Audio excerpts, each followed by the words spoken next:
Hello, hello. What the? Why am I so purple? What the hell is going on here? What the fuck is going? Why am I purple? What is going on with the? Oh my god!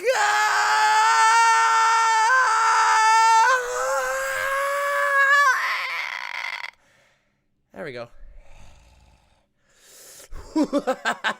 Welcome, my lovely, lovely, lovely insomniostatic, gynotype, jazz dog, castrix, Puerto Rican musician, punk corpse, Argo, Emerald Queen, Purpley Beachon, Jaded Monkey, GayFesh, Vox Humana, Emerald, wait, I already said that one. Val 9000, Thandria, 4chan Fox, Acelaces, Cotton, D, Pad, Trans Replicant 1, Clay Soldier, Lego Morbid, Socialist Potato 123, Twos, Trans Fat, Susie Clem says BLM, LR Sofin. From the YouTube chat, we have none other than Hobo Sapiens, Lovely Lady Ruth, Ania M, Smalls, Kimberwolf, Small Boy, Clozeblub, Simone S, Hobo Sapien, Storm Leah, the Procrastinatrix HCIC, the patron of the online left space. And from the Twitch chat, we have Punky Gal 90, Lilith Queen of Design, Star, Irina, Hissatir, Gromit is a Prince, Eventual, Ghost, XOTJ, and Coastal DJU. Welcome, everyone. Yes, I'm going to change the hue back to normal. Hold on.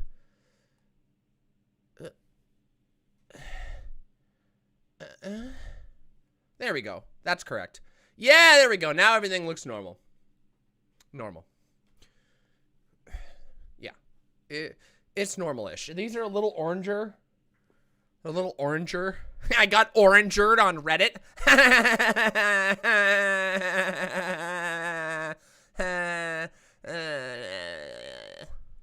Okay, everybody. Welcome to the stream. If you are here and you have not liked the stream, please press that goddamn like button. Please. Because every time we get likes, we get more viewers, and the likes are what bring in the viewers, and we have a lot to talk about today. Today, my lovely, lovely imps, we have been given gifts from all across the cosmos, from all across the internet. Today is a day of joy, a day of feasting for the imps, for there shall be blood. Today is going to be a very, very, very good day. You see, because here on this channel, we have good taste. Imps, the reason why you're here watching is because you have good taste. That's why you watch me. And I have good taste. And so together, we all have good taste, and we get to enjoy the prime pickings of the worst people on the internet getting their asses handed to them. Because see, here we appreciate a little emotion, this German import emotion called Schadenfreude. Yeah? That's what we enjoy here. We're able to do that. We're doing CookingMama tonight. We're doing CookingMama tonight. Don't you worry. Oh boy, here we go. So look, yesterday sucked. I'm gonna be completely honest. I logged onto the internet in the morning, and I felt like shit because of that fucking horrible manifesto that we read. The chat is super delayed since last stream. Huh. Wait, really? That's very strange. Let me try something real quick.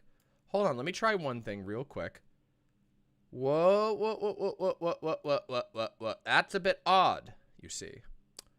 Hold on. Let's find out. No, we have live chat. We have no slow mode activated. It might be the site. Oh my god. What would be causing that? Oh no. Wait, is it Restream? Could it be Restream? Did Restream make us change? Normally I don't have any delay. Maybe I need to try reloading the chat or something. Let me double check. No, this should be fine. There should be no delay there. Okay, let's try this. Or wait. Oh no, the bot's dead again. Okay, well, that's not gonna do. So good thing we're figuring this out now. The bot's dead again. Wait, the bot isn't working for me? Why won't the bot listen to me? Listen to me. I am your Lord and Savior, bot. 4 seconds. Okay, we're gonna reset the chat real quick. Hold on. Here we go.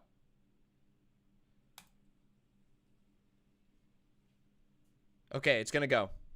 Maybe the stream itself could be delayed. That's possible. But I don't think so.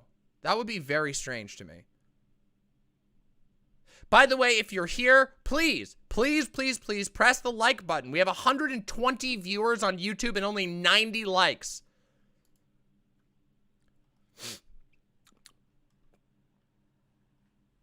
Is it working? Did it refresh? Did it refresh? I didn't see it refresh. The bot, oh wow, what the fuck is happening? It's the stream itself that's delayed, huh? What does that even mean? What would cause that? What would cause the delay?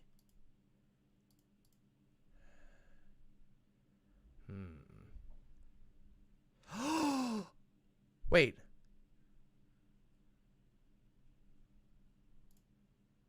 What would cause that? Comcast? Internet or Streamlabs? I don't use Streamlabs. Huh. How strange. Oh well, there's nothing I can do about it now, so we'll have to just deal with it. I don't see any settings that are out of line, so I don't really understand what could be going on.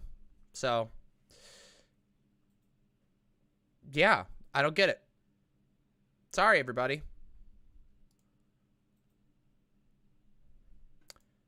Well, it's all good. Ah, yes, touring news. Yes, yes, I'm sure you're here to defend the NFTs, but not today. Not today. Today, we will not be defending the horrible NFTs that exist out there. Today, we will not be standing by while anybody sits here and defends the scams, which are NFTs. Okay?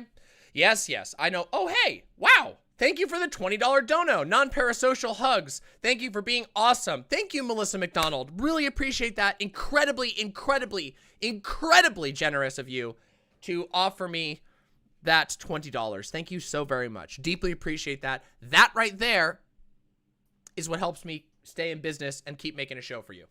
Business. Oh. Business. Listen, we all got to do what we got to do.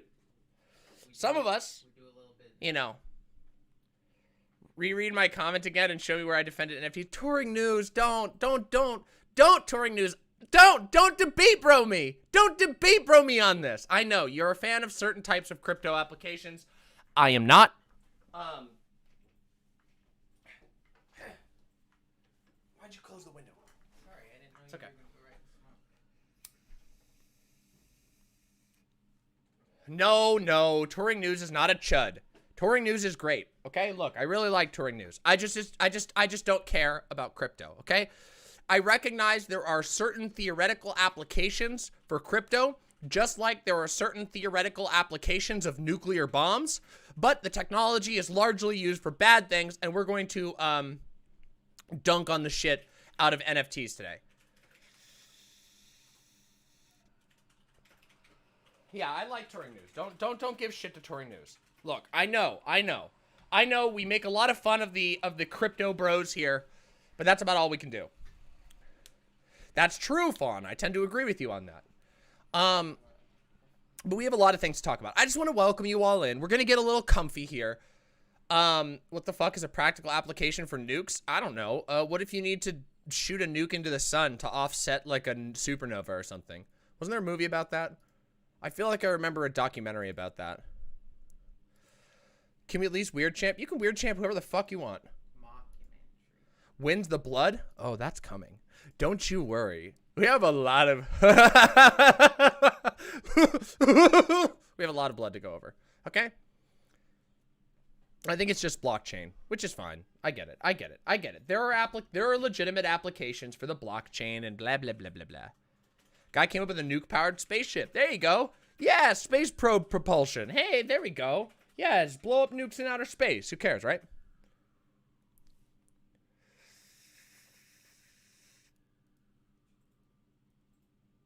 Oh, yes, and of course the Posadists have their theories. Of course. Oh, yeah, I love that movie. That movie has a great soundtrack.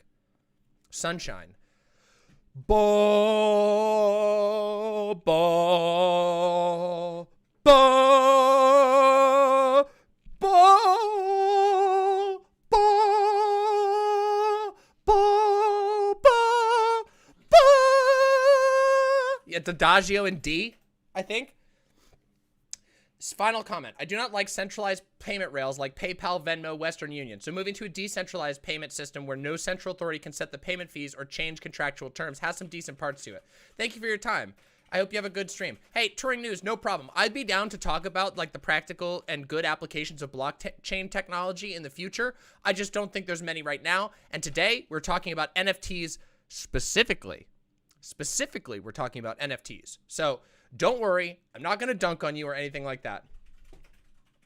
My all-time favorite streamer may or may not be working on a new animation thing. In the meantime, thank you for the $10, Acelaces. Why do I always say your name wrong? I'm so sorry. It's so bad. It's literally like the name that I've gotten wrong for the longest period of time. You can buy weed online with crypto, though. I can buy weed IRL. Listen, people buy me weed, okay? People buy me weed, okay? And I don't got to do anything with crypto for that. I'm not going to dunk on you. Oh my God. Oh my God, Touring News, please, please. I have no gripe with you. I like your show. I like you. We've had some nice conversations in the past.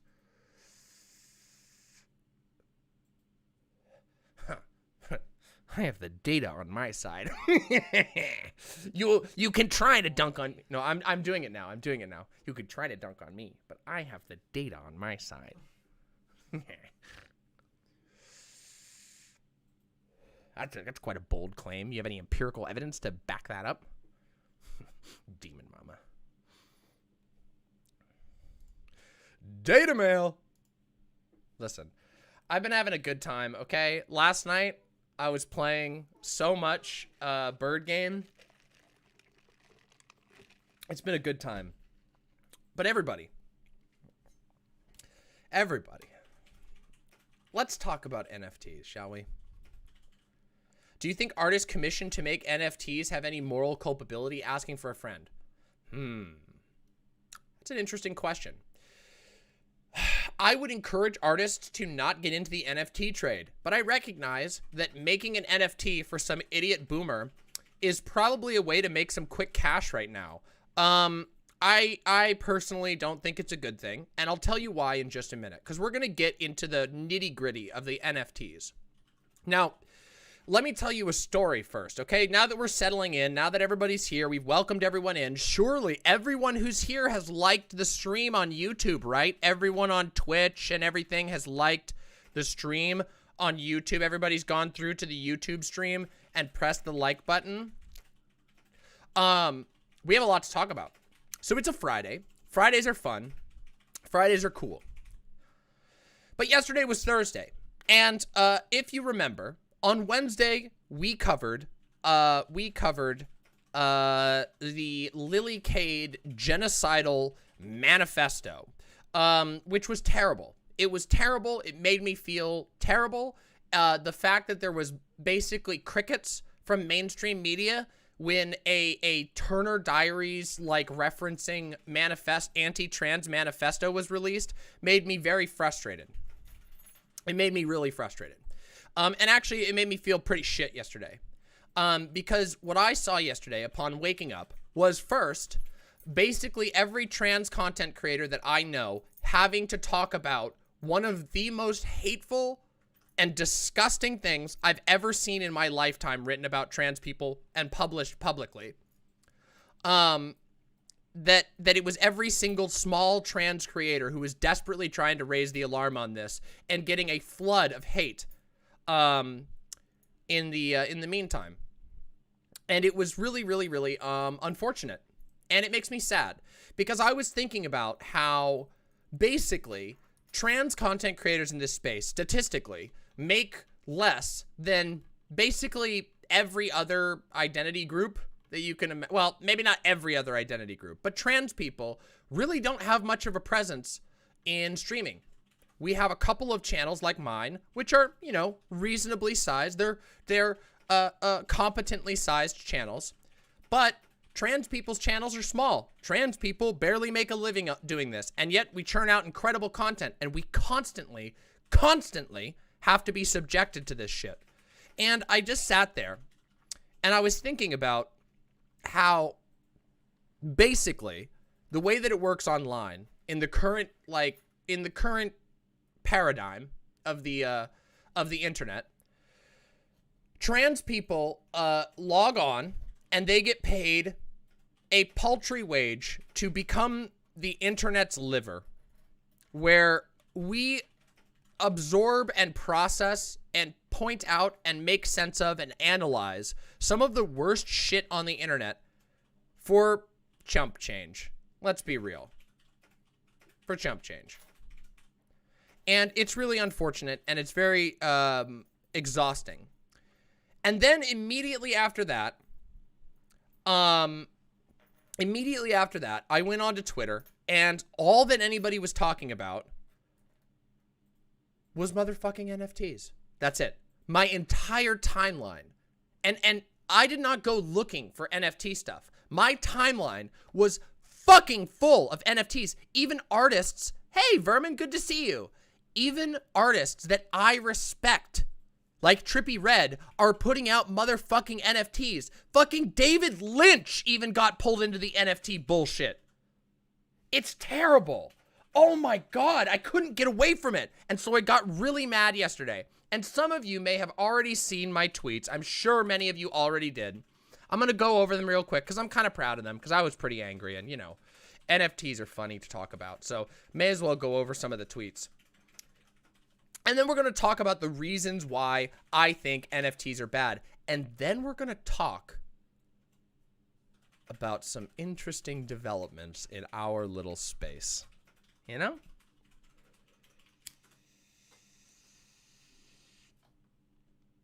You spent like an hour rage doomering with Fortuna over NFTs the other day. We have all glimpsed the void together. Yes. Yes, it is so fucking bad. Okay. So.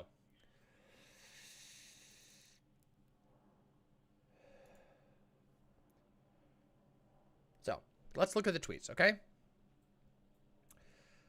So it started, let's see, where was the first one that I did? Let's take a look here. Here we go. This was the first one that I did right here. Because this got on me, okay? Oh, whoa, I'm up there from the birds. That's not right. That ain't right. Here we go. Here we go. Okay. Redditor tested, bank approved. New York City's new progressive is practical mayor jumping on board the crypto scam train. Get rich quick before another crash happens. Burn the world for magic internet unicorn money, which is already predominantly controlled by banks. American hell. Now, this is not specifically about NFTs right here. This is about the mayor of New York, who has declared that he is going to take his first 3 paychecks in Bitcoin specifically, and that he is going to make New York City the center of the cryptocurrency industry. Now remember, this is the Democratic mayor. Yo, thank you very much, Lucy Lightfang, for the $10. Thank you very much. Genuinely appreciate that. So this is the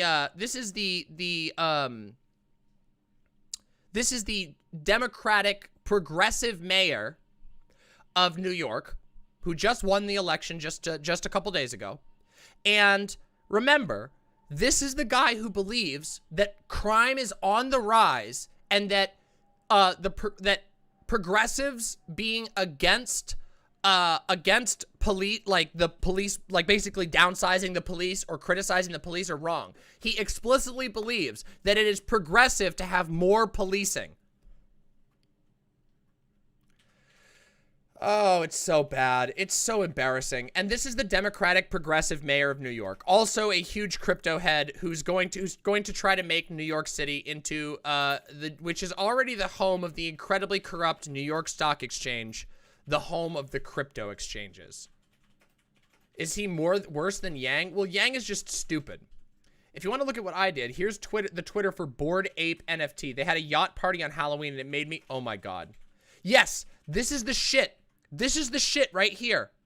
Ape Fest. Wow. So first off, let's just take a look. This is the NFTs that they create, okay? This is an NFT that is made by this Bored Ape Yacht Club. You can pay a fuckload of money for a shittily drawn monkey with crappy animation, and you don't even own the actual thing. You just own a copy of the license that says that you own that thing. Hold on a second. Wait a second. Hold on. Can we go to, is there a website?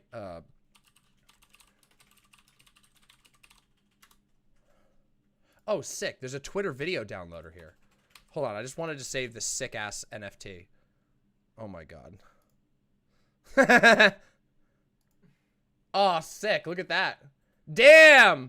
NFT attained. That's right. I'm fucking rich now. Now, you can all buy you can all buy an NFT of me stealing, not stealing, copying an image of an NFT that I don't own. You can buy the real license to the NFT of me legally copy. I'm sorry, everyone. I'm really sorry. Let me start over again. Let's try this again. You can now buy an NFT of me downloading the image that somebody else paid a lot of money for to have a certificate that says that they own the original digital image, even though they don't own the original digital image, because the original digital image is on a server at the Monkey Yacht Club or something. Does that sound convincing to you? Who wants to buy it? I'm going to start right now. The auction goes starting now in chat. I will send you the biggest donation that I get in the next 10 minutes. I will send you the NFT. The original video NFT of me downloading the NFT. How's that sound? How's that sound? How's that sound? Everybody, it sound like a good deal? Am I really saying this in front of my mama coin? Listen, my mama coin is a real legitimate one, okay? Yeah, it's real. It's not an NFT. It's real. It's physical. Your prices are 50% off than Demon Mom? No, shut up. You can't do that. That's illegal. That's illegal. Okay, hold on. Sorry, guys, I'm sorry. I need to maintain the market. I'm sorry. All right, Jazz Dog. Okay, sorry. We got the pirates out of here. The pirates are gone. Only legitimate. This is a legitimate NFT exchange right now. Okay?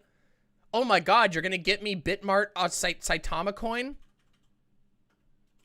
Oh, sick! Sound Judgment. You're going to buy this for 3,287 Nuka-Cola bottle caps? Deal! Sold! Oh, wait. Here's my favorite NFT that you bought. Ooh! Ooh! Ooh! The Get Out of Hell free QR code. Oh my God. Look at that. Get Out of Hell QR code. Perfect. Oh, yeah. I'm about to show you this, okay? So, okay. Enough goofing around. Enough goofing around. Let's return to some serious business here. Can we return to the serious business going on? Can we do that? Monkey Yacht Club bullshit.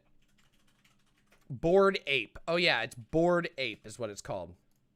I want to show you something. Let's get real serious here. Can we wrap it in, everyone? Can we fucking wrap it up for just a second? We have serious business to talk about. Okay, this is the...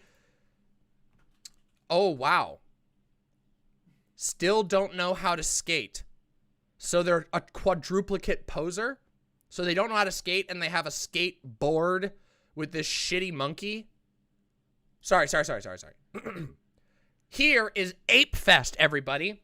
Aped New York City. The dream team behind Aped LA event is back together for an immersive gallery experience on Halloween in New York City. The yacht party. The boarding starts at 7:30 with sailing beginning at 8:30 p.m. What better way to spend Halloween than aboard a yacht with 1,000 apes? Do not toss Tropo overboard. Oh, and then afterwards a VIP charity dinner. You can go and talk to 1,000 people about you can talk to them about how you own a certificate that says that you own the melting smoking monkey. Well, listen, all I know is that when I was a kid and I walked around going, hey guys, I got this definitely legitimate Yu-Gi-Oh! Obelisk the Destroyer card, which I downloaded from Google and printed onto cardstock, but it's definitely real. And then I scammed my friends into buying it from me for $20. I should be able to go to the yacht party. I should be able to go to the yacht party, okay? I need to go to the yacht party. To be honest, none of this really seems that egregious. It's just lame, but yeah, rich people gonna do rich people shit. That's where you're wrong. See, Clara, that's where you're incorrect. Okay? That's where you're incorrect. Because if you think, oh, sorry, Obelisk the Tormentor. I'm so sorry. I'm so sorry. See, you might think, oh, they're selling certificates to monkey images on the internet that a 5-year-old could make in Photoshop. Yeah, I guess that's not so bad. But I want to show you something. See, there's something you don't know. Okay? And we're going to look at that together. So this right here is OpenSea. This is one of the biggest NFT markets on the internet. Okay? And here you will see such incredible collections as the Bored Ape Yacht Club, Desperate Ape Wives, Fat Ape Club, the Mutant Ape Yacht Club. So apparently apes are very, very popular. And oh, wait a second. What is this here? Volume traded. Floor price? The lowest cost item they have is 30.5 Ethereum. Well, that doesn't seem so bad, does it? That doesn't seem so bad, does it, Chad? 30 Ethereum? Wow, well, I have $30 in my wallet right now. 30 Ethereum, guys, how bad can it be? Come on. 30.5 ETH. Come on, you gotta be.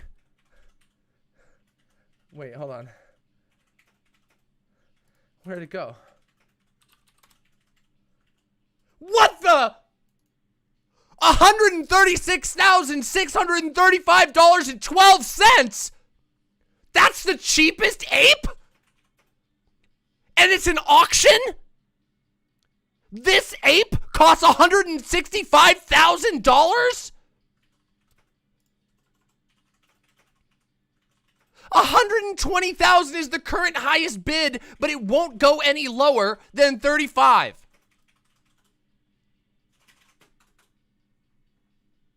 Hold on. No. Okay. Come on, guys. Guys. Shut the fuck up. This can't. No. Shut up. This is just one bad scammer. Okay. The monkeys. Okay. So it's one bad scammer. Okay. Come on.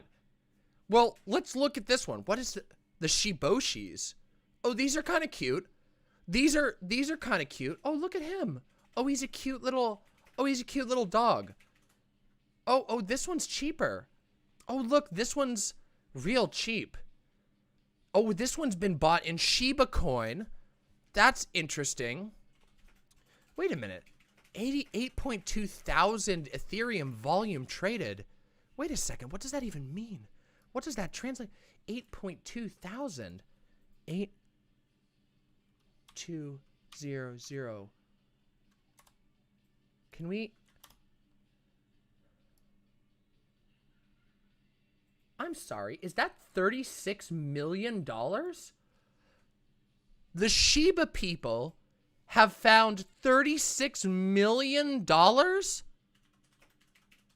in sales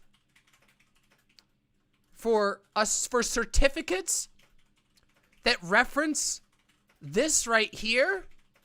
This thing. These certificates that just tell you that you own one of those, even though I can right now right-click, save image. Right now, I can literally save a copy of Shiba Bullshit. Shiba Bullshit.jpg. And look at that. I can go to my desktop right now, and there is the Shiba Bullshit right there.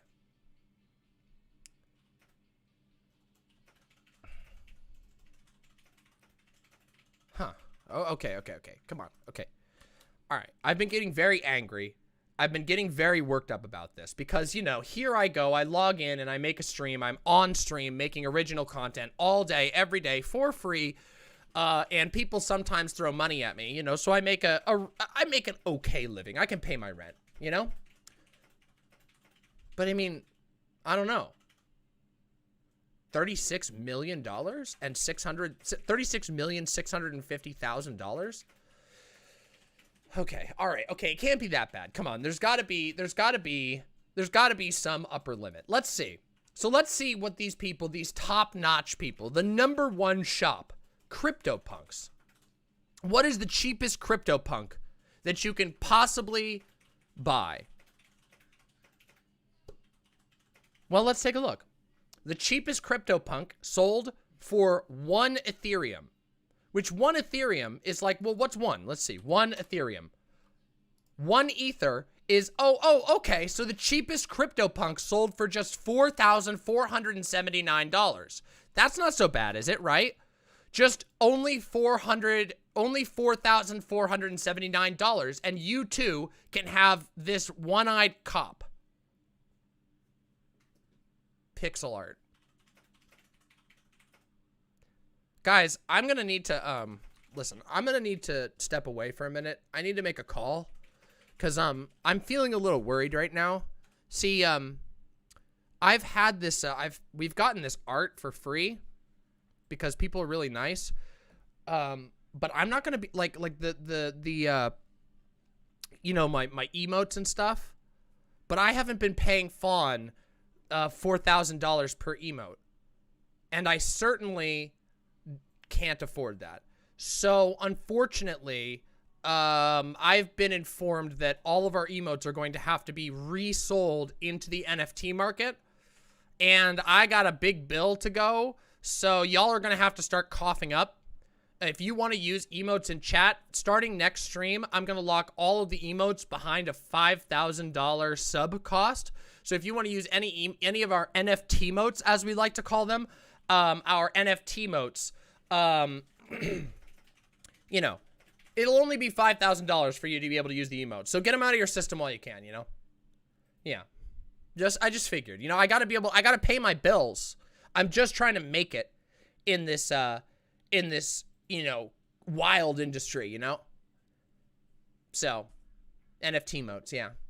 And you can have, what we'll do is when you subscribe for $5,000 to the Demon Mama website, what you'll be able to do is, you'll be able to get a certificate that says that you have the right to use the emote on the website. But if I see you using it anywhere else, like the Discord, well, you see, that's going to be another $5,000, which is a very low price if you consider it, okay? You know, yeah, if you consider this, I mean, hold on a second. These CryptoPunks have sold 700.8 thousand Ethereum. So let's find out what that is. Can we just find out what that is? 700.8. So ETH Ethereum to USD. Oh, only $3,136,248,192. That's it.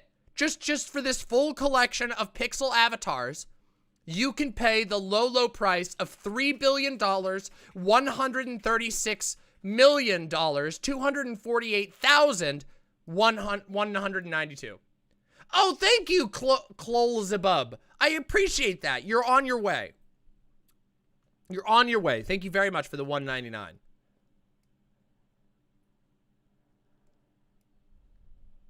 me check my other wallet. Yeah.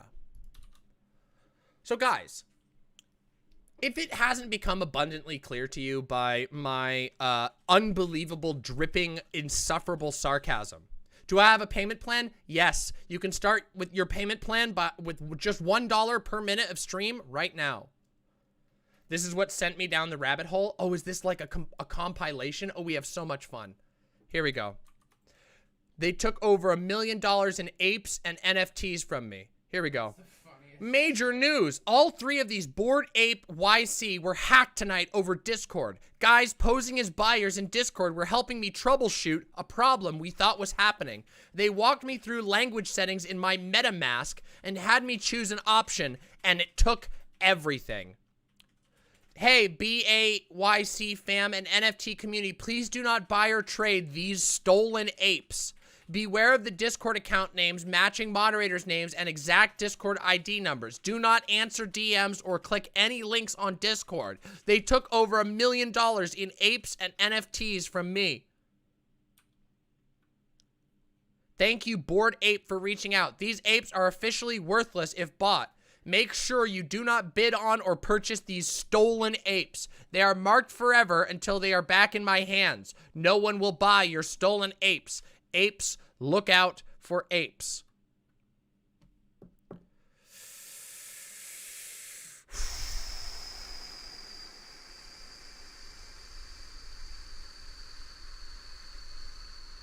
Yeah, not even an actual ape costs $1 million. You can literally get a real live ape and an ape enclosure for less than $1 million. I'm not kidding you. You could literally buy and build an enclosure in your backyard. You could buy a lifetime supply of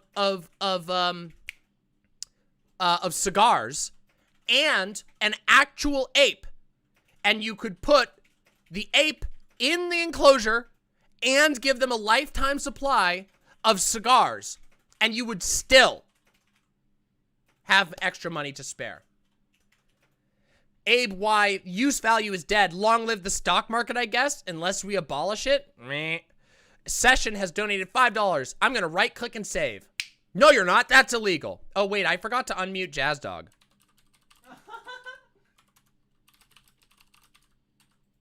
I'm sorry, Jazz Dog. I didn't mean to mute you for that long. I'm so sorry. Sorry, Jazz Dog. I left you in the tank. I left you in the drunk tank and forgot about you.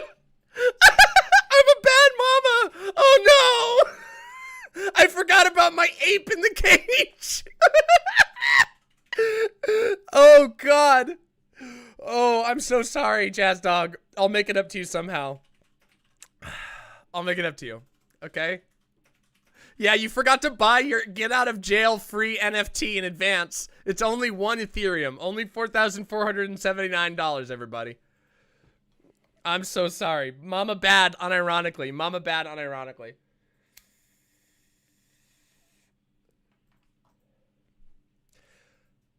So what you're saying is that all money is made up. Everything is made up. No, that's not true. Not everything is made up. We'll get to that. We're not done yet, though.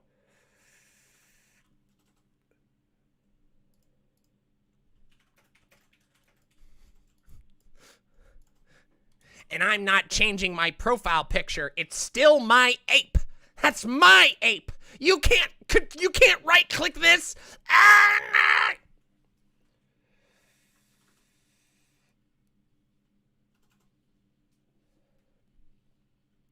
Listen, there are indeed real things, but in an age of artifice, in an age of endless artifice, it is simply true that it is difficult to tell what is real and what is fake. And perhaps we will talk about that. Perhaps, but not yet, because we have more to talk about with NFTs, you know? So, to be completely honest, oh, well, I mean, Falgaia, if that's all you can get, go for it, okay? Make sure you charge a good price, though, because these motherfuckers are making a lot of money, or at least they say they're making a lot of money. Now, some of you are very young. Others of you are very inexperienced. Some of you are just a little bit gullible. And some of you are savvy. But a lot of you are just, you know, you're baby imps. And it's okay. But for those who, so for those of you who fall into one of those categories, young, not savvy, uninformed, or whatever, it's okay. I'm not angry at you, okay? Thank you very, very much, Emerald Queen. Yes, thank you so much. You're very, very welcome, Emerald Queen. Stay strong. Should I draw an imp ape? You should draw an imp ape. You should draw an imp ape. Absolutely. Yeah. An NFT guy that has right-click this on his banner with a gun pointing at you. I'll show you. If you... Oh, I'll show you. I will buy a gun NFT and a bullet NFT, and I'll send it to your NFT wallet. Ha! Take that! It'd be a shame if somebody right-clicked. Now, okay, hold on. It's so much funny to laugh at all this. It's very, very funny to laugh at all this because, you know, that's insane, right? Like, we can all acknowledge that not only is this is not just insane, this is unhinged to a level that is hard to even fully grasp, okay? When you look at this collection of art and you see pixel art that could be done, I could make pixel art like this. Like, unironically, I could make pixel art like this. And you see pixel art like this that is selling for, I mean, this one looks like, wait, this one here is sitting at $24.99 Ethereum. Which, if we go real quick, let me just check this in here. $24.99 Ethereum is $111,000. $111,000 for that image. For this one right here with the little mohawk. Yeah. We can all look at that. I hope that all of us can look at that and go, oh my God, this is a ripoff. This is a scam, right?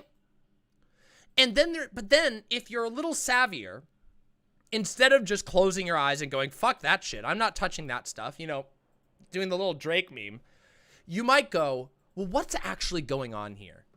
And to me, it seems very, very strange to me that a crypto blockchain, largely anonymous, incredibly complicated, technically complex system like this is really understood by anybody who's buying anything.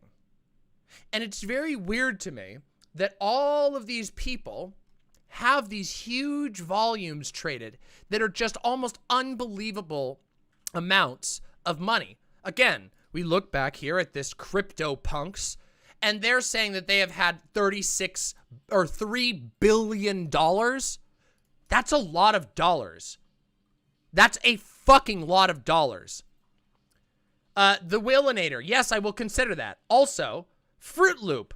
Aren't NFTs just DeviantArt adoptables for crypto geeks? They're worse than DeviantArt adoptables because instead of paying an artist to directly, you're buying into an auction exchange, and then you're paying the exchange and you're paying the curator of the NFT, and who knows how much the artist actually got.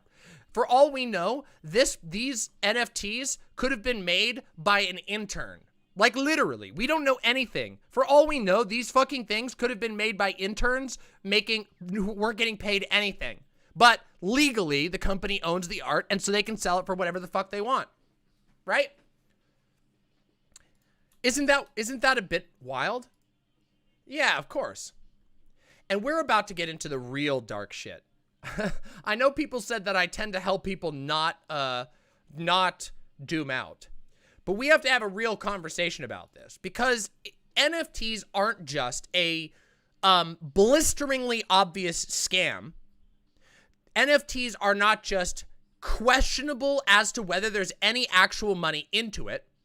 Because remember, we don't actually know who's buying these things. For all we know, because crypto is so anonymous, for all we know, the buyers of these things could be people who are associated with the companies themselves inflating their own prices. We have no way to prove that that's not the case. And in the cases that we do, there's all kinds of other things that could go wrong. The only thing that you can get is that certificate that claims that you own the original. So this leaves the door open for a lot of shit to go wrong with NFTs, right? Like you might find yourself going, well, couldn't somebody just be using this as a money laundering scam? Couldn't this just literally be a totally invented scam that the bubble of which is going to pop and hundreds and hundreds of millions of dollars are going to just disappear into thin air? And the answer is yes. Yes, that very well could be and likely is what you're dealing with the NFT craze. This is the bubble of bubbles, okay?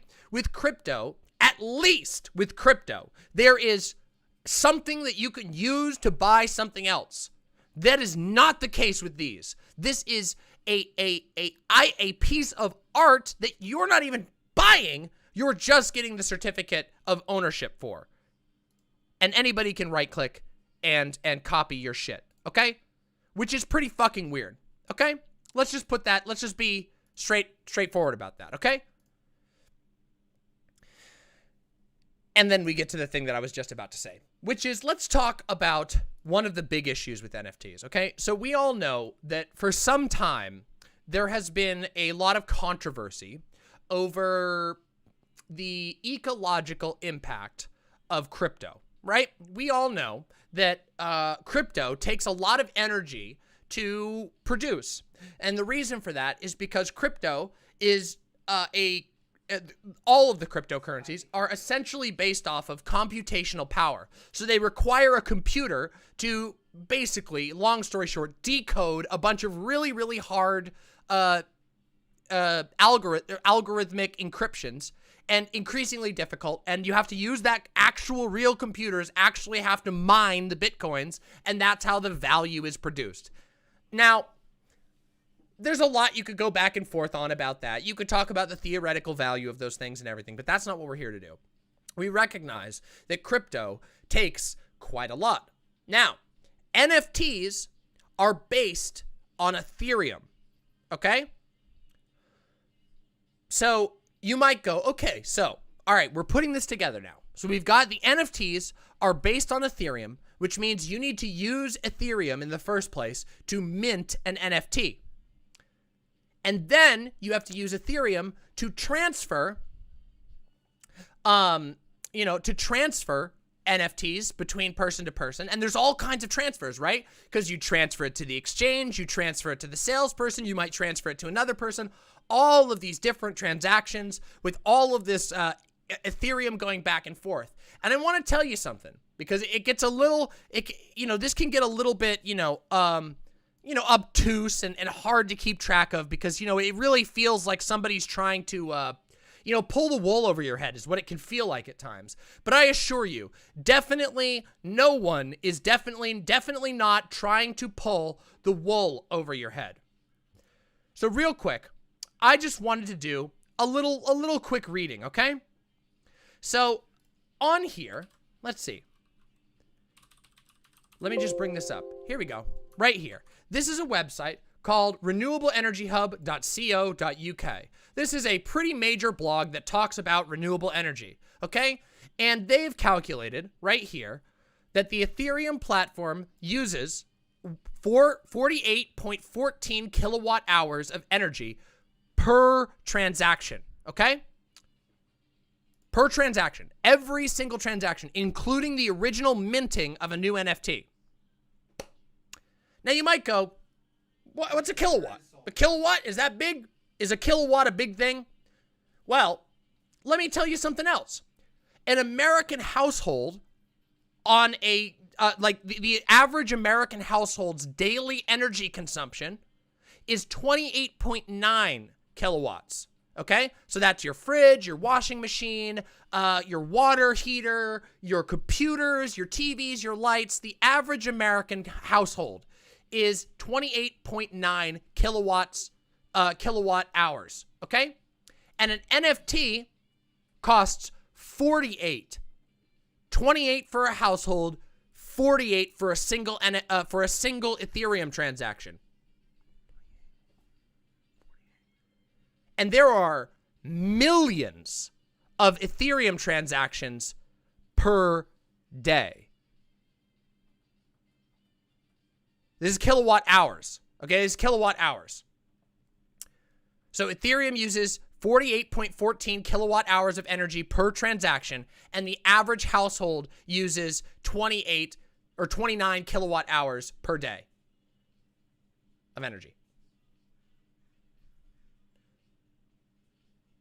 Do you see where this is becoming an issue? Do you see where this is becoming a big, big, big issue? Do you understand what we're talking about now? That adds up really fucking fast. Now, thanks to a friend, a friend of the show called, by the name of Mythaldu. Some of you may know Mythaldu. I got some little napkin math, okay?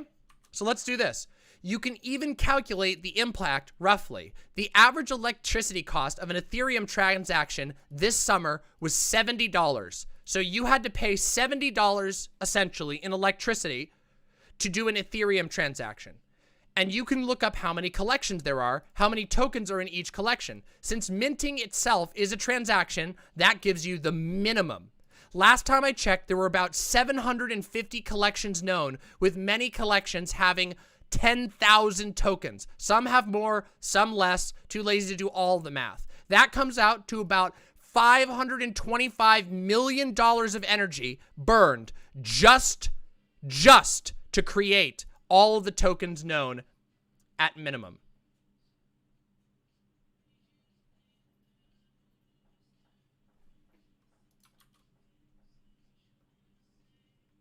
So far. So far. By the way, so far.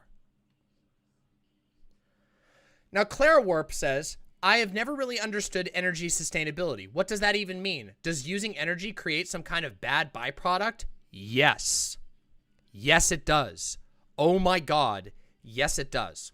So, let's do a little bit of drawing together, shall we? Let's draw. Let's have a little bit of drawing going on, okay? Because, you know, we like to draw here on the channel sometimes, okay? I'm going to explain how this works, okay? Did China not ban crypto for this reason? There were a couple of reasons why China did, but yes, that's one of them. This is one of them. Okay, here we go. We're doing a little bit of a draw stream. We love to do drawing, okay?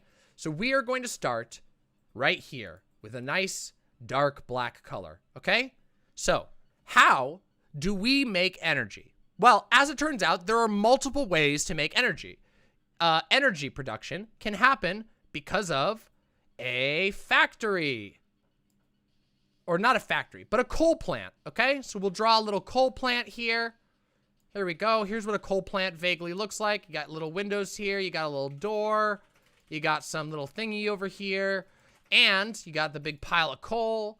And, you know, this is vaguely what a coal plant looks like. And then you got big billowing smoke clouds coming out of each of these things, okay? You have to burn the coal. And the coal spins a bunch of turbines, which generates... You guessed it, motherfucking, electricity. Let me get the yellow. Let's get the yellow here. Where's the brightest yellow we can handle? Here we go. Here's a yellow. There we go. So that gives you some electricity. Zap, zap. Yay! And the electricity can go to your house. Now, there's other types of power, of course, you know. For example, you can burn wood. Here, let's get a piece of wood here. Where's this one? Let's grab this. We'll grab like a brownish color. Here we go. Let's get like a brown. There we go. We'll do a brown. We got some logs here. See, you can create energy with logs by setting them on fire. You know, let's put 2 logs here. Maybe we got a longer log. Maybe we go like this. You know, you got it. And then you can set the log on fire, which is always fun. And that produces energy. Now, most people don't use wood for this type of energy, but, you know, whatever. It doesn't really matter, okay? There's also other types. So, for example, you could have nuclear, which looks like this kind of. It looks like a big thing like this. It has a nuclear symbol. It looks like a fucking Mercedes-Benz kind of thing. Whatever. Fuck it. I don't really care. Here you go. Here's your nuclear warning. Shit. There's the nuke. Okay? You can have the nuke. All of these are the ways that you can make energy. Okay? And this one makes a lot of energy, but is also very expensive. So, from here, you create an energy grid. We all love the energy grid, right? The energy grid is what makes it possible for all of us to have power in our house. How exciting. What? Oh, here's the energy grid. Yay! Everybody's house has electricity. Now, there's a lot of things that can happen in an energy grid. See, because storing energy is actually very, very difficult. So I'm going to explain something real quick. Energy is, like, batteries suck. I don't know if you know this, but batteries really suck. Okay? We have cool batteries in our phone. We have cool batteries in our laptops. We even have cool batteries in our cars. But that's about as big as batteries can go. When you start getting bigger than that, they leak a lot of energy. So we have a huge issue where storing energy is very, very difficult. So instead, what we do is we need to maintain even energy production all the time throughout the grid. This is one of the issues that solar and wind runs into. Because what are you gonna, a coal plant, you can burn coal all day until the coal runs out, right? But a wind plant, if the wind stops blowing and you don't have big batteries, well, the energy's gone and then everybody loses their power. And the same thing goes for solar. When the sun goes down, everybody loses their power. And energy, you know, if you try to run electricity, like, you know, off a large distance, like say you wanted to try and set up like a bunch of solar panels on one side of the country that would power the other side of the country and vice versa, well, you have a problem because electricity loses charge the further it travels, which is really tough. That's correct. Yes, Joe Biden brings up a good point, which is car batteries are actually multiple batteries all locked together because we have very, very big limitations, both in what is required to produce a battery, because batteries, the best batteries that we have right now use lithium, which is rare. Lithium is rare as fuck. Now, let's get back to the drawing. So we have this problem here in the energy grid. So you have all this energy going in, okay, right? So the higher the demand goes for energy here, right? Let's say the energy demand goes up. We got a bunch of arrows going up here. The more of these you need. So you might need to pull from this. You might need to bring in another factory. Who knows? If you want to keep up with the demands of electricity, you might need to build another whole fucking coal plant. You might need to open a new coal mine to keep getting coal. You might need to start fracking to get natural gas. There's a lot, you're gonna, you know, the more the demand goes up. Now remember, every NFT, so wait, let's not get ahead of ourselves. Real quick, NFTs. So here's the energy grid, right? And inside of the energy grid, we have many things, okay? We have your computers. Hey, here's your little computer screen. Look at, this is what you guys do. This is you guys right here. Here's your computer screen. Here's you, you know, sitting at your desk and you're laughing and you're enjoying the show. Your hands are up in the air and you're going, ha ha. Ha, Demon Mama, you're so awesome. I love you and you should get lots of money. This is you right here. This is a terrible drawing. Please ignore. Okay? You also have things like refrigerators and all of this, you know? And you also have things like, hospitals also pull on the power grid. Oh, that's important. And then you also have NFTs. Now, let's go from here and let's zoom up one more time, okay? And this time, we're going to use red because this is where shit starts to get really messy, okay? This is where shit starts to get real fucking messy. Because remember, every NFT takes 1 household and a half to mint, just to mint. And then every transaction of an NFT also takes another household of energy to mint. So you have in this NFT quadrant of the power grid, nested inside of this power grid, you have households of energy being absorbed by these NFTs. And guess what? Remember what we said about the energy demand going up? How the energy demand goes up, up, up, up, up, up, up, up, up, up. Oh God, it's going out of control. You can't even see anything. The energy demand is going so high.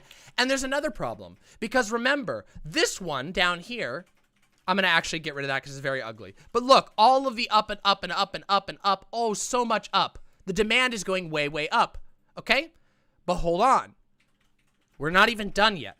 Because remember, down here is the nuclear power. Down here in the corner is the nuclear power, which produces the most energy. Let's say this one produces only 1 electricity. We got 2 from these factories. We got 3 from the nuclear plant.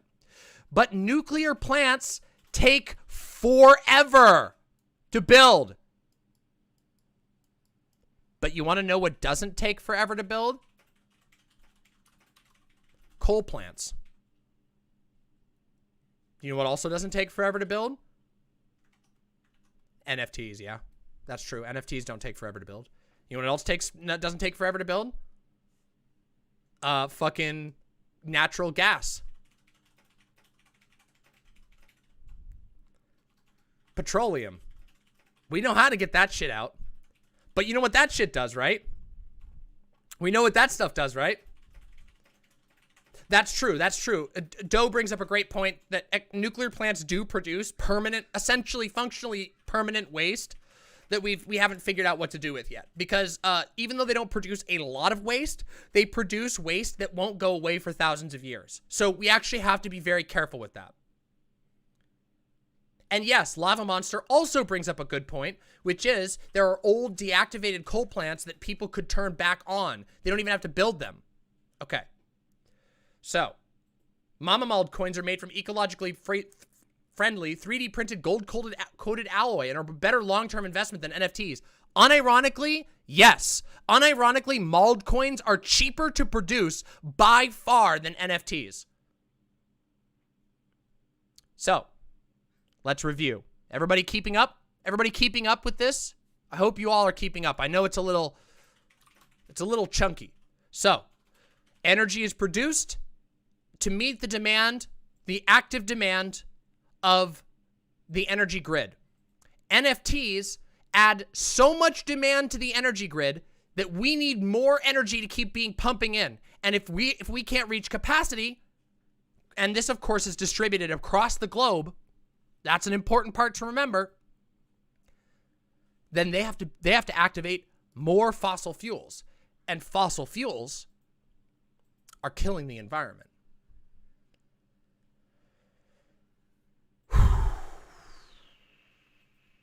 So we find ourselves in a very strange place with NFTs, don't we? NFTs are shitty art that doesn't do anything for anyone except for the richest of rich people who can buy them as a completely fleeting status symbol.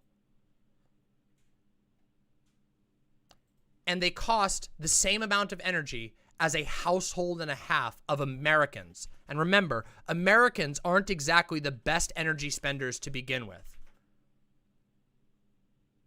Why the absolute fuck do NFTs take so much energy? That's an interesting question. The reason why NFTs take energy is because they use a cryptocurrency called Ethereum.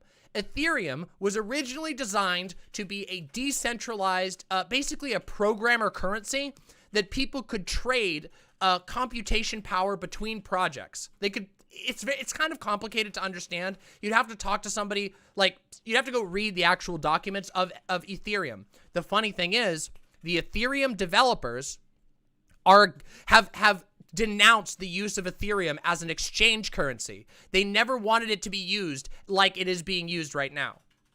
Like, literally, they wrote a letter that's like, no, no, no. It was originally designed as a blockchain cryptocurrency to help teams of businesses, of programmers, like trade computational power. No, Ethereum, the technology behind Ethereum is not horrible. Okay? It's not that the Ethereum technology is not terrible. It has problems, but it's not terrible. Kind of. You're onto the right track, Kyle Marshaku. It's beyond my ability to explain it quickly in this format. But the basic understanding is that the basic way to understand this, Ethereum is a long, it's been around for quite a while. I know, but Slavic, I'm not one of those. So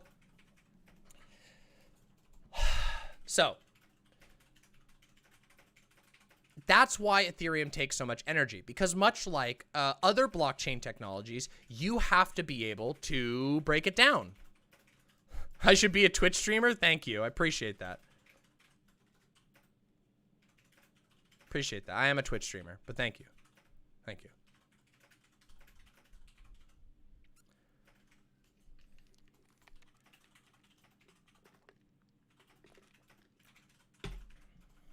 So now you all, it took us about an hour to get there, but you all understand the basics of why NFTs are bad and why people are so mad. You know, and why people are so mad about NFTs. If you didn't know why people were roasting people over NFTs, this is the reason. The reason is that every single, not just creating an NFT, but exchanging an NFT costs an absolute fuck ton of energy.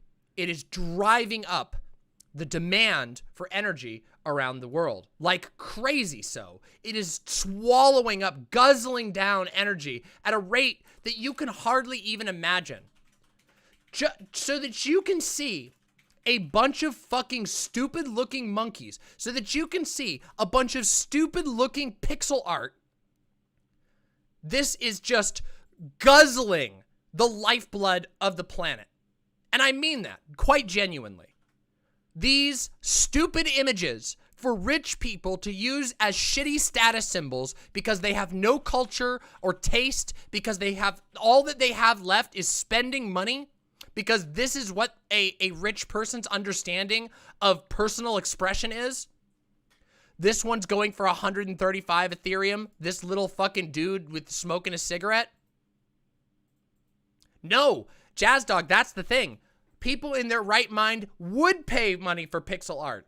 But this is not just pixel art. This is NFTs. This is a NFT that is sold, that is selling at the moment for 135 Ethereum, which, just real quick so that we can have, again, just real quick, 135 Ethereum to USD is $600,000.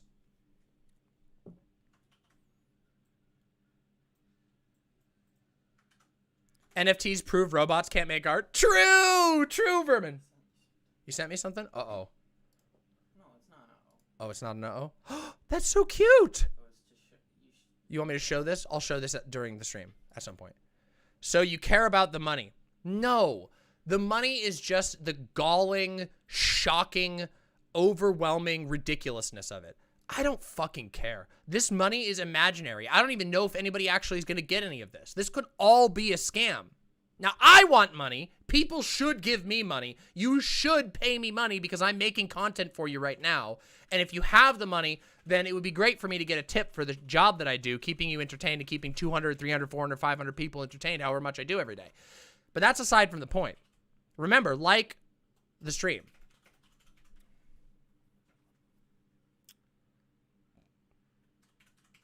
But this is why people get so mad about NFTs, right here. And this is why people who are environmentally conscious, like myself, and many, many, many other people all over the political spectrum, not just on the left, but mostly on the left, are very concerned about the rise of NFTs, especially when there are NFTs from major celebrities that clearly don't know what they're getting themselves into. Most people who get into this NFT stuff never look below the surface. They hear it and their boomer brain goes, oh, so it's like a digital art sale? I'm selling my art on the internet? Okay, sure. That sounds great. And then all of a sudden they're wrapped into this thing and there's all these people. I mean, fucking Trippy Red's got NFTs out there now. Trippy's NFTs were starting at $450, the lowest one, for a little Trippy avatar. that you don't own. You just own, well, you do. You own the reference to it, but anybody can download it, you know? I think it's mostly Zoomers with a boomer mentality. No, it's mostly people who are getting duped. It's mostly people who are getting conned. You have to understand that. These types of things rely. Okay, do you know what the word con comes from? A confidence scam. Have you ever heard of the confidence?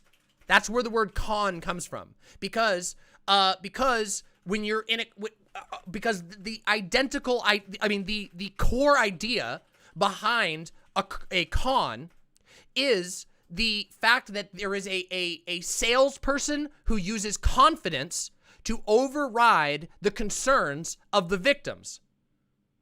This is a bubble that is going to pop and destroy lives.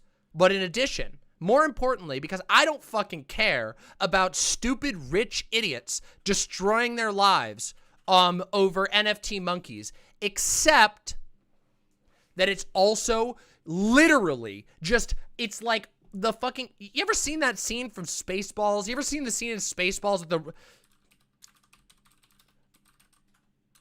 this thing? You ever seen the scene from Spaceballs where the Spaceballs people vacuum away the atmosphere? Here, I'm gonna put it up here. There's a great movie called Spaceballs, and at the end of the movie, they have instead of like, they have like a Death Star thing, but it's a giant woman with a vacuum, and they suck up the atmosphere of the planet.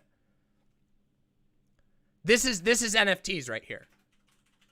But the worst part about it is that it's not a big robot that's sucking it up.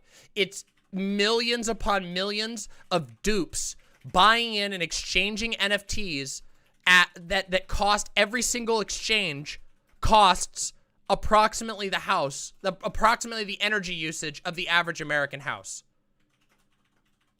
Yeah, she's gone from suck to blow. Thank you, Syllabic. Deeply appreciate that. Did I see Para's post about you earlier? Who's Para? Who's Para? Why did anybody make a post about me? Whatever, I don't care. But probably some irrelevant idiot. You went over my helmet? You need to see Spaceballs. It's a classic. Para is roses and whatever. Oh, that guy's a moron. This is great. Yes, this image is fantastic. Thank you so much. Thank you, Ryoma. This is a great little summary. I'm going to read this. This is classic. I'll check the memes. I'll check the everything, okay? Here we go. I don't know what an NFT is, and I'm too afraid to ask. Okay, here we go. This is an NFT right here. Imagine if you went up to the Mona Lisa and you were like, I'd like to own this. And someone nearby went, okay, give me $65 million and I'll burn down an unspecified amount of the Amazon rainforest in order to give you this receipt of purchase.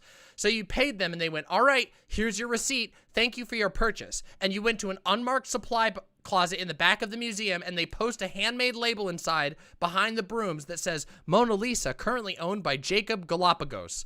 So if anyone wants to know who really owns it, they'd have to find this specific broom closet in this specific hallway and look behind the correct brooms. And you went, wait a minute, can I take the Mona Lisa home now? And they went, oh my God, no, are you stupid? You only bought the receipt that says you own it. You didn't actually buy the Mona Lisa itself. You can't take the real Mona Lisa, you idiot. You can take this though, and then they give you a replica in a cardboard tube that's sold in the gift shop. Also, the person selling you the receipt of purchase has at no point ever owned the actual Mona Lisa. Unfortunately, if this doesn't really make sense or seem like any logical person would be happy with this exchange, then you've understood it perfectly.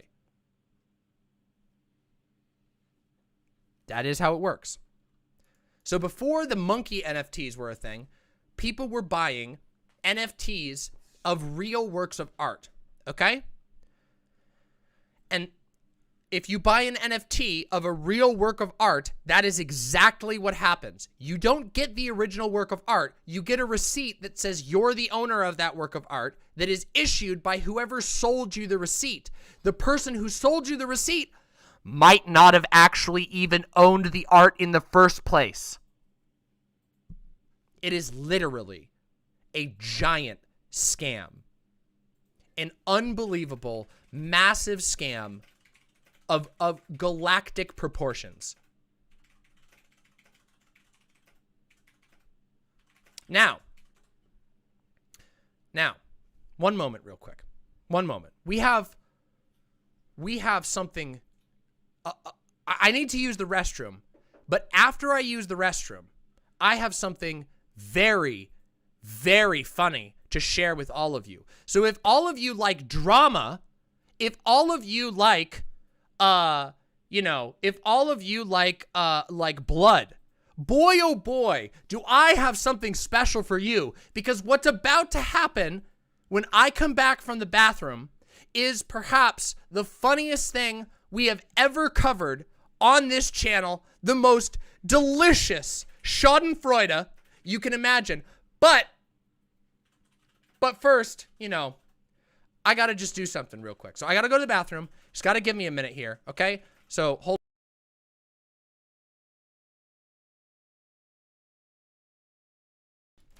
on 1 second. Let me just get this all ready. Hold on. Give me just a minute.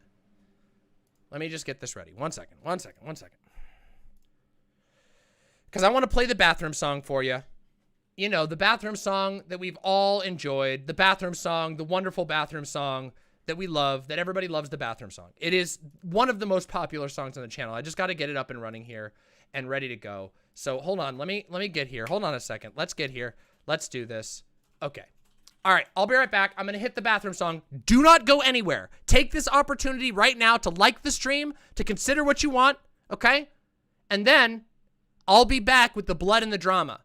But first, enjoy the bathroom song.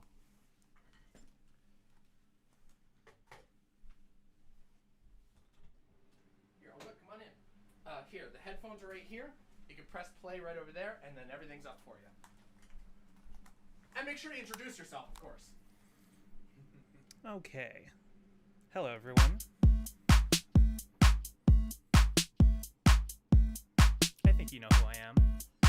Hey, chat, Demon Mama has to go to the bathroom, so listen to the Demon Mama bathroom song. She streams 20-hour days and 9 days a week, so let's give her and her bladder a little fucking break.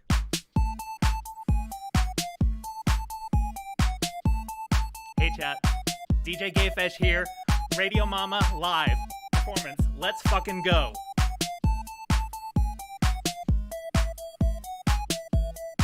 Let me see those sucky jammies. Let me see those hell jams. Come on.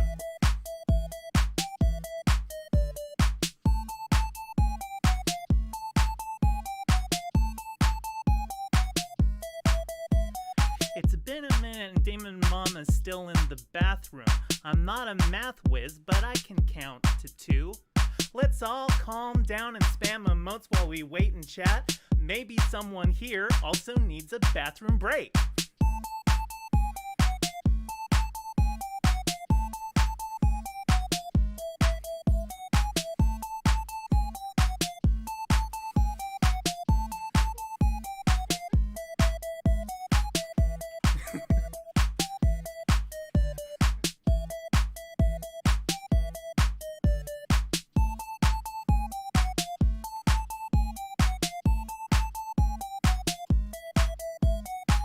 Been a bit since Demon Mama went to the bathroom.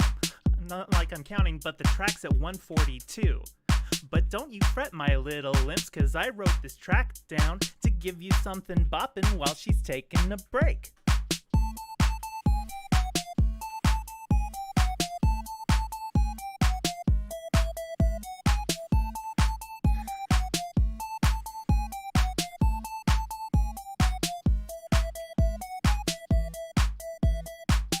Oh yeah, make sure everyone gets unmuted.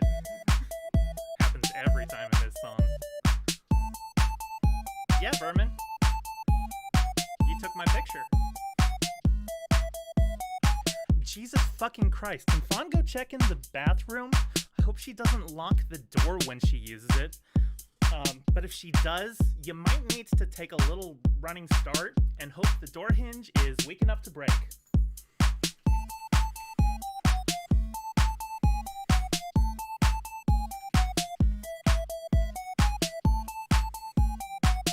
How's everyone doing today?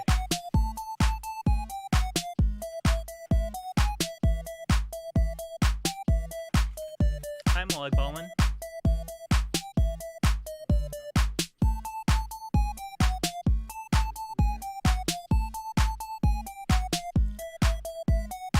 Okay, you're just fucking with me now.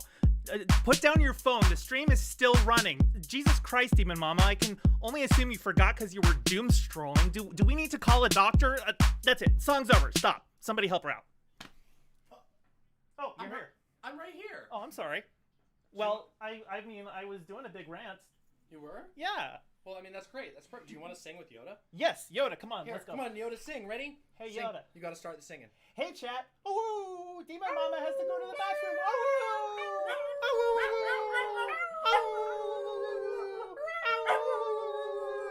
Girl pal. Good girl, Yoda. Good girl. There you go. Good girl. Here, I'll go give her a treat. She deserves a treat for that. Right, Thank there you you so go. much. You're welcome. Thank you for the live performance. Thank GayFesh for the live performance of the bathroom song. Oh, and before I go, it's Bandcamp Friday. I just dropped the remaster of Imp Mother's Lullaby on there. If you buy it today, I get 100% of the sale price. gayfesh.bandcamp.com. Go. I was about to do that. I was about to say, go on and buy GayFesh's music over on Bandcamp, okay? Seriously. It is Bandcamp Friday, which means, like GayFesh just said, you can purchase all of the songs for and all 100% of the money will go to GayFesh. So if you like the music we have on this channel, the music that was predominantly written by GayFesh, then you should give your support to GayFesh because it's super cheap. And also none of the money goes to Bandcamp today. Well, you know, I'm very happy. I am now relieved and prepared. Wasn't that great? Look at that. Group howl. Group howl. Oh, yes, this is the one. This is the one. Yes. Yes. Yes, yes, yes, yes, yes, yes, yes. Vermin, this is literally the thing. This was literally the thing that we got that from. Cracks, he's pushing. He's pushing. You're pushing on me. You're dog water. Fuck yeah! Fuck yeah! She's cracked! Yeah, she's cracked! She's cracked! Pokemon card She's into cracked. Serena, and then I got the Bobus. Sorry, my mom's vacuuming. Well, you need to get in my house. Alright, everybody, group howl.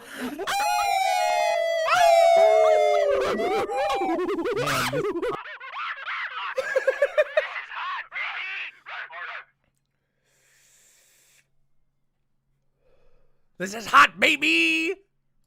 Incredible. Incredible. Everyone, thank you so much for enjoying that with us. That was... I hope you enjoyed the live performance of the Demon Mama bathroom song with the real, not NFT, but real GayFesh. The real one.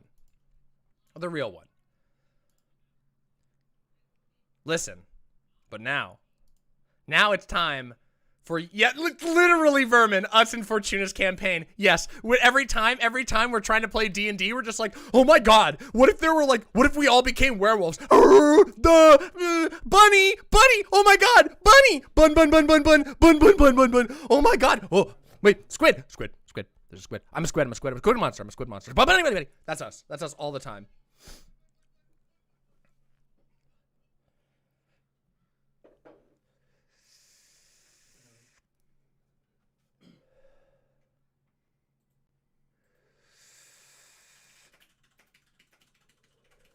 Now are we ready? This is the most ADHD thing I've ever seen. Listen, I'm channeling it today, okay? I'm channeling it today. You all aren't ready for what's happening next. So I'm not going to tell you off the bat, okay? Because this little segment, you're going to have to look at the actual... you have to look at the title of the stream here if you want to know what's going on.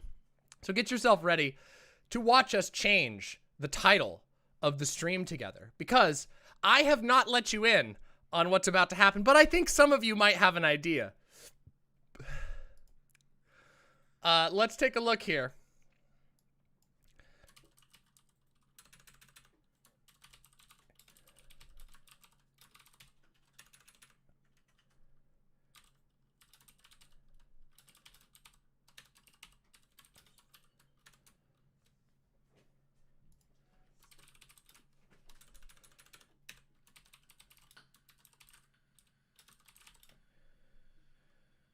Here we go.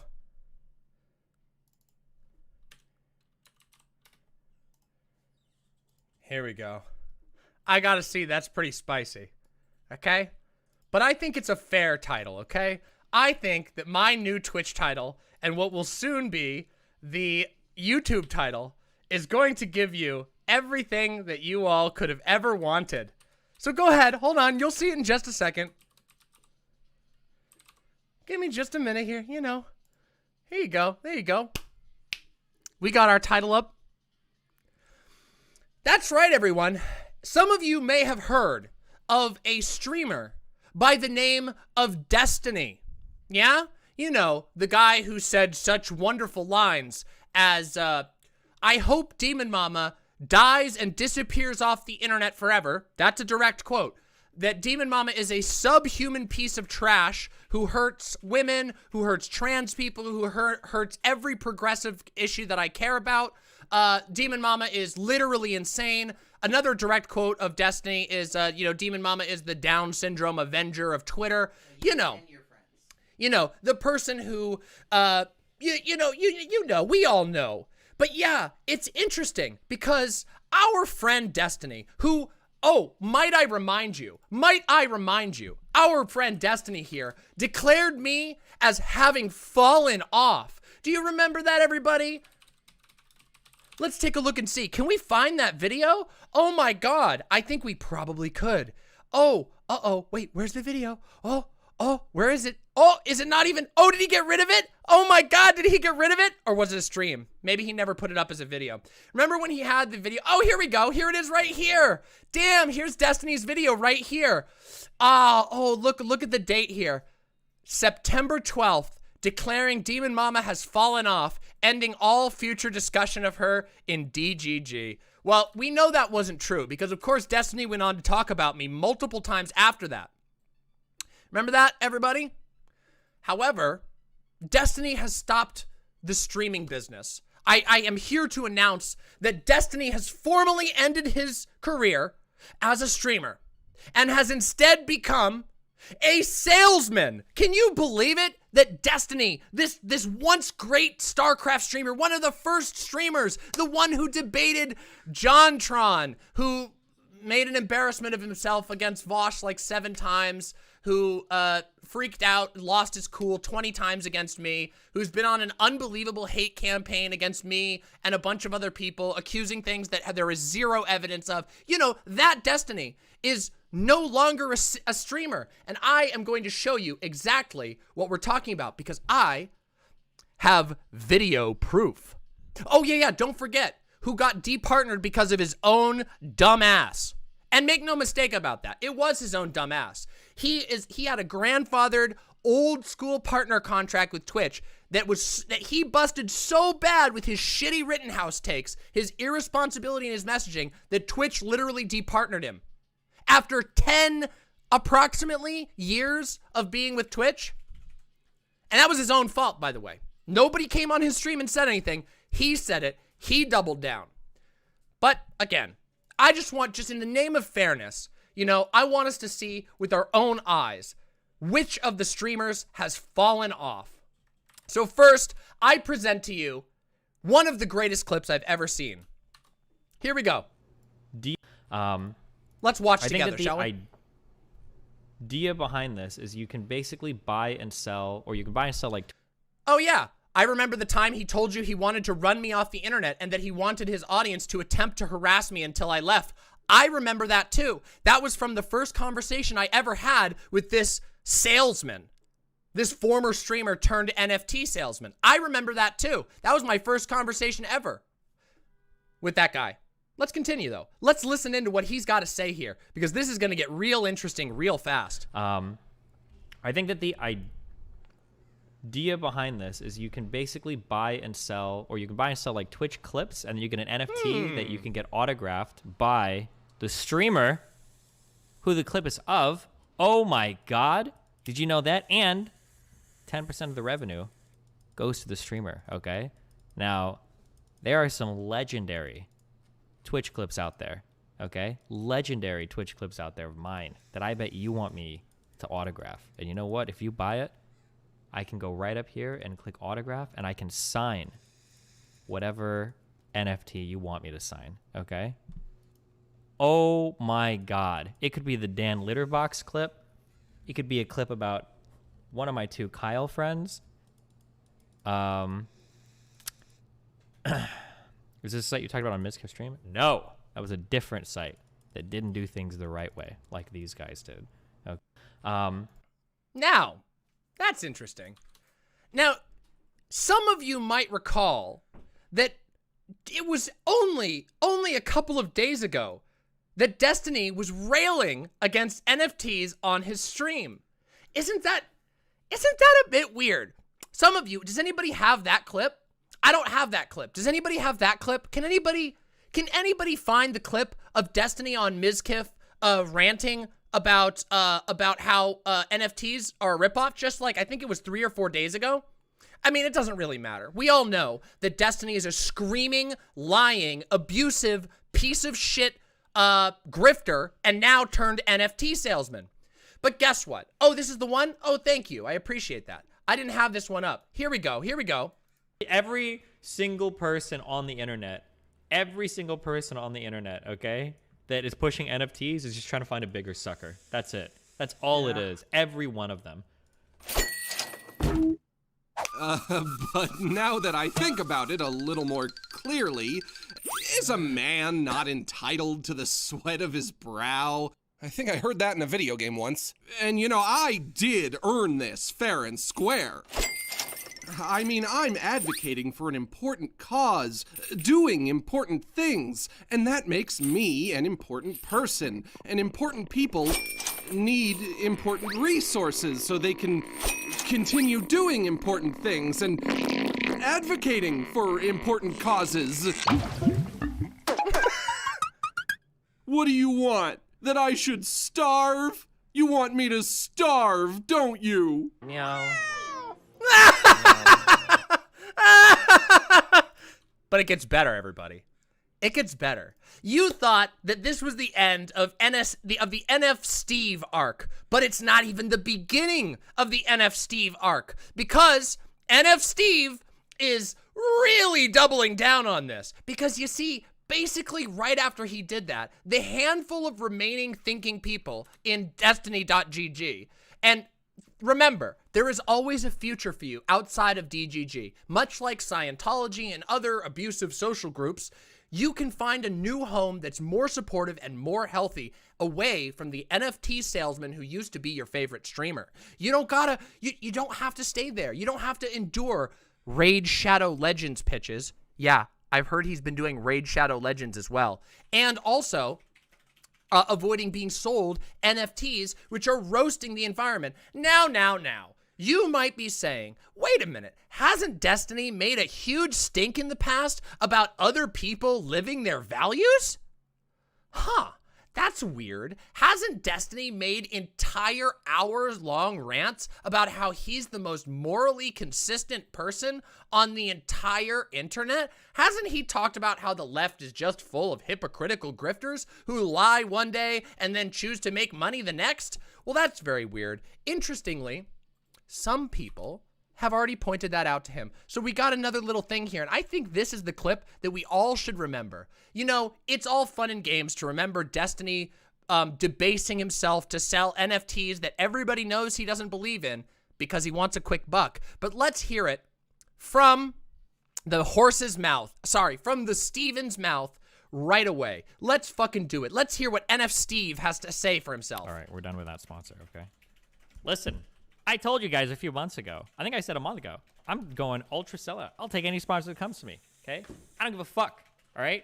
I'm trying to cash out and get out of here before I get banned from this fucking garbage-ass website, okay? Now, when I said it before, everybody laughed. I think you guys thought I was joking. I'm not joking, okay? Somebody comes to me with a sponsor, I will fucking do it, all right? I'm running this shit because I'm not going to be fucking homeless or working at McDonald's because I get banned from this website because I don't address somebody as, like, fucking dear gender, okay? So, you better believe I'm fucking taking mine, all right? With all the other trash fucking streamers on this fucking website doing all these crazy fucking sponsors, fuck that shit, dude. 90% of the just chatting section is people watching fucking paid TV, okay? Half the shit that goes on here is fucking illegal. You better believe I'm trying to cash the fuck out, all right? I don't give a fuck. All right, there you go. Clip that one. Suck my dick, okay? Be mad at me for 2 days on LSF. I'll take the hate. I don't give a fuck, all right? All right, we're done with that sponsor, okay? So,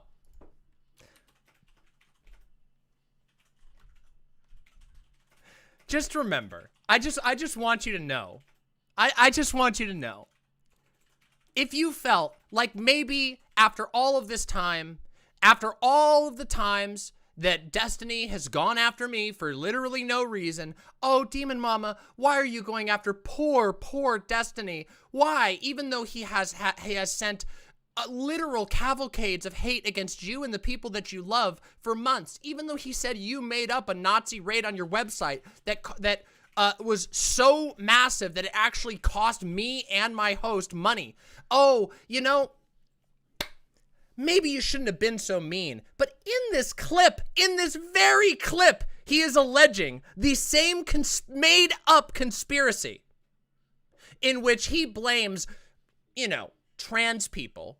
You know, he says, oh, the deer people, you know. He's like, oh, the deer people, that's him saying trans people he doesn't like on the internet are the ones who got him banned from this platform. But we all know why he got himself banned. He got himself banned because of that Rittenhouse clip. He got banned because when Twitch approached him, he fucking doubled down on his shit-ass bullshit hate statements that were in the dead center of a fucking civil rights struggle in America. Oh, yeah. You know what? Viet Pam, if you can get me that link, we'll watch that too, because I love that one. That was very funny to me. But yeah, let's hear it. Can we just do it again? Can we hear it again from the mouth of NF Steve? One more time. This clip is just so perfect. And if anyone ever wants you to believe that there's a single honest bone in Destiny's body, remember, this is the guy, I'm never performative. Everything I do is legit. What was the word that he said? Nothing I do is performative. I'm sorry. That's the quote. Nothing I do is performative. Nothing I do is performative. Nothing I do is performative. Sure right, thing, NF Steve. Okay. Let's listen again, shall we? Listen, I told you guys a few months ago. I think I said a month ago. I'm going ultra sellout. I'll take any sponsor that comes to me, okay? I don't give a fuck, all right? I'm trying to cash out and get out of here before I get banned from this fucking garbage-ass website, okay? Now, when I said it before, everybody laughed. I think you guys thought I was joking. I'm not joking, okay? Somebody comes to me with a sponsor, I will fucking do it, all right? I'm running this shit because I'm not going to be fucking homeless or working at McDonald's because I get banned from this website because I don't address somebody as like fucking dear gender, okay? So you better believe I'm fucking taking mine, all right? With all the other trash fucking streamers on this fucking website doing all these crazy fucking sponsors, fuck that shit, dude. 90% of the just chatting section is people watching fucking paid TV, okay? Half the shit that goes on here is fucking illegal. You better believe I'm trying to cash the fuck out, all right? I don't give a fuck, all right? There you go. Clip that one. Suck my dick, okay? Be mad at me for 2 days on LSF. I'll take the hate. I don't give a fuck, all right? Also, something else I should notice. Notice how he's like, oh, you think I'm going to work at McDonald's or be a bum on the street? Doesn't Destiny own an apartment building? Isn't Destiny literally a landlord? Remember when, wait a second. I'm having trouble. I feel like I'm remembering something. Oh yeah, didn't he have a huge freak out at Abigail Thorne, aka Philosophy Tube? Didn't he freak out at Philosophy Tube because he said that Philosophy Tube was LARPing as a member of the working class by offering to make a tenants union with her fellow tenants? Huh. Weird. So in this clip, we have Destiny openly admitting to being a stupid liar who will sell out for money, that he no longer considers himself a streamer. He's shelling out and selling out. So, interestingly, you might have thought that my stream title was clickbait, but it's literally not. I'm just selling out in any way I can before I get taken off of this shithole website.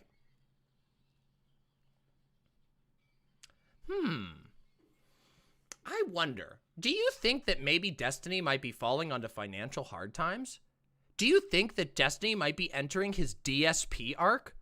You know, Darkside Phil, the streamer that notoriously would spend all of his money on expensive things and then run out of money and then get very angry at his fans and would sell them all kinds of silly things. You know, it seems like that might be the case.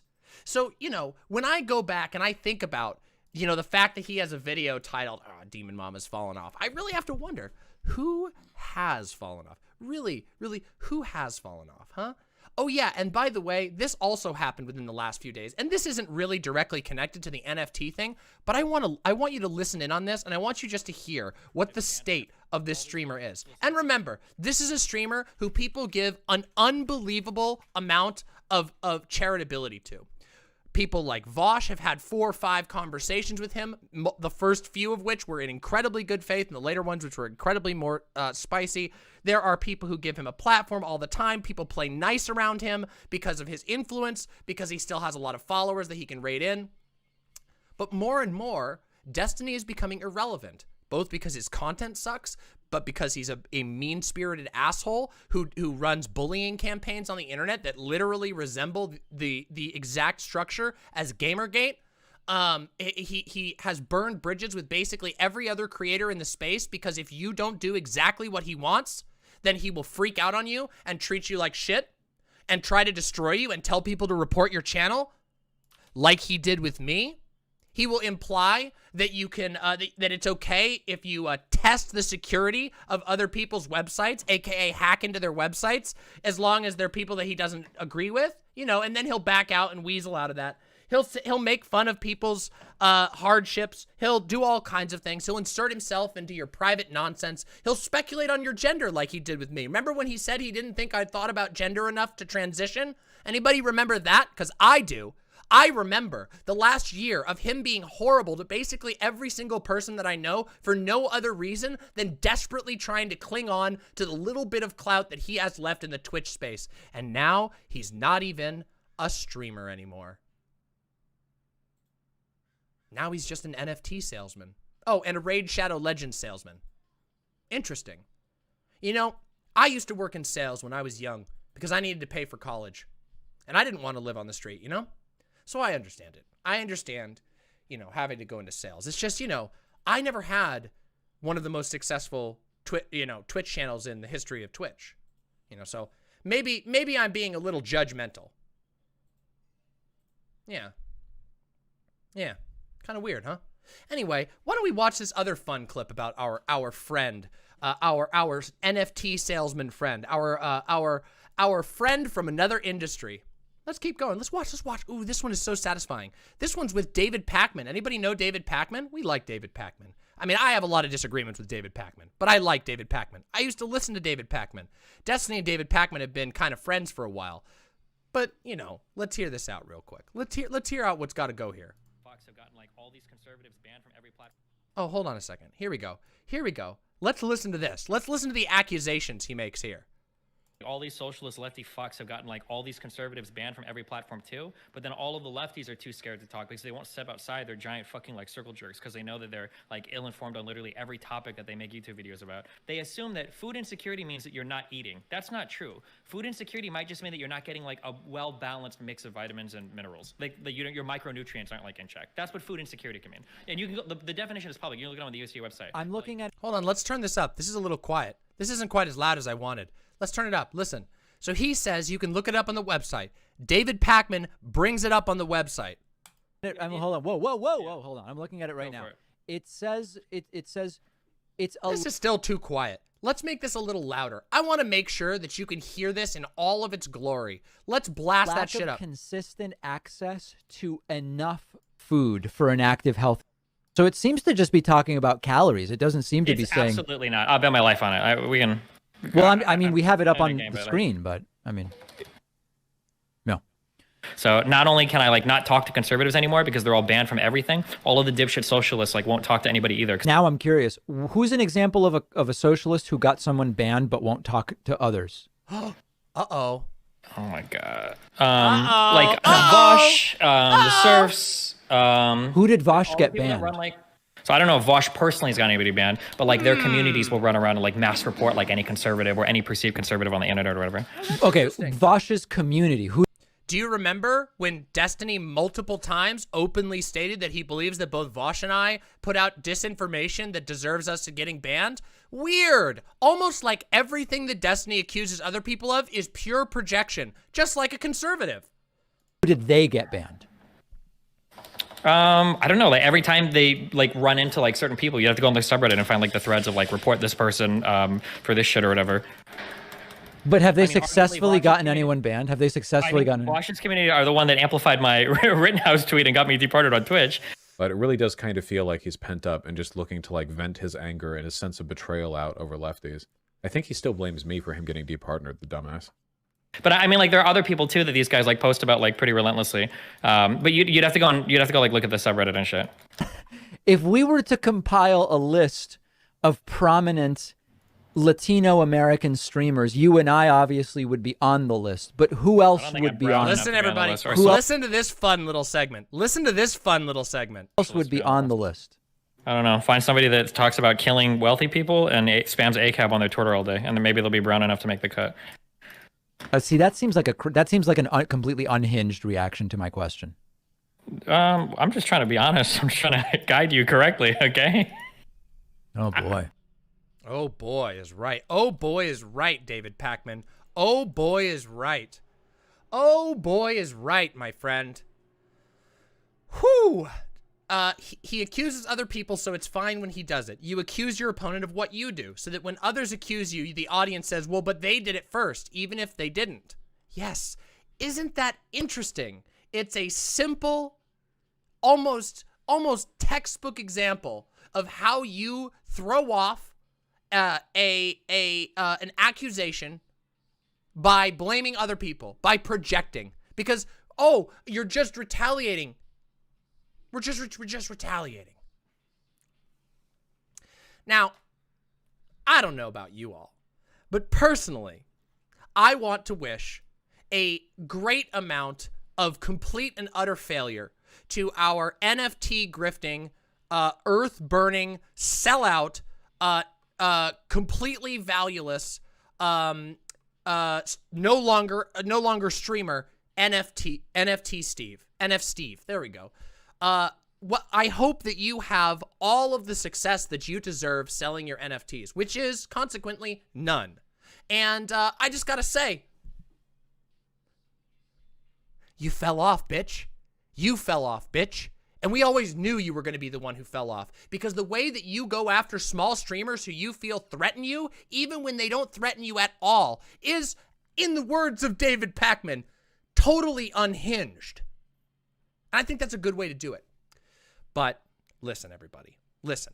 I am not above a little bit of my own needs, you know? So as a lefty that you know, just truly loves living by my values in honor of NF Steve, I am now going to be offering you a line of Destiny-themed NFTs. That's right. Today, you will see the incredible NFTs crafted by the amazing artist known by no name.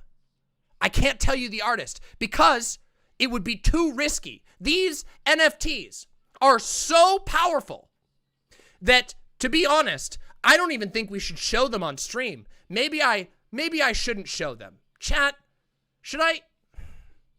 I don't know. Should I show the NFTs?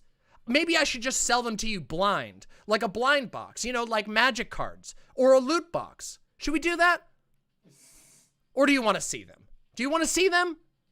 You want to do a poll? Hold on. Let's do a quick poll. Let's do a poll. I don't want to rush into anything, you know?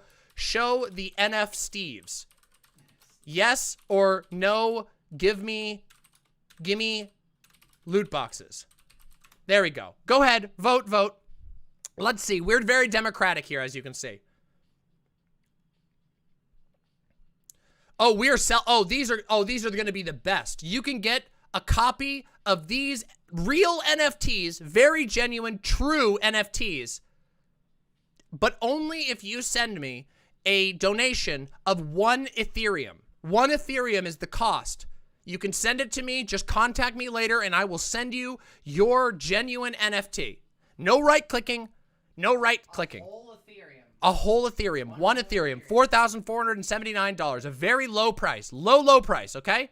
There we go. Okay, stark contrast. Already buying in with a tier 2 sub. Incredible. Let us look at the wonderful, by the democratic process, let us look at the NF Steves. Here we go. We have first the incredibly edgy Joker Arc NFT of Destiny. As you can see, it has a very genuine blurred image over here in the corner, And he has, much like a tribute to the most famous and most successful Joker movie ever, we have the damaged Joker Destiny. Is that not amazing? Just behold. And you can't right-click on this because it's a video. You bid 420.69 Fesh coin. Amazing. But this is not the end. We have yet another one. Oh my God. We have Trippy Red Steve. Who could have seen this coming? It is Steve wearing a style that is a tribute to the incredible NFT artist Trippy Red. Look at that. Trippy Steve. NF Trippy Steve.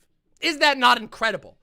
What? Who could not want to give me $4,479 and a chunk of burnt rainforest for this specific NFT? Come on, let's go to the next one. Ooh, oh my God, we got High Noon Steve. High Noon Steve, you can show off your Texan roots right now, also boasting how high your spice tolerance is with the High Noon Steve. Now, some people thought that this was a reference to the previously named Overwatch character McCree, but his name is no longer McCree. It's now Bob or something. So this is not a reference. He used to be, but this is High Noon Steve, okay? High Noon Steve, okay? But we got more because we also have High Seas Steve. We have Happy Friday, sailors. You made it. This is High Seas Steve. If you ever wanted to show off how committed you are to the pirate mentality, you can do that today with High Seas Steve. Yo ho ho, buy my NFTs. Yo ho ho, use the code /Destiny on your Raid Shadow Legends app, and you today can get 50 levels and a free loot box. Imagine that. It's just incredible. And we have one more, because right here is the most valuable one yet. This is Morally Consistent Steve. Have you ever imagined a better NFT than Morally Consistent Steve? Because I can tell you, nobody could have even imagined this NFT would be possible, but we have it here, only on the Mama Exchange.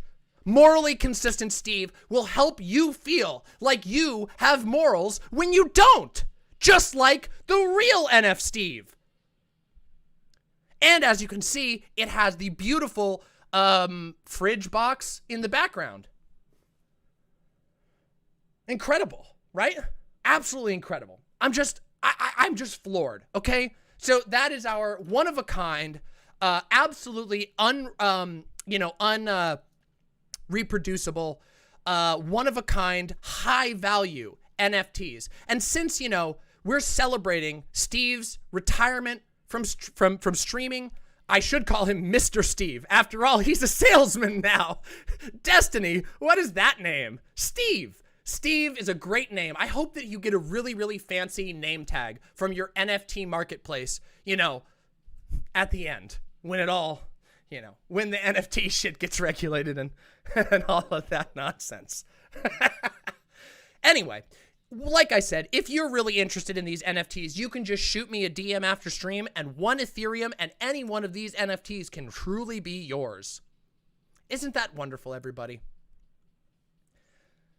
Yes, exactly. Oh, look at that. A special offer, everybody. A special offer. Silent has offered, I'm willing to distribute the link to this whole NFT collection to anyone that can provide proof of liking and commenting on the video, my video, and the video we're going to watch later tonight. So that's a tool for later. Keep that one in your back pocket, but listen to Silent about that. You can get a copy, not the real, but you can get a replica of all of our genuine NF Steves just by showing proof that you commented and liked on my videos and on the video we're going to watch together later.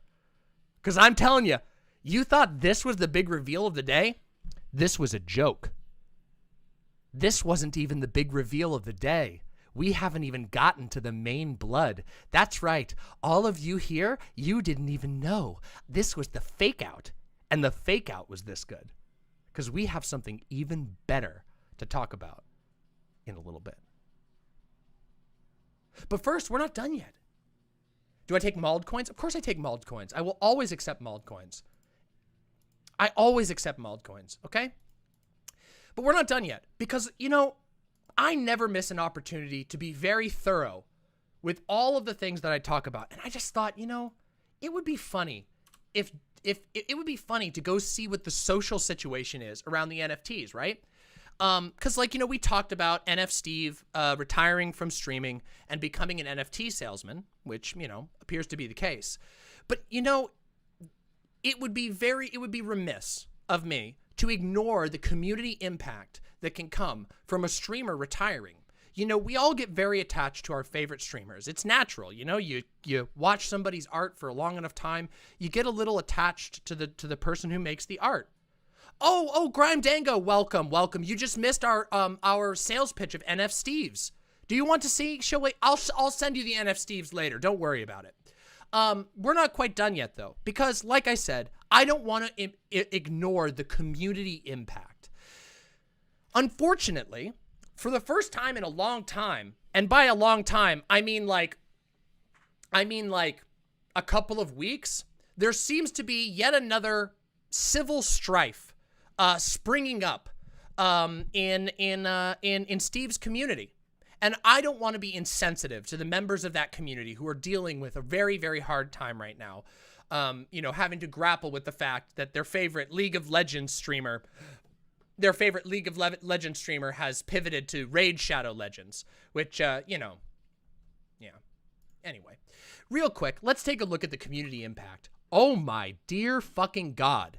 Wait a minute. I'm sorry. Can we get a close-up on that? I'm so sorry. Can we get a close-up on that?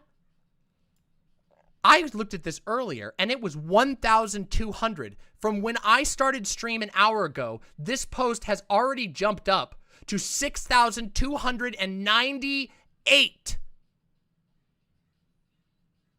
Why no zoom? Oh, I should have zoomed more. Let's zoom in. Oh, I'm so sorry. 6,303. And this is from subreddit drama, so, you know, say what you wish. Where's that? Where's the button? Where's my button? Hey! Give me my button back.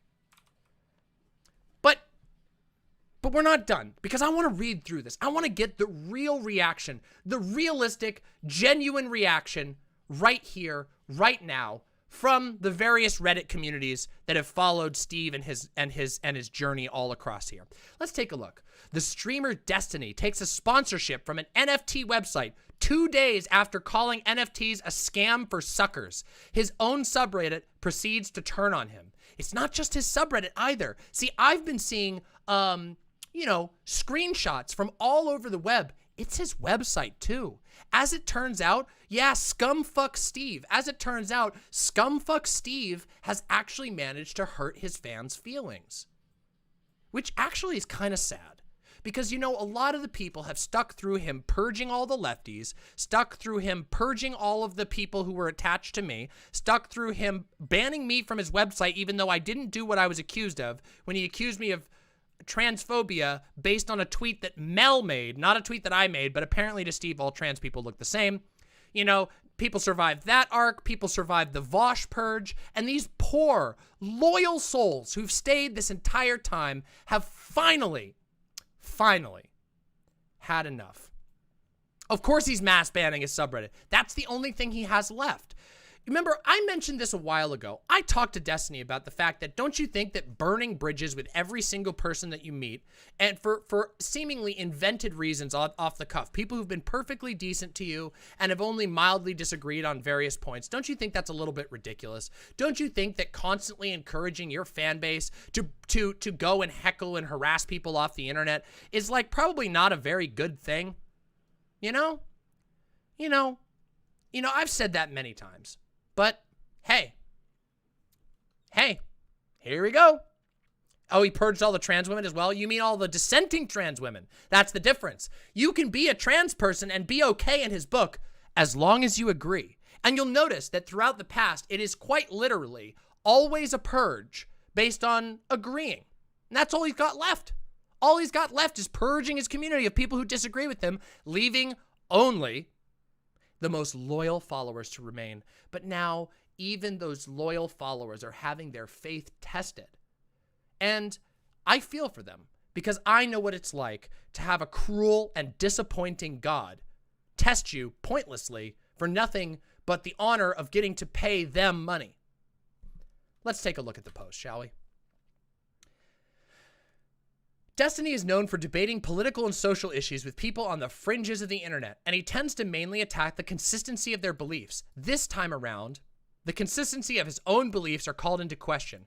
One of the many call-out threads on Destiny, note, not related to the video game, as well as the clip that started it all. This is the main thread that says 2 days old, and this clip has already aged pretty badly. We've already seen this. One user is upset at both the shameless money grab / attempt to make money and the hypocrisy itself. They have lost faith in their favorite streamer. Oh, we'll take a look at that. This just makes me... Let's take a look at this thread. Here we go. This is on his subreddit. Oh my God, 1,352 upvotes on the Destiny subreddit? Only 2 days old, and this clip already aged pretty well. This just makes me sad, I guess. This might unironically be the most scummy I've seen Destiny. If this is as clean cut as it all seems, how are you going to criticize people like Vaush and Hassan for being grifters while selling NFTs? Getting donations isn't enough, I guess. He needs to sell bullshit? This is coming from the guy that used to say openly, you won't get much for being a higher tier sub. I'll be upfront about that. But you should give me your money anyway, hehehe. I had more respect for that form of e-begging than NFTs. And then you have, of course, the defenders. There are still some staunch defenders. These are like pathetic versions of Job from the Bible, you know? To be fair, I understand why he's doing it. I don't really like it. Well, I like the drama. This might be an even better arc than the Vaush arc that I had assumed was coming. Twitch seems to be pretty unreliable in his eyes. Dog, they're all grifters.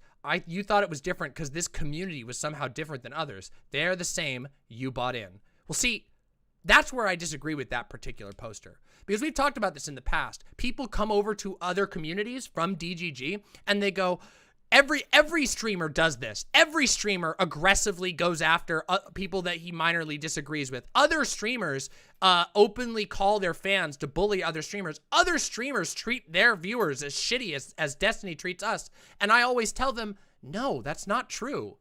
No, actually they don't. And I always ask them, who do you watch? And they say, oh, well, I watch Destiny. Well, yeah, if all you know is Destiny, well, all you know is Destiny's shitty community. But let's keep going. We're not done yet. It's not done yet. We're not even close. We're not even... Destiny himself gets involved. David Pacman literally shills funky crypto shit constantly, and I don't really say anything about that. What the fuck is this fan fiction you're talking about? Oh, is he mad? Oh, do we got a malding Destiny over here? Oh, Destiny himself. Ooh, holy shit. Can we get a zoom in on that? Oh my God. Destiny himself, Neo Destiny, that is Destiny's account, -301. David Pacman literally shills funky crypto shit constantly and blah, blah, blah, blah, blah, blah, blah. Oh, hey, look, who's that? Uh-oh, my name's on here. Do you see what I'm talking about? Do you see why I don't feel bad at all about commenting on this? At all? Let's see what they have to say here. Okay, I'll rephrase that. Destiny consistently calls out people for her hypocrisy that he dislikes. Vaush, Demon Mama, Hassan, various lefty randoms. Dude, you had like an entire 2-hour conversation with Vaush where you picked apart his moral system, showcasing how lefties don't live their principles and how you do. You talked about how you would never take a gambling sponsorship because you actually believe in your principles. 2 days ago, you talk about how everyone who promotes NFTs is just a scammer piece of shit, just so that you could take an NFT sponsorship. Do you understand how that makes your entire... Here we go. Keywords. Oops, that's not what I meant to do. Your entire aesthetic of content seem a bit wacky? Makes it seem like you don't really believe in your principles as much as you try to portray. Permanently banned from Destiny.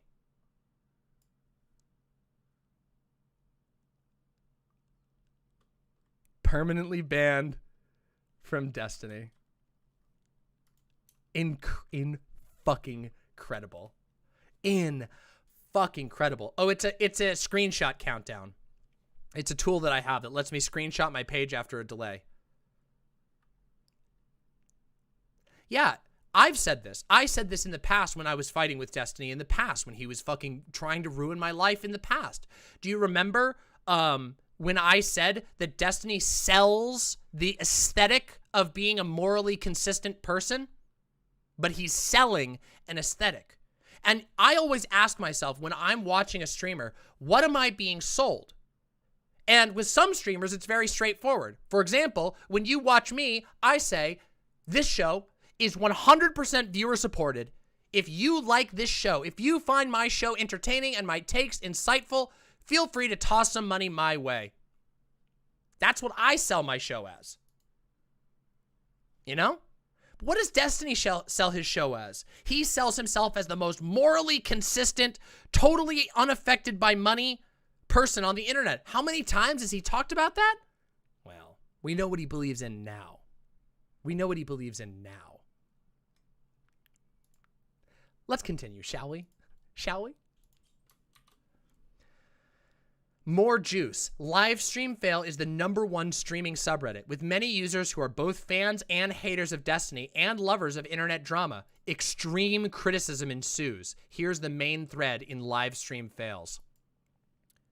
Let's do it. 11.3 thousand on live stream fails. Destiny does an NFT sponsor for the same week he calls them a scam.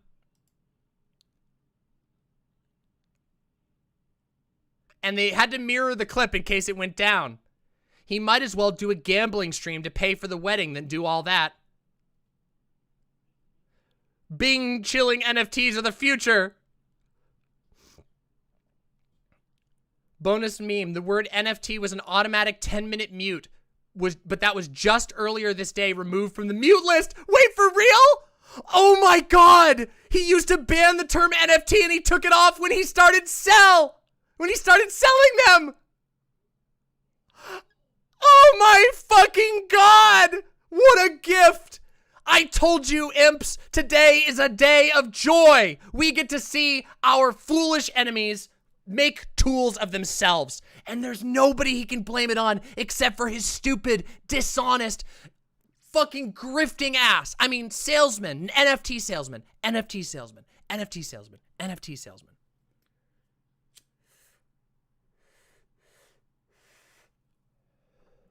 Let's continue, shall we? How important is live stream fails? Live stream fails is the #1 streaming subreddit on all of Reddit. And that post has 11,000 upvotes right now. 11 fucking thousand.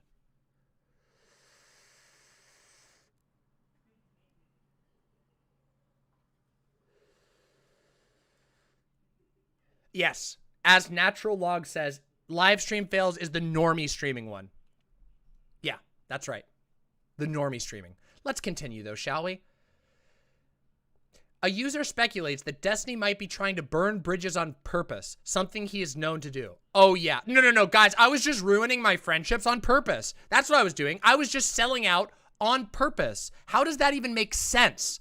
I was just breaking my own principles on purpose, everybody. It was on purpose. I was grifting you on purpose. Is there a clip or comment of him explicitly calling NFTs a scam, or is his position more nuanced than it's being made out to be? Watch this. Watch this. Watch this. We're going to watch it again right now. We watched it earlier, but I'll watch it again just for the benefit of everybody. We ready? We fucking ready? Here we go. Single person on the internet. Here we go. Listen closely. Single person on the internet. Every single person on the internet, okay, that is pushing NFTs is just trying to find a bigger sucker. That's it. That's all it is. Every one of them. Basically scammers. I consider all of them. Crypto is too, man. There's people who never stop tweeting about crypto. Yeah, I know, but like, so they can dump it. I wish there was like a big macro. There needs to be a macro accounting of human behavior, because we all grow up making fun of certain people, and then we all grow up and we do that behavior, right? When I grew up, people made fun of motherfuckers that sold Avon, Mary Kay, Amway, but like, bro, I'm sorry, NFTs are the Zoomers Avon. That's all it is, bro. Like, it's the exact same shit. Yeah, you're buying some worthless fucking shit with the hopes you can pawn it off on some other loser in the future who thinks they can pawn it off on somebody else. It's all fucking pyramid scheme bullshit. That's what it is. It's not a pyramid scheme. What do you say to people who actually buy it for their artistic value? Because I mean, every single person on the internet, every single person on the internet, okay, that is Anybody want that? You want that? There you go. Bam. There's that clip for you. Everybody, boom. Boom. Oh my God. Oh my fucking God. The L of L's, but we're not even done. There are so many L's being handed out right now. Yeah, keep in mind that Destiny has now equated himself to an Avon. To an Avon salesman. Incredible. Let's keep going. Shall we? Let's keep going. Here we go. Here's a commenter. Let's take a look. Ooh, we got a new Destiny thread just popped up. Here we go. This is a comment. It wouldn't be as big of a deal if it didn't come from someone who constantly complains about consistency and has cultivated an obnoxious audience who claims to believe the same thing. I'm adding a little bit here because let's be real. That's supposed to be his shtick. He was voicing his criticisms towards Valkyrie for her scam product, but at least you would have gotten a product from that. This is literally pixels that are worth nothing. Yeah, you know how many times he's gone after different people? Remember when he called Abigail Thorne, aka Philosophy Tube, an online grifter? I know, I brought that up. I want it to be in everybody's mind, you know? I want it to be in everybody's mind when this malicious hack says things that are egregious and then immediately does the exact same thing that he's accused others of. Yeah. For participating in a rent strike, Grime Dango. That's how it was. It's possible, Truth V7. Sometimes these people, like some of these companies, are moving so quick that they'll just bring you on like that. Remember, Destiny is an established public figure. He could have done it literally the day of that thing. He could have done it before. But you can't trust him. That's the secret. There's the secret. The secret is that nobody, not even his own fans, can trust him to tell the truth because he's explicitly even admitted to it when pressed on it that he's selling out. He's not a streamer anymore. He's a salesman. He's a Raid Shadow Legends NFT salesman. That's the rub. You don't. 2,131 upvotes on the Destiny subreddit. So here we go. On the Destiny subreddit, 2,131. Man, what the hell? I'm honestly super disappointed right now that Destiny would promote NFTs on his stream. I've been around for a few years now, and one of the things that really brought me to Destiny was his consistency in his values. Seeing now that he stooped so low and literally promoted NFTs, which he literally called a scam a couple days ago, is ultra fucked and is really just surprising. It's not surprising, guys. It's not surprising at all. Hell yeah, Grime Dango. That's what I'm talking about. What has happened to living up to your values? For so long, he has rightfully criticized internet socialists for not living up to their belief. Oh yeah, remember when he rightly made fun of people for their gender identity? Remember when he rightly criticized me by saying that I should die and disappear off the internet forever? Wow, so right. He's so right. He's just so consistent. He's so consistent. It really seems like he's just abandoned everything he's done that separated him from any other streamers. He always had. He's always been one of the worst of the streamers. Like how he handled gambling sponsorships, and instead he's given in to what the other streamers obsess over, fucking money. It's just so weird to see him try and completely rip off his own community. Rip off his own community. And that is what he's doing, by the way. That is what he's doing. Honestly, it just caught me off guard, man. It really caught me off guard. The guy who's been running harassment campaigns against every trans person who disagrees with him, even mildly, on the internet for the last 10 goddamn months. It just surprised me. It surprised me that this abusive guy who I watch because he's abusive to people I don't like is now taking it out on me. Oh, no. Oh. Poor widow. Oh. Ooh, what's this one? Let's take a look. What else do we have? Now we have the bonus content because we've gone through the main threads. Ooh, here we go. Okay, Steven, you got the politics nerds to believe that you're a hypocrite. It's time to reveal your 5-head plan and own them with yet another salient debate tactic. Was it a social experiment? Are the proceeds going to a charity? Were you testing us to see if we're the circle jerkers? Not a cult, though. DGG for life. Copium with hopium. DGG. So true. This is all a part of Supreme Leader's plan to test his audience. It was for our own good. Not a cult. Not a cult.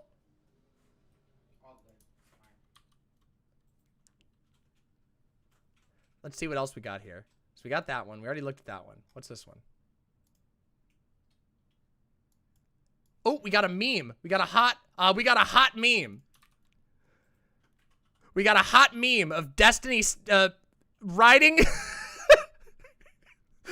I actually scamming.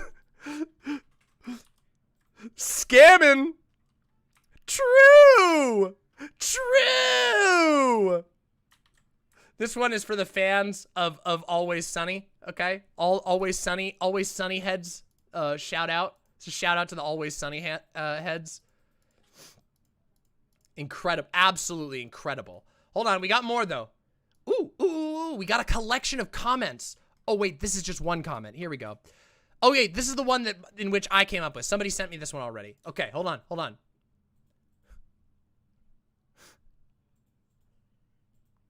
Oh, my fucking God.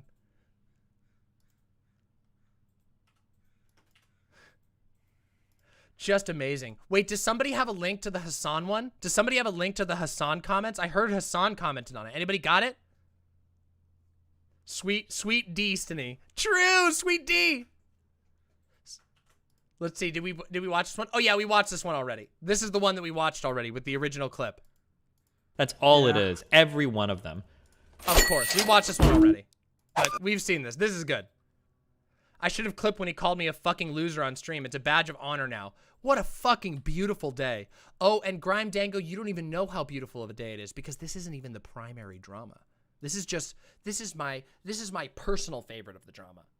Castrix posted Hassan's. Okay, here, let's watch the Hassan one. Let's see what Hassan had to say about it. Here we go. What is this? Every single person on the internet,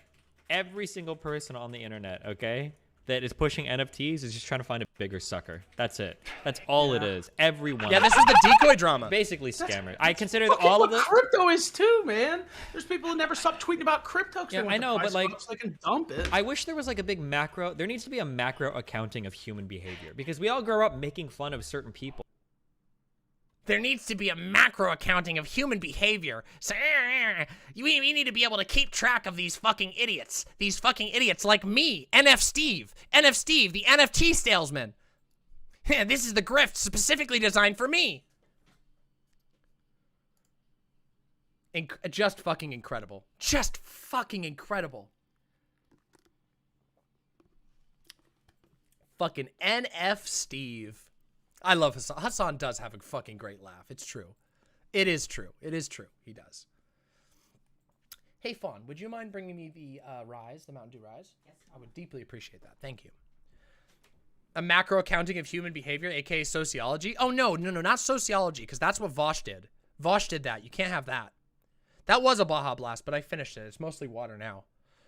I usually drink my sodas with a lot of ice. Actually, I think the best Jordan Peterson impersonation is actually Ethan from H3H3. Personally. Yeah, it's funny because this is the guy that talks about like this is a guy who memes about eugenics and then also memes about eugenics with regard to NFT people and then becomes an NFT person. He is currently purging his chat like what he did with leftists over the past 2 years. No surprise there. No surprise. Thank you. Thank you. This is the soda that I don't drink with ice because it comes in a can, but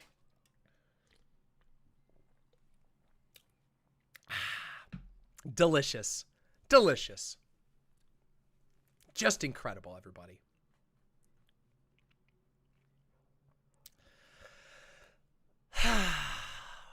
You know, I think we need a celebratory fucking cigarette. Can we have a fucking Rip Bozo? Can we get a Rip Bozo in chat, everybody? Let me see. Can we get some Rip Bozos in chat? Can we get a fucking Pack Watch 2021 Rip Bozo in chat?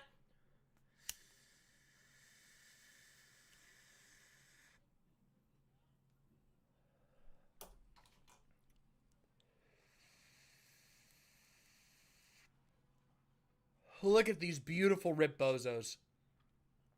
Rip Bozos, ripped to a legendary streamer gone NFT Raid Shadow Legends streamer. Or salesman, I should say. Now, it's funny.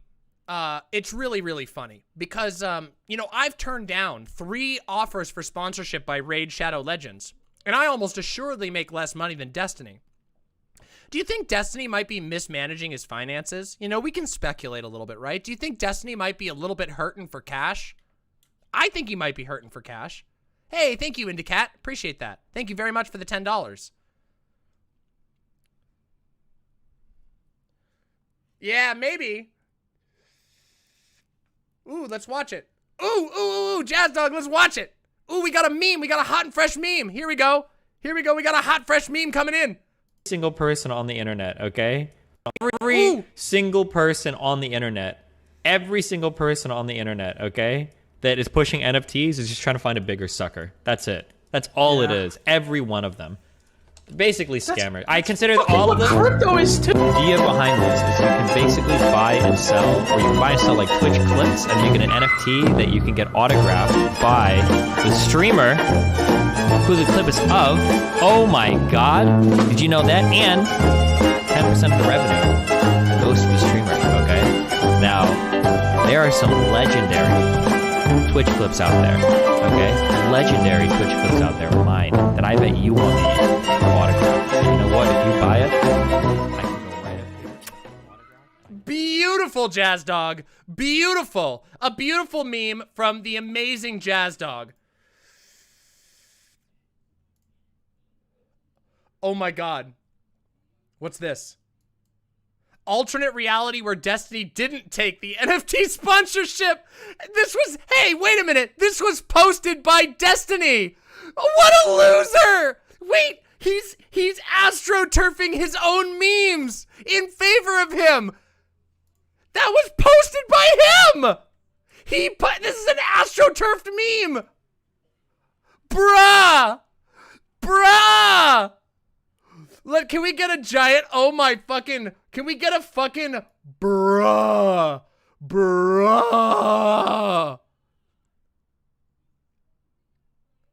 The day that just keeps giving. The day that fucking just keeps giving.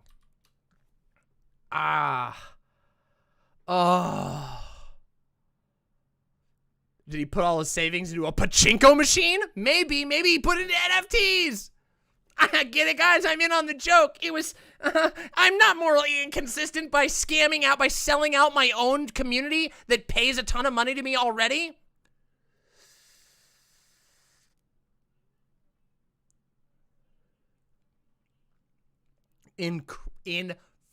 Fucking incredible. Jazz Dog, nice. Fucking incredible.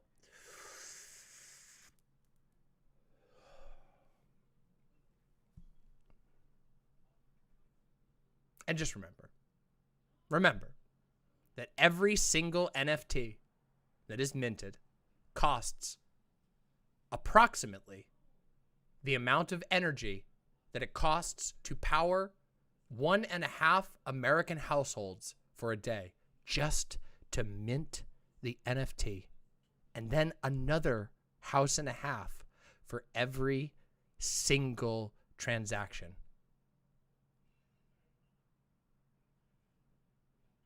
This is the bruh moment of bruh moments. This is the Rip Bozo of Rip Bozos. Destiny shelling out the end of his career with a whimper. With the most pathetic whimper you can possibly imagine. falling off with self-referential memes on your own subreddit while you ban anybody who is even remotely disagreeing with you. Bye-bye. Bye-bye. See you later, salesman Steve. It was good knowing you back when you were Socrates, Steve. Back when you accused me of ripping off Smiling from you and Vaush. Back when you accused me of being the watered-down 3.0 model, even though usually the model numbers get better. And then your own subreddit also said that I was a cooler model. Oh yeah, that's what happened. Rip, and have a wonderful time with your NFT grift.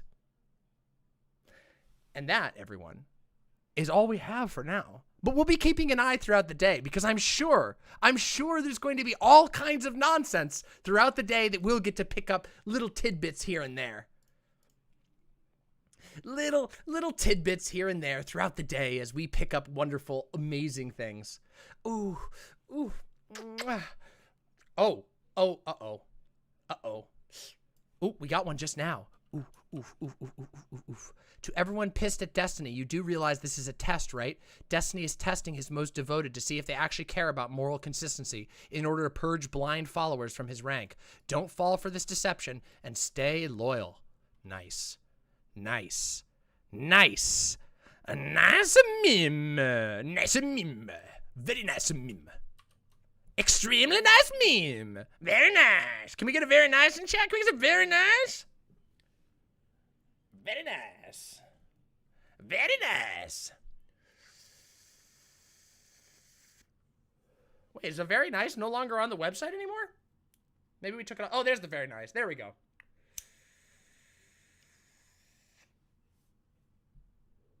What a wild time. What a fucking wild time.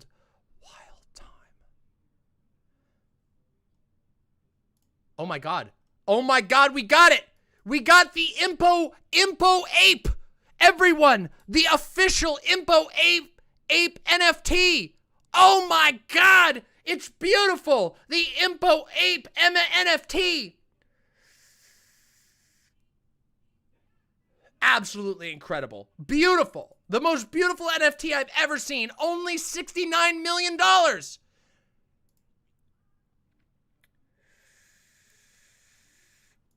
Yeah, it's truly priceless. It is priceless.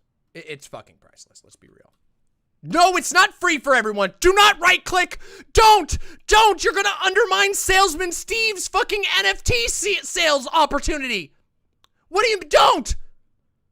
Shout out to the artist. The artist being, of course, Nia Tigra, the amazing artist who also did the art for this stream announcement, and I showed that off, so don't worry. No right-clicking. It's an honor system, everybody. It's a multi-million-dollar rainforest burning honor system.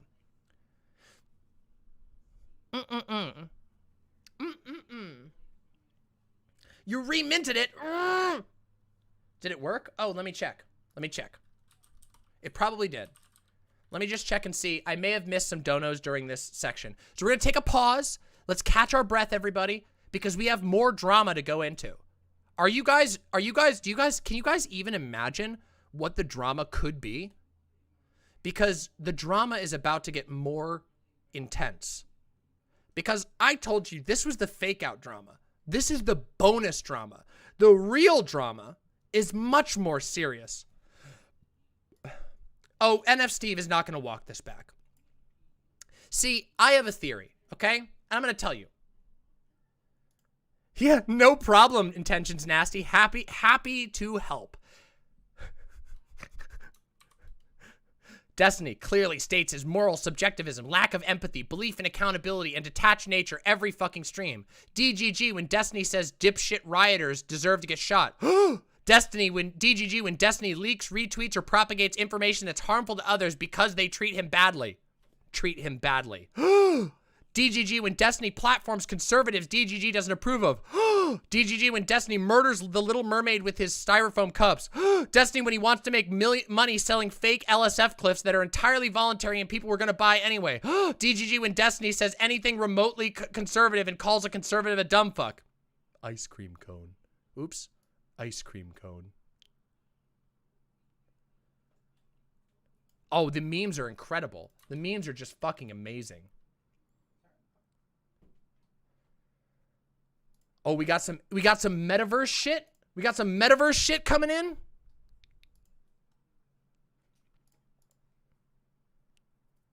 Ooh, we got some okay buddy stuff coming in. True! Super rare snake. I mean, not salesman Steve Stinney.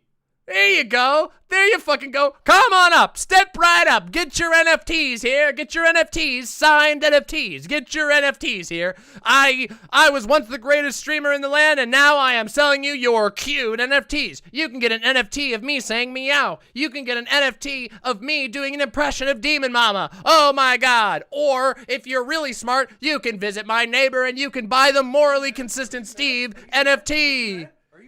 Are you mad? Are you mad? Are you mad? Are you desperate? Are you desperate, Steve? Are you desperate? I think you're desperate. I think you're desperate, my friend.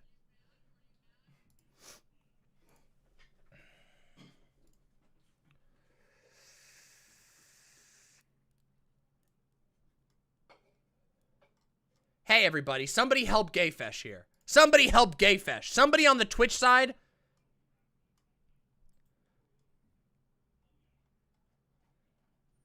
Somebody help GayFesh out. GayFesh needs a clip.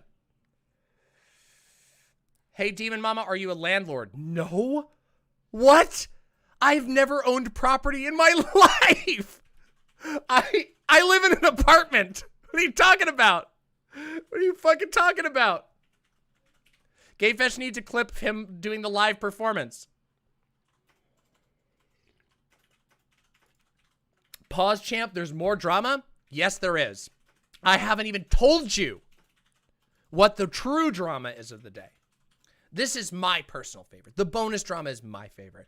But we have to talk about Lauren Southern, everybody.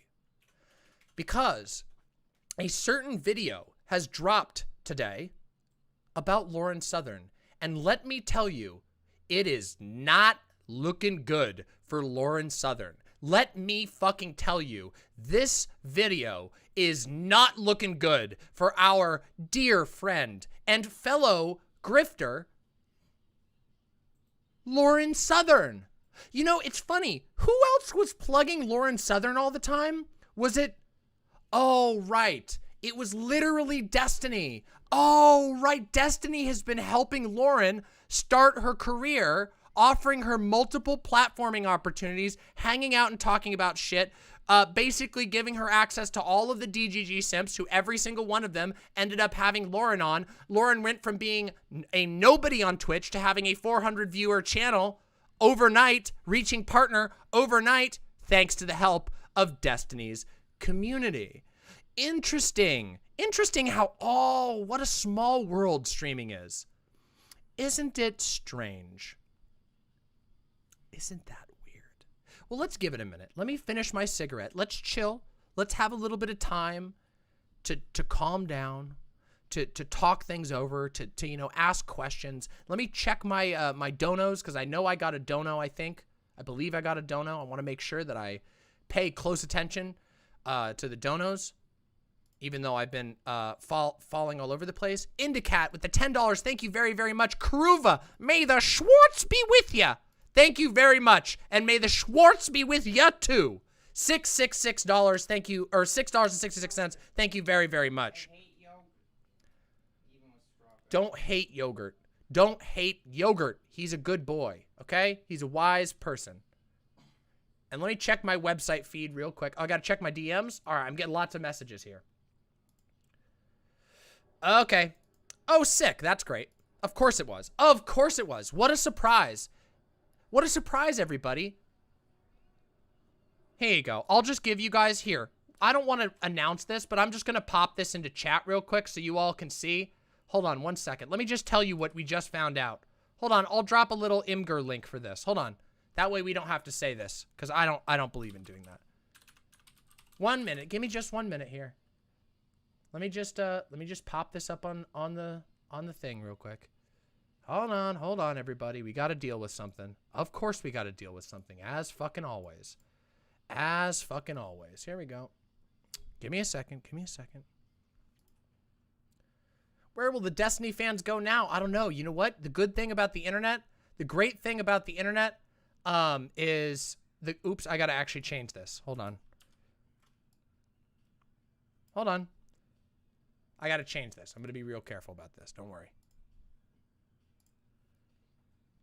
Give me this. One moment. You just gotta give me a minute. Everybody be patient. Be patient. I just have to do this because this was not expected. I mean, I should have expected it, but, you know. All right, everybody. Unfortunately, the Discord is locked down for the rest of today. Here you go. You can all see why here. Here you go. Yeah, former streamer. He's become an NFT salesman now. Here you go. You can all click that link if you want to. Don't worry, I'm not forgetting about YouTube chat. I'm just very, very busy. There you go. So just we had to lock down the Discord, as seems to be the case. Weird how there's so much overlap between those communities these days, huh? Very weird, isn't it?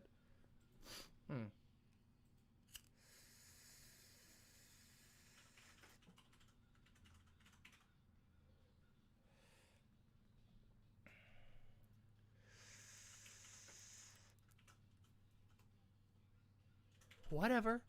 Oh, whatever. You know, it's okay. We've dealt with this before.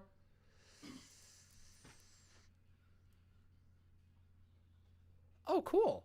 Let's check it. Let's check it. I got some extra DMs. Thank you very much. So Discord's locked down. Sorry about that. No, it wasn't. Not permanently. It went down for a while. Oh my God! Vermin, these are adorable! We have confirmation. We have confirmation, everybody. Hold on. We have confirmation, of course, that Pigeon is a Demon Mama fan. Look, Pigeon is a Demon Mama fan. Breaking news. The one and only Pigeon is a Demon Mama viewer. Holy shit.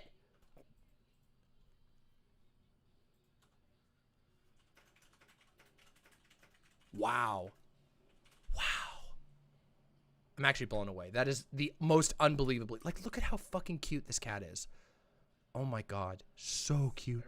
Digital pet. Digital pet. Oh my God. Yeah, that's right. Pigeon. More like Impigeon. More like Impigeon. Chicken. I do test. That's true, Silent. I do test well in the goblin community.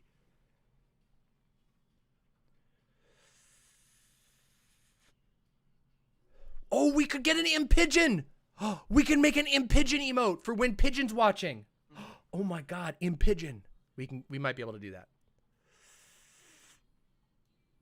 Okay, one more thing I gotta check before we move on to the next segment, which is, of course, going to be the very exciting true drama of the day. And then I might even have another bonus drama. Simone says, thank you for bringing your joy and content to us imps. It's amazing to see a trans person succeeding and growing. Trans liberation, trans thriving, indeed. Absolutely, Simone says, and thank you very much. Zoe Vexed for the incredibly generous tier 4 sub. Thank you so very much. Truly, Zoe Vex, thank you so much. Brim with the gifted tier 2 subs, thank you so much. Congratulations to the white names that have just been purged into the depths of hell with the other imps. Here's to the day that you too shall have your own NF Steves. If you're lucky, if you're rich and have Ethereum, you can have NF Steves. Subbing for the glorious Destiny slander. Hashtag he fell off. True. Thank you, Stark Contrast, for the tier 2 sub. Truly appreciate that. Thank you all for supporting me and my stuff. Okay? Thank you very, very much. I'm going to finish this cigarette, and then we're going to jump right into the Lauren Southern drama, which is going to be incredible. And there might be bonus as well. Because I've been, a little bird has told me that there was polyamory drama. I may have to investigate this with my own ears tonight on stream.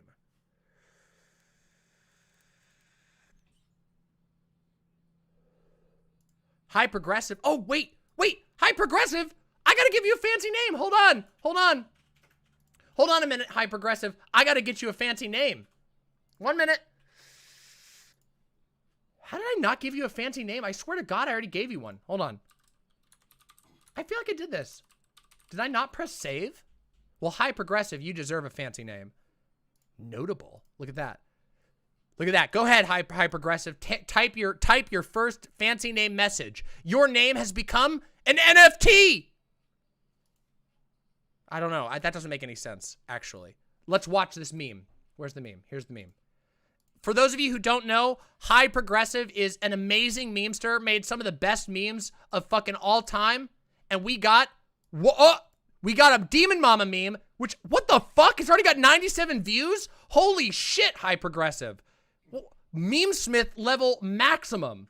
Let's do this. You can get a copy of these real NFTs, but only if you send me a donation of 1 Ethereum. $4,479, a very low price. No right clicking. Let us look at the wonderful, by the democratic process, let us look at the NFTs. Here we go. We have first the incredibly edgy Joker arc NFT of Destiny. Damaged Joker Destiny. Is that not amazing? Just behold. And you can't right click on this because it's a video. You bid for 2069 Fesh coin. Amazing. We have yet another one. Oh my God. We have Trippy Red Steve. Who could have seen this coming? It is Steve wearing a style that is a tribute to the incredible NFT artist Trippy Red. Look at that. Trippy Steve. Who could not want to give me $4,479 and a chunk of burnt rainforest for this specific NFT? Let's go to the next one. Ooh, oh my God. We got High Noon Steve.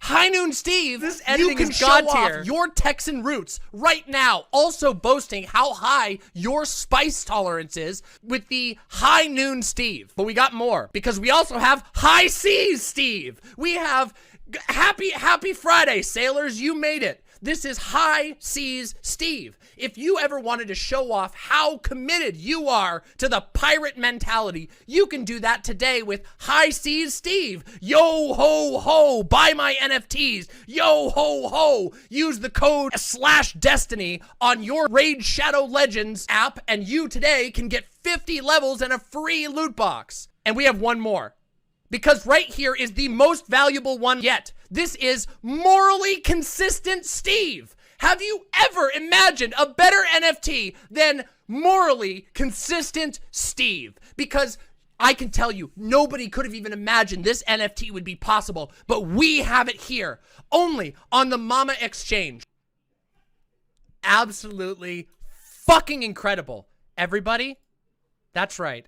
You may not have been able to get your hands copy on an NFT today, but what you can get your hands on is witnessing Highprogressive, of course, the fucking MVP, Highprogressive.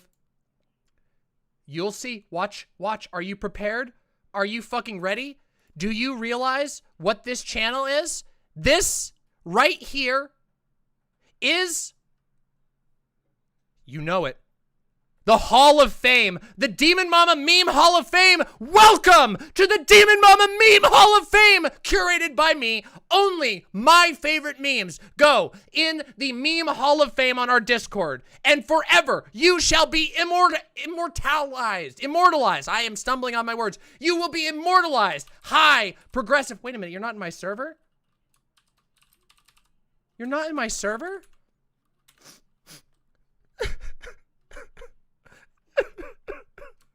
Made by twitter.com/highprogressive.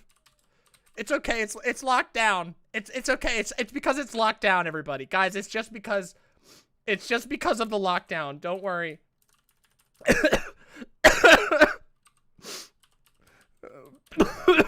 There we go. It's okay. Okay. It's all right. It's okay. Top 10 anime betrayals. Top 1 anime betrayal. Immortalicized. Italicized.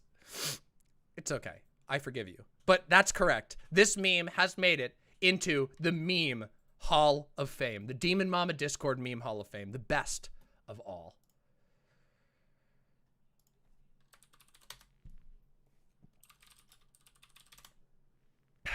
Oh, I see how it is. Glooby has messaged me, shut up, bitch, get owned. Thanks, Glooby. Thanks for the message of support. Glooby. Well, you didn't have to be. She didn't have to be so mean. She didn't have to be so fucking mean. Oh, you got in? All right, somebody give Highprogressive the proper roles, the artist role, the content creator role, etc., etc. Thank you, Glooby. I appreciate her brief words of support. Shut up, bitch. Ooh, we got more pigeon pics? Oh my god, we got more pigeon pics. I love you, Mama. I love you too. There you go. There's a real support. Oh my god, these are so cute. Why am I? Well, wait. What I say? Why am I coughing? I say as I smoke and laugh really, really hard at the same time. We got displeased Pigeon. Pigeon did not like this segment, unfortunately. And Pigeon really was shocked by this one. This was when Pigeon heard how much energy NFTs use. Pigeon was like, the fuck? What do you mean? They use a house and a half? A house like I live in? Meow! Meow! You mean to tell me the forests are burning down and I won't have air? Meow, meow. There's an echoed meow. That's cute. Meow, wow. Oh my god. Literally the most photogenic cat. Like, can you get a more photogenic cat than this little goblin?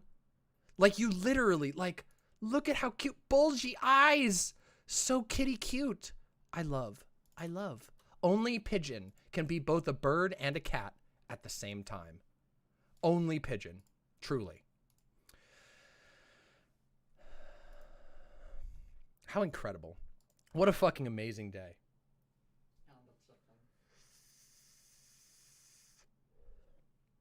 Oh.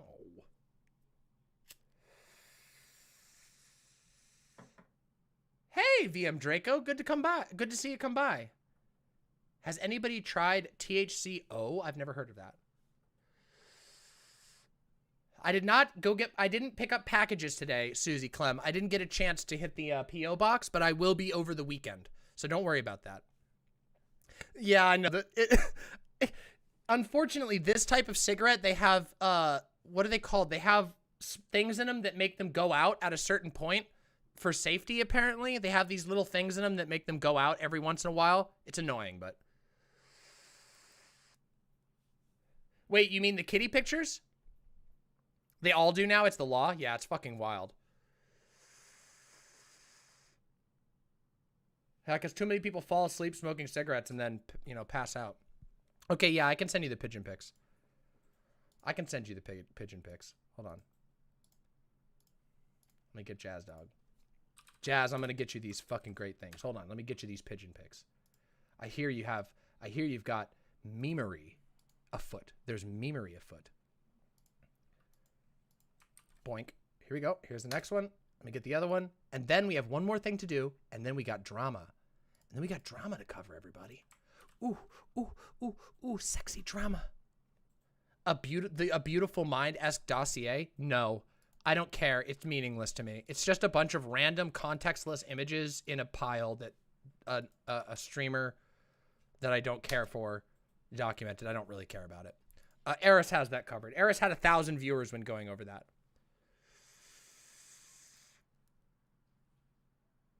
Hey, that's kind of cool. That's kind of cool, Danny Fallen.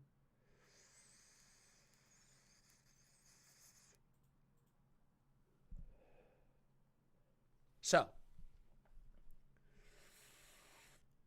I ordered some mealworms online. They're supposed to be for birds. Do you think they're safe for human consumption? Okay, let me tell you something. Wait, you're still getting an error? Starshine Dub, that's weird. Hold on. Starshine Dub, let me check one thing real quick. Hold on, I'll message White Nervosa about it. Hold on, let me check.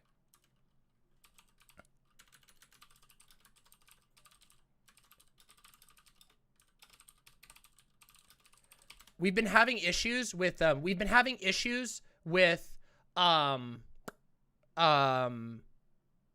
PayPal API, so don't worry about it. Now, let me tell you something about the mealworms, okay? If you want, I don't know why you would want to eat the mealworms, but if you really, really, really want to eat the mealworms, the ones that are bought for like bird things, usually they don't actually have all that much mealworm in them. They're mostly mealworm casings. In fact, when we used to buy mealworms for the chickens, which we used to have some chickens when we lived in California, you have to make sure you buy from a reputable brand because otherwise you just get casings. It's bad. Yeah, it's bad. So be careful with brands, and I wouldn't recommend eating them if they're bird food. Just grow your own or whatever. If you're really trying to like, listen, I know some people are like bugs are a delicacy. That's your choice. I'm not into that shit. But if you're into that, buy them from a safe source, okay? Starshine Dub, real quick. Starshine Dub, I'm gonna send you a message real quick. Because my website admin has a question for you about the website. We're trying to diagnose what's been going wrong. Hold on. How do we even do that?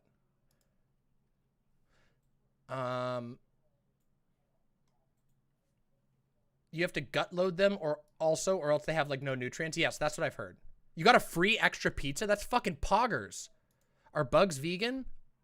No, because I don't think so. I don't think they are. Hold on. I don't think bugs are vegan because they're a living creature. I don't know. How do you get the... Here you go. Wait, how the fuck do you do that? Wait, how do you see somebody's profile on Discord? How do you get somebody's username on Discord? What am I doing wrong? Copy? No, that's not it. How do you do that? Faun, how do you do this? Tell me. How do I get the number? Because I need to... Oh, is it because I have streamer mode enabled? That's probably why. Hold on, I gotta disable streamer mode real quick. There we go. Okay. Here. Starshine Dub. Here you go.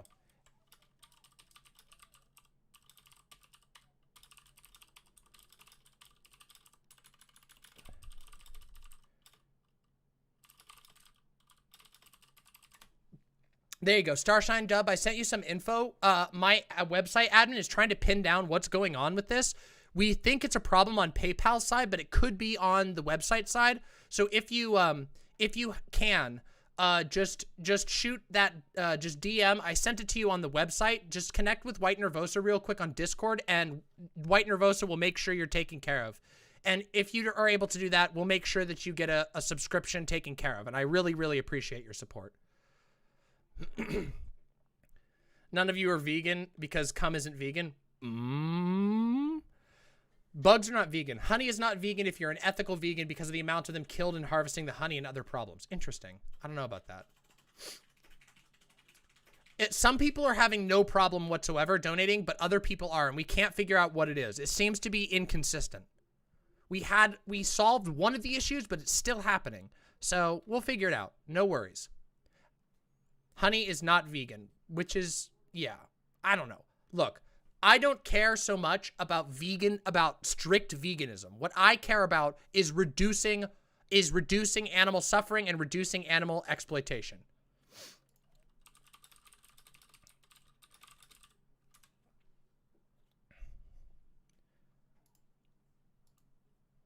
Okay, thank you so much. Appreciate that. Appreciate that a lot. Excellent. Okay, sick. I'll, here we go.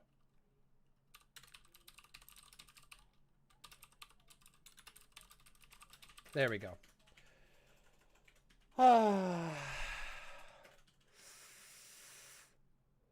See, there's those fucking anti-things. There's the anti-fire things.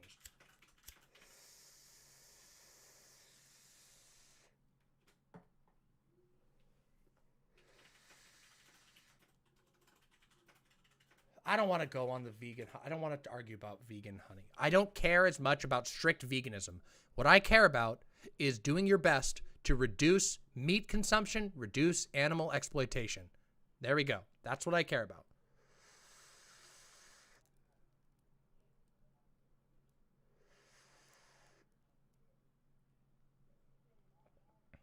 Anyway.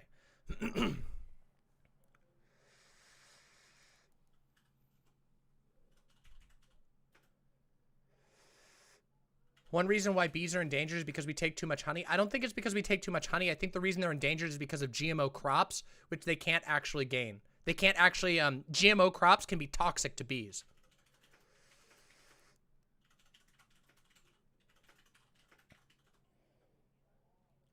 Oh, this is an opportunity. We have a lot of viewers right now, so I want to ask real quick. In the past, somebody DM'd me about being a metal worker. Okay? This is a shout out to the imps. I cannot remember who it was who DM'd me about being a metal worker. But if you are a metal worker, like a legit skilled metal worker in the chat, I would like to talk to you. Please DM me on Discord because I would like to commission you for a special project I'm working on in the long run. I have not been able to re-find who it was who messaged me about being a metal worker. But please, if you're the metal worker who messaged me, or if you are a metal worker in general, please message me because I would like to talk to you about getting a special project done. I mean, I don't know what type of metalworking. I'm not a metal worker. So if you're a metal worker and you think you might be able to help me, I'm trying to get an object crafted. Maybe it's a sword. Maybe it's something else. Ultra Beowulf? It might have been Ultra Beowulf. I know somebody messaged me. If you know a good metal worker, that's great. That's great. Maybe. Will it need welding? It might need welding. I am not 100% sure. I don't know anything about metalworking, but somebody who was a metalworker messaged me a couple months ago, and I can't remember who it was. Okay, that might be enough, Chair. I don't know for sure. I wish I knew. It could be a blacksmith. A blacksmith might do it.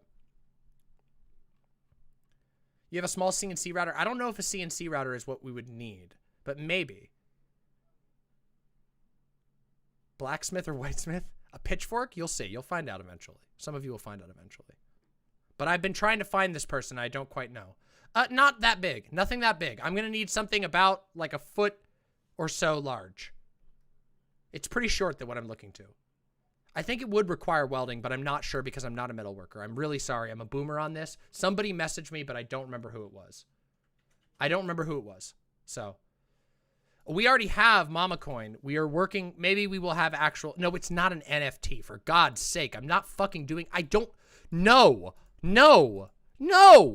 God, no. God, no. Please, no. God, no. No. Okay, everyone. Enough dilly-dallying. Is it the chains of hell? It might be the chains of hell. You might be a redneck if, wait a minute, hold on a second. That's not what I meant. That's not what I meant at all. I'm sorry. I'm so sorry. That was inappropriate. Okay, hold on a second. I gotta clear out all these goddamn tabs. Tabs, get the fuck out. Go away, tabs. Too many fucking tabs. Okay. Tabs settled. Oh, hey, thank you. That's a good start. Thank you very much. I will put this down in my notes. Michael Cthulhu. That's one. Hold on, let me take a note in here.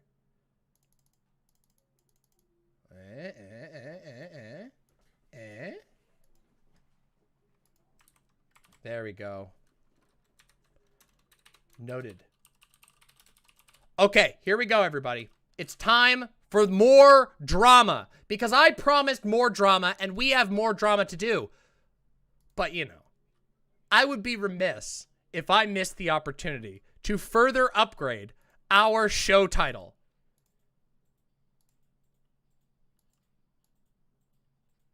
All right?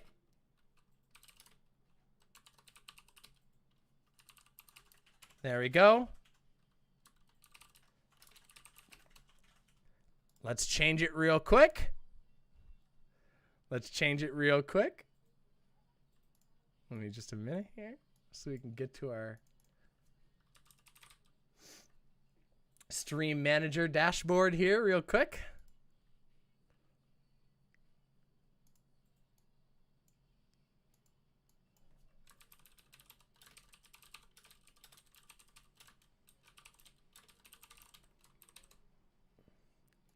And then we're going to watch something. You can't really post an NFT just abusing existing NFT structure. Every new NFT will cause environmental damage. Yes, minting an NFT theoretically, mathematically causes environmental damage. Yes. Yes. Yep. Yep. Yeah, you know I do. You know I always do. You fucking know it. Because I want to be completely honest with you. I think that Lauren Southern is a scummy, racist, loser, grifter who constantly lies, constantly wears a mask because, let's be real, she has an agenda. Lauren Southern is a political demagogue. That's what we call a political demagogue. Now, there's all kinds of political demagogues, but we shouldn't be mistaken when somebody is a political demagogue. A political demagogue has an agenda. They don't engage in good faith debate. They don't even try. They're there to push a belief system that they have already decided on by any means necessary. And yes, it is true. Destiny has been trying to rehab Lauren Southern. So has the Destiny community. All over Twitter, there has been all of this Lauren Southern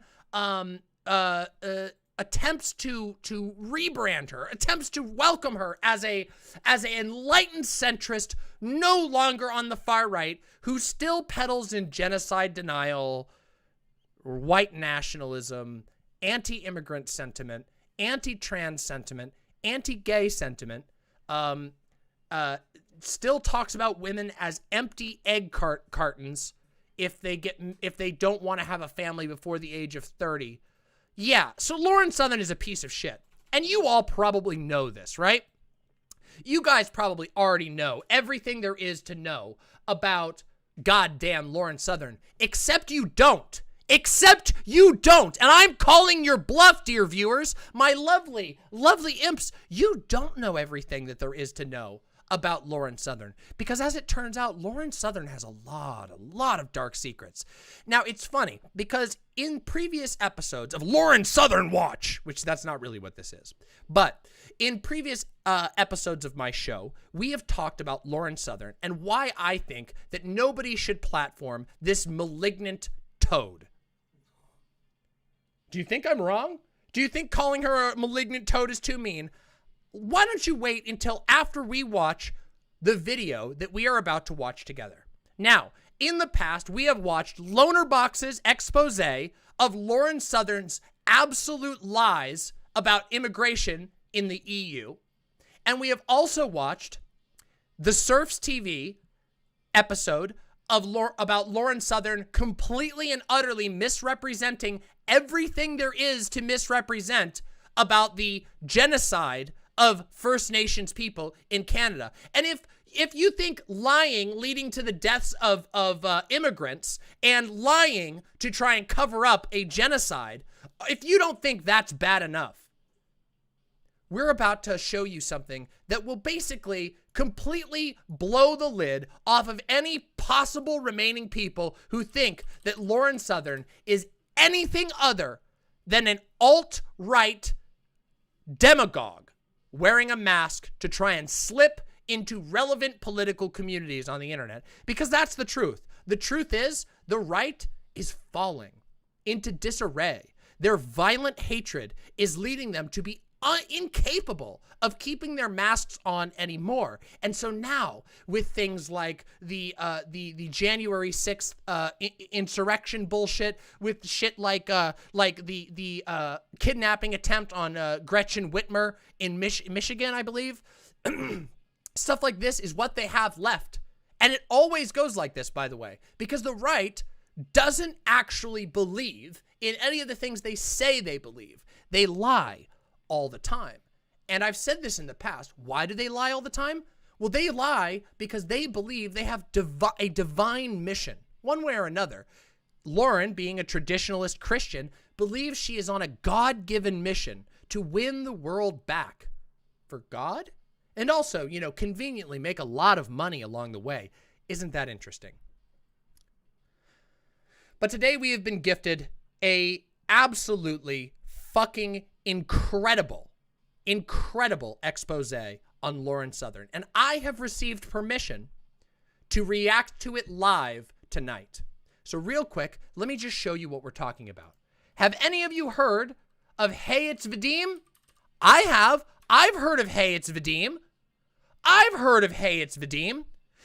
Also known as, previously known as Creationist Cat. You've heard of Vadim. Vadim is one of the old school YouTubers, and I received permission from Vadim to watch his new video, which launched just this morning, which is called The Truth About Lauren Southern and Christchurch. Now, as you can see, this is a fresh video. This has only been out for 6 hours, so we might literally be the first people to react to this. And I got a lot to say about this. So if you have already seen this, stick around because I have some commentary to add. It didn't know stream. It's okay. Don't worry. We're going to chill and we're going to watch this together now. Okay? So, but I have to, there's a deal. Okay? Listen, there's a deal. Okay? Here's the deal. We're going to watch it on our stream here, but I want you all, at the end of this video, I am going to ask you all to go and raid Vadim with love, you understand? So we're going to go pop into Vadim's comments, and you all are going to let Vadim know what you think about the video. And so I'm warning you all in advance, I want all of you to go on over and comment at the end of this video, okay? And make sure you like and comment on the video. And if you haven't subscribed to Vadim, please, because Vadim is fucking great and we want to support him. And we've talked about this in the past, but the only way that you get lefty content creators to get more prominent in the algorithm so that our message gets out, our message that's significantly better than these fucking right-wing pieces of shit, is by engaging with the algorithm. So this is the pre-warning. We're going to watch the video, and afterwards, I'm going to remind you. So be ready to do that. Be ready. Think of your comments. It could be something as little as much love from the imps. Great video. Anything as simple as that could work.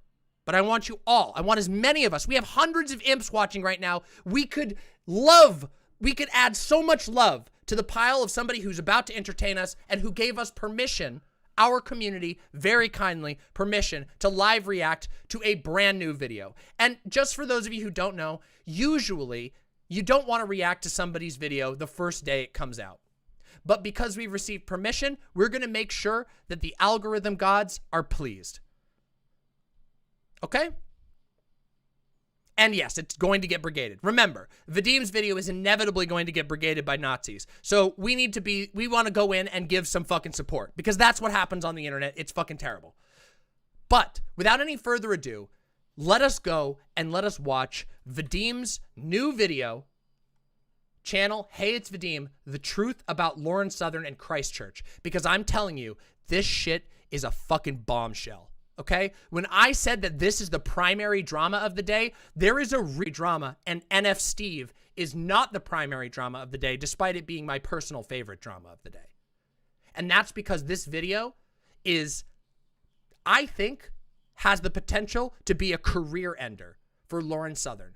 And I don't know about you, but I don't think that people who go around denying genocide, people who actively participate in making life more deadly, we're not talking about bad, we're talking about deadly for immigrants, people who literally were the main instigators of the Great Replacement myth, a myth that has led to disgusting racism all across the globe.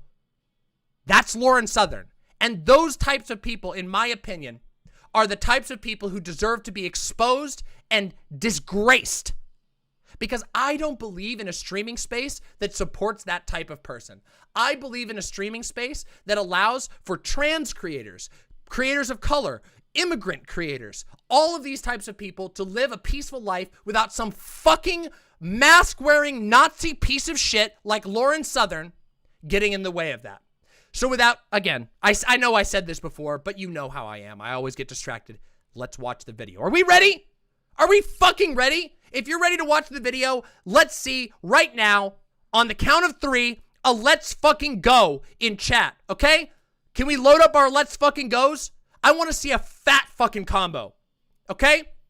Get ready. Load your let's fucking goes. That means don't do the emote. Type something other than the emote, because you can't type the emote twice in a row. Load, type anything. Anything other than the emote. But get ready. Are you ready?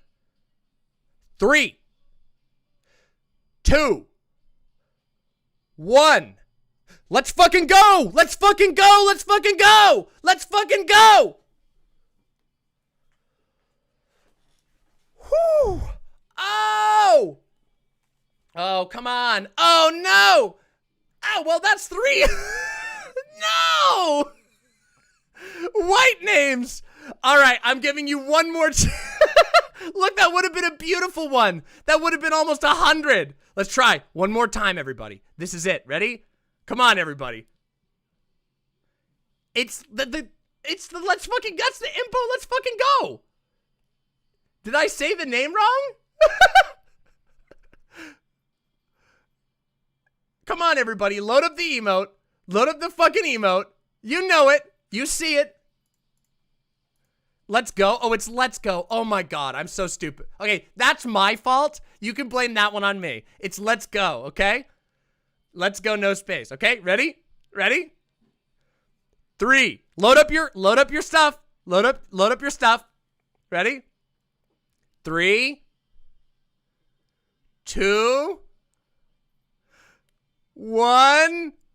Let's go! Let's fucking go! Let's go! Let's go! Yes! That's what I'm talking about. That's the shit I'm talking about right there. The beautiful DemonMama.com 88 combo. 80 fucking 8 combo. God tier. That's what I'm talking about. That's the energy we need. Let's fucking start this goddamn video. Let's go. Hey guys, it's Vadim, and if this is your first time on the channel, well, we like to have a little fun here. Like, for instance, take a look at this guy. What's he doing there? Oh, he's thirsty. He's having a little drink. It's Moco. Oh, look, this little fella's a birthday boy. He's enjoying some cake. Wish him a happy birthday. And... oh no. Oh, man, sorry. I totally forgot what this video was about. I guess this is in order. Content warning. Discussions of pretty much the worst things ever, as well as super gross garbage people from the rock bottom of the humanity toilet. So true, Highprogressive this time, because I think it's just that kind of video. Now, for those who don't know, this is Lauren Southern. She's a conservative YouTuber, author, and I guess former alt-right figure and provocateur. And I think that stretches back a little further than most people realize. I'm sorry. Is that Lauren Southern wearing a trench coat and a Nazi hat and saying Jew over and over and over again? I think that stretches back a little further than most people realize. Is that... Uh-oh. Wait a minute. Who's this? Wait a minute. That face looks familiar. Oh, no. Uh-oh. Please tell me that's not who I think it is. Please tell me that's not who I think it is. Oh no, it's Hunter. Oh God, no. Oh no, it's Hunter wearing a fucking Nazi arm. Where did he get a Nazi armband? Oh God, thank God that Hunter's at least changed his path. Oh God. Realize.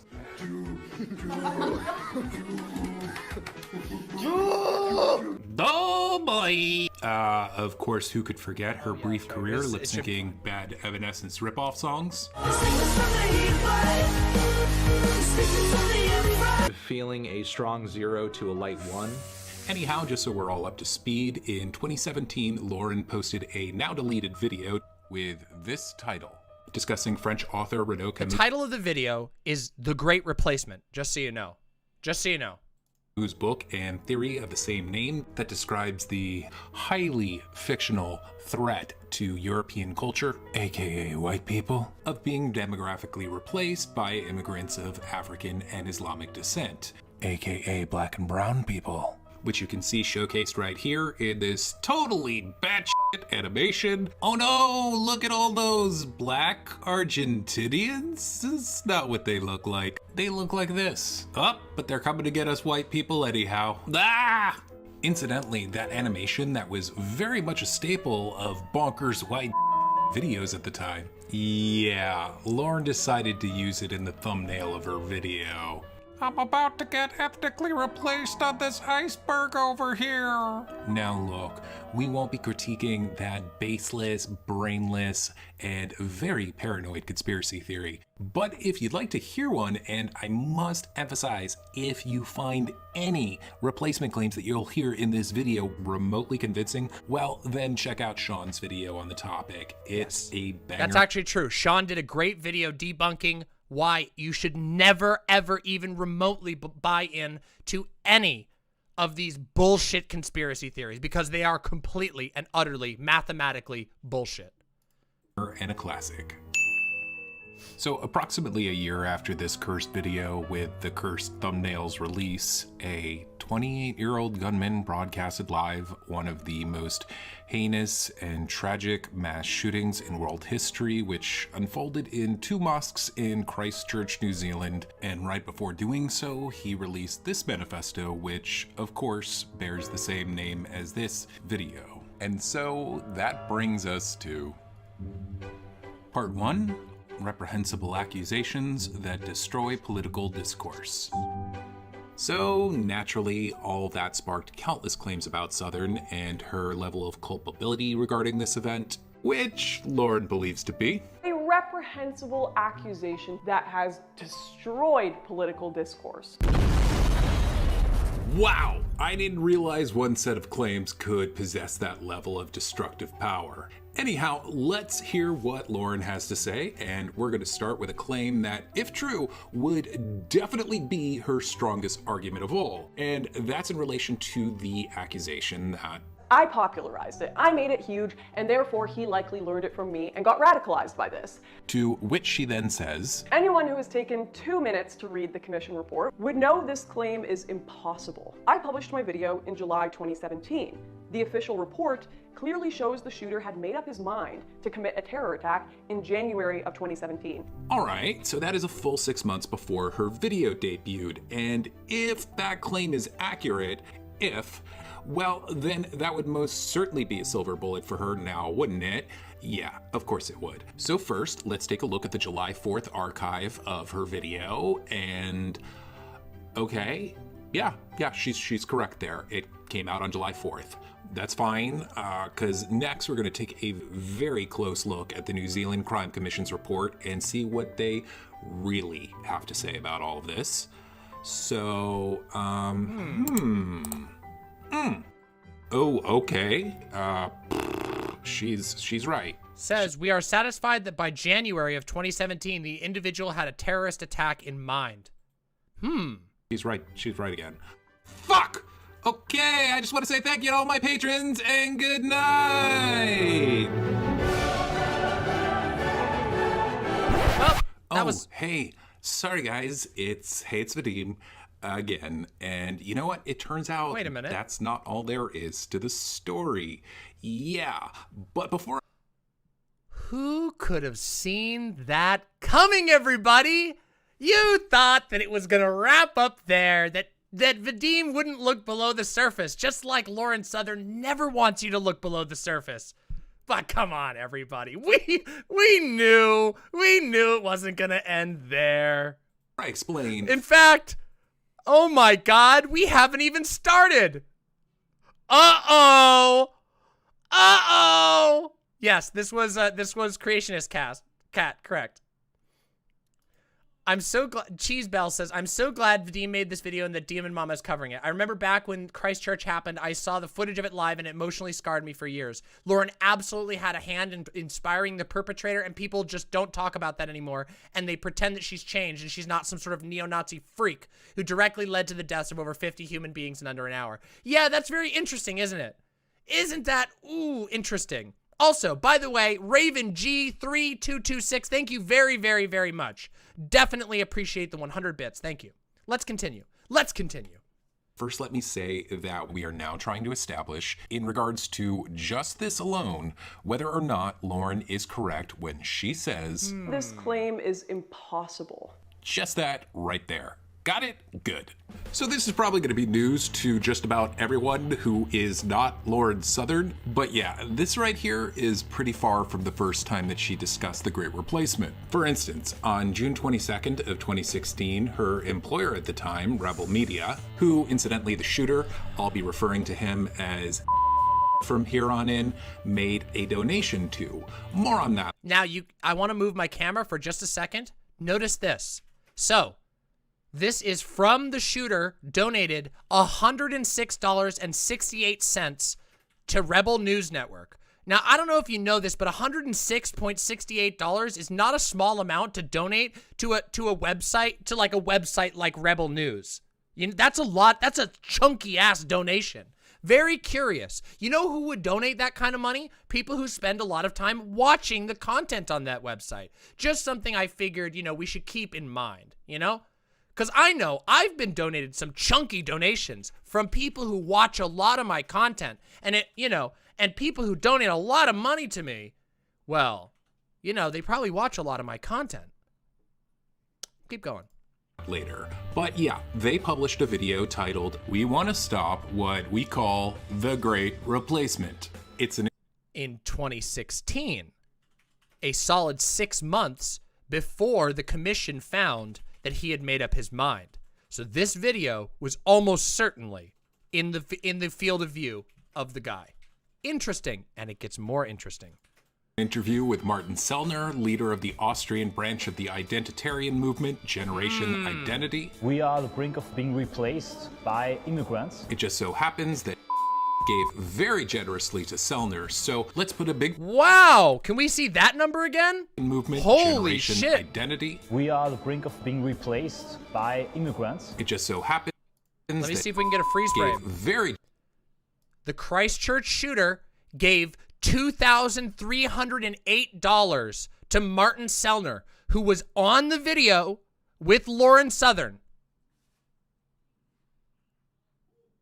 That's a lot of money to give to Identity Europa, or Identity Europe, or European Identity. I don't even fucking know.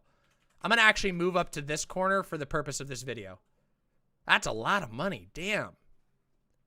It's like 2K, but still, 2K is really big. I mean, I appreciate anybody who wants to donate that much, but let's just be real. That's a fan, okay? That's the thing. It's not really about how much he gave, because people give a lot of money to art projects that they believe in, of course, but this isn't an art project. This is an anti-immigrant political movement that did work with Lauren Southern. This is the guy that Lauren Southern made videos with on Rebel Media. Let's keep going. Generously to Sellner, so let's put a big pin on him. In fact, let's put 56, because he's going to be very important later. Now, this video and a longer version of the same interview were both deleted on the heels of Christchurch. I'm gonna go out. Oh, how interesting. They deleted the videos from 2016 after it on a limb here and say that the Great Replacement was probably mentioned at least once inside the interview about stopping the Great Replacement. Just a hunch. But other than that, unfortunately, we can't really speculate much on its content. But we don't need to, because you know what? It turns out that there is yet another video released in 2016, which is currently fully viewable on the Rebel News channel. Uh-oh! Is Europe doomed? That right there is Europe doomed? Apocalyptic title, and in it we're informed of the top reasons why Europe is screwed. So among the reasons for its aforementioned screwing are immigration and Islam, yeah, she squeezes that one in twice, birth rates, and these all build on top of one another to make a case for the final reason why this is happening, the Great Replacement. That's right, I'm telling you that Lauren has had yet another Great Replacement video out there for years with over 360,000 views, mind you. I guess it just hasn't been unearthed. 360,000 views in 2016 about the Great Replacement. Until now, because it was buried under the mountains of toxic dumpster fire hell content that is the Rebel Media YouTube library. Hey, watch it yourself. You'll see it's basically the same video, just jumbled around. Blacketh Matteth says, yeah, and Destiny's all buddy-buddy with this white supremacist. Isn't that curious? Isn't it curious that the guy who made the Rittenhouse comments that got him departnered, his own goddamn fault, has also been buddying up with this slimy right-wing fuck? Weird. Let's keep going, though. And a few mostly superficial differences, but it's a great replacement video. So between this and this, we can now definitely say that Lauren's claim that this is impossible is indeed wrong. I love to be False. proven wrong. Well, you're really in luck today then, Lauren. But first we're going to establish some of the similarities between your two horrible videos. Like for instance, here is the opening graphic to the Great Replacement portion of the first video juxtaposed with Lauren's explanation of the theory. Listen closely, folks. The Great Replacement is a very simple concept. You have one people, and in the space of a single generation, you have a different people. Countless similar themes and general statements run throughout it. With the disparities in birth rates, the non-Muslim population will continue to decline as the Muslim population multiplies in France well above the replacement rate. So Muslims have nearly double the birth rates of non-Muslims. It's only a matter of time before Islam becomes the prominent religion in Europe. And places like Molenbeek, Markslow, and the growing enclaves all over Europe. And that has become quite apparent in Europe as you see Islamists segregating themselves into their own enclaves. So simply based on these statistics alone and the current trajectory they are on, Camus' theory regarding France looks fairly sound. But the trajectory is all headed in the same direction until something changes. There's talk of all of this, and probably a lot more that I didn't even catch. Even both her conclusions and explanations as to why this is supposedly happening are virtually the same. Western ethno-masochism. Basically, white people hate themselves. Unfortunately, many of the people living in Western Europe hate themselves. Europeans actively invite the destruction of their tradition. They want their nation's culture and identity to die. And surprise, surprise, it's working.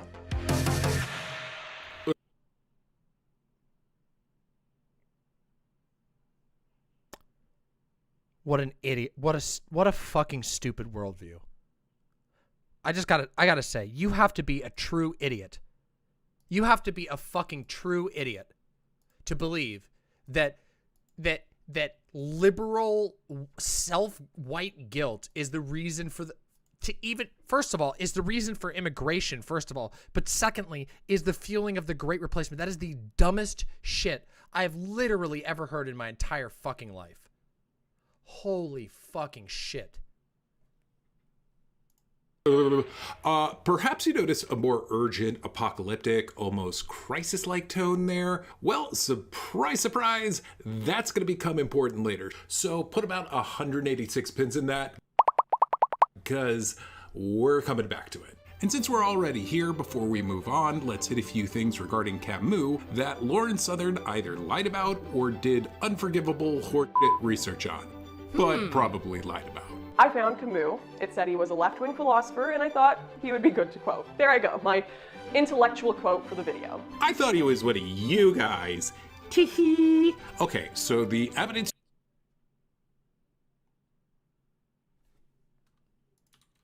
I just cringe when I hear shit like that. That is the most embarrassing shit I've ever heard in my entire life.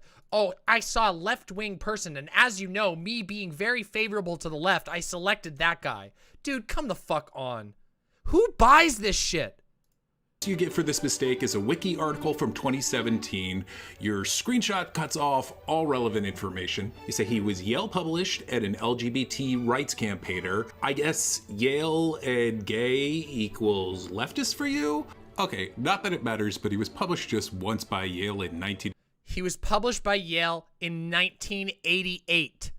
1988. 88 fragments, no less. You neglect to mention that he supported Marine Le Pen in 2012? Yeah, super leftist. The fascist Marine Le Pen, the fucking nationalist candidate in France? And you left out the part about him getting convicted for inciting racial hatred. Okay. Wow. Okay, I'm getting a little nitpicky here, but for very good reason. Lauren, Renaud Camus actually wrote a blog post about you, and he is pretty ticked, by the way, at how you talk about him. He insists that he was only in a socialist group for just 2 or 3 years. This is not the same Camus that you're thinking of. This is not Albert Camus. This is Renaud Camus. This is a different Camus. It's not the person who wrote the books. This is not the literature Camus. This is a different Camus. And this is his blog responding to Lauren Southern. Not the same Camus. Not the same Camus. Here you go. So this is it. And how you talk about him. He insists that he was only in a socialist group for just 2 or 3 years, 50 years ago, that he was never in the least a LGBT militant. His words, not mine. And he kind of really goes off about how you incriminated him to take the blame off yourself and complain that you're getting attacked when he isn't. And he's just like, nope. Anyhow, he seems pretty mad about it all, but I see you two still follow each other on Twitter, so just hit your boy Renault Camus up in DMs, and I'm sure you can smooth things over. Next to say that probably learned about this. The exact same way I did, from the mainstream media. And you also claim that it was this article that inspired this video. The reason I made that video was I read this article in The Guardian called The Last Days of a White World. Oh my god, I'm so good. No! Wait a minute. Who's that? Oh my god, who's that? That inspired this video. The reason I made that video was I read this article in The Guardian called The Last Days of a White World. Oh my god, I'm so good. No! Now you Hey, it's the NFT salesman. That's NF Steve. We were talking about him earlier. Wow, that was recently. He just recently had Lauren Southern on where she repeated the lies that are being debunked right now. And Destiny didn't push back at all on any of these lies, despite giving his platform of thousands of viewers specifically to Lauren Southern so that she could repeat lies that are now being debunked. Wow, that's very odd. Why would an NFT salesman do that? I wonder why an NFT salesman would do that. It's just very strange to me. Do mention the article here. However, not only is it nowhere to be seen in your first replacement video with the duck lips thumbnail, but we now know that 6 months before that, you knew perfectly well what it was, and we're even talking with Martin Sellner about how to stop it. So the whole I learned it through the media thing, yeah, kind of a hard sell, kind of sounds like another huge lie. I think Sean said it better than I ever could. Hello. Please don't take anything Lauren Southern said seriously. True. She's a bull. Yeah, True! She is a truly accomplished bullshitter. She does it with important things. She does it with completely inconsequential things. I mean, listen to this bullshit right here. Something that most people probably wouldn't realize. When I did that video coming back, once again, probably something none of you guys would notice, I lost 200,000 followers on YouTube. Like that. Just wow, 200,000 followers. That's, wow, what the fuck? That's a lot of followers to lose. Consider other perspectives. Oh no, they couldn't take the perspectives. Lauren, I Wayback Machine that, and you're right, that is indeed something that most people probably wouldn't realize.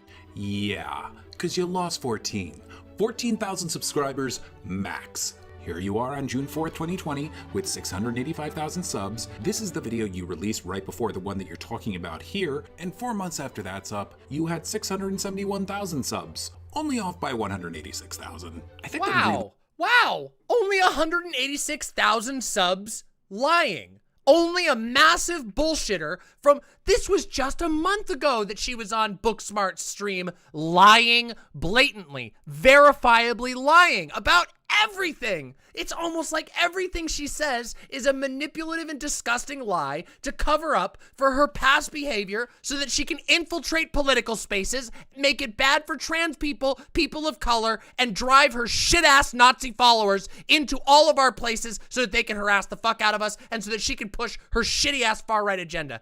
Isn't that what it seems like? It sure seems like that to me. But let's continue. Let's continue.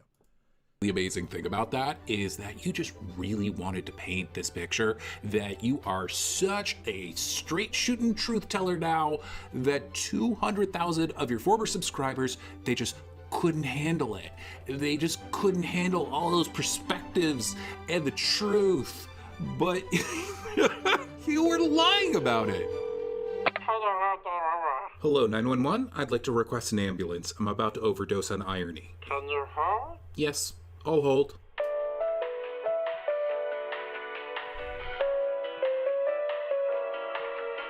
Part 2. Claims that make you go. He simply used the theory as a catchy title, Southern later said. It was not his inspiration, nor did it cause the deaths of 51 innocent people. Lauren. He didn't name it Snakes on a Plane. If he did, then maybe he'd be onto something with this whole catchy title thing.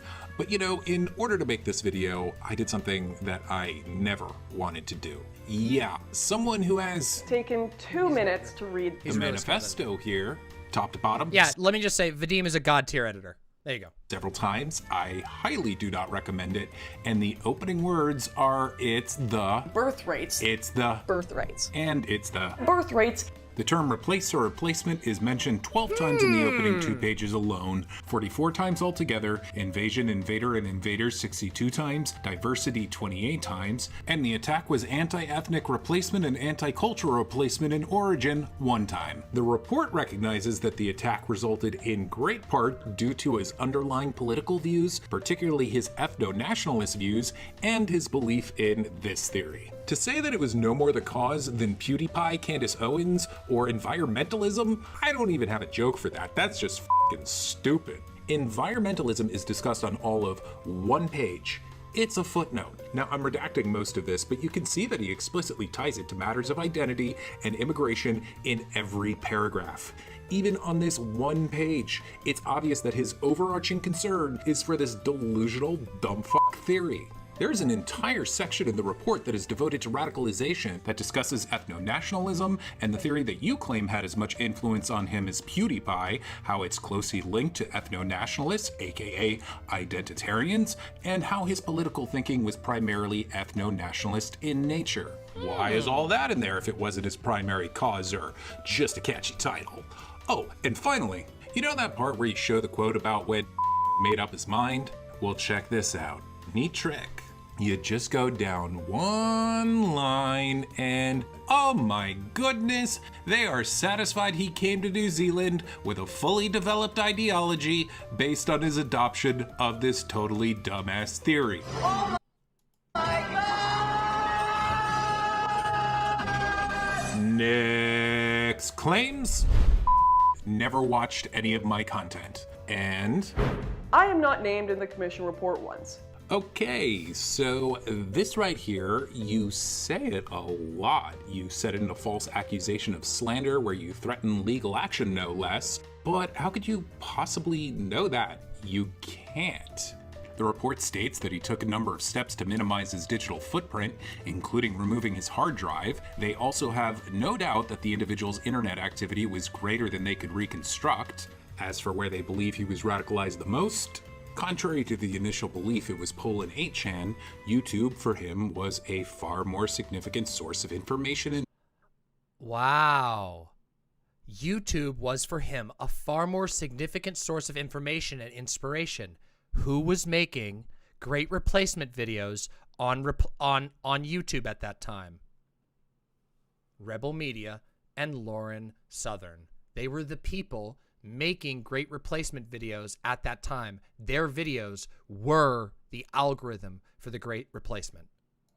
inspiration. The report found that his use of it was far more substantial. He spent a good deal of time accessing extreme far-right content on YouTube. Now, Lauren, you may dispute that your videos fit that description, but the views that the report describes as qualifying as such are definitely to be found in loads of your videos, especially the videos that you deleted. More on that later. And finally, in regards to YouTube, more deleted videos? For real? You mean there's more deleted videos? Huh. I'm interested, Vadim. Let's keep going. Exposure to such content may have contributed to his actions. Indeed, it's plausible to conclude that they did. Now, in terms of creators he consumed, there just isn't any sentence in the report to the effect of X person inspired him or motivated him greatly or he watched channel X. They just didn't bother to document that sort of thing. So this is an unknowable.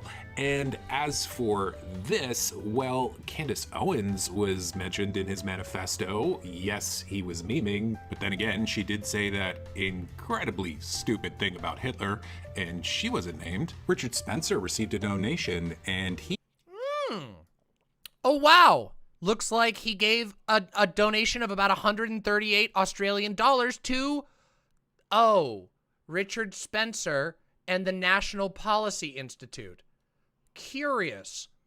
Curious indeed. He goes unnamed. They don't even bother to say. Richard Spencer is not a white supremacist. He is a white nationalist. He doesn't believe in whites being superior. The truth is, nearly all those cited by name fall into one of these categories, along with the individuals and organizations he donated to, a few of whom I'm pretty sure you might be acquainted with. So yeah, Lauren, your name wasn't mentioned, but to anyone who knows how the information in this report was curated, this just doesn't do the work that you want it to. Hello? I'm back. Yeah, sorry, false alarm. Although I am having a little bit of trouble figuring out a way to get into part 3. Why did this door explode like you do? Oh. Part 3, paying it backward. A journalist at the New York Times accusing me of receiving donations from the shooter to my media company. The only issue with this accusation is that it never happened. The donation went to Rebel News, which I do not own and am no longer associated with, and it wasn't even actually to Rebel News. It was I am no longer associated with. Those are the weasel words. That right there is going into my fucking document about salespeople. Meatball. It was a slip. Yeah, look at that. How interesting. a legal fundraiser they simply ran the financial processor for. Okay, so a lot to unpack there, but stick with me, because this is where it gets good. Or, if you happen to be Lauren Southern, increasingly horrible. So first off, this one, yes, technically incorrect tweet did result in Mashable and the Daily Dot getting the story wrong. They never corrected. That is journalism. I'll give her that. But by cherry-picking this one aspect of the story, she makes it seem as though it was the source. And so all this misinformation just spread across the globe like a virus. The message is you just can't trust what you read about me. It's just classic well poisoning. Meanwhile, there's plenty of publications that reported it perfectly accurately. So there's that. Next, the money going to the legal defense fund? Well, it's not mentioned in the report. Literally, the only source that you can find for this is Rebel News itself, which is kind of tantamount to taking InfoWars at their word. True, but let's give this one to Lauren. Okay, so he donated to a legal defense fund. Rebel doesn't specify which. Could that possibly be because the overwhelming majority of legal fundraisers that they promote are for lawsuits that the Rebel media itself are involved in? I mean, they've sued or are currently suing Justin Trudeau, a Chinese lobbyist, vaccine passports, random people who've criticized them on Twitter, Canadian ministers who blocked them on Twitter, PayPal, the state of Victoria, the cancel culture mob, Make Canada Great Again hats, tons of news outlets and websites, Justin Trudeau, again, and Jessica Yaniv, who they repeatedly insist on dead naming because, of course. But the point is, there's way more. That was a very short list. The vast majority of their legal funds are for themselves, and I hope that saying that doesn't get me sued. Damn it! Next, the most common place to discover a Rebel Media fundraiser would be on their website, YouTube, or social media. That's pretty much how you find them, so I think that points to being an avid viewer. And why might that be? The ultimate goal of the East is to convert it. Convert or die. Our nations are being invaded by millions of Muslim men of fighting age. This is a holy war. Europe becoming Islamified in both culture and law could be a very real future. In these houses are enemy combatants who want to kill you, maim you, and destroy you. Multiculturalism as an ideology has failed. Allah Akbar! They want to destroy our way of life. Okay, you get the point, and Wow.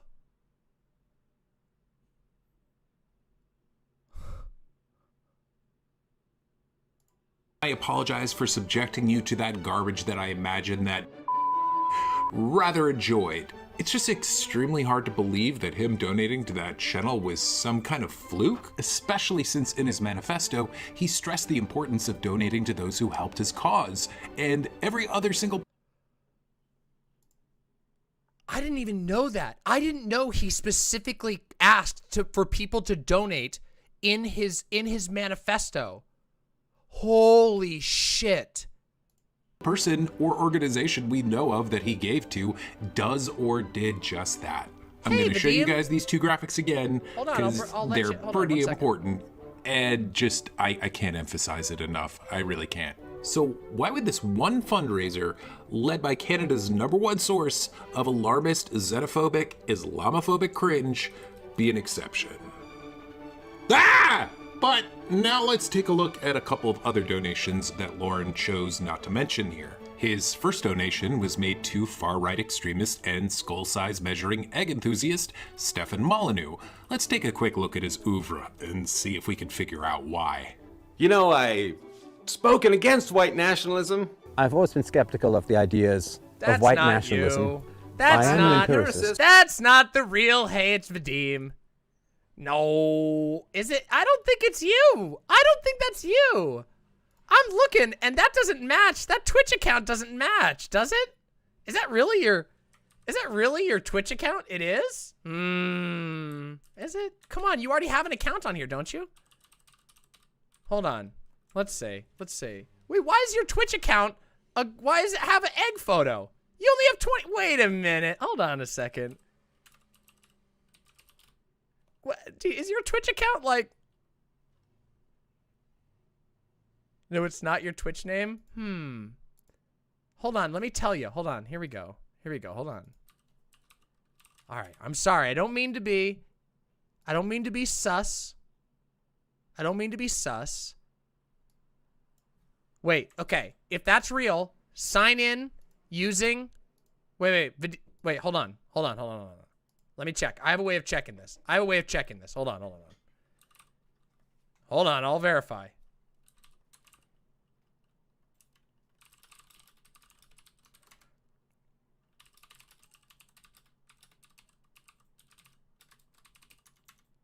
Oh, okay. All right. I'm sorry for sussing. Hold on. I'll tell you if you want. Okay, we'll fix this. Okay, I'll make it right. It is the real. Hey, it's Vadim. Both Vadim accounts are legitimate then. All right, we're good. We're in the clear, everybody. Live investigative journalism completed. Okay, you have a fancy name.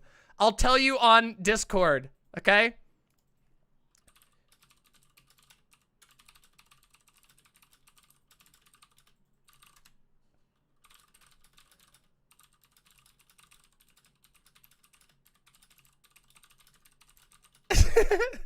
Okay, live investigative journalism, everybody. Live.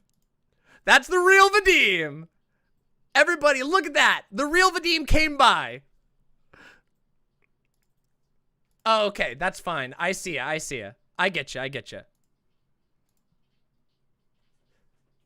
Having Hey It's Vadim for real as a username is exactly a very Vadim thing. That is true. But we have both Vadim accounts now. So it's all been clear. Vadim's name, fake, not fake, actual real NFT Vadim. Wait, not an NFT Vadim is really in chat, okay? Let's continue, everybody, okay? Let's fucking continue. I feel embarrassed now, but it's okay. Let's do it. He's known for saying things like, America within a generation will be South Africa.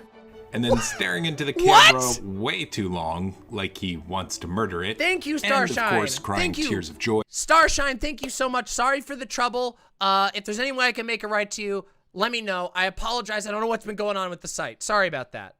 In Poland because he had never seen so many white people in one place before. Anyhow, Lauren was a frequent guest on his channel. They just praise and worship multiculturalism as if it's their new god.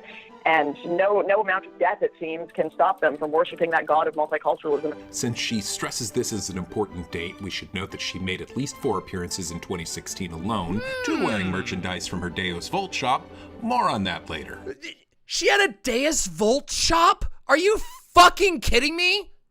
Guys, come the fuck on. Okay, remember, we all know about 1488 bracelet Lauren Southern, because on this channel, we've watched the 1488 bracelet Lauren Southern video multiple times, but a Deus Volt merch shop? You've got to be fucking kidding me. That is straight old school Nazi shit.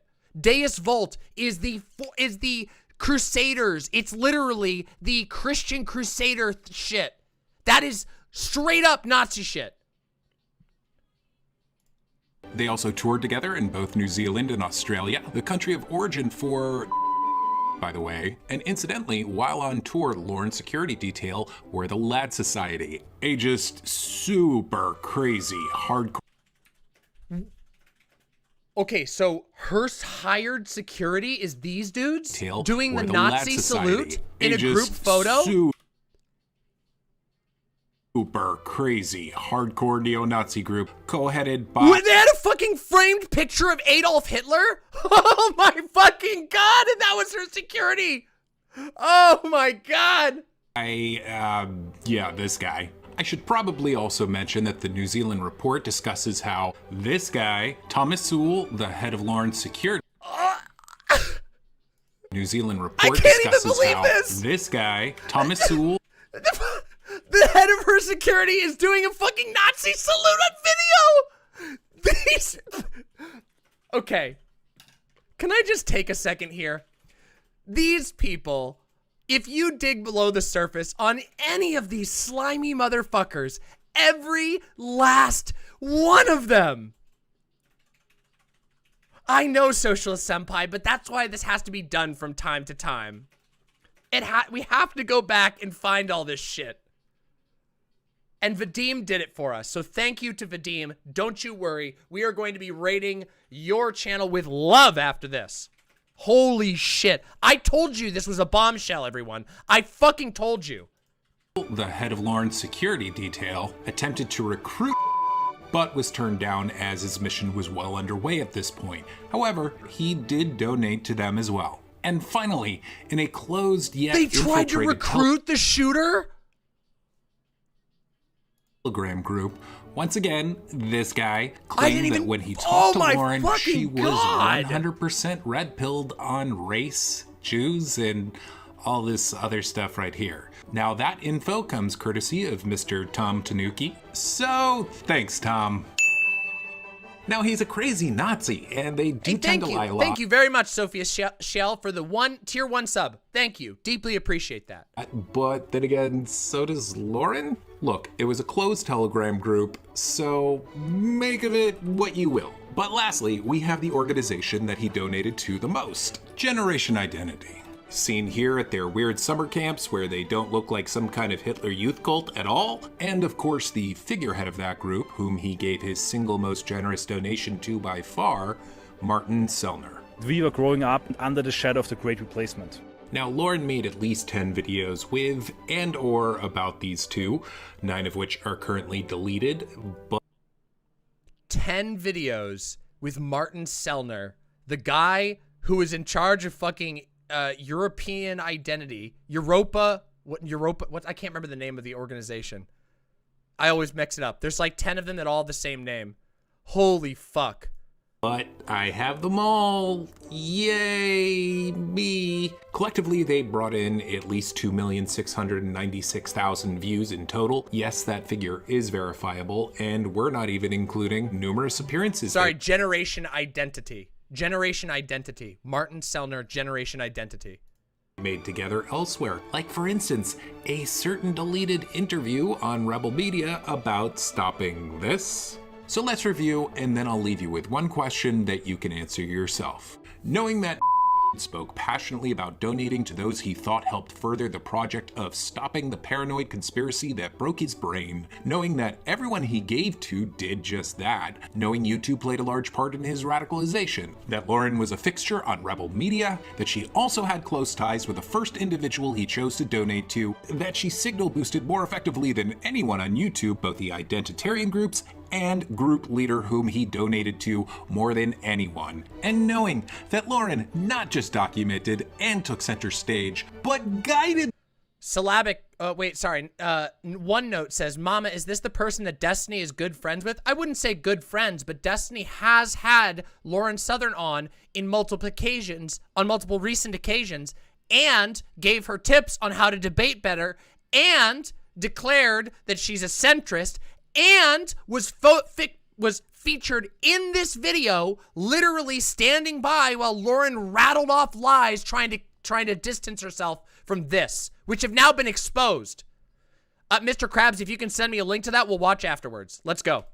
The freaking boat. This video is the truth about Lauren Southern and Christchurch. If one of the mods could make a command for that, that'd be fantastic, because we're gonna talk about that after. Get in front, Thomas. front of the boat. Yes, in front of the boat. Go fast, go fast. In their most notable, notorious, and lucrative publicity stunt ever? Well, what do you think the chances are that didn't watch Lauren Southern's videos? Part 4, let's talk about Martin Sellner, Lauren, and Generation Identity. Let's do it. Let's hear about it. So Martin Sellner is a self-admitted former Nazi, but in his defense, he does say that there were no other options at the time for a patriot like him. So his hands were tied, cut him a little slack. He claims to have come from humble beginnings. I grew up in the suburbs of Vienna, like in a middle-class Aryan family.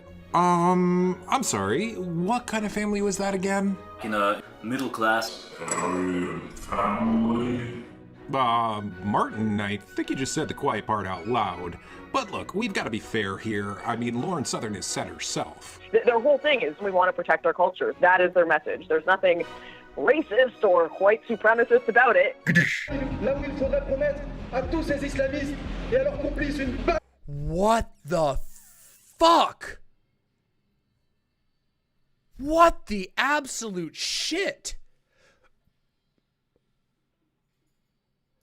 Nous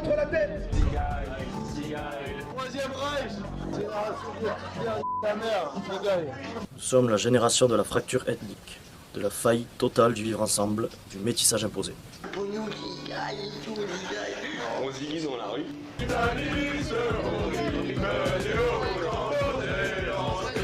Oh, I'm sure those are just a few bad apples, even though one of them was a spokesperson for Gen ID France, and there was a self-made promotional clip they released in there. But the truth is, for the most part, Generation Identity and Sellner are savvy when it comes to public perception. As one expert on extremism put it, they wanted to fend off all accusations of racism. So basically, they turned to culture to not talk about race because they know that the accusation of racism could politically discredit the movement. So the focus then became identity and culture because optics, which meshes perfectly with a number of statements that Sellner has made, like this. I completely understand that in the 1920s people said there's a Jewish question comparable to Islamic immigration today. The American alt-right and people with the American right is again dominated by this anti-Semitism, by the Jewish question. Complete misunderstanding of the time, complete strategical and theoretical failure in my opinion. He gets all that stuff about the Jews back in the 1920s and all, but it was a strategic failure. Not moral or ethical, but strategic. Optics. So now let's bring Lauren back into things.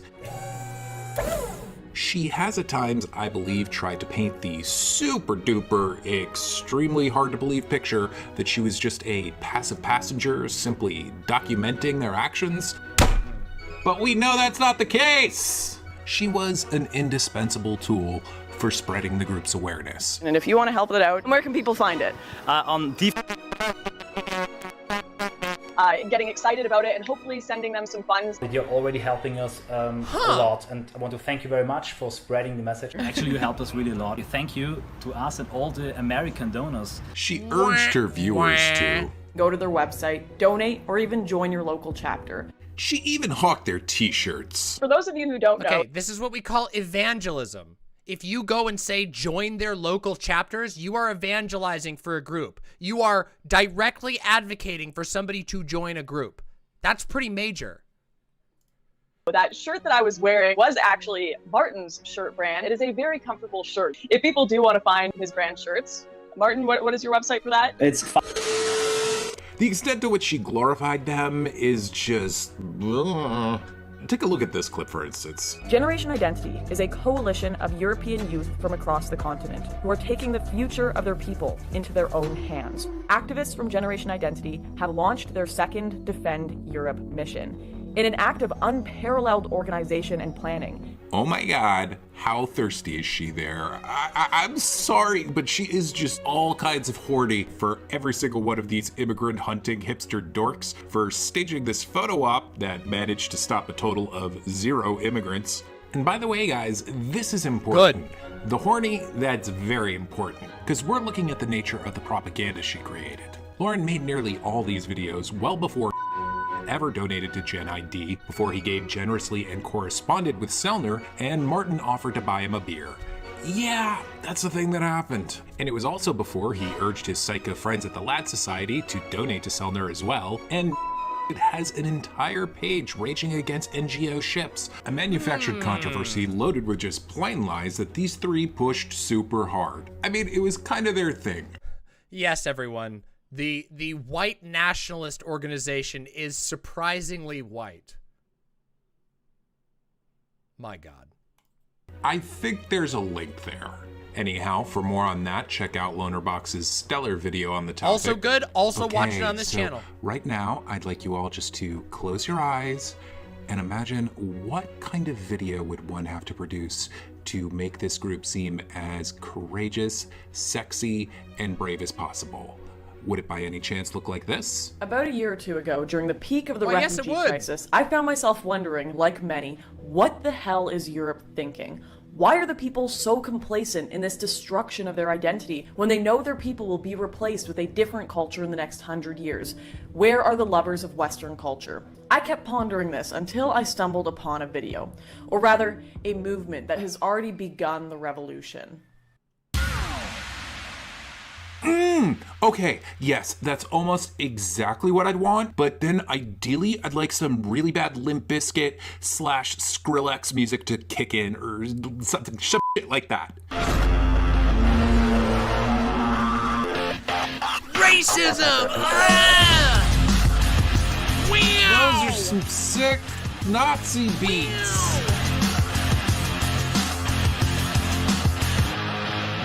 Wait, what about the tiki torches? It's kind of Nazi stuff. We need tiki torches.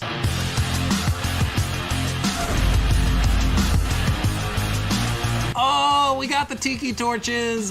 Everybody, we got the tiki torches. It's penis music. So yeah, I should have clarified, said something like, imagine how to make Gen identity sexy to the sort of alienated, angry, broken people that I think it attracts. But that in mind, it was everything I wanted and more. I mean, I wouldn't change a thing. Unless I could make it not exist. I have to say though, Lauren was indeed the Letty Riefenstahl of Generation Identity. I mean, that is some grade A horrible propaganda radicalization bait right there. True. So by the way, that video was titled Generation Identity, Europe's Youth Reconquista, a reference to the 700-year-long period in which Christians battled to expel Muslims from Europe, which GI would... Boy. I sure wonder if Lauren Southern might have some Nazi sympathies at this point. I sure wonder if the famous centrist Lauren Southern might have some Nazi ties. Gee.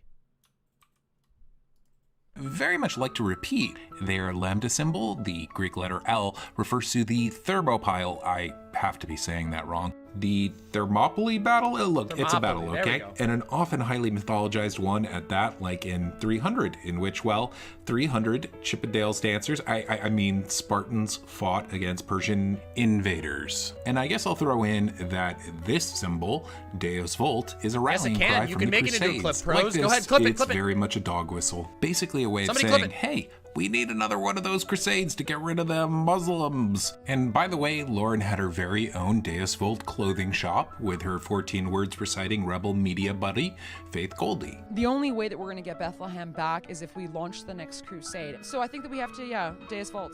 So it's probably not a huge shock, but had several key crusade battle dates inscribed on his weapons. He was obsessed with it. You really have to ask yourself, when one is continually pumping out narratives like this. It is a battle for Western culture and Western civilization. That are facing now, yeah, in fact, their end, their extinction. What many initially thought was an easy to respond to humanitarian crisis has now turned into a battle for the European identity and for its physical survival as well. When you're saying stuff like that all the time, invoking symbols like these, and constantly employing what are fundamentally violent terms like this in your propaganda, this is just one of many, by the way. What message are you sending? And how easily do you think cumulatively it can result in people simply taking the actions that all of it suggests?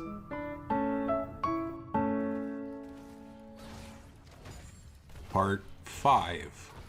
The Great Replacement. Hey, wait a minute. Uh-oh. Why is NF Steve coming back again? What could possibly be bringing NF Steve back into this? Boy, oh boy. That's weird. Is not just a conspiracy theory. So while playing League of Legends on Twitch, Lauren had this to say about generation identity. And you know what? That's the thing, though, is no one ever actually criticizes the group. Okay, so we're gonna do just that. But just for the record, Lauren, they've only been criticized in the person you just saw on screen is a NFT salesman by the name, a former streamer, who's turned NFT salesman by the name of the artist formerly known as Destiny, now known as NF Steve. Articles, some of which you've been in. I guess you never heard about all that. Documentaries, scholarly papers, reports from the world's most respected anti-extremism groups, and more. So, Lauren, what the kind of thing is that to say? I mean... Well, baby boy, you want to know why we're calling Destiny NF Steve? You'll have to rewind back because we did a whole segment on it, and it's very good. You should go back and watch it, or watch it later on the VOD. Check it out. Anyway, let's continue. Again, I don't have a joke here. It's just stupid. You killed my cat, by the way. So we're only going to hit 2 things. That's really all that's needed. And the first is this in itself. This is very much an argument against generation identity because the ideology is just woven into the DNA of the movement. And it's more than just a conspiracy theory. It's a call to action. Now, I'm going to explain, but first, one of the biggest what the and oh, that's just stupid moments in this video is when Lauren first infers that her critics make a mockery of counterterrorism by connecting her to this tragedy. And then we get this. What is an extremist and who is responsible for them? I have made you all a very, very simple list. And she then goes on to give us these 3 points. It's really just quite the moment because, well, look at it. They're really, really, really vague, beyond simplistic, obvious, and dumbed down to the point where, of course, the ideas and rhetoric she spread just can't be included. And she acts as though she's done us some sort of favor by doing this. I've gone through the trouble of giving you this list that is deliberately designed for me to avoid any and all responsibility. Thank you, Lauren. That's really magnanimous of you. Now, not only is she ignoring so many scholarly resources that Wow, that almost sounds like a literal propaganda tactic. Reframing the conversation so that you're conveniently cut out, but other people who you think are worse might be conveniently left in. Interesting. Be out there that she could have consulted on the topic, which is what actually makes a mockery of counterterrorism. But there is an entire paper from the ISD Global on how this specifically is capable of inspiring extremism. Oh my god. Yeah, dude. What's even stranger is that apparently she's read it, at least long enough to determine that she's not in it. She is in this one, though.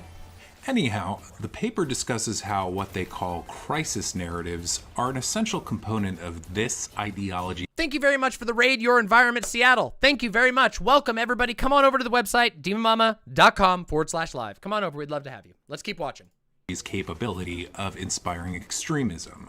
They fuel the process of self-identification with an in-group and link problems and grievances experienced by the in-group to the existence and actions of the out-groups. To be honest, I think that the majority of Lauren's early career was just one long crisis narrative. Now look, we can't get super in-depth here, so link down below if you want to read it.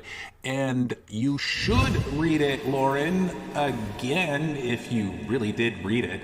But yeah, they break down into 5 running types of GR crisis narratives. Conspiracy, dystopia, impurity, existential threat, and apocalypse. And I bring that up because, sure, guy who's not an expert in any way, shape, or form here, but I find nearly all these narratives, not just in her 2 videos about this. Oh wait guys, update, they're heading for California now. Again, not just in this video or the video with the duck lips thumbnail, but just in general, a great deal of her work. And whether she buys that or not, doesn't really matter. Those who are far more qualified than her understand the potential that this ideology has to inspire extremism. So again, this at its heart is a call to action. Because what do you do when you're manipulated, conned, or deluded into believing that you're just a part of a generation who refuses to fight? When you really believe Western Europe has totally lost their sense of national purpose and identity, and it's killing them. When you're at that point where you say to yourself, I'm convinced that this is the collective suicide of Western nations. You have no real recourse inside this fiction that you've concocted in your head. You might just say, No, we are not going to idly stand by and watch the death of our nations. Because If you want people to stop dying in the streets, you have to do something other than change your profile picture. If you're teaching people that, people in their community are trying to destroy them, to upend their idea of culture, I think it's almost, a logical next step that some people will choose to act on it. Now, Lauren has a truly hot garbage take on why statements like that are hot garbage takes. The head of Weather Underground, William Ayers, ran a campaign of terror attacks. He donated $200 to Barack Obama's campaign. This does not make Barack Obama a terrorist. If someone is guilty of inspiring a shooting because the shooter was a fan of or consumed their content, if we take this idea to its logical conclusion, almost every single person with a political opinion on the planet is going to be responsible for terrorism. Okay, there's just so much to unpack there. It basically boils down to an argument where political rhetoric doesn't have the power to inspire people to commit acts like this. And there's so much that I want to say, but it doesn't really matter because you know what? We know that she doesn't actually believe this. The degree of how dangerous said misinformation matters. Like in Canada, the mainstream misinformation that there was a and mass graves discovered in Canada, which is causing churches to be burned down. Like, I'd say that's objectively very dangerous misinformation. Lauren, that... Damn. Steve sure was sounding quiet. Now, admittedly, that was a short clip, but, I don't know. He sure hasn't been giving a lot of pushback to Lauren on all of these clips of him spending time with Lauren. Jeez, it's very weird to me. I don't know. That Guess is I'm expecting you a little acknowledging that what, according to you, is misinformation has dangerous potential. Holy shit. Yes, indeed. Holy shit. Now, look, guys, I'm not an expert on that Canadian church stuff, but have a look at this awesome vid. And there's actually a We've also debunking watched that Lauren's one. avalanche of playlist below featuring all these excellent creators. Check them all out and subscribe. Everyone is indeed a banger. All right, guys, we got Cortez in the house. Meet me in 13.7 seconds for part 6. Oh, yeah. I got hate my mom joke. Hit my mom joke. So, remigration, also known as repatriation, we're going to break that down in a moment, but just so you know, like this, it is absolutely a core component of identitarian ideology, and it's nothing short of dysfunctionally stupid and dangerous. The concept of remigration is crazy. It would mean deporting thousands and thousands of people to countries which are supposedly their countries of origin, because their ancestors might have lived there, or because the color of their skin or their culture are associated with countries which are not France. Yeah, we're essentially talking about developing white ethno-states here. Remember the whole peaceful ethnic cleansing discussions that irrational alt-right idiots were having back in 2017? But yeah, I do think that something like re-immigration is certainly possible and that it could be done ethically, like allowing African Americans to create a new state, say giving them, I don't know, all of Florida. Give them all of Florida. Why didn't that become a bigger meme? But yeah, same basic thing, acting as though uprooting and forcibly deporting an entire culture or race would somehow lead to anything but a bloodbath. It's that. La remigration, c'est quoi? C'est qu'une grande partie, ou la quasi-totalité des extra-européens qui sont en France, en Europe, retournent dans leur pays d'origine, en bateau, en avion ou en soucoupe volante. Ils repartent chez eux comme ils veulent. Side note, when I found this clip, suddenly this generation identity banner made a whole lot more sense. Now, of course, this all corresponds to this was very much his goal. It's what he was trying to achieve. Basically, remigration is Generation Identity's final solution. Diesen Leuten muss ich auch glasklar sagen. There you have it. These are the direct ties. So Lauren Southern does all of this bloviating about how, oh, I can't be tied back, but they used the same, the shooter used the same fucking language that Lauren was the main proponent of. Die einzige wahre Grenzsicherung ist Remigration. And the actions it eventually took, well, that was his way of speeding up the process. So in this video we saw from earlier, Lauren makes the group seem cool and fun, doing boxing stuff at their Diet Nazi Fight Club. But before that, she speaks with this man, Jean-David Catin. Les gens ressentent un sentiment de dépossession identitaire. Et ça, c'est un sentiment extrêmement violent. And he wrote the book on remigration. Like, literally, there's a book, and he wrote it. Anyhow, in clips like this, where Sellner gives a 30-second pitch on what remigration is, they leave out a great deal of the details that would result in the insane human rights cluster their policies would necessitate. And of course they do, 'cause optics. But don't be fooled. What this guy said is 100% true. This is the imaginary crisis that fuels identitarian groups' existence, and there is only one solution: remigration. So there you go, Lauren. Two, I believe, pretty solid arguments against the group, and then of course there's probably a dozen more in this video, but you know that by now. And hey, if you guys are all wondering, did Lauren know about that whole remigration thing? Well, there's this clip right here. By the way, the audio is like broken. I did not mess with it, but you can listen to this clip where she sounds like she swallowed a tank of nitrous oxide and judge for yourself. Say tomorrow Europe changes its position 180 degrees. What hope is there for assimilation of these people who are already there? Oh man, we're at the point, I think, honestly, in places like France where Camus' remigration idea is like one of the only things they have left. Part next. Hey, let's take a break. So, hey guys, before the last chapter, I just wanted to say a huge thank you to all the awesome people who support my work. Here are my premium patrons scrolling by. It really does take a long time to research, edit, yada yada yada, and that support is We're gonna talk about all this afterwards. What makes videos like this Don't possible. forget. So yeah, you guys just freaking rock. Now, maybe you noticed that over the course of this video, I went to great lengths to hopefully not get demonetized, fingers crossed, but the video just had to be what it had to be. So that means it stands a decent chance of getting lost in the fiery pits of the YouTube algorithm. Talk about this too. And that would be it was bad. me. The extent Hey, to that which was me. That's the demon. That's me. I'm the demon. I'm a big scary demon. That's me. Wow, I didn't know you were gonna feature me in this Vadim. What a flattering photo. she has lied and swept this under the rug is bull.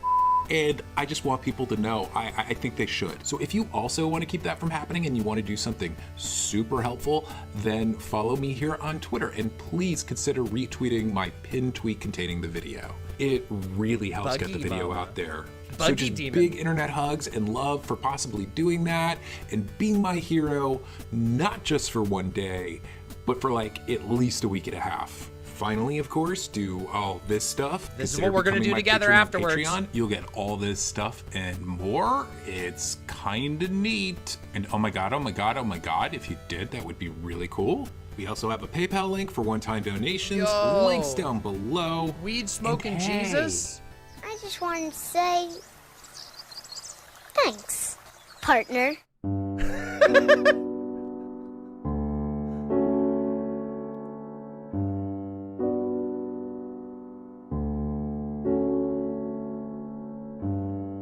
No.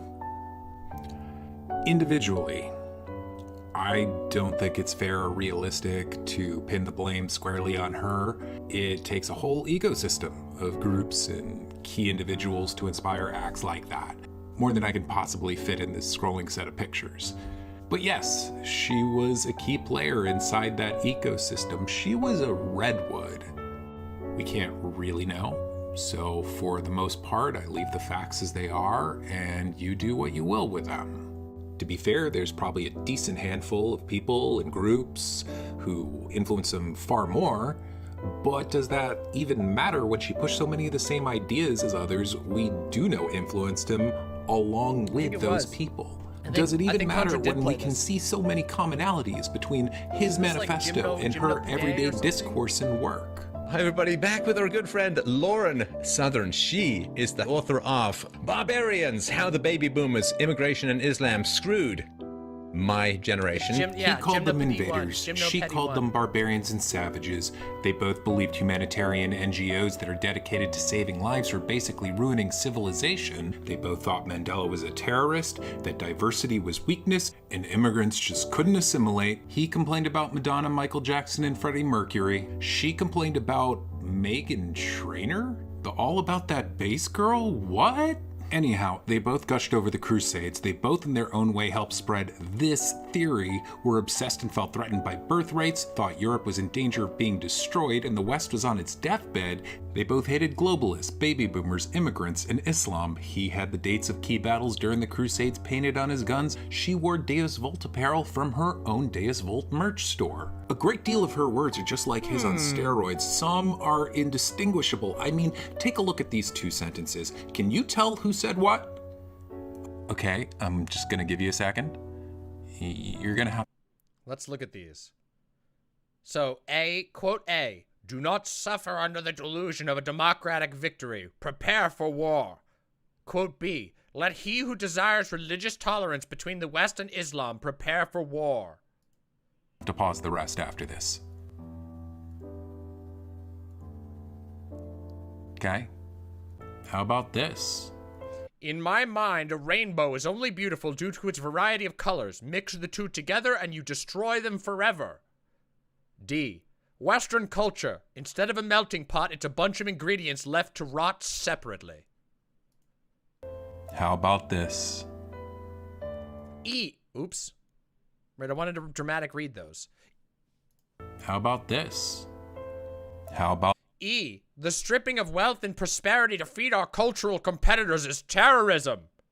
F. A dagger in the heart of globalism is in a purifying stream that will stop civilization from burning. How about this? One very quick thought that I wanted to expand on in... Hold on, wait, I wanted to see the answers. ND, Lauren Southern. ND, Lauren Southern. E, ND, F, Lauren Southern. Huh. So all of the answers are Lauren at the top.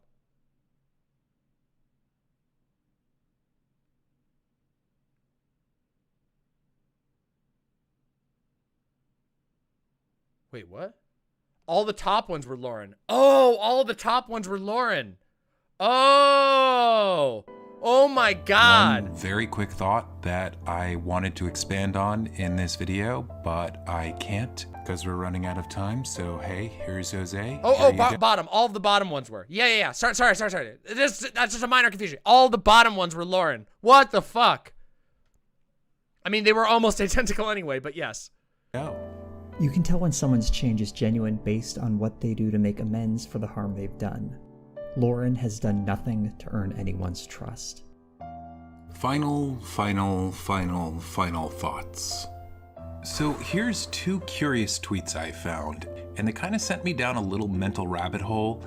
In 2015, Lauren responded to this account, which I swear this is not a Photoshop. Donald Trump actually once retweeted it. Anyhow, we also have this tweet from early 2016, and in both, Lauren clearly thinks negatively of this theory.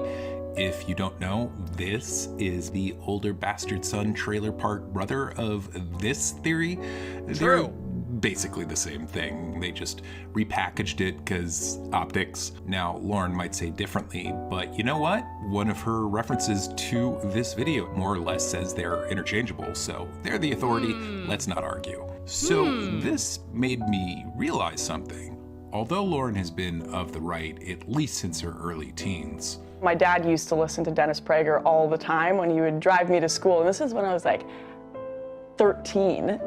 And he'd be driving us to school, and I'd love listening to Dennis Prager. But I think there's some sort of progression that has to occur between listening to wholesome old Dennis Prager with your dad to, say, staging friendly Pepsi commercial recreations with neo-Nazis who started the American branch of Identity Europa, coined the phrase "you will not replace us" when he said to Shia LaBeouf, "You will not replace us with your globalism," and was jailed for pulling a gun on a man for looking Iraqi. There's a jump there. So I did some digging. What the fuck? And while many know that if you look at Lauren's early Rebel Media videos, they nearly all revolve around topics like triggering feminists, safe spaces, getting kicked out of slut walks, you know, Walter Cronkite level stuff. But I decided to look at the upload dates, and I realized there were barely any videos on this sort of thing. There were 2, and these aren't them. It was uncanny. It turns out that to the date of this interview she conducted with Martin Sellner on this topic, all of a sudden, there's just this tsunami of videos on immigrants, refugees, globalists, oh my. Nearly 6 months from there, we get the Duck Lips video, and 1 month after that, she has a bit of a coming out party with Stefan Molyneux. I will say that this book was also a coming out book for me to kind of say that I kind of moved towards more conservative nationalism, and I wanted to hear your thoughts on that. Lauren, why are you trying to get me in such trouble? In May, she's off to France to nearly have a conniption of all the brown people she sees. 1 month after that, she punishes the world with her second video on this topic, which, if you can believe, is actually significantly less alarmist than its duck-lip predecessor. Your borders are disappearing, your culture is disappearing, and your people are disappearing. Europe is on its deathbed. And I mention that because, well, she's playing the game. She's learning optics. Not long after that, she's the captain of a boat, performing acts of profoundly stupid cruelty masquerading as activism with a bunch of identitarian uber dorks. And the rest is highly embarrassing history. In the end, this video has been about Lauren Southern and I don't think he's the only one in the story who became radicalized. Take care of yourself, hug your cats, and good night.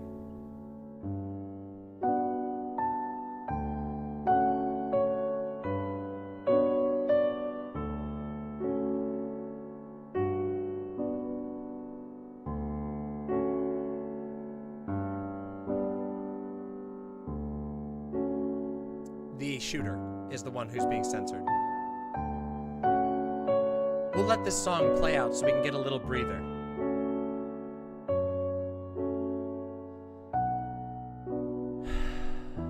God damn, Vadim. My fucking God, what a good video. Everyone, give your love to Hey It's Vadim right now.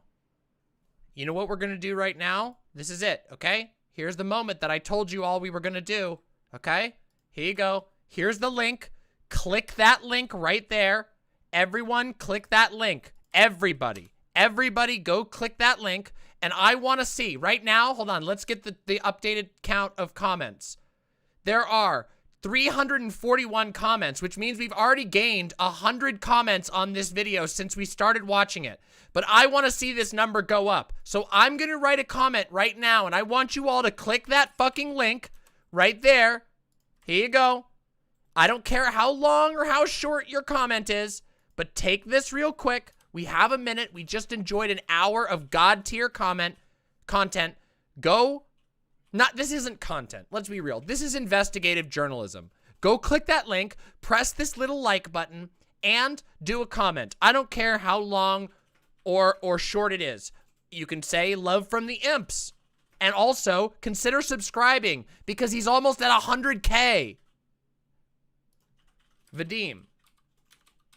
This video really showcases how you are one of the most honest, thorough, and dedicated and skilled video makers, no. Internet journalists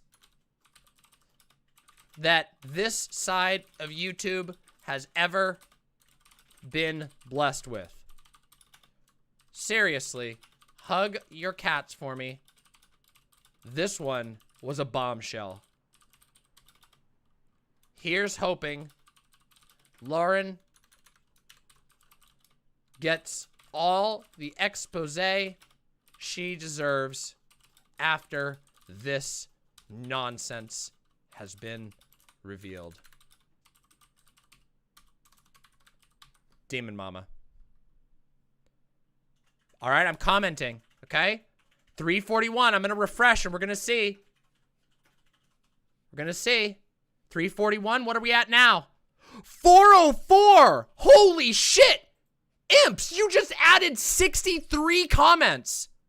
60 fucking 3 already. Can we get more? Can we get any more? Is there any more people that we can get to go comment on this video? Because Vadim very graciously let us react to it, a video that he clearly put an absolute fuckload of work into, and he allowed us to react to it on stream. So if you all could do this, it's free to leave a comment. Just pop on over. One more time, I'll post the link. One more time, we'll do one more refresh. Here we go. Here's what we're gonna do real quick. Real quick, I'm going to go step to the bathroom, and when I come back, I'm going to refresh it. You all can leave love from the imps. Oh, Demon Mama showed me this video, and I loved it. Very nice. Anything like that, okay? And then, when I come back, we'll refresh it, and we'll see where it's at. Faun, would you like to talk to the chat? Sure. All right, Faun's going to come talk to you while I go to the bathroom. Also, consider retweeting that tweet that Vadim is linking. I'm going to pass this over real quick to Faun, and I'll be back. Don't go anywhere. Because we've got more. We've got more. This stream isn't over. We're only 4.5 hours into this stream. We've got more to do, including, yeah, GayFesh, come on in and say hi. You can say hi with Faun. Here you go. Go ahead. Yeah, come on in if you want to. Hello, imps. Hello, children, adults, women and thems, and boys. What's up? This has been a... She's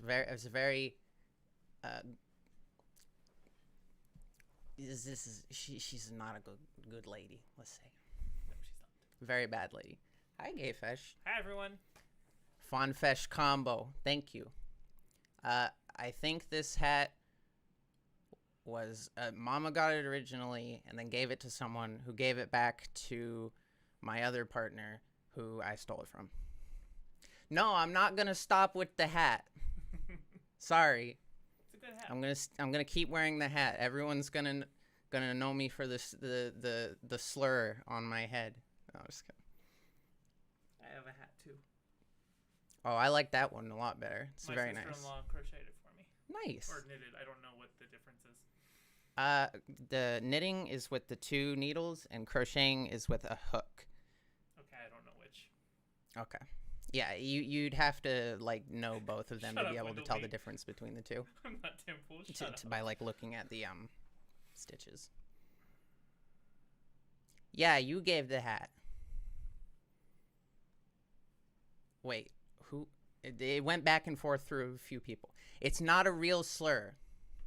I do. Thank you, Graham Dango, for the hat. Okay, it's a beautiful hat. I love it. The bananas are amazing. It goes really well with my cactus shirt. Yellow is a good color, and anti-yellow sentiment will be stamped out. Oh, and, the whole chat's filled with yellows. Puerto Rican musician was asking what my shirt says. It says "Poor Old Lou Sin." It's my favorite band of all time and their best album. It's like a bunny peep. Yes, it's a bunny peep. It's cute. It's very cute. Yellow names only. White names get out. You want? I would say the word, but then I'd really be in trouble. No, just kidding. I'd get canceled so hard. Yellow is not ugly. Silly, you are mistaken. You've got a problem yellow and black with is yellow. A solid combo. It's a very good combo. Black goes with most everything, but yellow and black is really good. Yeah.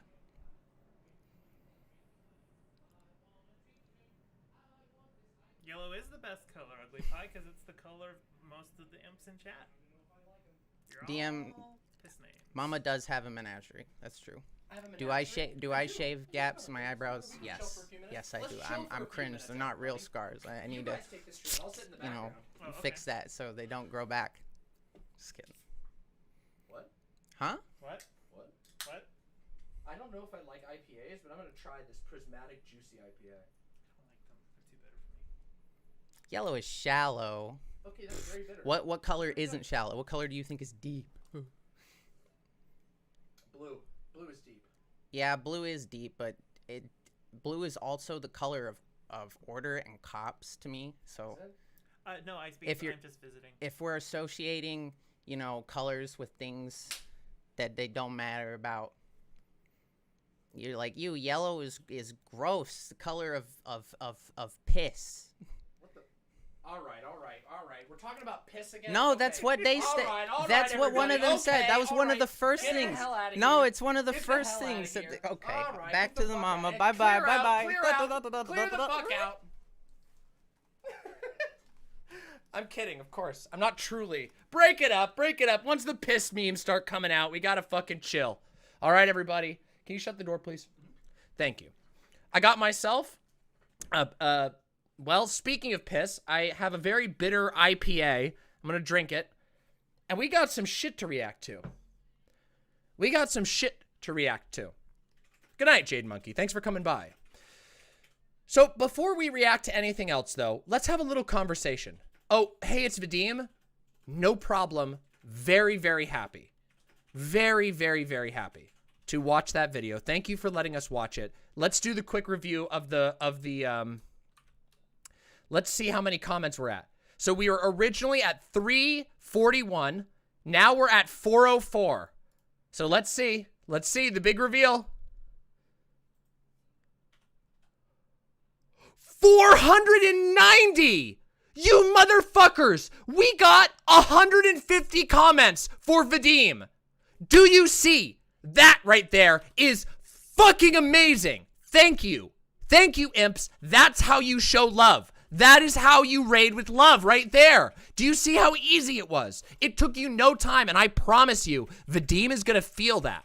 150 comments? We added 50% more comments than originally were there. This is imp power. This is demon power. This is hell power. Right fucking here. This is how we fucking win the goddamn algorithm. First, you learn the comboing. Then you learn how to raid with love. Then, the world is ours. Yeah, 21K likes. Holy shit, everybody. I'm very proud of you. Very proud of you for that. What a fantastic fucking video. So let's round up our thoughts about it, shall we? Let's round up our thoughts about all this shit. Because I have a lot of thoughts about that. As you know, I do not have a high opinion of Lauren Southern. And I do just want to tell you, I want to tell you outright that I have been saying this shit. We have been saying this shit. Not just me, but Vadim, the Surfs, Loner. So many people have been saying exactly this for a very long time. But a video like this is helpful because it puts all of the information in one goddamn place. And Vadim did a very good job at that. A very, very good job. But a lot of us have been saying this for a long time. And a lot of us have been saying it even with evidence, just not all in one place. It's very frustrating. It's very frustrating how weaselly demagogues can avoid any sort of responsibility for their actions for a very, very long time. And, you know, I have to say, I think this sort of thing is important. These sorts of videos are genuinely good. Anarcho Jedi, thank you very much for the tier 1 sub. Welcome to being a yellow name. Thank you very, very much for that. Thank you for the support. You know, but this sort of video is really important because something that can happen is that it's easy to forget things that happened on the internet. We passed 500 comments? Holy shit, guys. We passed 500? That just shows. That just shows. Leftists have got to react to this video. Get it spread. It will. People will. People are going to react to that. There's no way. It is a bombshell video. There is no way that this isn't going to get airtime. And it should. It absolutely should. Because the reality is that people like Lauren Southern weasel around in these spaces causing harm. And let's make no mistake, okay? Lauren Southern, this is the most egregious type of shit that Lauren Southern does. But what Lauren Southern does in the meantime is fill streaming spaces, which, minus a few outliers, are largely places of mutual striving, of working together, of debating in good faith.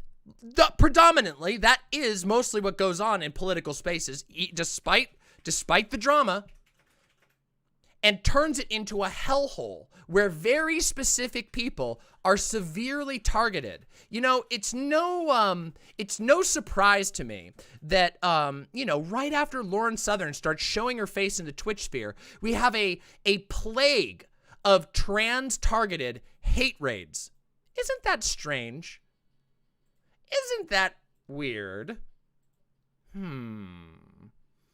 That's very weird, isn't it? It's also really weird when, even without the hate raids, Lauren shows her face on Twitch and starts putting out videos like, do you remember when Lauren Southern put out a video on Twitch, or sorry, put out a stream on Twitch that was called Are Transgenders Mentally Ill? Do you guys remember that? Because I remember that. What do you think it feels like for a random new trans person coming to the political space, and the #1 politics streamer, which at that time was indeed Lauren Southern, was in the #1 spot for politics worldwide, and the first thing they see is, are transgenders mentally ill? How do you think that makes not even people like me, not even content creators like myself, how do you think it makes viewers feel? Noxy-kun, welcome back. I bet it makes them feel pretty unwelcome. And how do you think it feels for small content creators? Content creators who may very rapidly run aground of the fan base that is pushing that shit. Yes, I agree with Jess from TGT in saying, I think it does demonstrable harm. I joined a neutral Discord server, and a lot of normies think trans people are mentally ill because of her type of rhetoric. Yes, and it's lies. It's built on lies. It's built on lies and demagoguery. Propaganda. She is a propagandist. There can be no mistake about it.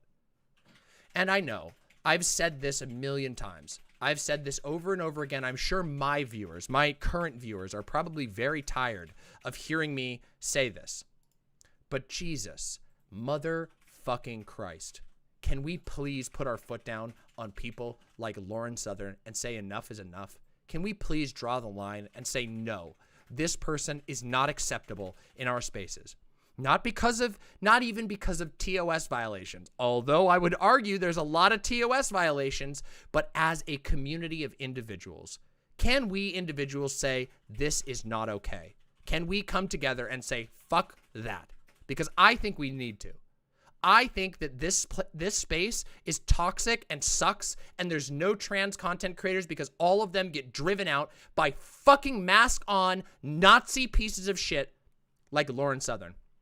Lauren Southern, who for the last 5 years, 6 years, almost the last 6 years, has been churning out far-right genocidal propaganda that argues for ethnic displacement. Come on. We've got to be able to do better than this. We've got to be able to draw the line. We have to. Yep, trans solidarity.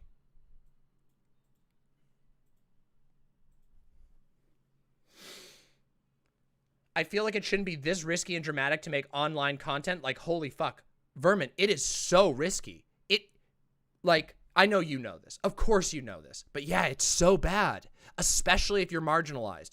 Especially if you are marginalized. It's bad. It's fucking bad. I know you know firsthand, Vermin. Is there room for a cishet ally? always. We stand arm in arm. Allies, cishets, I don't care. As long as you believe in liberation, we are in this together. We are in this together. Now, seriously, truly.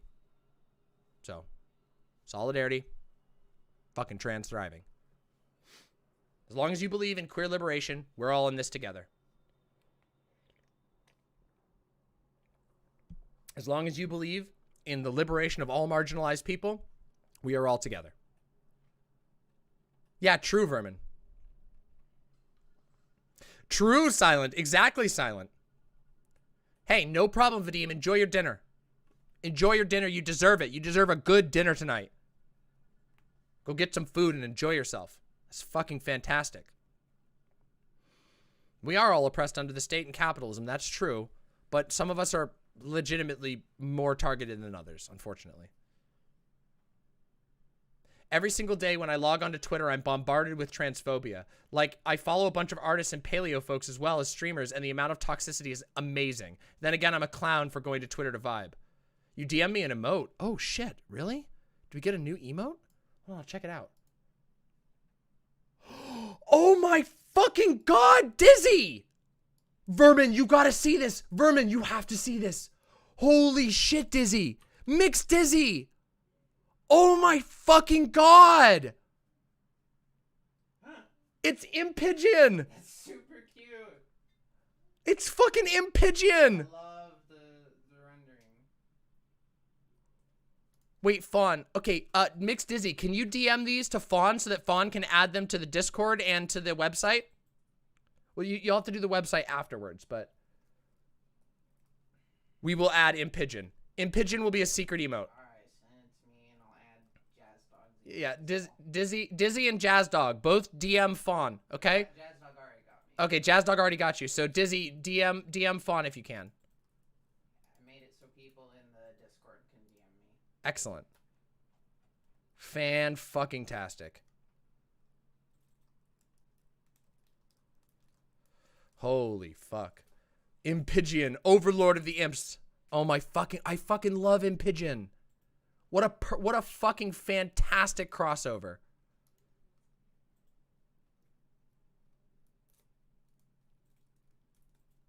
Oh, I'm sorry to hear that, Magic Goldfish.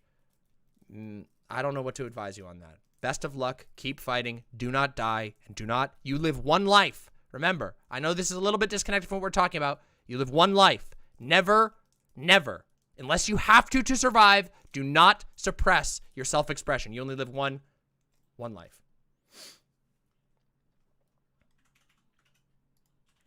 Yes, we're going to get the Impo Chad.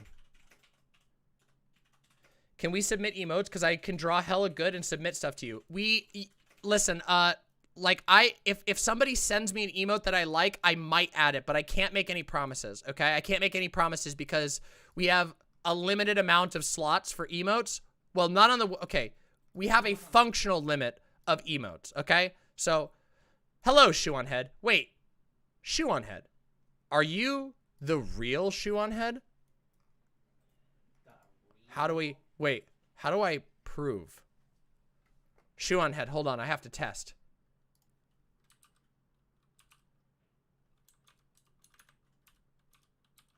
How do I know? Shoe on Head.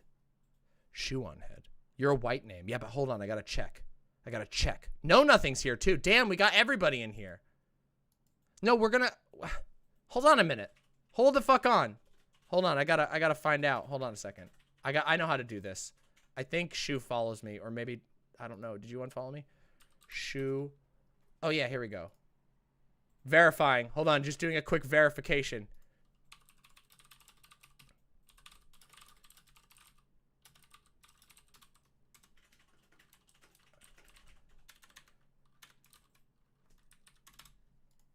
If it's the real you, I'll give you a fancy name. Okay? I gotta check IDs. Listen, we got linked in places tonight, okay? We got linked in bad places tonight. If it's the real Shoe, I DM'd you on Twitter. I did hear about the sand moment. I'm very racist and I hate women. Oh my god! Okay, no! Wait, that is a joke that the real shoe on head would make. Okay, it is you. Okay, it is. All right, sick. Sorry, I had to do this to Vadim too. We've been getting a bunch of impersonators and shit in chat tonight. It's stupid. I apologize. It's hard for me to check without knowing everybody's fucking accounts. Here, I'll get you a fancy name, and we'll make sure that way you know. Hold on. That way we know. Thank you, everyone. Thank you. Okay, hold on. Okay. Here we go. All right, it's the real shoe on head. Here we go. There we go. Okay, everybody. We've seen Know Nothing. We know Nothing. Should I? I've seen the moment, Ice Beans. We might watch that portion. Hold on a second. Should I? Wait. Is it cruel to put it to a vote? Know Nothing. Fine. Know Nothing, I'm giving you a fancy name. But don't get your head too big, okay? Don't get your head too fucking big. Wait, which one's the real Know Nothing? Wait a minute, there's two Know Nothings. Which one's the real one? You guys can't keep doing this to me. Wait, hold on. I'm being trolled tonight.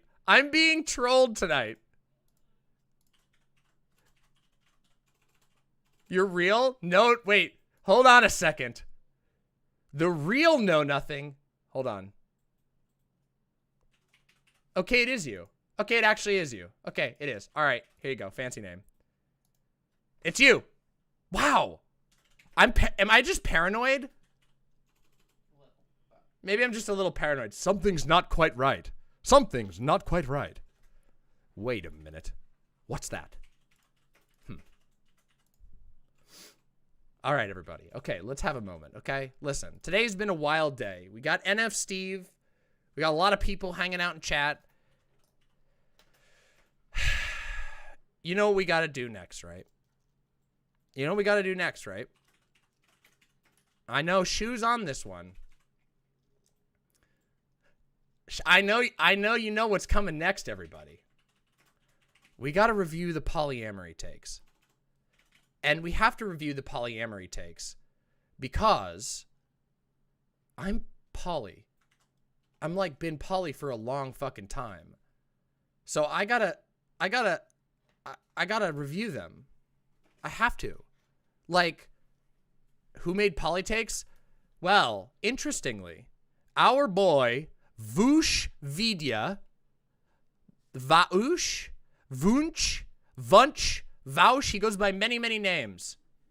Vaush was being arrow as fuck and the other three were being monog as fuck. It was so annoying. Don't worry. I think that I have the best takes. Now, many of you know that I have had a few topics in which I've had the best takes in the past. Yeah, Vermin Hands was screaming, bring Demon Mama on. You should have brought me on, but it's okay. I don't want to crash too many things. And also, I was high as shit. Now I've had a few, of the best takes. My ironclad take, for, Kink at Pride, was probably the best of my best takes. It was, you know, basically it was basically, I mean, it was ironclad. It was ironclad for a reason, you know. And I still stand by it. I think it was a fantastic video. Also, one of the videos that I got the most feedback on. Peak Demon Mama takes. Now, it's not frequently that I declare that I have the best take. Okay, actually, it's a little bit frequent. It's probably too frequent. Honestly, I probably declare that I have the best take too frequently. Everyone does that. But I only put it in the title when I really think it's good. And I gotta say, I can tell you, I've got the best takes on polyamory. I do. It's true. I have the best takes on polyamory. So we're gonna review a segment of a very long podcast, and no, we are not watching the entire podcast. That would be absurd. It was 4 hours long. So I need to get to the spot that we're gonna talk about, and I happen to know This is part of, I believe it was aired on Dylan Burns' channel. So we're going to have to go to Twitch real quick, and we're going to have to bring this up. It looks like there's a hippy-dippy rumble going on right now, but we'll let that unfold. I don't think we're going to watch the racism part. I just don't think so. I don't think we're going to make it there. Wait. You're a cuck? Wait, are you a cuck queen, Shoe on Head? No shame. Literally no shame. I personally, I'm very supportive of the cuck queens out in the world because they're very generous to people like me. It's okay. In this space, I promise, there is literally someone in our chat whose name is about the fact that they're a cuck. So don't worry. So you don't need to be ashamed of yourself in this space. We welcome all types as long as you're not hurting anybody. And cuck queens definitively don't hurt anybody because they are giving away. Oh, it was a meme. Oh, it was a meme. Okay, I was going to say, maybe I didn't see that part. Now, where do we get into the polyamory spots? Where is the segment where the polyamory stuff begins? Is it here? Point. Oh, wait, how old are you? Are you in the right? Wait, does anybody know? Does anybody know what the approximate point in the video is? Because this is a 6-hour fucking VOD. Fucking what? Holy shit, you guys are putting a lot of work for this. I will give you credit for that. No matter what the takes are, 6 hours on a podcast is fucking wild. From my community that people trust. Throw the shoe at Bush and went like a world where somebody like that could. Was it the last? Just with like a blunt in his mouth and like sunglasses and you're on. trying to tell Vaush that didn't. For other people, sex has a lot more. Oh, here we go. We found it. That frat dude is feeling the same thing. Oh, the weirdest shit here for videos. Oh my God. Like they already know. Can I interview your parents? This sounds like your family. Wait, hold on. Mahmoud Ahmadinejad. Ayo! Shout out to him. Mahmoud Ahmadinejad's visit to Cairo, which started with an affectionate welcome on Tuesday from Egypt's new Islamist president. All right, so it happened. Oh, wait, you got it? multiple Wait, times. we got There an you go. exact timestamp? GayFesh got us an exact timestamp, huh? Are we? Is this the Vaush one? This is Heem's VOD. Okay, Good perfect. question, Vaush. This Here was we go. something that somebody Okay, we found the point. So let me wind this up, okay? Let's talk. Now, to be fair, I have not seen Vaush's video about monogamy being cringe, I think is what he called it. Like monogamous people are cringe or something. Is it, did he say that? I don't remember. Do we need to watch that video first? Is it a watchable video that we should watch before we do this? Or should we jump right into the podcast? I'm going to need help. I'm going to need help here. Does anybody know? Just jump right in? Okay. He said monogamy is based in insecurity. Okay. So let's dive right in. Okay, we're going to dive in. Okay, we're diving in. Okay, it won't help. Okay. So, where am I coming from on this position? I have been poly for seven years, almost 8 years now. At like living in a daily poly relationship, okay? Like, I have been openly, communicatively, avowedly out to everybody that I know, except for the family that doesn't talk to me anymore, polyamorous for quite some time. I don't believe, like, I literally would not live any other way. I don't know if that means that I'm, like, intrinsically polyamorous. I don't know if what that means. I don't really care. All I know is that I don't want to live a life where I can't love who I want to love. And my relationships with other people, such as Faun right here, are based off of, are built with that understanding. For me, being polyamorous has been the best experience, like one of the best experience. I mean, like literally just one of the best experiences of my life. I would not have it any other way. I have 4 partners. Yes, I have 4 partners. Listen, I had a little beer, okay? Shut the fuck up. Yeah, I know. You have more numbers than me. I get mine mixed up with you, okay? I have 4 active partners, all of whom I am in very intense relationships with of varying degrees. One of my partners is a long-distance partner. Actually, 2 of my partners are currently long distance. One is probably going to be long distance for some time for the near future, and the other one is not going to be long distance for very long, okay? And for me, I've been in many different types. I have been in, you know, the way that I look at polyamory is that for me, I love who I love. I communicate to the people that I love who I love. And as it turns out, there's a lot of compatibility to be had there. For example, for a very long time, I was in a triad. Me, Faun, and my other partner, Gynotype, were all in a little triangular shaped relationship. You see, we were all connected to one another. Now, yeah, now, you know, it's going to be a quad, and then someday, hopefully, it'll be a quint or whatever. But that'll probably be a little bit in the future. 4 partners, this girl fucks. Yes, I do. I do. There is no lies about that. I make no shame about that. We joke about it on here all the time, you know. But triads are fantastic. I had a great experience. There is a lot of benefits. There are challenges. It doesn't mean like poly is like magically, you know, magically better or anything like that. However, I do believe, and I haven't seen Vaush's original video, so I'm laying out my general positions. Am I making a herd? Kind of. That's a way. That's certainly a way of, what's that? Oh, I see. We're doing this already. It's this time of night. We've only been streaming for 5 hours and we're already getting to flying close to the sun. Okie dokie. That's what we do on the Demon Mama stream. That's true. We do. We do. Fly close to the sun. We do. We fly close to the sun always. And I don't seem to have wax wings yet. So, no, you can't encourage me right now. Stop. Halt. Okay.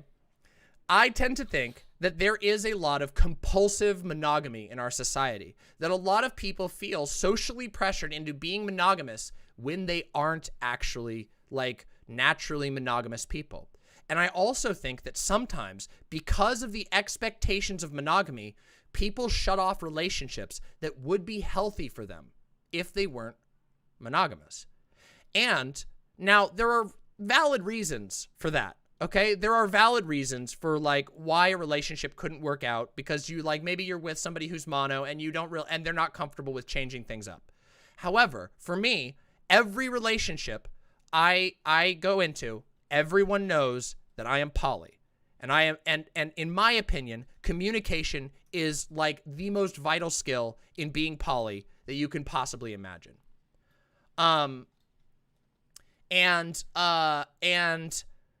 you talk through jealousy or communicate. If there's jealousy, for me, there has been issues. There have been times where there was jealousy in a relationship. It's happened, but it's also been resolved, which is super, super cool. Now, it doesn't always happen. One of my partners is like the least jealous person that you can possibly imagine. One of my partners, I'm not going to say who because I don't want to like divulge everyone's personal information.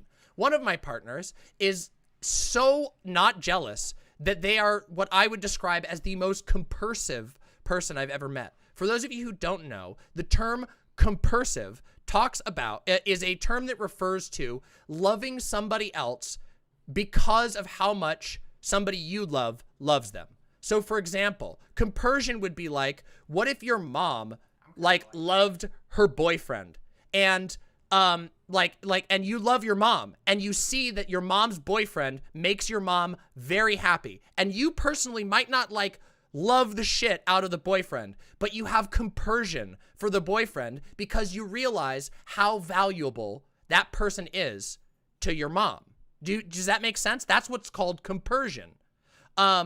And there's other forms of compersion. Like, for example, you can like really love and care about somebody who's like your partner. Cuckold light? What? Yeah, you can have compersion for a sister-in-law. You can have all kinds of things. This is a really cool term. This was a term that I learned that was very valuable to me. There are partners that Faun has that aren't my partners, and I have compersion for those partners because I care about Faun, and I know that Faun loves those partners. Do you see how that works? So there are some people who are very compersive, and there are some people who aren't, and that's okay. There are varying levels. Life is not about being the perfect way. Is this the... Oh, you have the... What's that meme? Okay. No, it's a good meme, though. Cuckold light actually makes a lot of sense. No, it doesn't. No, my fucking God, it doesn't. Jesus fucking Christ. Holy shit. Don't drive me up a wall in this segment, please, for the love of God. So your partners can also have partners that are not in your triangle. Yes. So if you communicate them. Yes. If it's so I have, let me explain this. So for example, Faun has had multiple, in fact, Faun has had more partners, exclusive partners than I have, I think, at least in recent memory. And that's fine with me. As long as Faun communicates to me what's going on so that I know about my own sexual health and so I can understand what the emotional situation is, and because I live every day with Faun, that's perfect. And not everyone's like that, by the way. Some people have closed relationships. Other people have open relationships. Other people have partially open relationships. So, let's see. Right now, just off the top of my head, multiple of my partners have other partners. Now, some of my partners, I am the like primary partner, because that's a thing that can happen too. Sometimes, like for example, like sometimes you marry a partner because they're your primary partner, and it's understood when you engage into poly stuff that, hey, this is my primary partner, and that can be perfectly fine. Some people, yeah, thank you, Faun, I appreciate that.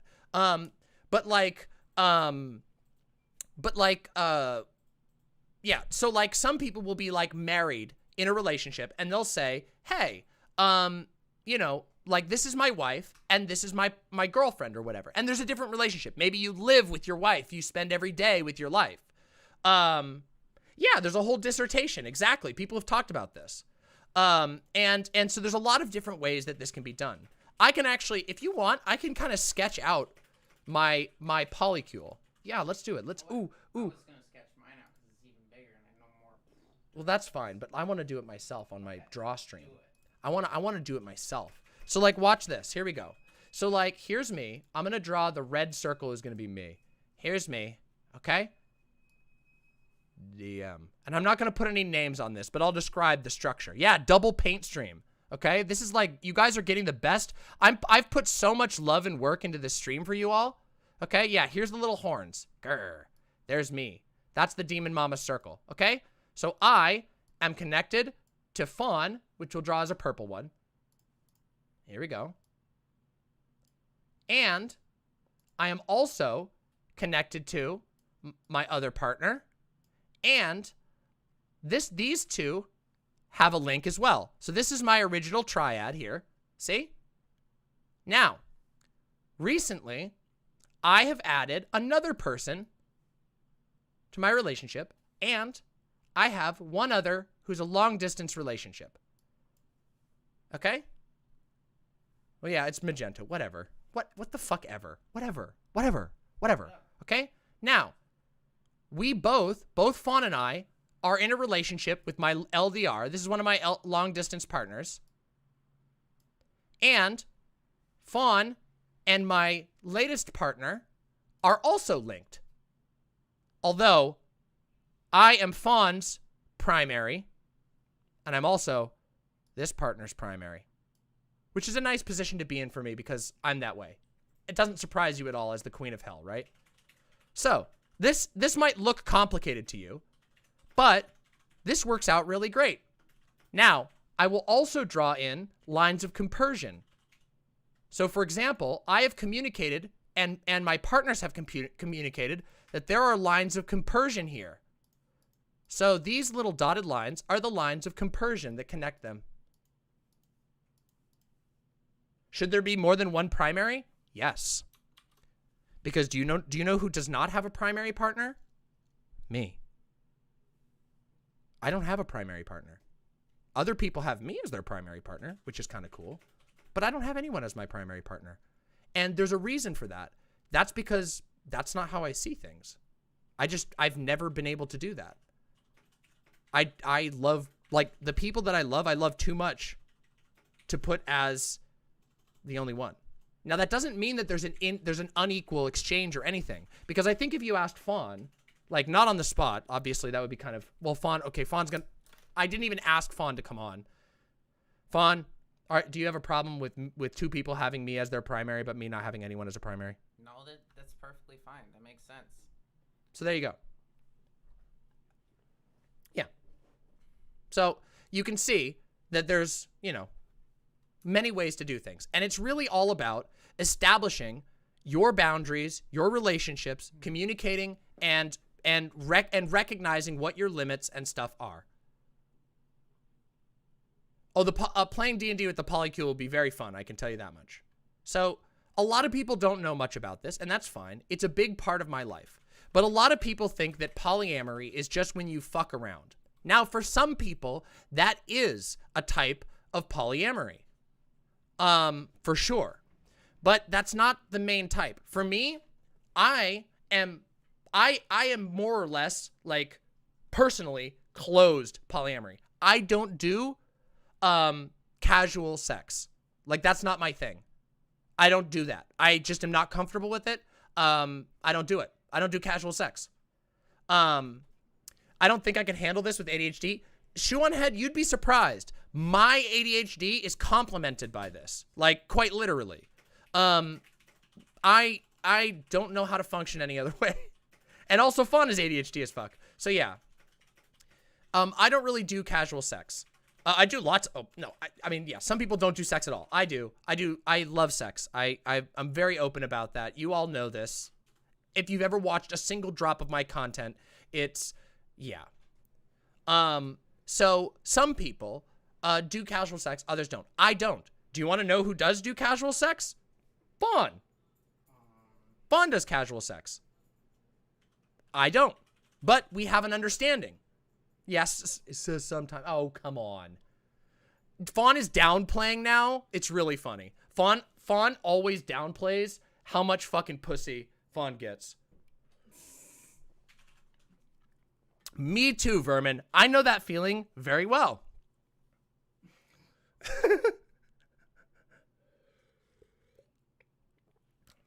So, that's where I'm coming from. I know, is Gynotype still doing a face reveal at 1 million? As last I checked, Gynotype will do a face reveal at 1 million. So I wanted to explain this because when a lot of people don't know what to have in their head when they're talking about a polyamorous relationship. And of course, this is kind of like, meh. This is kind of like, meh. This is a bad drawing. My relationships are great. I love them, but this drawing is very bad. You can make them more clear. But this is a basic idea, so you can understand one type of structure. And Faun is going to draw one, and Faun has art skills, so we'll show that as the stream goes on. Faun is going to show its whole thing. Is jealousy a thing ever? Yes. Jealousy can absolutely be a thing. Now, there are multiple ways to deal with jealousy, you know? So the thing is that a lot of people view jealousy as like a relationship killer. But the reality is jealousy isn't a relationship killer. Resentment is a relationship killer. Does that make sense? Resentment. And jealousy can breed resentment. Now, for me, if one of my partners says that they're feeling jealous, I will sit down and have a conversation about them. I will have a conversation with them about what is making them feel jealous. In the past, there was, I can tell you things that have happened in the past. So for example, one time when I connected with a new partner and added that partner to my life, there was an issue of some jealousy. And it turns out that all that was really the issue was that one of my partners was afraid that I wasn't going to like them anymore. And I took the time and changed my habits so that I could communicate to that partner that just because I added somebody new, they weren't going to be forgotten. And the jealousy ended up resolving itself, like massively resolving itself, which is fantastic. So the thing is that there are ways, you know, some people feel jealousy. Some people their jealousy is too strong to like be in a poly thing or whatever.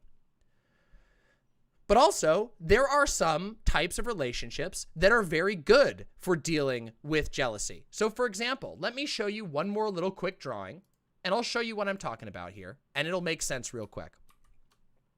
So the relationship that, the first like sort of poly structure relationship that I was in was a triad, okay? So here's the triad. Now, the cool thing about a triad is that it's really good at dealing with jealousy because everybody has 2 partners and it's a closed relationship. Isn't that interesting? So the triad is what would traditionally be considered like one of the ideal structures for a closed poly relationship. So no one outside of the triad, and they're all together. This is a relationship type that balances out jealousy generally very easily, unless something breaks down between some of the partners, which can happen.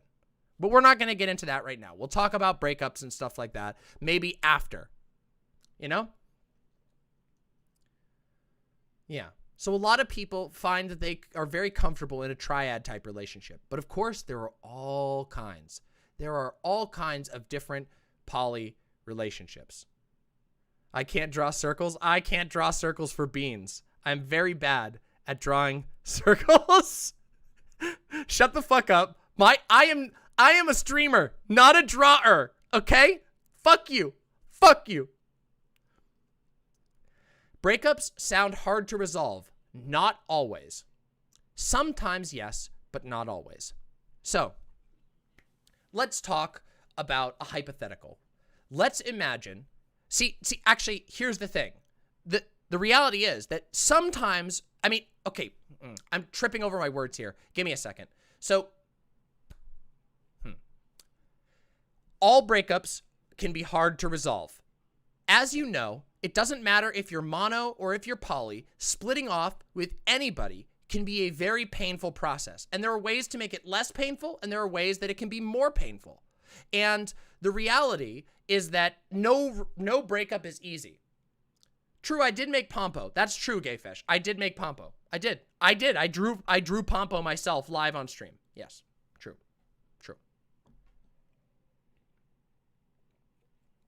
Now, there can be times where a poly relationship can become very difficult. So, for example, what if you're in a triad? What if you're in a triad and one of your partners sort of breaks up?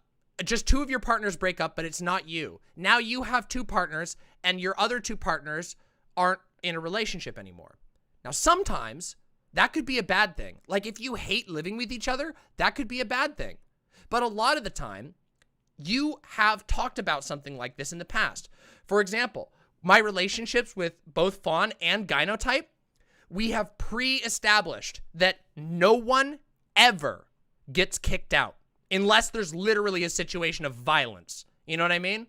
Like if somebody, then that's the only reason that anything like that would happen. But other than that, we've made a commitment to one another that no matter what happens, we will never endanger one another's housing situation. And because of that, there is no stress about that. And nobody feels pressured to be in the relationship outside of their own emotions of the relationship. And I think that that is something that is very important. That a lot of people stay in relationships that are toxic because they feel like they'll lose all kinds of things. But just like you can have a healthy breakup in a mono relationship, you can also have healthy breakups in poly relationships. I've had a lot of breakups in my life, okay? I've dated a lot of girls. I've just dated a lot of girls. And some of them, we broke up. Some of them had relationships with my other partners. Others did not. And some of them have been messy breakups. In fact, it's funny. The messiest breakup I think I ever had, well, actually, the messiest breakup I ever had was with my mono ex. So that was the worst breakup I ever had. And then the second worst one was somebody who I was in a poly relationship, but they were only connected to me. They were not connected to any of my other partners. And that was the messiest breakup ever. It was so messy. They didn't even live with me. And it got so messy and hurtful. So in reality, it might seem like poly relationships would add to like the work that's required, but that's not true. And also, to address somebody in chat here, in chat who said, do you feel like poly relationships are more work than mono relationships? No, I don't, actually. Poly relationships are interesting because there's different understandings and different expectations. When you are in a poly relationship, you're not expected to be the only source of someone's like entertainment. And in many mono relationships, that's also not the case. But let's be real. In a lot of mono relationships, people hook up with one another and then their lives become one another, you know, and that's it. And sometimes to the detriment of friends, but not always. And in a, you know, in a poly relationship, there's multiple people. The attention is split up, and in a good way. Or there's double the attention, because let me tell you something. You want to know what feels really good at night? I'm going to be very explicit here. Do you want to know what feels really good at night? Laying down in bed and having two of my partners, the two partners who live with me, laying right next to me, and all of us talking about our days. Just laying in bed, just chilling. We have a mega bed, by the way. I joke about mega bed. We have 2 king-size beds that we push together, and yeah. Vermin says, Vaush and I's breakup definitely took some time adjusting and relearning how to interact, but we still sleep in the same bed and do everything together, so it's chill. Folks seem shocked that we live together, but I don't know. I love sleeping next to friends. Yeah. Yeah. Well, Striped Kidder, I just don't talk about that type of stuff very frequently. I didn't mean explicit, like sexually explicit. I've heard about the Alaskan King. It's out of the finances right now. It was cheaper for us to build Megabed. It was cheaper for us to build Megabed than it is to buy. Is that explicit? Okay.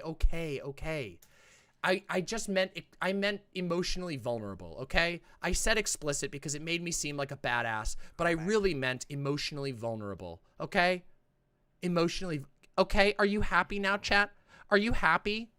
Are you happy now that you inquisited me? Are you happy? I slept in the same bed with friends all the Yeah, who cares? Slept in the same bed with my siblings. Is an Alaskan king bigger than a Californian king? Yes. With my parents when I was really young. Is that a reference to the Mega Desk? A little bit, yes. So, yeah. So for me, being poly is like a non-negotiable. Like, I am poly, and I don't want anybody to like have the wrong expectations about me, or to come into a relationship expecting that that I'm going to like not be poly. And to be honest, it's never been an issue. Actually, it was an issue once, but that was very early on, and my partner, that was the one I told you about before, the worst breakup of it all. Y'all just sound way too amazing at dealing with people and adjusting to relationship statuses. You get better at it. You get better at it. And something that's interesting is It's more natural for some people. Yeah, of course it does. But also, not only that, but also, when you're in a relationship like a triad, or even like my relationship, there's a lot of intercommunication. So there's opportunities for 3-person conversations or 4-person conversations where everybody is very emotionally vulnerable and everybody works together on coming up with ideas. You ever heard the term 2 heads are better than 1? 3 heads, 4 heads can be better at 1 than 1. Sometimes. Not always, but sometimes. Yeah, vaping goat. The goat is vaping. I love my partner so much, and spending time with them IRL is my life. I love you too, and likewise, truly. I say I'm a streamer, but in truth, I'm a completely gay motherfucker who is mostly about romance. That is like my main thing. Yeah, I'm a lover. Me too. I know, it's silly. Oh, the gay person is obsessed with relationships. Oh, what a surprise. But we're not done, because we are going to react, because I want to react to the takes. But I wanted to start this whole segment talking about where I'm coming from. Does that make sense? Because this never happens. We basically never like get to have conversations like this about polyamory, because most of the time it's defending from people who are criticizing polyamory. So I wanted to have a little bit of time to just lay out where I'm coming from, where my perspective is, and also I wanted to drop a hot take. Okay? I think there are a lot more poly people than we currently think.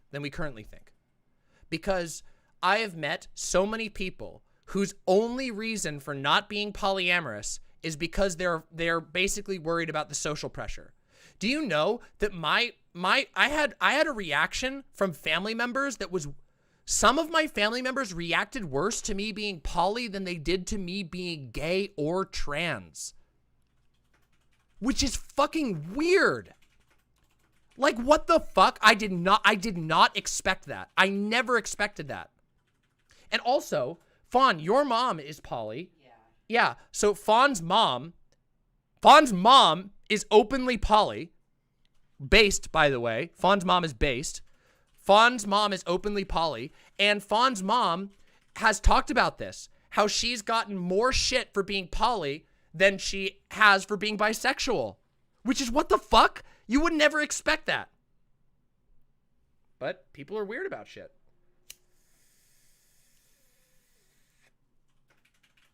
So, now, do you want to do the react? How do you all feel? Do we want to do, I guess we could do questions afterwards. Does anybody have any burning questions before I start the reaction? Any burning questions?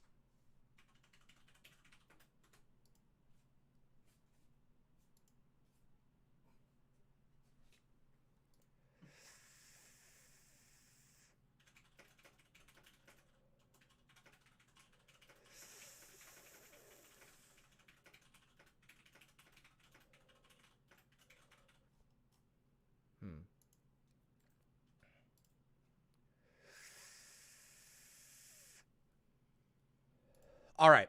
When we get an audio splitter, I can do a whole stream with Mama. Yes, we will do that. I keep forgetting, but we will do that. Any quick questions? Yes. What's it like to much fuck? I enjoy it a lot, okay? I really enjoy it. Do you see a distinction between non-mono and poly? No, not really. How does one handle being single and poly in the rural South? Save money and move out of the rural South. I'm sorry. I know that's a terrible cop-out answer, but true. Are there good poly memes? There are so many good poly memes, but I don't have any of them, oddly enough. My girlfriend and I want to be poly, but she's scared that she'll be left out of the relationship. Any advice for what to keep in mind? Well, just make sure that you're very, radically inclusive. Make sure that you take extra time to, if somebody has concerns like that, but they're interested, but they're worried, it's natural to be worried a little bit of something new.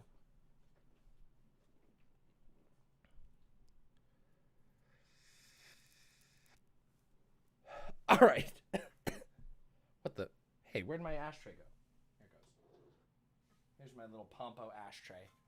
The Pog tier Pompo ashtray. And your phone, you left your phone over here, Faun. You silly thing. Do you think that monogamy comes fundamentally from insecurity like Vaush does? I think that compulsive monogamy does come from insecurity. Compulsive monogamy comes from monogamous and jealous people basically enshrining their preferences into the rules of society, into societal norms. And I think that's really bad because I think there's a lot of people who are just naturally poly and would be poly and would work out poly things as their life went on. Of course, you never force, never, ever. Consent is fucking primacy. Consent is primary. Hey, Melon, so does poly take extra time and energy versus monogamy or not? Not in my opinion. Not in my experience. Not in my experience, no. Not in my experience, no. My monogamous relationships took just as much energy as my poly relationships do. There are times where it can. Like, for example, when all of us got the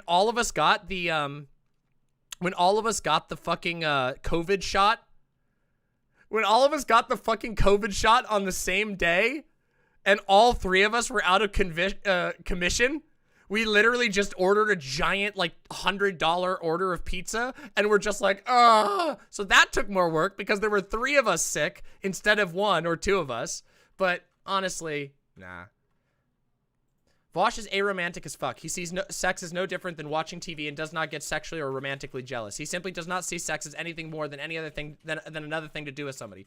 Folks should not be taking his personal experience so intensely. Yeah, I can understand that. A bit new here. What do you think about Joe so far? He sucks. Embarrassing.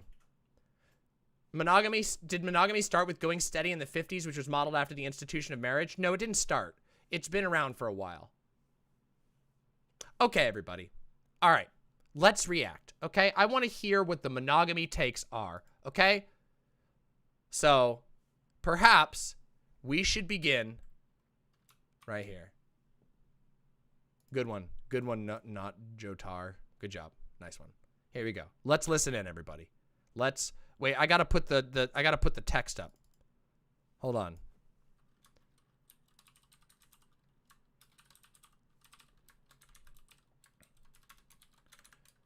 BurnedOut podcast. BurnedOut monogamy. Bada boom. There we go. Okay. And we will move our camera over here. And we will move this over Vaush. And without any further ado, let's fucking go. Kill me. What is your thoughts on monogamy? Oh boy, here we go. Oh no, I had Not such a this problem shit. with this. Me and Vaush can fight about it. Wait, okay. Oh, unless you don't. Real quick. Shoe. Is Shoe still here? Shoe, are you still here, or did you duck out for the best part? Ah, Shoe's still here. Yeah. All right, let's do this. Let's see. Let's see what I gotta dig into. Let's find out. Oh, I hope I. Ooh. Let's see. Monogamy is like selfish. No. Do you know what my take is? No, I don't. That's what I'm asking. Oh. Okay. I argued that while people should be free to choose fairly whether they want to be monogamous or non-monogamous, we should recognize that the principle behind monogamy, which is the idea that there should be some kind of sexual exclusivity, but not exclusivity around all the other things people do with each other, like having friends or whatever else, that is an arbitrary line that we've produced as a product of insecurity. But the follow-up to that is that everyone experiences insecurity, whether you're monogamous or non-monogamous. It's just one of those things that changes and mitigates our behavior. Same as fear. Why do people behave more cautiously when they're near the side of a road or when they're driving at high speeds? Fear causes us to do it. But that doesn't mean that it's bad or wrong. We should recognize, though, that it is ultimately a rationale which is derivative of like base social instincts that we have. So with regards to monogamy, I do think it derives often from insecurity. Why do you want that exclusivity? You're insecure about your partner liking other people more, or you feel entitled to their body. But those are feelings we all have, and I think it's a legit choice that people should be free to enjoy if they think that's best for them. I just want people to be forthcoming about that info, because there are frat dudes or whatever who are like, yeah, I don't want my girl talking to any other guys, and you'll be like, that sounds pretty insecure. And they'll be like, no, I just don't think the girls should be doing that when they're in a relationship. Now, what Vaush is talking about here is shockingly common, okay? It's unfortunately incredibly, incredibly common. I know that people don't like to admit that, but the reality is there is a lot of compulsive monogamy. In fact, it does often go to the degree where even chatting or talking with somebody else can induce, and it goes both ways. It's not just guys. I do think it's a little heavier on guys usually. However, there are a lot of women who do this too. I know, in my personal life, I've talked to multiple people about this specific issue of their partner being jealous of them having friends of the opposite sex and doing things with those friends, which, I feel like that's unreasonable. But do you see how this might contribute to a hyper-monogamistic culture? Anyway, let's continue. Relationships. And it's like, okay. No, it is not nuts. It is not.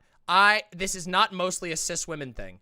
Absolutely not. It is stereotyped as a cis woman thing, but I can tell you right now, cis het dudes are so motherfucking protective of their girlfriends. It's wild.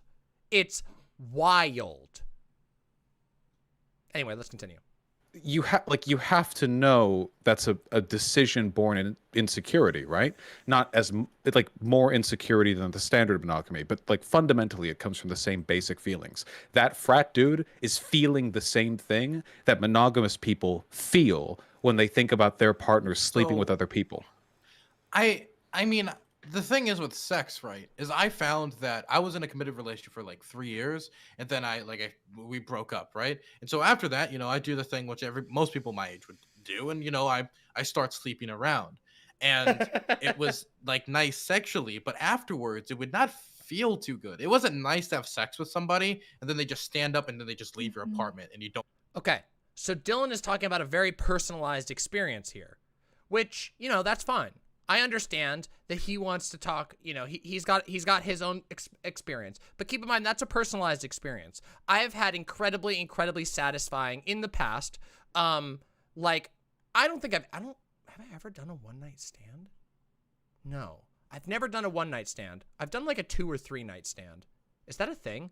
Is there a 2 or is there such a, does people, I guess they don't do that. I've never really done a one-night stand, but the reality is I've had relationships where it's, and then you're like, all right, we got our own thing, Yeah, no, and also that's a great point. Thrash metal thought brings up the idea that brings up the fact that rebound sex is also very different than rebound sex is emotionally very different than just casual sex in general. Sometimes when you're just out of a relationship and you go and have sex, it doesn't feel good because you miss your partner, Yeah. Anyway, let's continue. Don't talk about it afterwards, and there's nothing there. You can do it It again, felt if you do, I believe it. very empty on an emotional level. And then once I developed another relationship with my current partner, right? Then that feeling that I had with sexual intercourse before was back. And sex has certain chemical compounds that make you grow pretty attached to people, right? Mm-hmm. So it isn't just a product of Hold on. I'm taking this seriously, so hold on, because these are non sequiturs. For the first one, playing skee ball with people is fun, but if a person just played skee ball with me and then after we were done they just left, I would think oh, that was a pretty hollow experience. What you're talking about there is the general desire to do intimate things with people that you have connections to. That's universal. Yeah, but exchanging fucking fluids and fucking is the same as Whoa, hold on, wait. Let's not. Whoa! Uh-oh, it's getting spicy. Oh boy, here we go. So let's not resort to Speedballing, maybe. Let's not resort to arguments from intuition here, okay? So what you're talking about is things are made better when you have close feelings to the people that you're doing them with, which I will agree with generally, Yes. whether it comes to sex or other things. You people, don't be fucking weird. Don't add okay, actually, you can add Shoe on Head. Shoe loves adding people in chat. All right, fuck it, never mind. I'm not putting that rule on you. Shoe loves adding me in chat, so never mind. All bets are off. Don't be mean, though. Don't be fucking rude. Be kind, you fuckers. But I don't think that speaks to my point, which is that insecurity is the driving social regulator that influences our feelings on this. Okay, but this isn't See, a I've moral. heard Can I ask a before. question, Vaush? Wait, Oh, sorry. sorry. I want to ask you, Vaush. Okay, let's say, do you think that insecurity is justified or understandable or serves a purpose in some way? 100% yes, absolutely I do. Okay, so then what's the problem with it? I don't know. Again, biologically, the reason why we are more cautious in situations that where a misstep could lead to our death is fear. People who don't experience fear, like people who have parts of their brain that don't, like people who have that condition, and there have been studies on this, those people can behave recklessly in situations where we would be more cautious. Oh yeah, Stickboy says, I'm very jealous of Heem's beard. I am not a beard lover myself, but oh my god, Heemed has a god tier beard. There's a reason why he has the beard cam, right? There's a reason why Dr. Heemed Out has the beard cam. He's got a fucking poggers, well cared for beard. Let's continue. So fear makes us cautious, and caution can be a good thing. Normally when we say, hey, you're being fearful, you're a coward, it's an insult. But in reality, fear is a healthy mechanism that regulates our behavior. Fight The or real flight insult shit. is, right, you're being too fearful. That's the real insult. I don't think a person is... He's not a Greek god, he's an Iranian god. Right? Iranian? Well, he's Canadian, but he immigrated from Iran, I think. Anyway, let's continue. being Yeah. too. Oh yeah, I will say, as far as the hair vibes go, even though Shoe is not on screen, I can say there is immaculate hair vibes going on here. We got Vaush's cleanly kept beard now. Oh, I recently watched an old Vaush video where Vaush's beard was way more unkempt. His beard's looking so good these days. Do you guys remember the unkempt Vaush arc? The unkempt, like, scraggly beard with the twig stuck in it? Yeah, Shoe's got really nice hair. I mean, Shoe's... Listen, if there's one thing I cannot say bad about Shoe, ever, it's the fact that Shoe knows how to do good looks. Shoe's got fucking the drip. The fucking drip. I will say. I just gotta say. It's not my personal dress style, but Shoe dresses fucking nice. And also has really nice hair. So, at least as far as I can tell. It's kind of hard to tell over the internet, but it looks good, okay? So, as well as I can tell the quality of Vaush's hair. Actually, I've seen Vaush in person multiple times. So, no, Vaush's hair is really nice in person. Yeah. I've never seen Dylan in person, but anyway, shut up! Shut up!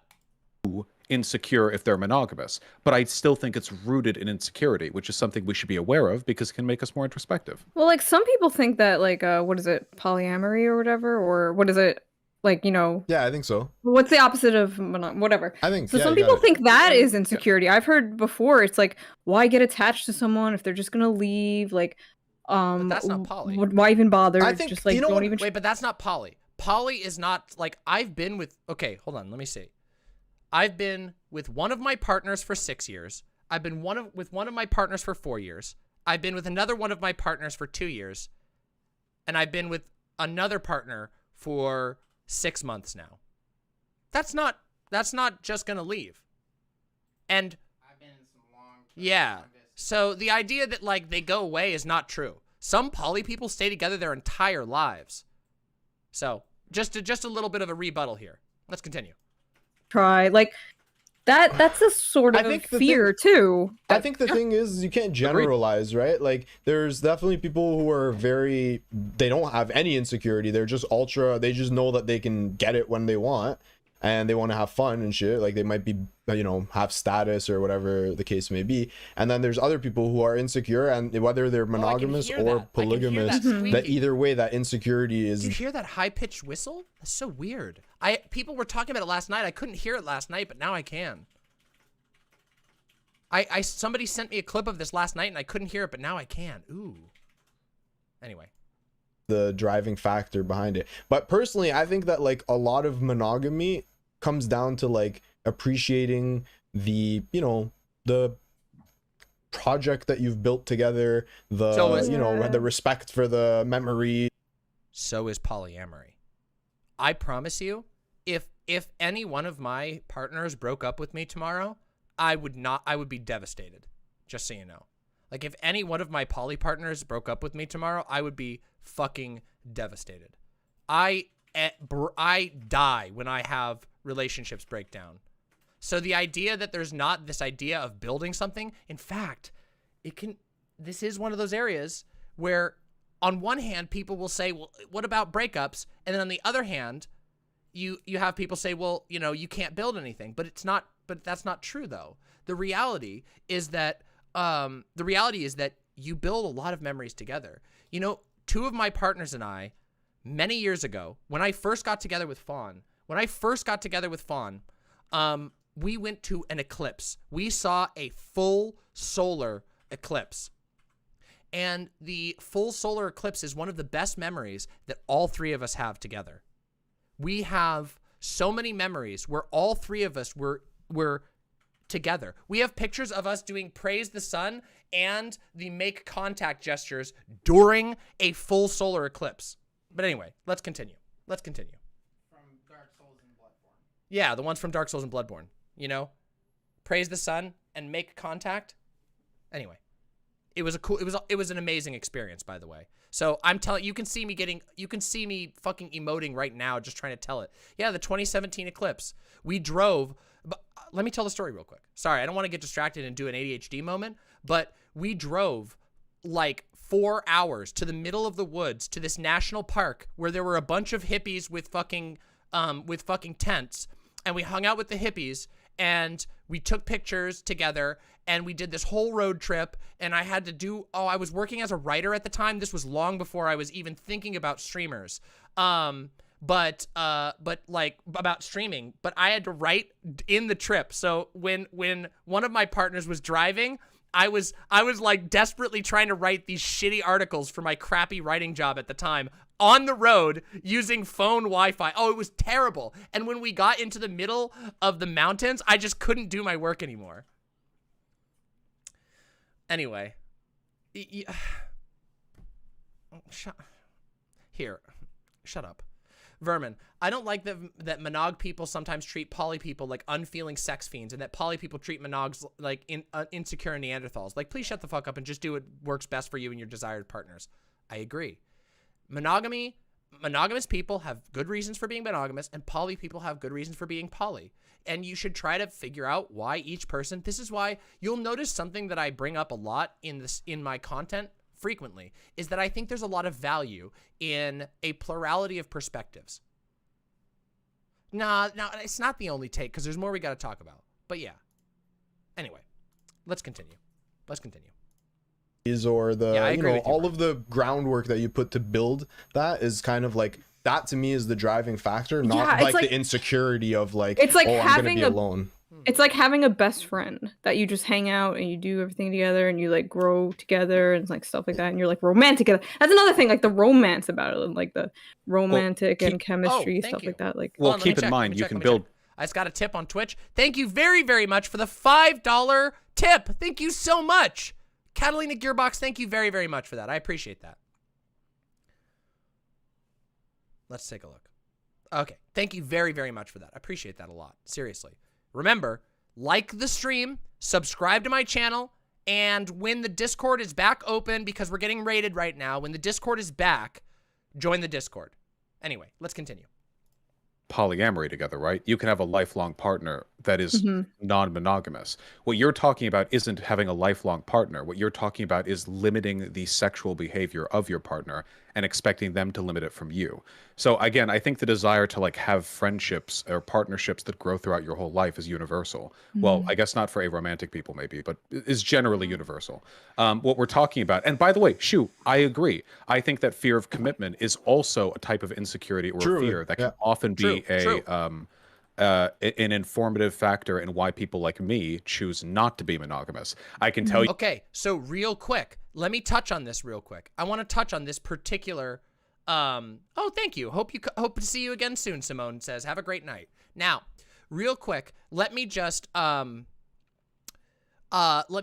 about this. There are people, like for example, there are people who have serial, casual, shallow relationships over and over again, purely out of insecurity. There are people who date multiple people just because they're nervous, because they can't handle commitment. That is a form of insecurity. Now, some of those people are explicitly poly, some of those people are not. What the hell? What emote broke?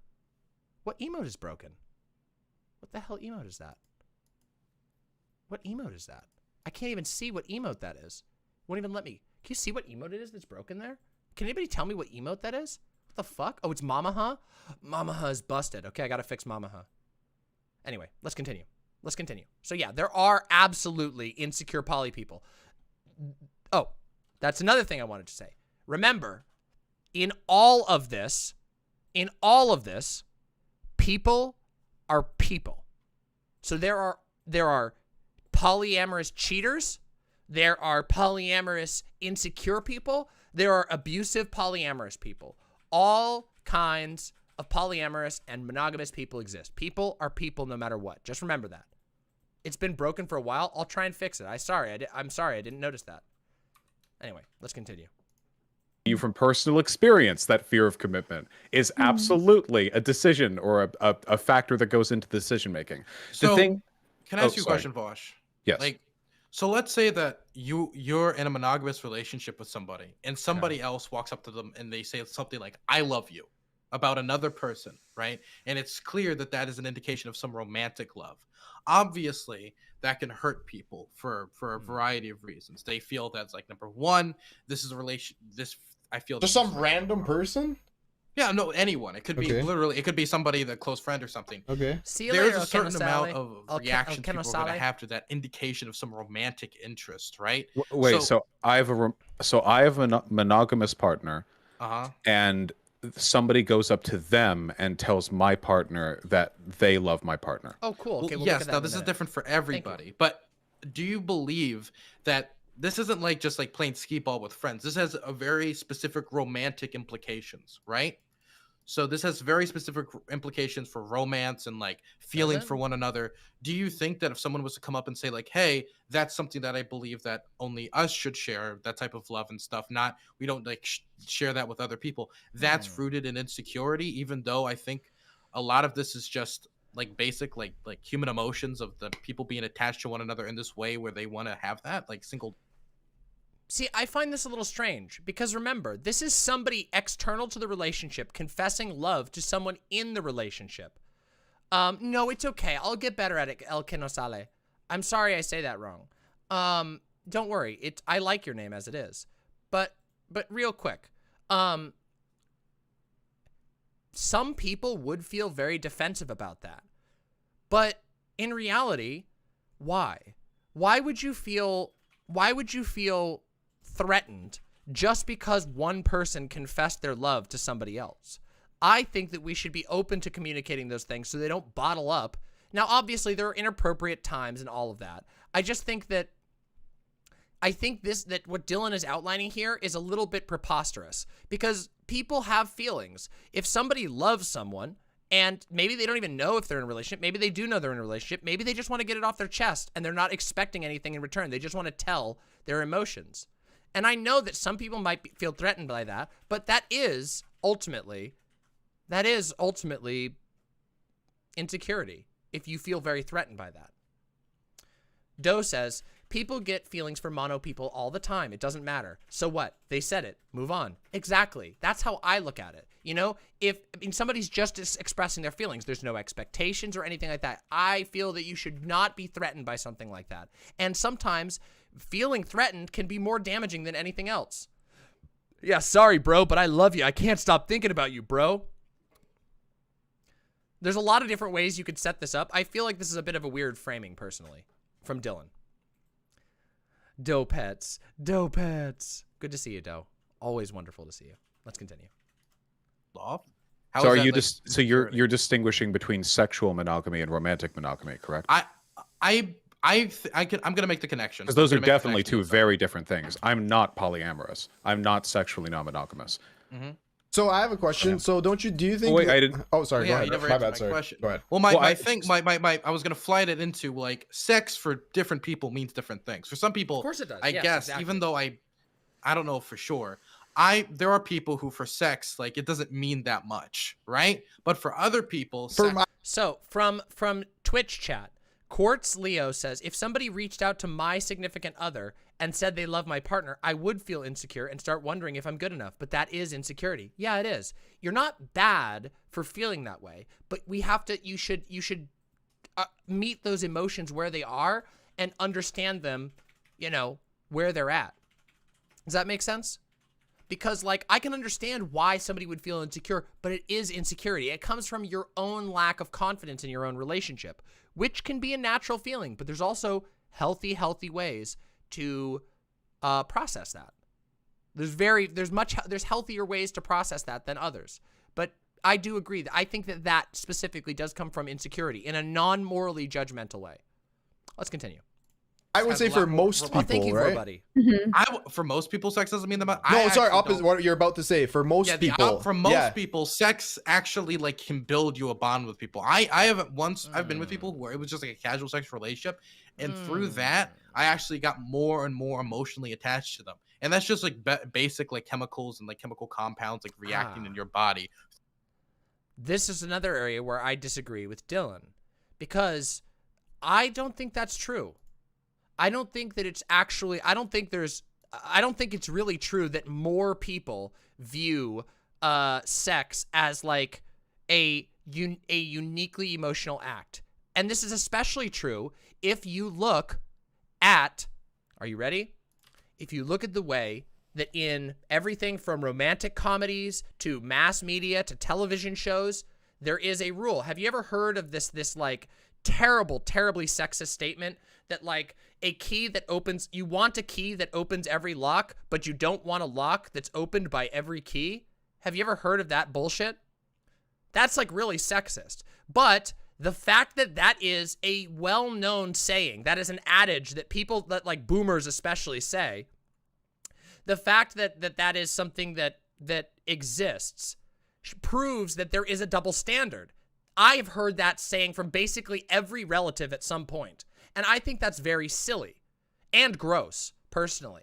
But it shows that there's a double standard because in our society, non-monogamy, like dudes have, like cis-het dudes have tons and tons of relationships and that scene is okay. And women are not allowed to do that. Doe says, you don't want a piece of gum that's already been chewed, do you? Is a more gender neutral one that I heard a lot, but there's absolutely a double standard. Yes, there's a huge double standard. So we know this isn't completely true. We know that a lot of men in this society don't see sex as like a uniquely emotional thing and see it more as coming, you know? True, Vermin. True. I can know a couple people who want my chewed gum. Let's continue. Through doing this. And so it's not, I don't think it's like an act of insecurity for someone to be like, I feel that's something that should just be shared between two people who love each other, because sex can unironically make you have those feelings for people, for a lot of people. This is what I don't get about the thingy though. Oh, sorry, let him answer. Well, no, I would only make the argument that there are lots of things that not only does that vary significantly, but there are lots of things that can produce those feelings. For instance, sex workers don't go about falling in love with every person they fuck. If they did, then that job would be incredibly difficult, more so. Real quick, Stickboy86. There was a person who confessed their feelings to my partner knowing she was dating me, and I let it be known that it made me uncomfortable, but I later became friends with that person because he was honest, and my partner was transparent about being comfortable with our relationship. I was able to navigate my jealousy because I got to know that person instead of being weird and adversarial for no reason. Too many cishet men are like this to one another. Thank you for sharing that, Stickboy86. That's exactly what I'm talking about. Thank you for sharing that. Vermin says, isn't Dylan religious? The way he talks about it sounds like I was taught to in Catholic school. I believe, yes, Dylan is Christian. Like Dylan is a believer in Christianity. So that does kind of make sense a little bit. Yeah.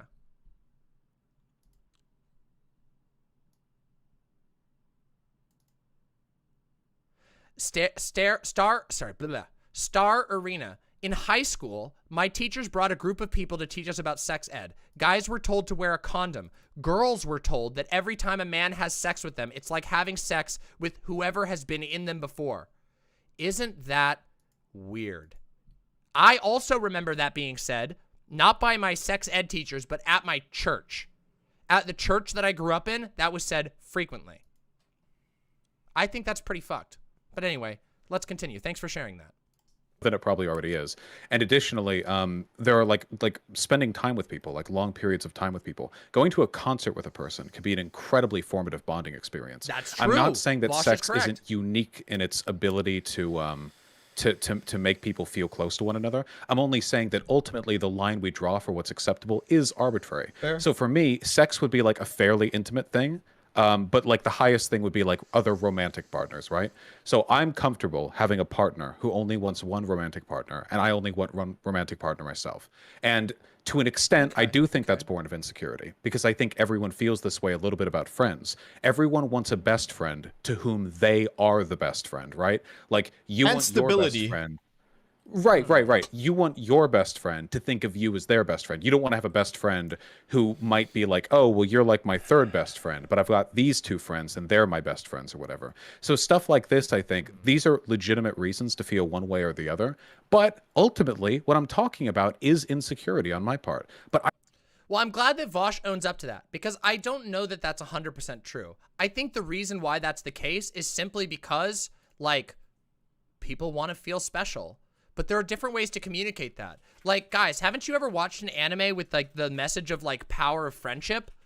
Like, think of like Yu-Gi-Oh. Do you think that Yugi thought that Joey was his better friend than Taya or Tristan?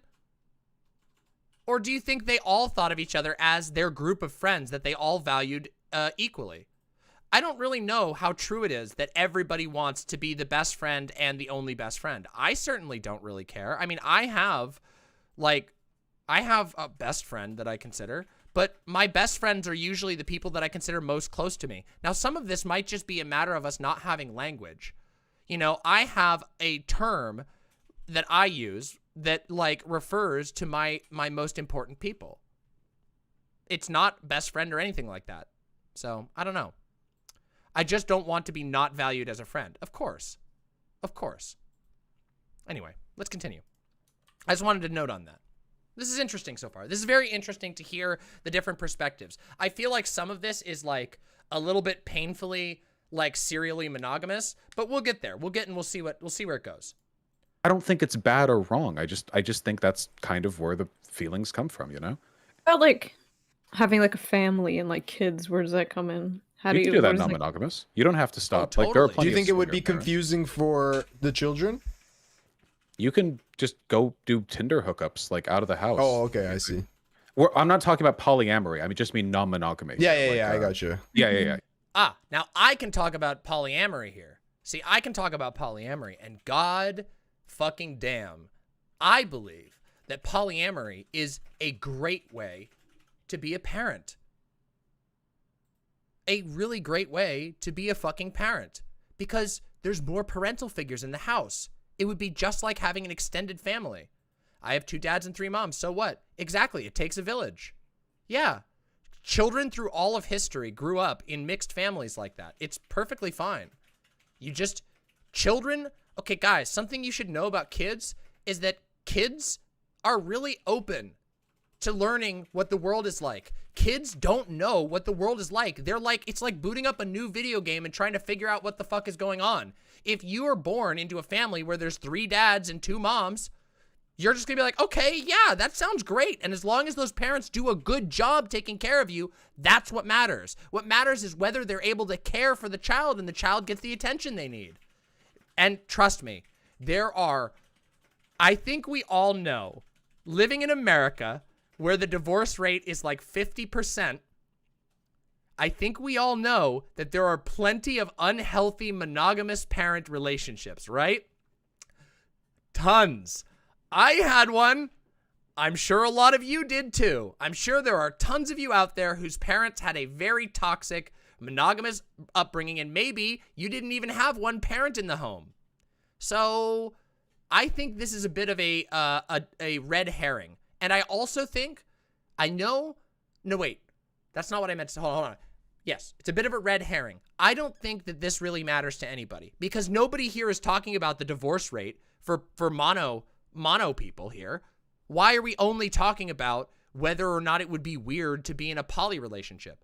Because poly is different? A little bit weird. Every single relationship my parents had was pretty toxic. It happens. Vermin Hands says, why do people act like kids aren't already usually raised by more than 2 people? Non-nuclear intergenerational families are super common, especially in Latin families in my experience. I was raised by my grandparents, aunt, and mother occasionally. You know what's funny? You want to know what's actually funny about this? Heemed did a video about this. Heemed did a video about how his family is non-nuclear, that he has uncles and cousins always hanging around. Heem did a video about this. I remember I praised Heem's video because I thought it was good. Because I thought that was a really great point. So yeah. And I know he's not really thinking about it in that way, but I think that comes from like a little bit of reaction, like not reaction, that's the wrong word. It comes from being resistant to abnormality. Anyway. Doe says, if I was a little more prone to thinking in terms of normality, I'd probably blame poly stuff when my parents had problems due to cheating on one another. Well, but cheating isn't, if you're really stretching, you could say that cheating is a form of polyamory, but I don't think it is. Cheating is dishonest monogamy. Let's be completely real. That's what that is. Cheating is dishonest monogamy. Cheating is bad. By the way, some people think that you cannot cheat in a poly relationship. That is so false. That is so unbelievably false. You can. Absolutely. Cheating is unethical non-monogamy. Yeah, that's true. There you go. That's another way. Dishonest non-monogamy. That's another way to put it. Yeah. Keyword is consent and being honest and communicating with each other.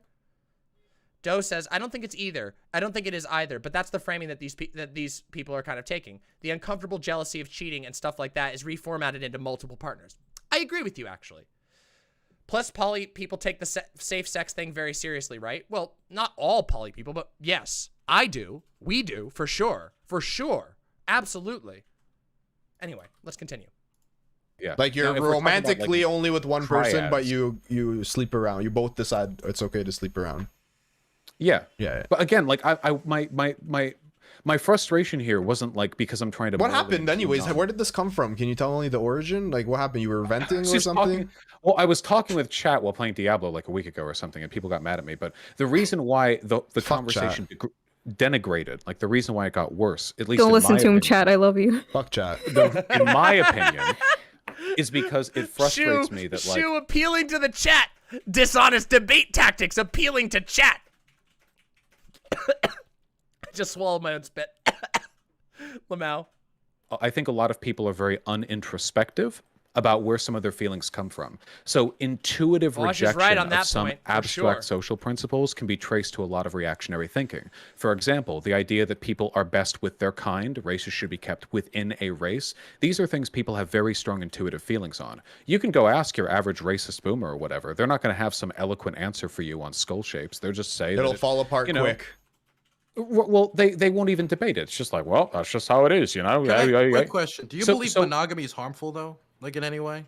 The social expectation that monogamy be the default is harmful, but people in monogamous relationships aren't harmful.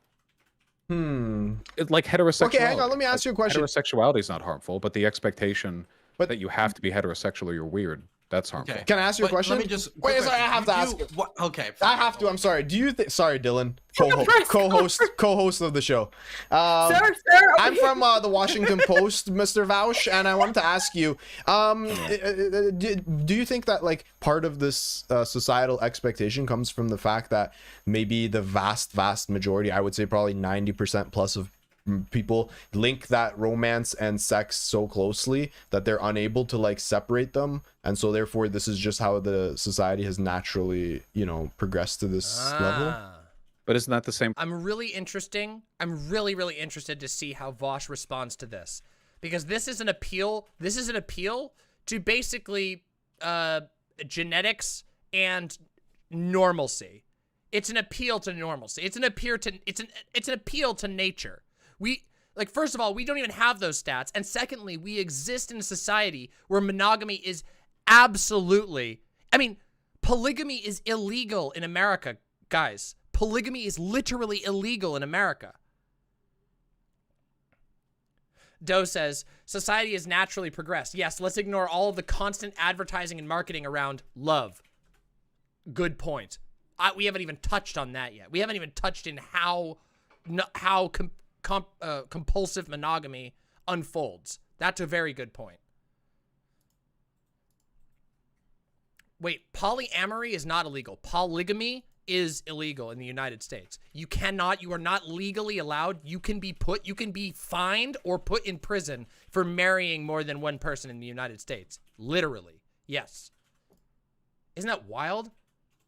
Mixed Dizzy, please rest well. Have a wonderful night. Thanks for being here. Anyway, let's continue. For heterosexuality? Well, I would say that heterosexuality is probably the majority as well. No? We don't know that. We don't know Yeah, that. but we probably shouldn't normalize it to the extent that we shame people who aren't heterosexual, right? For sure, yeah. And I don't think that we should shame polygamous people either. Well, I got to tell you, as a non-monogamous person, we get a little bit of flack, I have to say. Yeah, I guess you could say you get more flack than true. like maybe the LGBTQ. I don't know. Maybe it's more than monogamous people is what I'd say. Yeah. So for me, I think it's comparable to biphobia in a way, right? So when non-monogamous people are looking around for relationships, not just people to fuck or whatever, but relationships, oftentimes they're this, you know, things work out and then the conversation on non-monogamy pops up and there's this reflexive disgust, you know? Now, if you are dating casually a person who's revealed to be non-monogamous and that's not your dig, that's totally fine, okay? But it goes beyond not having that preference and goes more towards the idea that there's something wrong or subversive or harmful about being non-monogamous. And that's what bothers me. Like, if you were dating around and the person was like, oh yeah, like I'm dating women right now, but I'm like 85% attracted to men or something, like I can understand you being a little cautious about entering that relationship. See, like, I think I could be with someone who's non-monogamous, but I myself can't be non-monogamous. Well, that was going to be my... Does that make sense? That's perfectly fine. That's perfectly fine. That's totally fine. Remember what I said? Remember what I said about I have dated people who are monogamous even though I'm not? That's not... Don't be mean. I understand why people are calling the cuck thing, but that's not necessarily cucking. It really is not necessarily cucking, okay? Listen, please. Please. Everybody, please. That's going to be my next question. Do you think it's irresponsible? Vaush did it. It was Vaush. That's where it came from. Toxic Vaush. Bad faith Vaush. Vaush bad. If you, let's say, sleep with someone who you know explicitly is into monogamous relationship, chat calling and Shut the fuck up. You know what I mean? I mean, as long as you tell them, right? The I'm into non-monogamy thing is like one of the first things that I message people about on Tinder. It's always very forthcoming because you never want to bait people, right? I mean, the last thing you want to do is, you know, rope some poor monogamous damsel. Well, that's what so like, yeah, I agree.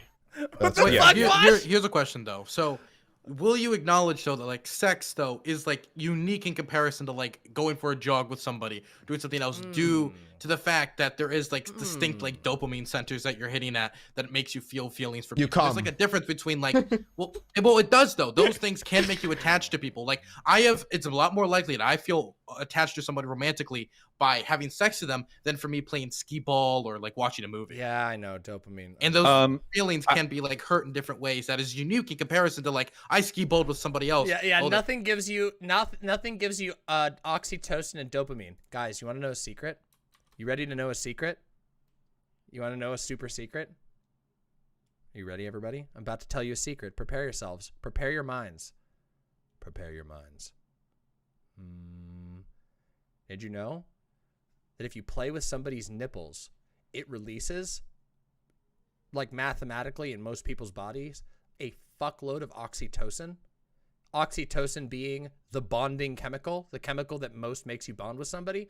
So, you know, don't neglect the nipples, everybody. If your partner likes it, don't neglect those nipples. Those nipples release a lot of oxytocin. No, don't. According to Dylan, are me and my vibrator in love? No! No! Bonk! Okay, let's continue. So harmful. Like, yeah, well, it depends, because keep in mind, there are people and entire cultures where they will get offended if you do things with other men if you're a girlfriend to a guy, even if it's not sex, right?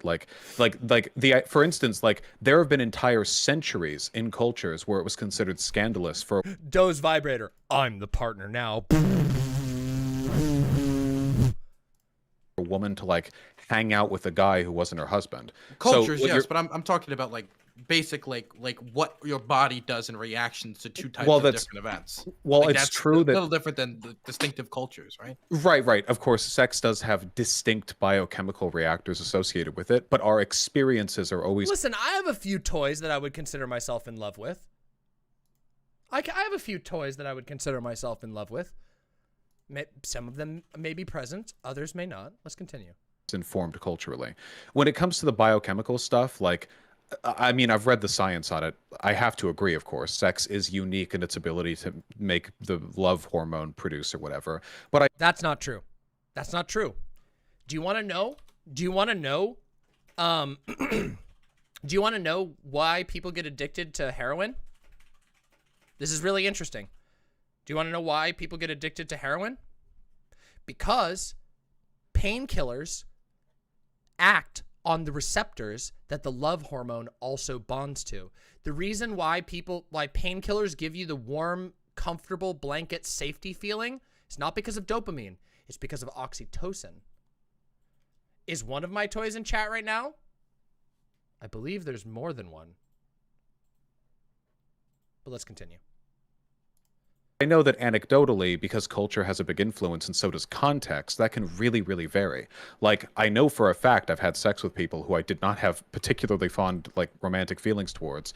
And I know that I've developed really deep bonds over going to Disneyland with people. So I think there's enough variety here where we have to acknowledge that the line we've drawn is, especially with what a strict line it is, you know, is a fairly arbitrary one. Not that there's any... A lot of people I know say that heroin is like getting a hug from God or something along those lines. Do you know why so many people who've done heroin say they describe it as like a hug?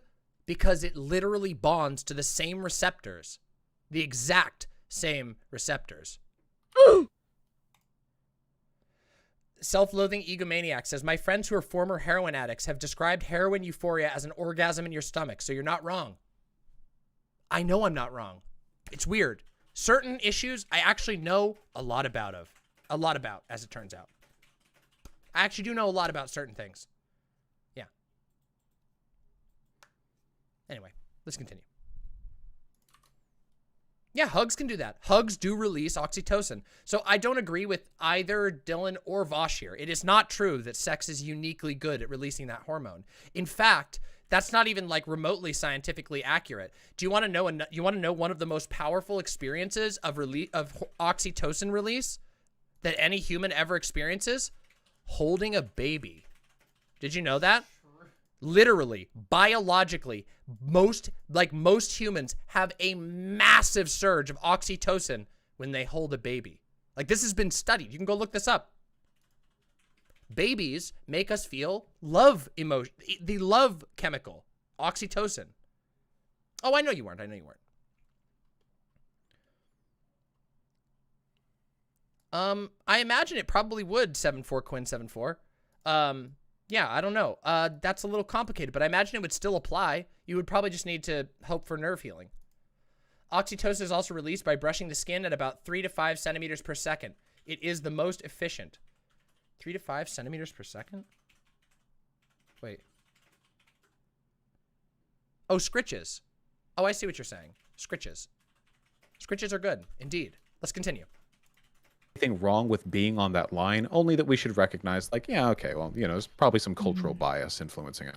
In a few years, I'm gonna be the conservative and be like, yeah, I'm monogamous. I don't believe people should have paid time off to take care of their pets. No, that's ridiculous. Hey! Excuse me, Dylan. You little fucking pieces of shit. I take offense to this. You can't stop me. I've already taken time off to take care of my pets. Fuck you. Fuck you. Fuck you. I've already taken time. Oh, I already did it. I already took time off to take care of my pets.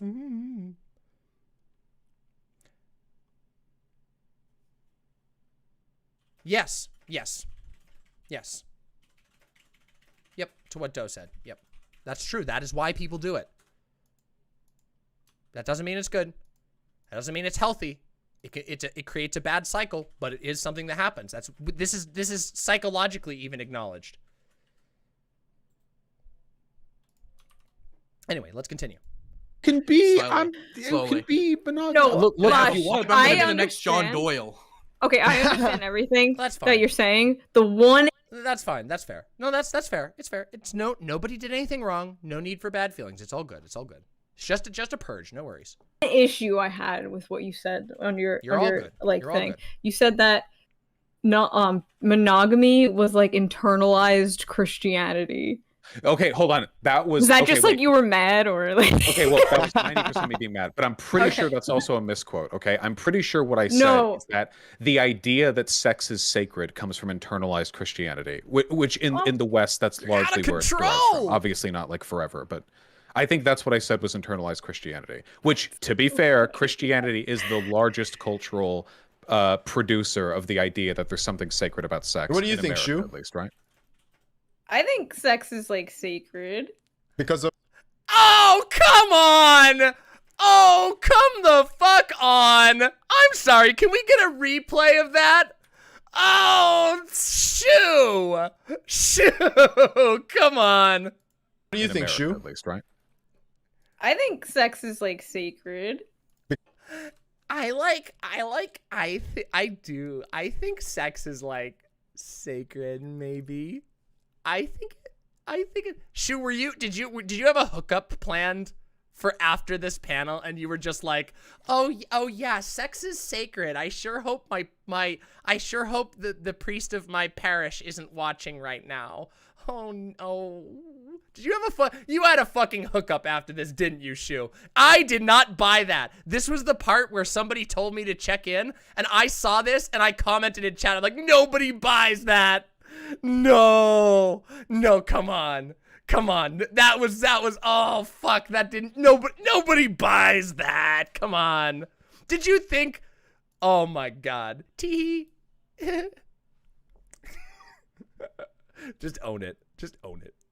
Because of your indoctrination and within the Jesus Christ? No, it's because it's like cool. You're Italian, you said, right? You said it because it's cool? Wait, you said it's cool? You think it's cool to say that sex is sacred? Wait a minute. Wait, hold on. Hold on a second. Thelemic shoe on head. Thelemic shoe on head. Little did we know, Shoe was talking about sex being sacred in the other direction. Shoe was talking about sex being used in sex magic, per the Thelemic tradition.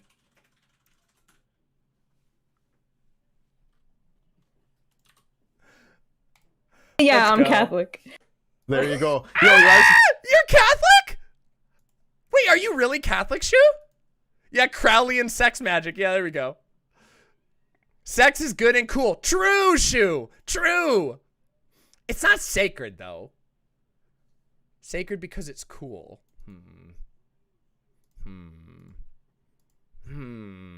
That's a little slippery, if you ask me. That's a little slippery. Let's continue. Listen, you guys want to hear a funny story? My fiance used to go to a Catholic school, and she said she used to do the. She used to. Doe says, no. I think she was referring to them saying sects, as in the different sects of the ancient practices. Yes, very plausible. Yes, very plausible. Now, okay, let me drop my take here real quick, okay? So, is monogamous insecurity Christ cuckery? I actually a little bit agree with Vaush here. I feel like maybe Vaush is being a little bit of a fedora tipper. Just a tiny bit of a fedora tipper. Just a little bit. You know, not insufferably, but just a tiny bit here. I do think it's true that Christianity has predominantly affected the tradition of monogamy in the United States, but that doesn't really mean that every person who is in that is actually religious. In fact, I think there are tons and tons and tons of non-religious people who buy into compulsive monogamy. And I think it's influenced by Christianity. I don't think that everyone who does it is a Christ cuck or anything like that. But I do think I think it would be almost ridiculous to claim otherwise with how influential Christianity has been in the history of the United States, especially on the sexual history of the United States. America has like one of the most deranged relationships to sex in the entire world. We've talked about this a million times in the past. I've talked about this a million times, how America has just such a deranged approach towards sex. Americans are simultaneously obsessed with sex and also completely abhor sex. They pretend that sex is like the worst thing in the world all the time. Meanwhile, every single weekend, people are getting drunk and just fucking all over the place. It's really fucked. Porn sales in America are through the roof, and yet nobody admits that they actually watch porn. Because in America, people are ashamed of the fact that they're very sexual, and they are. Same thing with violence. Yes, Americans have a complicated relationship with both violence and sex. Both very intense things. And I think part of the reason that sex is so fucked up in America is because there's so goddamn much pressure put around it. a lot of weird repression. There's a lot of all kinds of things. And keep in mind that there's been constant for the last like 100 years. No, not even that. Let's be real. Since the founding of America, there has been sort of top-down attempts to control sexuality. Everything from anti-sodomy laws to anti-homosexuality laws to anti-polygamy laws. Controlling sex in America has been a huge part of American like Christian cultural hegemony, and that's very hard to ignore. The simple fact of the matter is, yes, evangelical and fundamentalist Christianity very, very, very seriously influenced compulsive heterosexuality and compulsive monogamy in the United States of America. Yeah. Good night, Mellow Anarchist. Thanks for coming by. Let's continue the video, huh? Skip going out for recess because it's cold. I live in Canada. She used to skip going out for recess. She'd go to the fucking chapel and do the rosary fucking Hail Marys all lunch period long. I'm like, this is the school you went to? It sounds like fucking torture. What is this? So yeah, maybe that's where you're getting your internalized feelings about sex from. Developing a relationship with Christ is torture to you? Jesus Christ. Have you seen my beard, bro? Wait a minute. Hold on a second. Wait a minute. We're getting into some... Now listen. I'm not going to say anything about the suspicious relationship between Catholics and BDSM, except for the fact that every single Catholic I have ever met was a total bondage freak. A total fucking bondage freak. Whether they admitted it or not.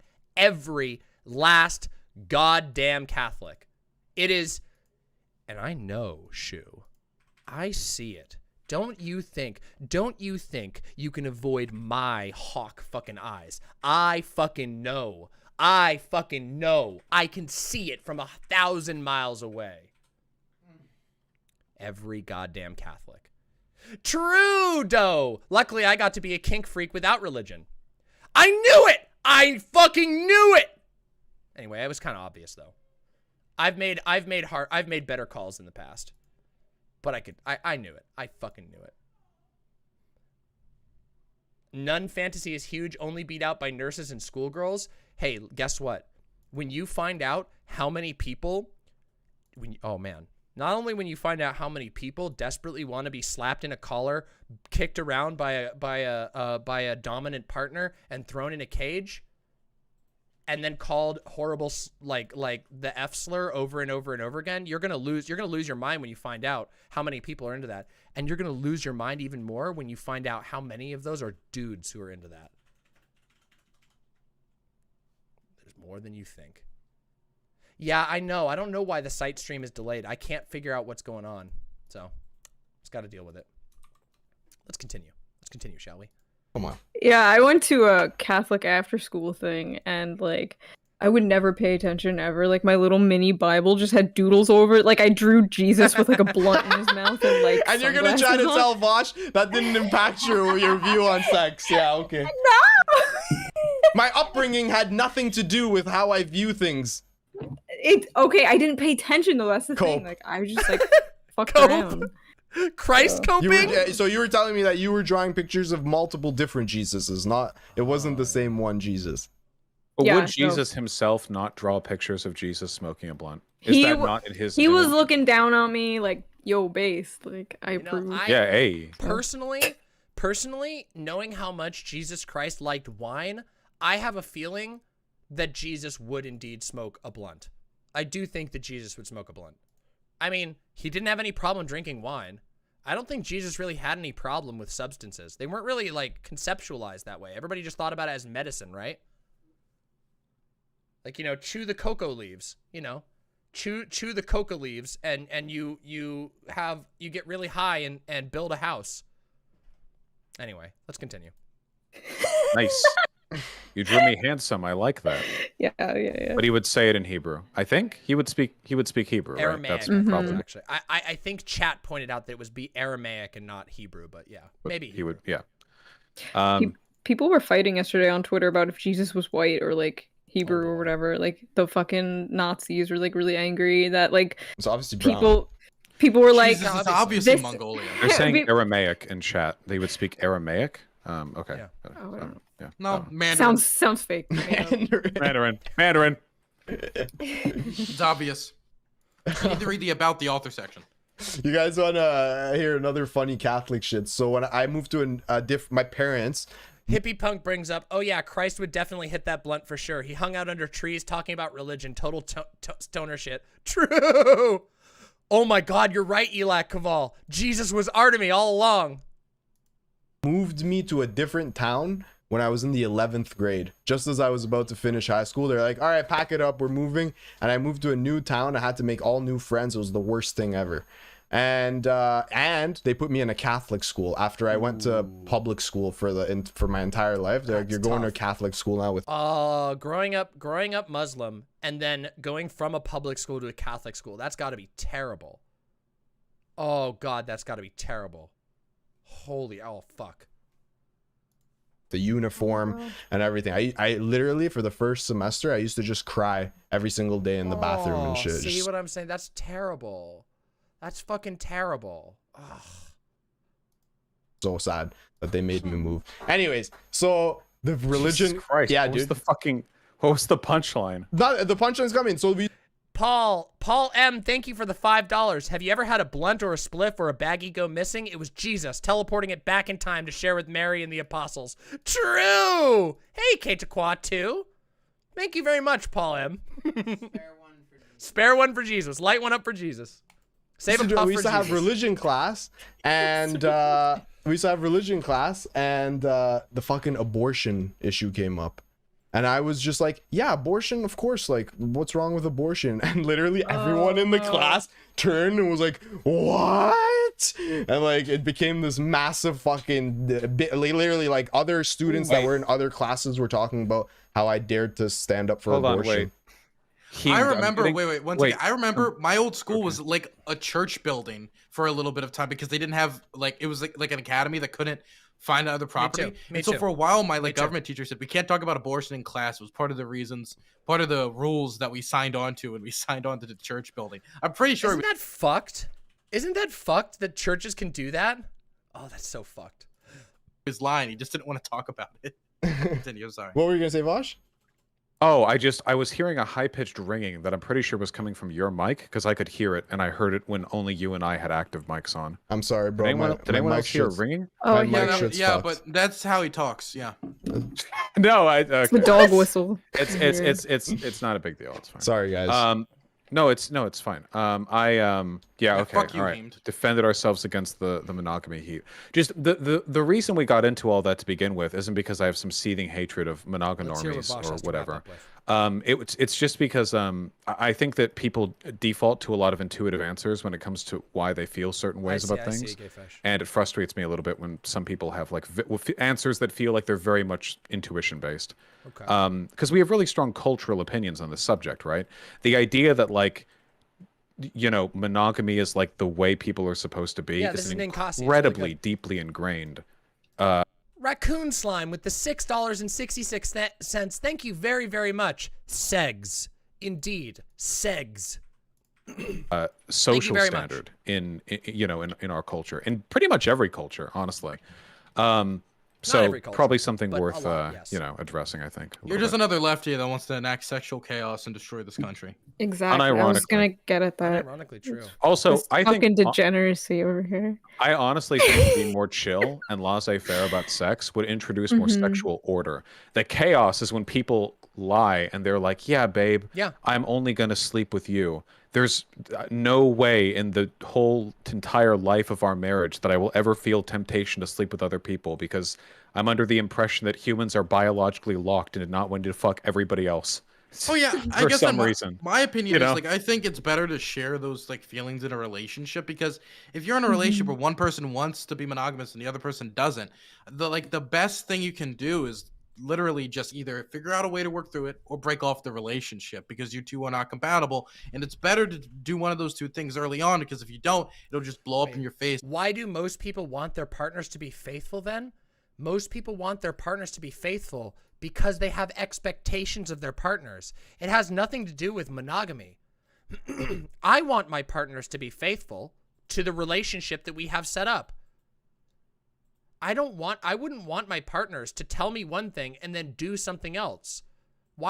It has nothing to do with monogamy. It has to do with the relationships you have set up with people and the expectations and the promises you make to each other. Hey, that's really good to hear, Kate Kwa. That's really good to hear. Congratulations. Yeah. It's not about monogamy. Hang More Dong, nice name, says, I hate that monogamy demands that a partner pretend to not even find other people attractive. It actually makes me insecure because I find everyone hot and I try to have that communication with partners and they never reciprocate, but I like that I communicate it. Well, I think that's perfectly fine. It seems to me, in terms of monogamy, it seems to me that most people are into that. That is you projecting. I don't even think there's a way right now. I don't even think there's a way at all in the current paradigm to know how many people are actually monogamous versus polyamorous because of how obsessive, compulsive monogamy is. Yeah. It's so goddamn compulsive. You don't think that most people are into those kind of relationships? You mean monogamous relationships? I don't think it matters whether most people are, first of all. So two things. First of all, I don't think it matters whether most people are or not. I don't care what most people are into. I care about liberation. I care about harm. I don't care at all about whether or not something is normal or abnormal. Doesn't make any difference to me. I don't fucking give a shit. So secondly, no, I don't. I think that most humans naturally find themselves attracted to other people and also attached to many people throughout their lives. There's a reason why marriages fail 50% of the time in America. It's because people feel like they have to.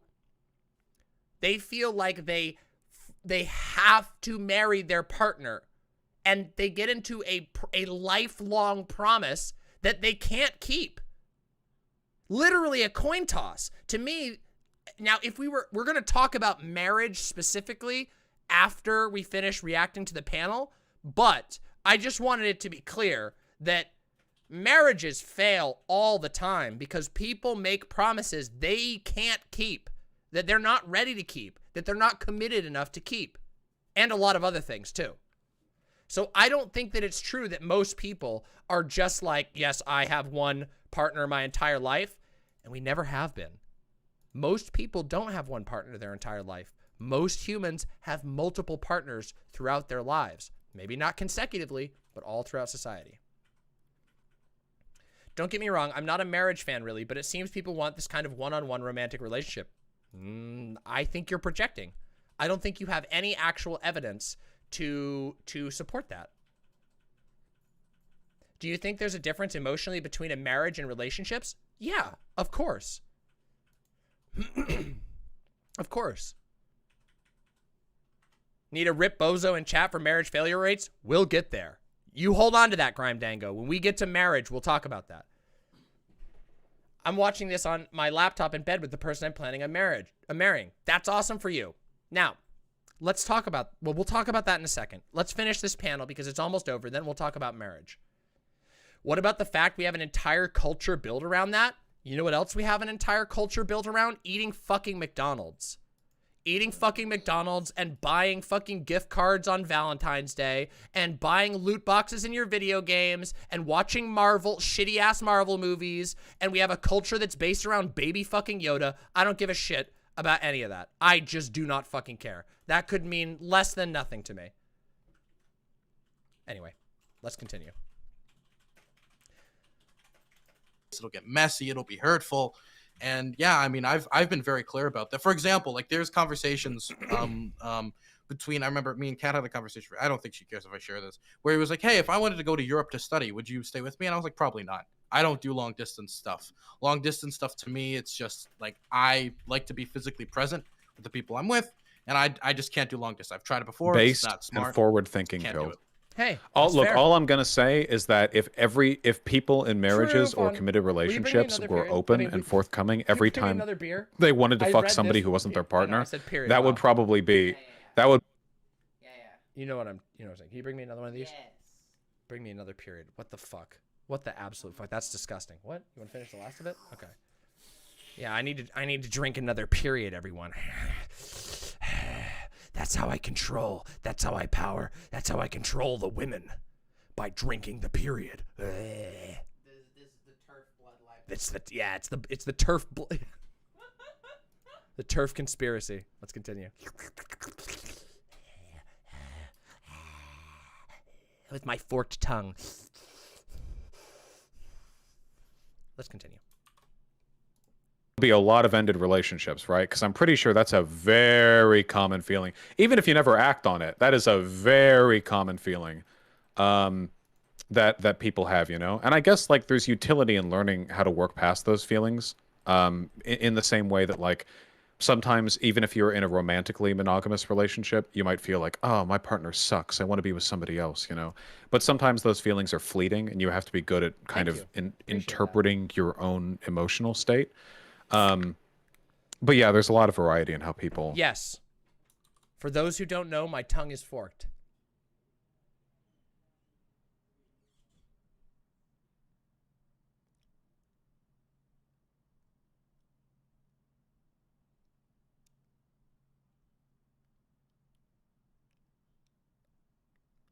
There we go.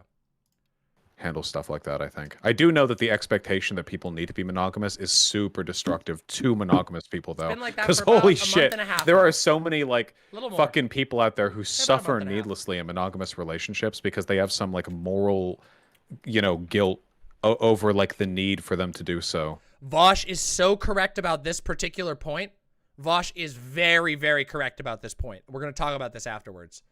Do you think this is just because you're not monogamous, so you're like kind of like, oh, everyone feels that way? It's kind of like because I'm bi, so I'm kind of like, I bet everyone's kind of bi in a way. Like, have you ever thought like that? Like, Totally oh. possible, but I have talked to a lot of monogamous people and watched a lot of media presumably made No, by Uncle and for Gumball. monogamous people, and Mhm. it seems like it's pretty common feeling-wise, right? We'll get there, Mensch. But you're right though. I am absolutely like biased by my perspective, but it does feel like it happens more than we're comfortable talking about. Derpy Woodoo says, can you control each one independently yet? Yes, I can, but it's a little bit difficult because it takes a long time. But look. Wait, hold on. Wait.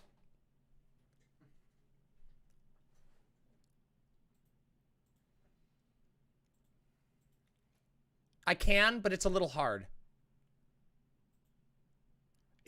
I'm still working on it. But yes, I can, but it's still hard. I'm getting better.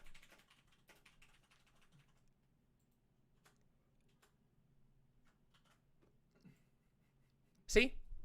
Muscle still building, yeah. The problem is I end up, the way that I have it right now, the interior muscles are where it's weak. Because you'll notice that I always tip my tongue over to the side when I try to do that. Like, see, it tips. It's not, I can get, I have to work on it more. Anyway, that's neither here nor there. Like, No, I get it. who in chat would agree with this? Okay, if you're in a monogamous relationship, you It must be a unique feeling, weak interior muscles. Yeah, it is kind of weird. It's kind of interesting. Anyway, have at some point in that relationship Lem. probably thought, oh my god, they're hot, I would fuck them. Like, you wouldn't really, but like, you've thought that, right? Like, chat, I just want to see, like, hypers, if you agree with that. Like, you're monogamous, but at some point you've had that feeling. Okay, I mean, now follow up to that. Okay, now No, you're how good, many you're of good. you would be one note, that's fine. That's why I got it. upset if your partner came to you and told them they had also had that feeling about another person? Probably a lot of you, right? Like, Yep. there'd be something. Vaush is right like on this. You'd be like, Okay, let me like you rewind feel and we can talk about this. This is partner totally came true. to you and told them that, but at some point in that relationship, probably thought, "Oh my god, they're hot. I would fuck them." Like, you wouldn't really, but like, you've thought that, right? Like, chat, I just want to see, like, hypers, if you agree with that. Like, you're He's right. monogamous, He's 100% but right. at some Everybody does point this. you've had that feeling. Everybody. Okay, I mean, now like- follow up to that. Okay, now how many of you would be upset if your partner came to you and told them they had also had that feeling about another person? Probably a lot of you, right? Like, there'd be something, Like you'd be like you'd feel like kind of down about it. I don't know. That just seems like a common thing. All right, sorry. Well, as much as I think people enjoy just true. Technically, not everyone has ever felt that, but a ton of fucking people have. Like, if you are a sexual person, obviously, if you're asexual, then no. But if you're a sexual person, the reality is you're gonna see somebody that you think is hot, and that circumstances being different, you would be willing to fuck if you weren't in a relationship. Most people. I recognize that asexual people would not. But asexual people might not feel that sexual attraction at all. So that's a little different. But fair. People just need We've been going on for 4 hours, team. True, we should call it. I think we should probably Oh my call it. gosh. I have work I had to get done. Yeah, Okay, cool. So that's the end of the panel. All right, that was fun. That was painfully monogamous. Clearly some perspective was missing there. Obviously, there was some muddling of terminology. However, at least there was an attempt to engage with these questions.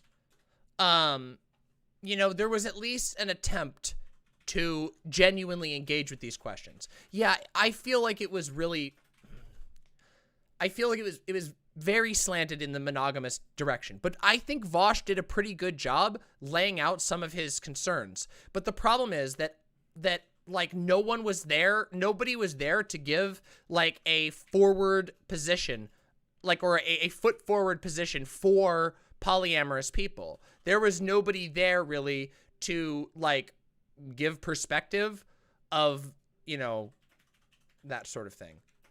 So I don't know. I feel like there was a bit of a slant there. Could have probably gone better. But hey, a podcast is a podcast, and I'm really happy that everyone was willing to engage in that. Yeah. Oh, I see, Grime Dango. I see what we're gonna do now. I see what's happening now. People seem to be slanted that way, and I'd like to know why, or if we should try not to be slanted in that direction for some reason. Do you want to know? Hold on. Let me show you the reason. I will reveal to you all the reason that people are slanted to monogamy. Are you ready? I'm about to blow your goddamn minds. Ho, ho, ho, ho, ho, ho, ho, ho, ho, ho, ho, ho, ho, ho.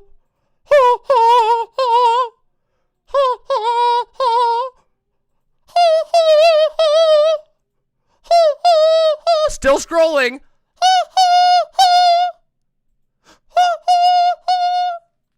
There you go. Look at how long just the general article about the Catholic Church is.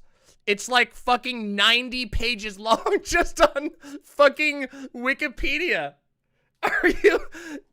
Catholics literally exported their sexual ethics to the entire world forcibly.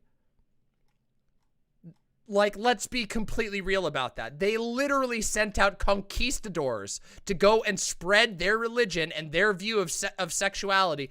Mensch to society. Okay, dude, look, I've been sitting here and I've been engaged with you, but you've got to be fucking kidding me if you don't think that the Catholic Church's very specific, very, very restrictive view of sexuality was not literally, hegemonically, literally colonized across the world.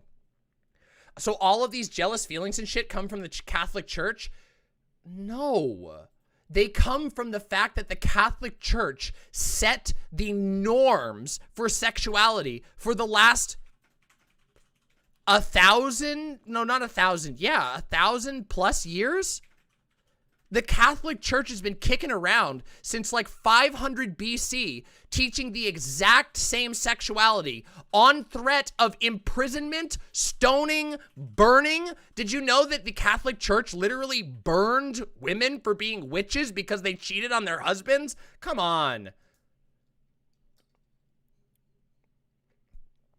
Did I say 500 BC? I meant 500 AD. Yeah. I don't think it's fair to say it was only the Catholic Church. It's not only the Catholic Church, but it is majorly the Catholic Church. There is no other church in the history of the world that has spread its influence so far, so violently. Fucking holy shit. Multiple crusades, literal multiple countries conquering other nations with explicit religiosity. We just watched a video about this. We watched a video about this just the other day. They literally didn't think women had sex drives. It's ridiculous. Come on, this is ridiculous. Well, okay, to be fair, that was only Victorian Catholics. Earlier on, they believed that women were the sexual ones. Yeah. This is the idea that it's not the Catholic Church, that the Catholic Church's influence in establishing a hegemonic culture that has affected most of the world is, yeah. That's ridiculous. That's ridiculous. That's historically absurd, to say the least. The Catholic Church and Christianity as a whole has absolutely influenced how we view the norm of sexuality.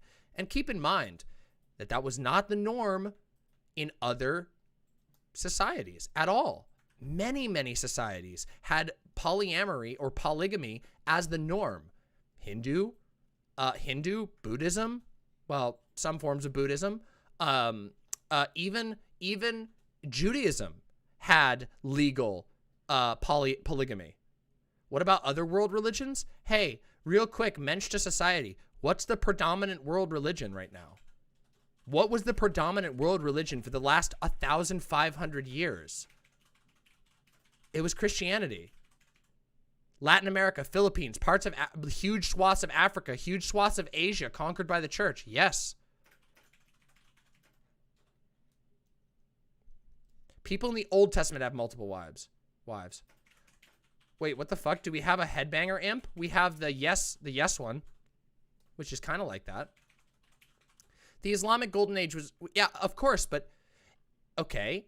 And notice, Islam is also a religion that has in its roots polygamy, but that developed towards monogamy over time for a number of reasons. Also an Abrahamic faith.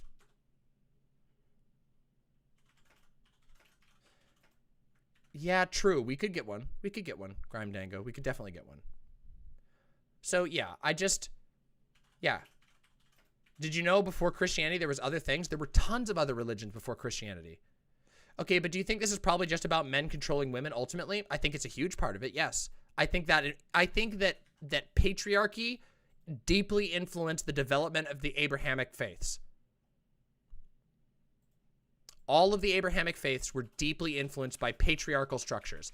Abrahamic faiths are patriarchal from their get-go. The Bible is the Bible and the Old Testament, the Torah, are patriarchal. I'm sorry, that's just true. Right from the fucking get-go. Hello, Lyman. Welcome back.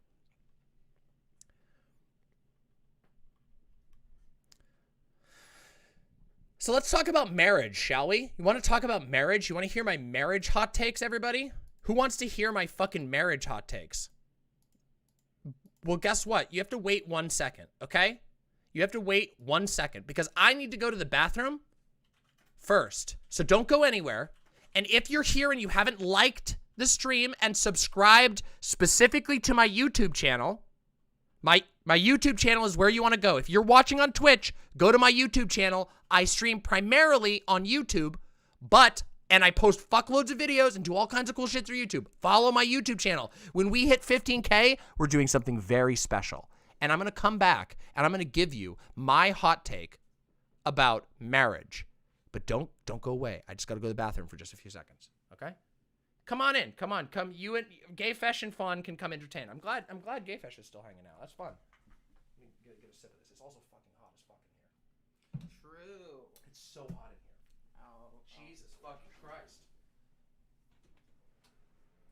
Come on in. Hey, everybody. It's Faun and Fesh time. Faun and Fesh time. Marriage is a scam. It's a scam. Don't get married. Don't get married unless you're very specifically trying to like use the system to your advantage. Don't get married just don't get legally married just because you want to. Like if you want to get married to someone, you don't have to get legally married. You can have a ceremony. You can do whatever you want. You can break all the rules. You can get married to 3 people at once. Just don't do it legally because it's stupid. Yeah, 5 people. All the marriage. All the marriage. Yeah, the state is nonsense. There are tax benefits to it, but there are also negatives in this. There's also other economic negatives. Yes, this is GayFesh next to me. And as I said, unless you're, for lack of a better term, trying to exploit the system a little, don't get legally married. Yeah. Big Orange Jew, what would the GayFesh emote be? It would just be the fish, and we'd go. It would just have a cute little. Be my PFP. Yeah. It would be, Drew? Yeah. Glooby's awesome. Yeah, Glooby's great. I haven't known. Yeah, I haven't known Glooby as long as Mama, but I met them a long time ago, so I've known them a while. No. Hey, Elok, how's it going?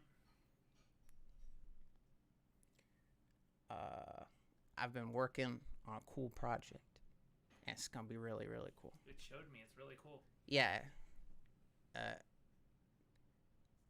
It's the anti-NFT. It's gonna destroy NFTs. It's gonna destroy pick crews. It's gonna be better than both. It's gonna destroy Neopets. It's gonna be the new Gaia Online. No, just kidding. Not that far. But it'll be 3.0. Yeah, it's the real copy. The superior copy with only some of the features. What's on my hat? Bananas. Banana. Yep, they're groups of bananas. No Faun Mall coins. My Gaia account, oh my gosh. I wish I could go and send the picture just so I could show you what I did the last time I logged into the account.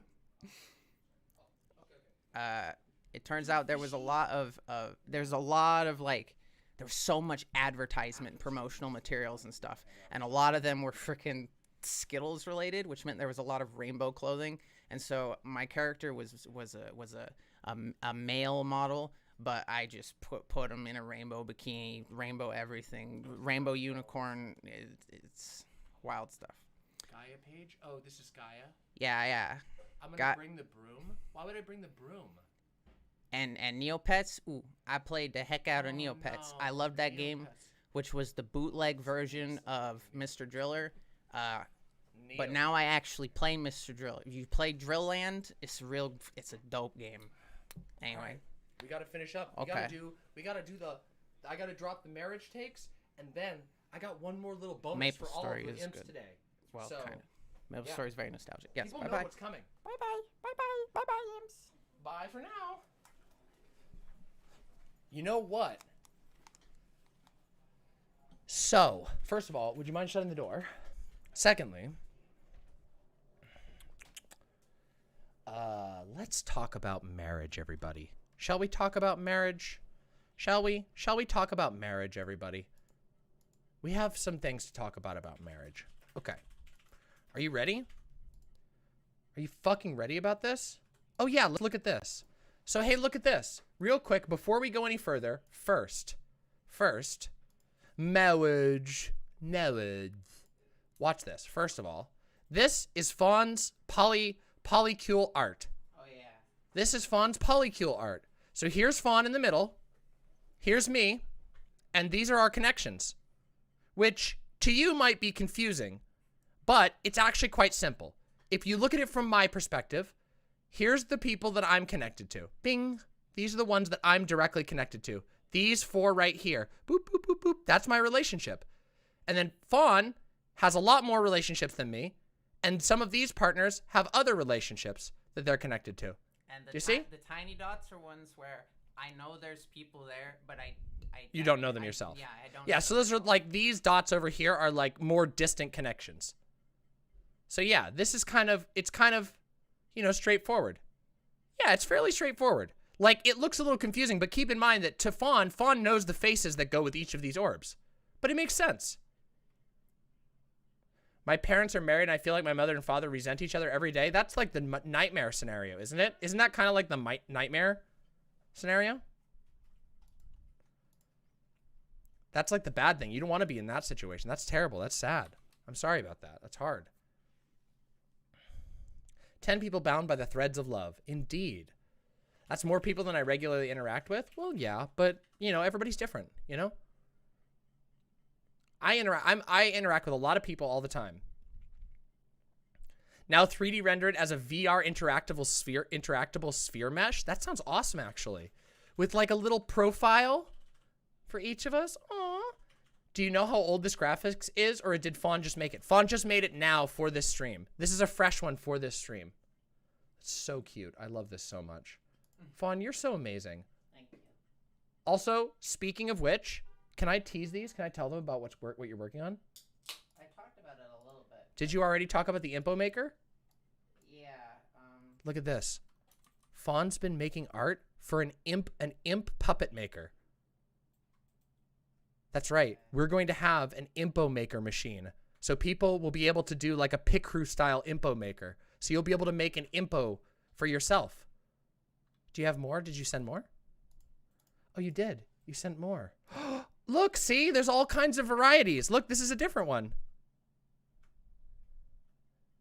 Isn't that so cute? That's so cute. Look, it's got the fawn spots and the fawn mouth, but it's got little horns and tentacles. So cute. You sent one more or a few more? Yeah, to show. Here, I'll show a few more. Here. Bun! And the alien.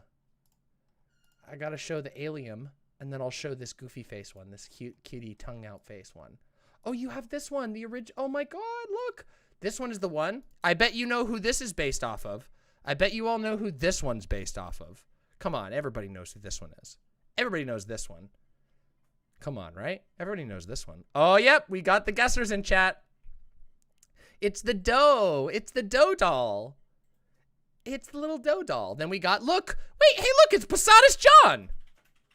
It's Posadas John. Who could have seen that Posadas John would make an appearance? We got a bun here. We got a cutie bun. And we got the tentacle again. Show the puppy with the horns. Who's the puppy with the horns? Oh, yeah. Okay. Did I show the puppy with the horns already? Yeah, you did. Oh, I did? This? Wait, the puppy with the horns? This one. Yeah, puppy with the horns. No. Never mind. Wait, puppy with horns? Did I not show the puppy with horns? Yeah, that one. Oh, wait, did I not show this one? Maybe you did. And then this one. Look at this one. Cutie puppy with horns. Oh, we need a bird head. Good idea. Oh, Faun's making a bird head. Faun's making a bird head. We could probably make an ELAC one.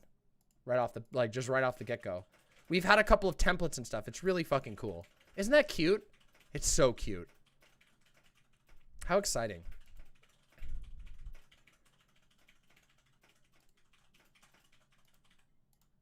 All right, everybody. Now, let's talk about marriage real quick. Let's take a moment and let's talk about marriage. Okay? So, marriage real quick. Guys, the current state of marriage is very, very bad. Okay? I'm sure this comes as no surprise to anybody. But marriage, on a societal level, is basically a coin flip that will destroy your finances, which is incredibly sad to me. And also, this is where it gets really sinister, marriage is also a giant capitalist industry, which will come as zero surprise to anybody who watches my channel. But it is a massive and disgusting and sickening capitalist industry that people sell so much shit There are literally shows, if you go and look at like TLC television shows, there are television shows that will tell you that if you spend less, like there's literally a rule of thumb. Hold on, let me see if I can find it. This is a rule of thumb that was made by diamond companies, and we're going to talk about that. Hold on. No shame. Hold on. There's no shame here. Relax. We're not talking about shame, for goodness sake, everyone.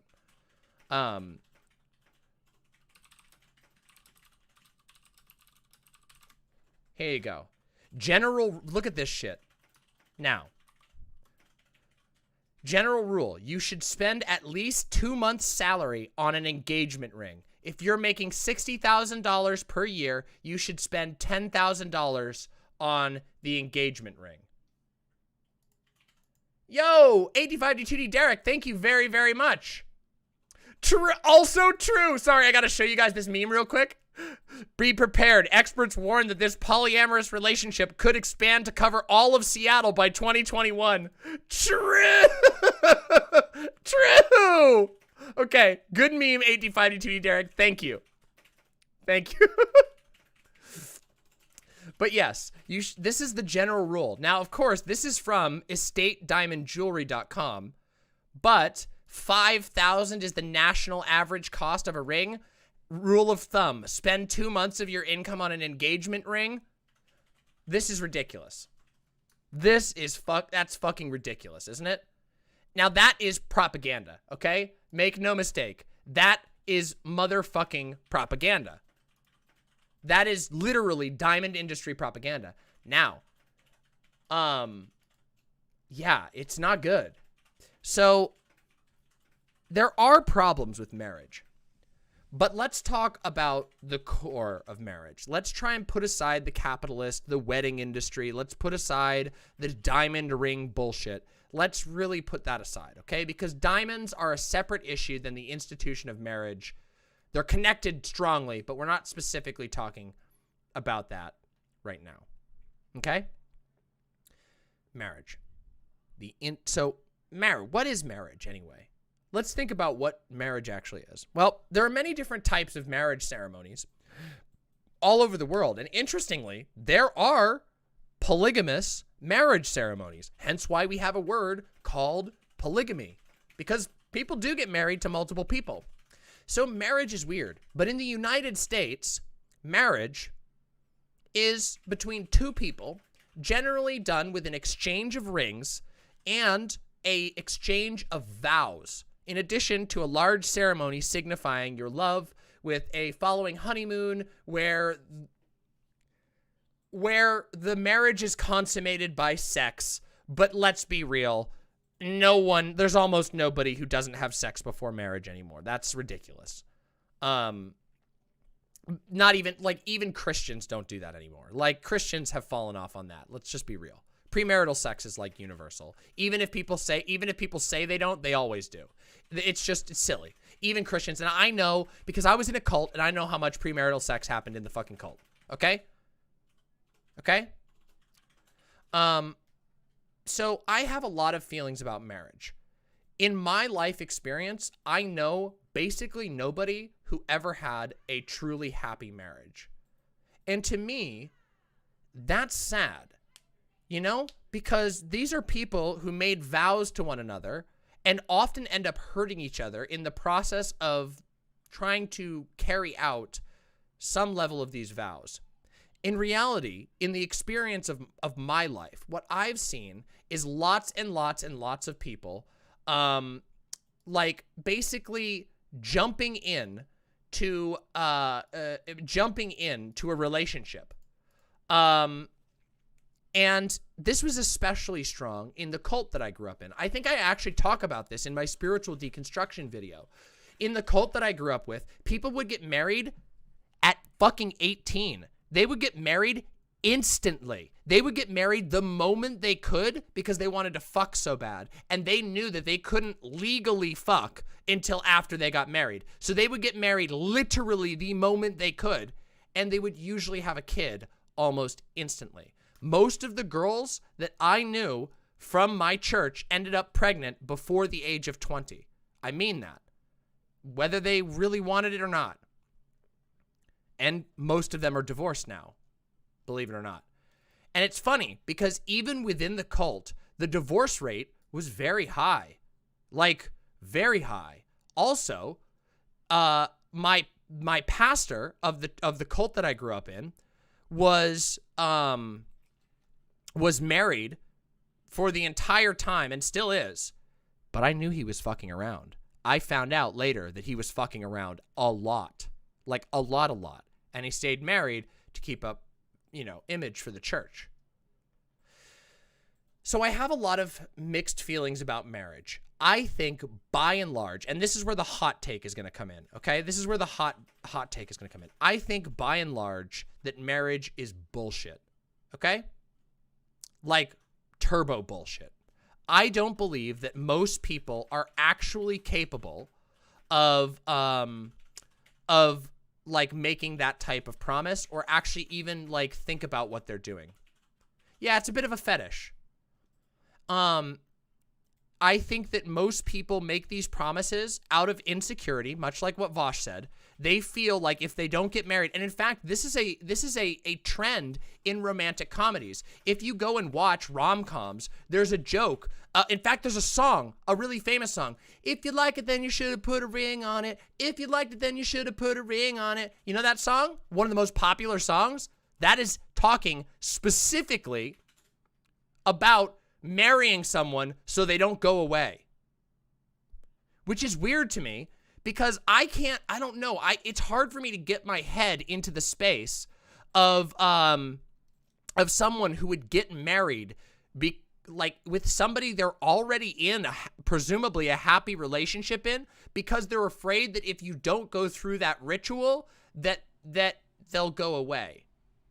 Isn't that kind of a weird thing? Like, I don't know.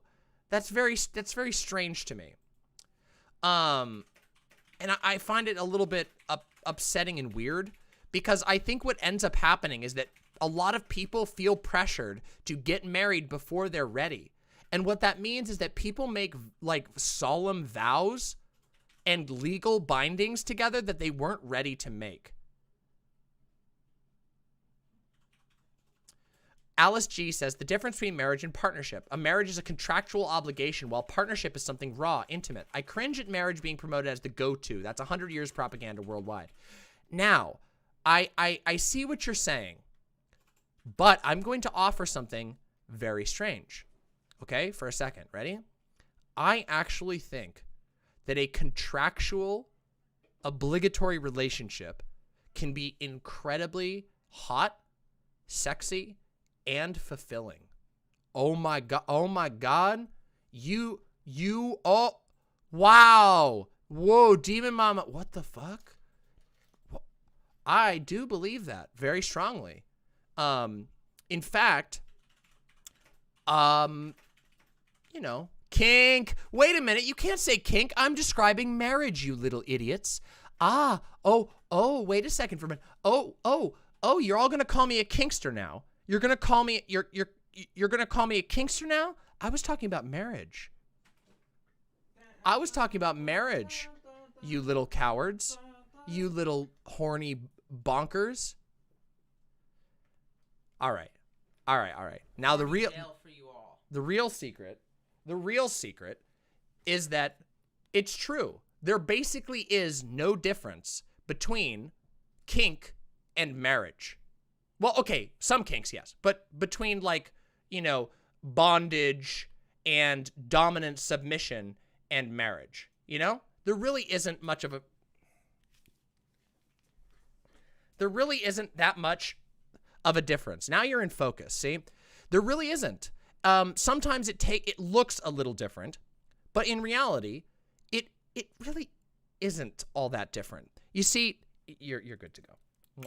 Now, in marriage, people exchange rings that signify ownership, you know? And the funny thing is, though, that most people, the reality is that most people don't even acknowledge the vows or the relationships that they're getting into. like, I remember, so let me tell you a personal story. When I was growing up, my parents had, my mom and my stepdad had a very fraught relationship because they were married by the cult I grew up in, and they made vows. Part of those vows involved the woman submitting to the husband. That is part of the Christian vows. That is part of the Christian fucking vows, okay? Like, that is, like, many people swear these vows, these same vows, and that is a part of it.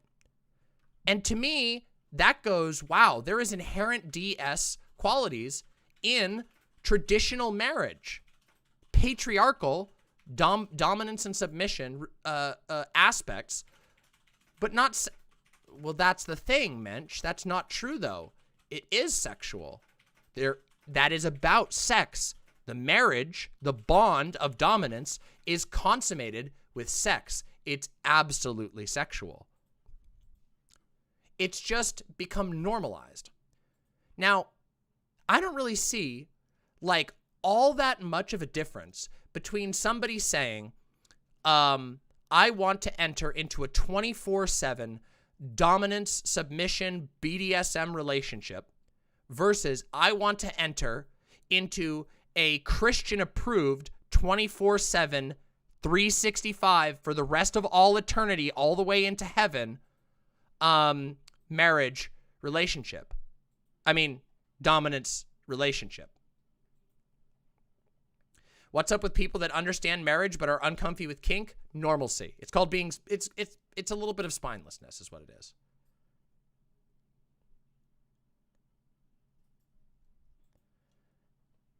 The man got to run the household. Well, that's part of it, but it all merges together. But I don't really see much of a difference, right?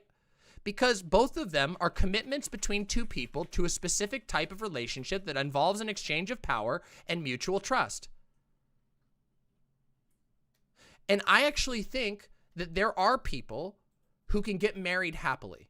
Like, I know there are. I've met some. I've met people who've had long and healthy and beautiful marriages, traditional marriages.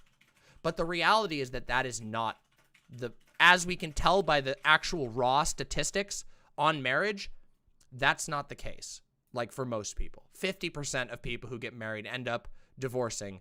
And reality, as time goes on, that number gets bigger. You know, the longer a relationship goes on, the longer the likelihood that you're going to get divorced from them eventually. Yeah.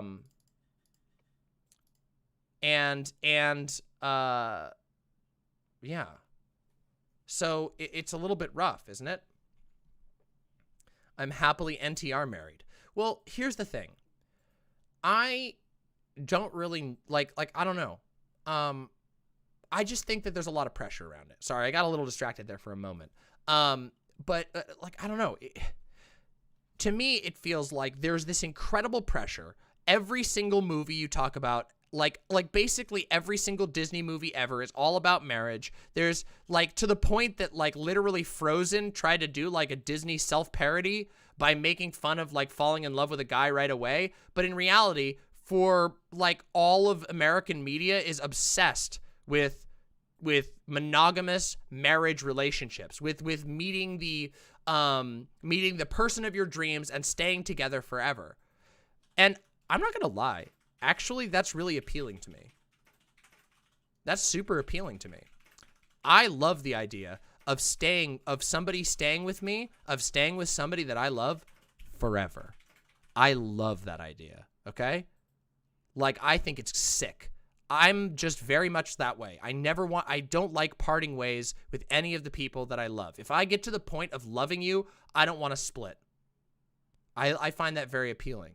However, promises are very, very important in my opinion, because promises are about trust and they're about expectations, and people build their lives around the promises and the bonds that they have. I don't think they're everything, but don't you think there's something a little bit fucked about a society that constantly pressures people to get into relationships that are permanently binding, and then also a society that normalizes permanently binding relationships that are regularly broken? Isn't that kind of weird? Isn't that a weird societal double standard that at the same time we explicitly acknowledge that marriages don't work out, and we at the same time keep pushing eternal lifelong marriages? Isn't that wild? Like, I don't know. I feel like there's something really fucked about that. And also, you know, I also feel like there's a huge double standard, because if I walk around with a girl on a leash, everyone gives me a weird side eye. But if I walk around with a girl with a ring on her finger who's wearing a little cross and always walks behind me, etc., etc. Antifa Alex says, hey, DM, off topic, but just won 140 off a scratcher. Time to order some pizza and share some of my winnings with my favorite streamer. Take care and continue to treat Faun fondly. Antifa Alex, thank you so much. That's so generous. Thank you for sharing and congratulations on your win. That's fucking awesome. That's pog. I think my marriage is ending soon. I'm sorry about that. That's rough. It's really hard. And I'm not the type of person who thinks that like marriage is outright stupid. I have a lot of the institution of marriage and the capitalistic nature of marriage really bothers me. And I have a lot of critiques for how we treat marriage in our society, especially like interpersonally. People are very weird about it. And I don't know. It's all based off how we as a society are engineered to go view the leash and the ring. Well, the leash is gay and weird and abnormal, and the ring signifies Christian normalcy. It does. It really does. Rings are a part of hegemonic Christianity. Amatonormativity? I don't know what amatonormativity is. I don't know that word. Okay, fuck marriage and all, but these threads make me want to propose to somebody immediately because the celebration is so cute. Let's take a look at these threads. Let's take a look at these threads. Let's see. Let's see some stuff. Today, I proposed to my partner. We rented a movie theater, invited all of our friends and family to share in this day with us. We all dressed up for Halloween. Oh my God, those are actually beautiful rings. Not diamond rings either. That's really cute. Oh my God, they played them on the screen? That's adorable. Okay, this is adorable. Okay, this is adorable. And here's the little animatic.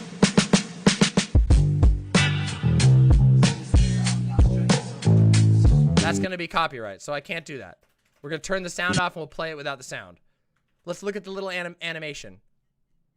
Aww, is this how they met? This is so cute. Aww, oh, she really likes him.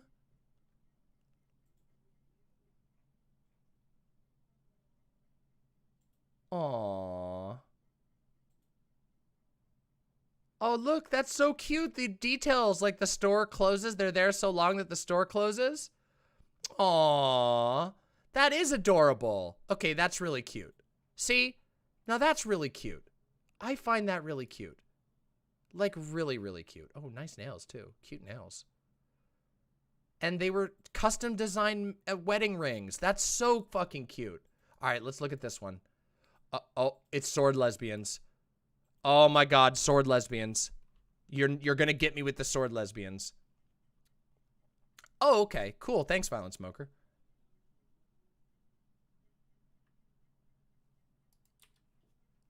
Oh, they both pull them out of the rock. That's so cute.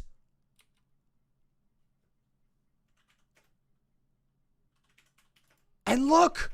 Oh, they have, it's a wedding cake topper. Oh my God, that's adorable. What the fuck?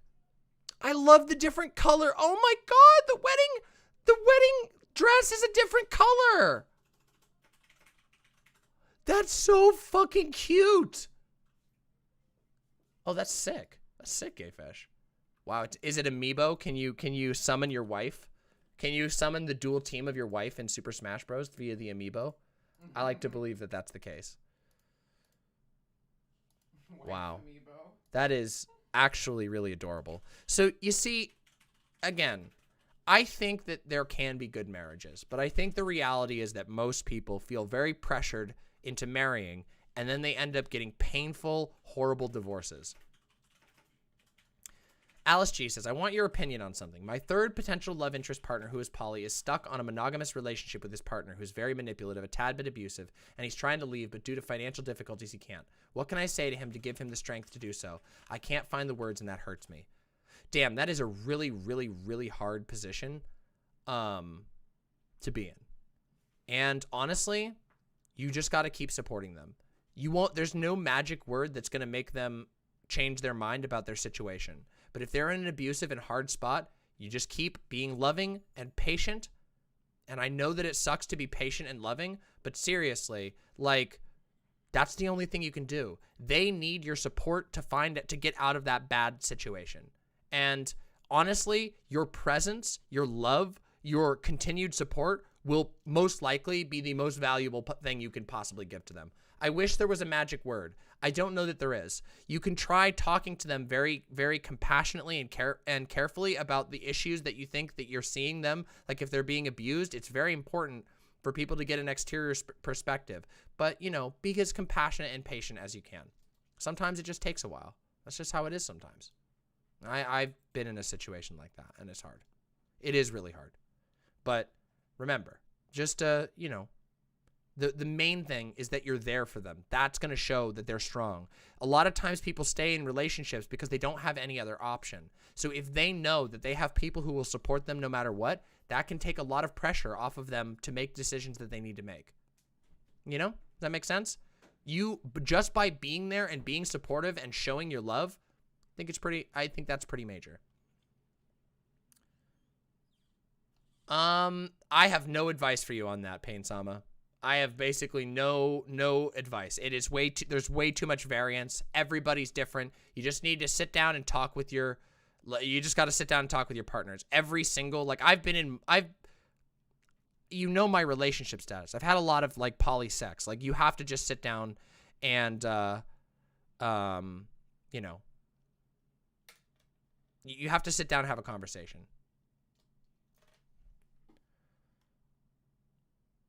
I also think celebrating your relationship or commitment ceremonies are all right. I just wish they weren't tied to weird legal shit. Oh, I very much believe in ritual. Like not ritual for ritual's sake, but ritual with purpose. Not religious ritual, not like things that you think are going to invoke magic or anything like that. But I believe like humans are animals that we benefit from certain types of ritual. So I think that commitment ceremonies can be super, super cool and way, way, way more healthy than just rushing into marriage, you know?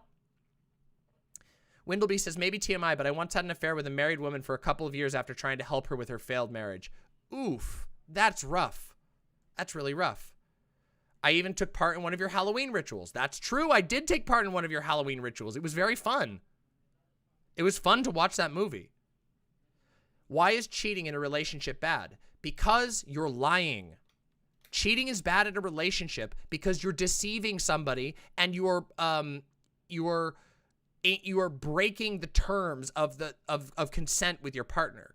With something with cheating, you're exposing that partner to potentially STDs, to a relationship type that they didn't want to be a part of. That deception is really, really bad. It undermines trust. The most fucking important part of any relationship is trust. If you don't trust one another, your relationship will never last. Deceiving, like what the imposter does in the hit game Among Us. Yes, like what the imposter does in the hit game Among Us. Exactly. Precisely. It's bad because imposter. But it is. It's about trust and it's about communication. You cannot be in a trusting relationship if you are lying about the state of your relationship. This is why it's possible. And if you notice, this ties back to what we were talking about poly people and poly relationships before. It's sus, frankly, yes. The reason that cheating is bad is because it's sus. That's the real reason, everybody. No, that's a joke. there's a couple of reasons. There's a couple of reasons there, but the main thing is that relationships are built on trust. And if your partner cannot trust you to be engaged in the type of relationship that you're communicating, then that trust will become undermined and your relationship will not work out because there won't be that trust. And also, this applies, like I said, to what we were talking about poly relationships. The reason why my partners can fuck other people, and I don't have a problem with that at all, is because we have a relationship of trust and communication. I've set my parameters. They've communicated their parameters. We've communicated our boundaries to great extents. We've talked things through, all of that. Brawlerella says, as a person who married much too young with a quick divorce and also currently happy married for 11 years, I agree with your hot takes. Thank you. I appreciate that. I appreciate that a lot. Trust and communication are the most important things in any type of relationship, poly, monogamous, friendship, it doesn't matter. Trust is what builds relationships. Being able to trust one another and being able to work through things via communications. Yeah, all types of relationships. Trust is the foundation of our relationships.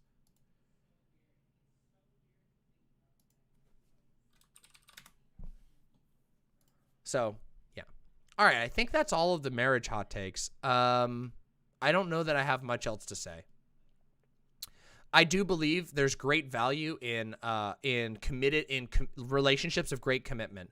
And that's because I value people's word and people's commitment. Their actual emotional commitment. And I think some people think that they have a very binary view of commitment. They believe that if you fuck anybody else, that's not commitment, but that's not true. Commitment takes many forms.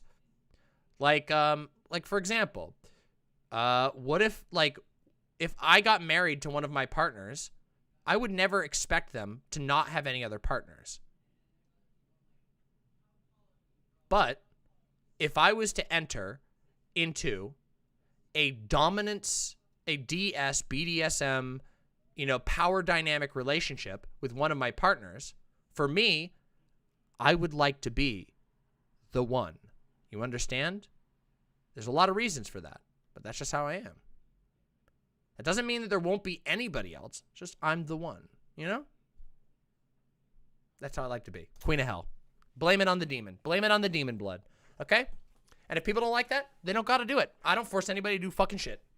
I'm not interested. I'm not interested in relationships where people aren't interested in being with me. But some people, as it turns out, find that really, really cool. Which works out great for me. So yeah. Yeah, no problem, mensch to society. You shouldn't get married if you think it will change your relationship. I mean, I think it's impossible for it not to change your relationship to some degree, but it shouldn't undermine your relationship. Getting married literally will not, make your relationship better. It can't.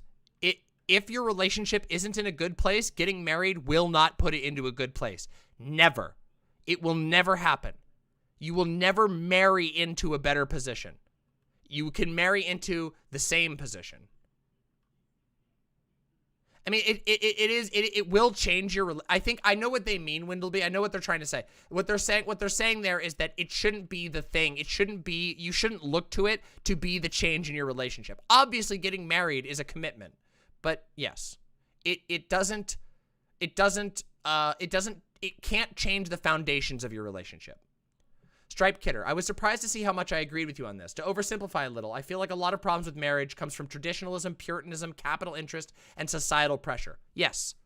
That's a very condensed way of putting what I did. Yeah. Yep. No, you're good, Windleby. Don't worry. You spout off as much as you want. It's all good. It's always smart to get a divorce attorney before you get married. Yeah. But you know what's really weird? That, people are resistant to things like prenups, even though there's a 50% divorce rate. People won't get prenups because they believe that simply getting a prenup, which if you don't know what a prenup is, a prenup is a prenuptial agreement. It's a pre-marriage agreement about what will happen if you break up. Which is kind of weird to think. Do you see how ridiculous this gets? Do you see how two-faced American society is? at one hand, we have an entire legal structure called a prenuptial agreement, which there are literally lawyers that specialize in this. And the only reason we have prenuptial agreements is because so many people, because 50% of people end up breaking off their vows of eternal love. It's so unhealthy. We just have a very unhealthy relationship to relationships.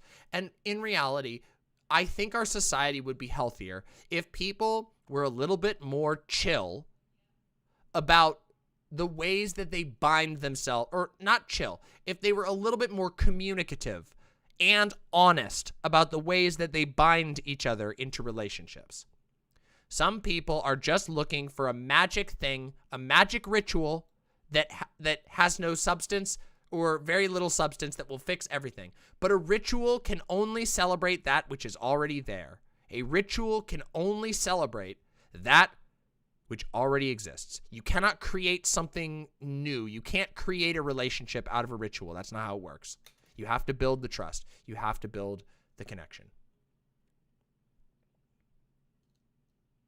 I just want to be happy and content in like in my favorite stories. That's fine. Oh no. Oh no. I got fooled. I got fooled.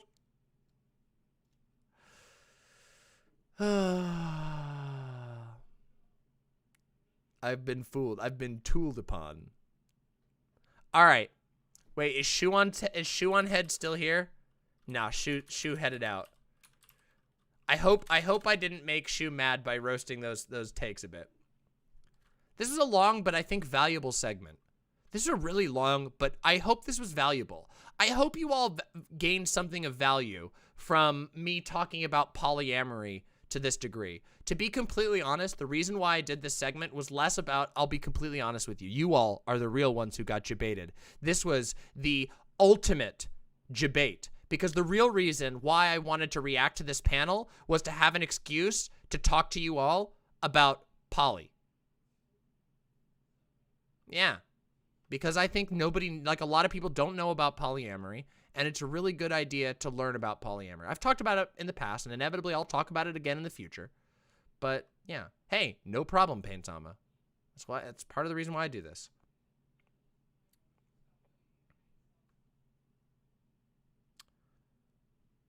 Now it's time for what you've all been waiting for. You know what time it is. You know what fucking time it is? That's right. It's time for motherfucking Cooking Mama. We have not done Cooking Mama in motherfucking forever. We haven't done Cooking Mama in fucking forever. So it is time for the long-awaited Cooking Mama. Does having a split lip make me cooler? Yes, inevitably. No, I'm not ending stream yet. That's right. No. It's time for us to do Cooking Mama. And we have a lot to catch up on. Because as it turns out, so many of our favorite cooks have indeed updated their channels. We haven't watched Kay's cooking in 100 fucking years. And it's time for us to watch some Kay's cooking. It's time for us to check in with some of our other favorite cooks, you know, it's been months since we've checked in on Lord of Patriarchy. And I gotta say, with all, remember when we were on the arc where we were like, we're not gonna make fun of Lord of Patriarchy anymore, because he was like, save Dave. Oh, it's not happening. He ditched it. I mean, you can look right here. I mean, his channel has updated recently, and you can just tell he's back to the same old thing. The same old shit. Defending Steven Crowder, left meltdown over Rittenhouse, Rhino Republicans. He's straight up, he's going even further into the Trump thing. How to talk to kids about race and racism. I mean, the amazing Meatloaf, amazing atheist, Is this him reacting to somebody else's cooking video? That feels like a bit much. Amazing. I don't know. White privilege. You know, all this shit. Microaggressions aren't micro. Etc., etc., etc. There's just a lot. You know, he's been doing the thing. Democrats should be petrified. Leftists don't know that they're on borrowed time. You know, is he still I don't even think that took off the ground. So, with all due respect, it's time for us to check in on the classic Dave's Cooking Show. We haven't watched this in a long time. Is he reacting to another cooking? Yeah, it's CookingMama time. Yeah. You know what? It's fucking CookingMama time. And unfortunately, I hate to tell you this, but there are some fucking goofball ass shit going on here. So the last time we checked in with Dave, it was the honey salad where he made fun of fat people despite being very, very large himself. And since then, there has been 1, 2, 3, 4, 5, 6, 7, 8, 9, 10, 11, 12, 13, 14, 15 new fucking videos. So we have a lot of cooking to get through, and we're not going to get through all of it tonight, but we need to watch some of it. So first, we're going to watch a bit of a different one. Okay?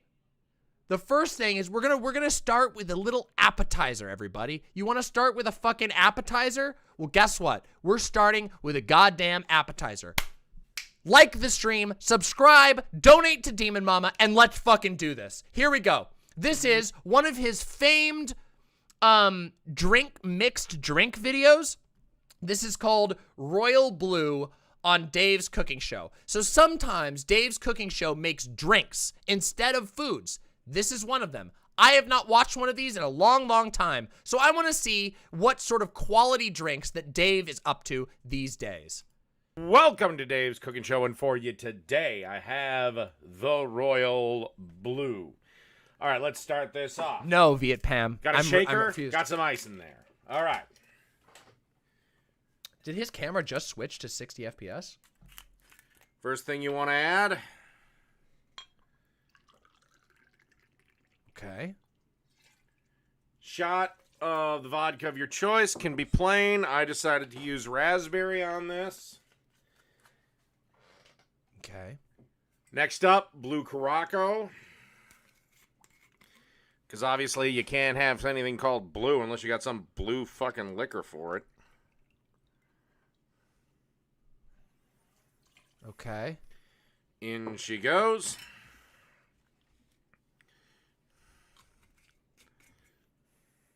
Okay. So, Dave has been doing this cooking show for a really long time. And what I don't understand is, why would he film a mixed drink tutorial like this? You literally can't even see the drink. You can't see him pouring anything. All you can see is, well, frankly, I'm going to roast his camera angle because this is a shit-ass camera angle. There's too much goddamn headroom. All you can see is the spider webs in the corner of his room and like his Seinfeld DVDs. This looks like a Seinfeld DVD and maybe a couple of PlayStation games. You can't even see him mixing the drink. Just turn the camera down just a tiny bit.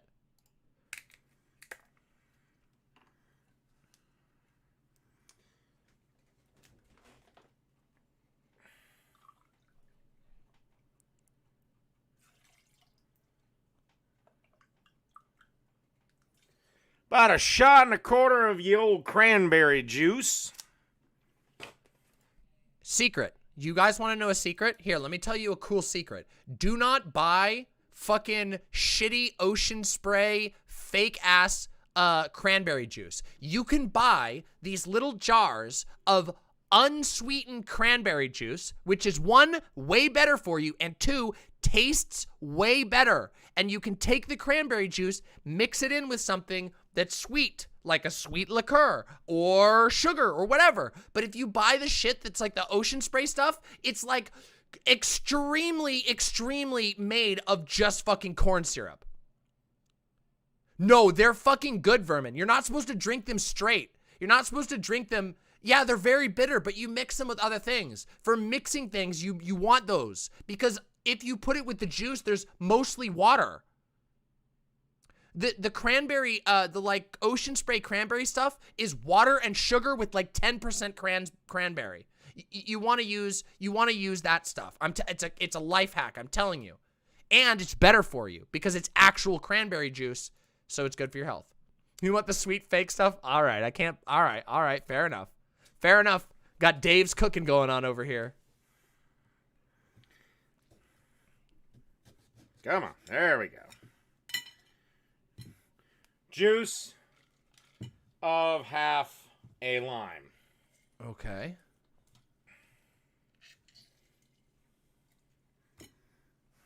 Now, for garnish, you can take the other half of lime and cut one piece into a wedge. I'm not going to do that. Of course you're not. Why would you But garnish? if you wanted to get a little fancier. Then, of course, shake this up like you're jacking off King Kong. What? Why King Kong specifically? Pour it into an ice-filled glass. Pour it into an ice-filled glass, but I'm assuming you knew that already. Yeah, I don't think King Kong would come. I'm just going to say. And there you have the Royal Blue. Delicious.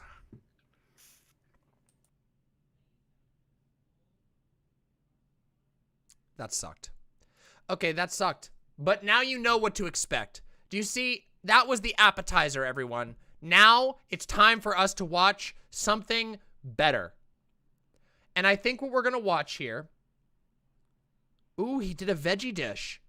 Should we give him a chance? Ooh, the volcano burger. Oh, the burgers are always so funny. Ooh, chicken cordon bleu. Ooh, ooh. Oh, no. Here we go. Here we go, everybody. This is the chicken cordon bleu skillet. So, for those of you who don't know, a chicken cordon bleu is it's a breaded piece of chicken with ham and cheese stuffed in it. And part of the joy of the cordon bleu is that you cut it open and there's delicious cheese and stuff inside. Yes, I believe this is that person, Alice G. Now, this is a cordon bleu skillet, which to me makes no sense to me. Because why? Yeah, it's blue. But, like, he spelled it wrong. Yeah, I don't know. But okay, let's see. Because why does the intro look way better than the actual video? Because he paid for the intro. That's why. Let's find out. Okay, let's make this chicken cordon bleu skillet. Real easy to make, perfect for a weeknight, and it's damn near a one-pot dish. Okay, so I've got about a pound of chicken here, and I cut it up into bite-sized pieces. In my world, that's about a half-inch pieces.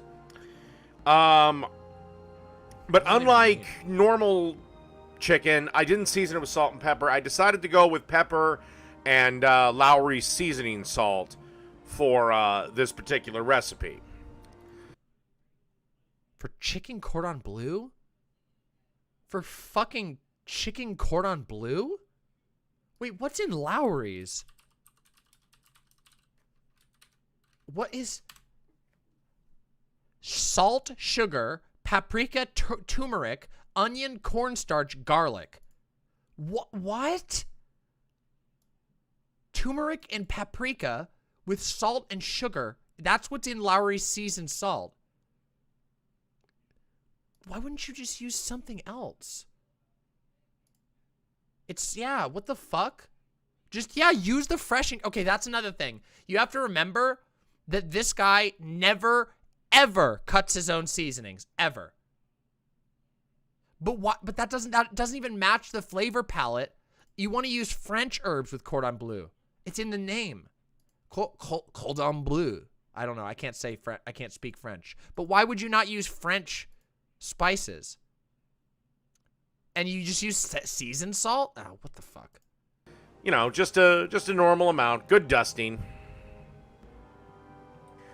And then you want to cook this until it's done. Take, you know again, when it's done. This is a continual problem. This guy has been a YouTuber for like 100 years. Like, this guy started streaming like shortly after TJ Kirk, and he's never bought a fucking light in his life. He just slaps his camera in the dark. Look at this. It's like stained pot. He doesn't even clean his pots. We always roast him because he's got dirty counters and fucking shit all over everything. But look, you can actually see the grunge on the handle. This pot hasn't even been fully cleaned. There's fucking grunge on the handle. Oh, God. I hate giving cooking times because all it takes is for you to be in. Uncle Gumball says, "Oh, I am using the Lowry seasoning. Oh, Lowry's is the best French seasoning. Oh." That's racist. Colorado, and my cooking times are fucked. But cook until it's done. About 5 minutes or so. Dude, that is so general much. rule. Okay. And we'll be ready for the next step. Okay, another thing. Notice the distribution. All of the seasoning has landed in one spot. What this means is that these bites are going to be distributed throughout as the most salty things you've ever tasted. Literally, there's no seasoning anywhere else. All of this will be bland, and then one bite will taste like you licked the bottom of the ocean. Okay, through the magic of cooking show editing, the chicken is done. Look at that. The chicken is Ain't overcooked. that pretty. The chicken is... Now, you want to add about a half a cup of ham that's been cubed. You can buy it pre-cubed in any grocery store. Dude, pre-cubed ham is like the worst form of ham. Oh, come on. And you want to give this a good stir and let it cook for at least a minute. Okay, unfortunately, I forgot to hit record to show you guys this step, but I added a 10-ounce can of cream of chicken soup. And what? Fucking cream of chicken? Dude, come the fuck on. This is the worst. We come back to a cooking show, and the first thing is he makes a cordon bleu using fucking cream of chicken? Soup? For the base of a cordon bleu skillet? Oh, God. This is gonna hurt. This is gonna fucking hurt. This is gonna fucking hurt. And about a fourth of a cup of... Oh, yes, he is from the Midwest. Yes, and Prim Paul. He is from the Midwest, yes. Of water along with a tablespoon of butter. And it got all melty and happy and connected with each other. And then you want to let this go for, again, about another minute or so. Like I said, once the chicken's done, this dish really starts to come together really... Wait, which accent? Tomfoolery, wait a minute. The French accent? Oh, you're offended by the French one? I'm so sorry. I'm very sorry. Fucking quick. Now, last but not least... I am very sorry. I am very sorry. Oh, I'm so sorry. Oh, no. It's time to add our final ingredient to this. Is Faun the cook in the relationship? Nuh-uh. Nope. And that is a half a cup of shredded Swiss cheese. Okay. And then you just want to stir that around and keep stirring till the cheese is melted. That's fine, Tom. You can do that. And then you want to remove this from the heat. And by the way, at some point you should have cooked about 8 ounces of medium egg noodles too. Wait, what? At some point you should have cooked medium... Wait, egg noodles? Egg noodles? Oh, no, he's gonna put it over... Oh, no. He's gonna put it over fucking egg noodles. It's cordon bleu. It's supposed to be breaded. Egg noodles? And he didn't even tell you about them? So, see you in the final step. All right. Okay, guys, this looks like a fucking frozen fucking pot pie. Tell me that this doesn't look like a... What is this anyway? Can anybody tell me what the fuck that part is? What the fuck is this chunk? This gooey chunk here? We've removed it from the heat and time to add the egg noodles. And that's pretty much it. Then you just want to kind of carefully stir this around. I maybe used too small of a pan for this, but it worked. And just want to stir everything around till everything's incorporated and mixed together. And that's it. Chicken cordon bleu skillet. Done. This is not a. This is pasta. This isn't a skillet. This isn't even cordon bleu. It's not even like. This is pathetic. Hey, as a person who makes frozen pot pies on the regular, that's an insult. No, listen. A frozen pot pie, remember everybody, a frozen pot pie has its place, okay? Genuinely. A frozen pot pie has its goddamn place. But this is a cooking show where he's supposed to be teaching you how to cook. And this is what you get for your cordon bleu skillet. Not only that, but there's like a fucking piece of dirt or mouse shit over here. He's got gunk that's still visible on the pan.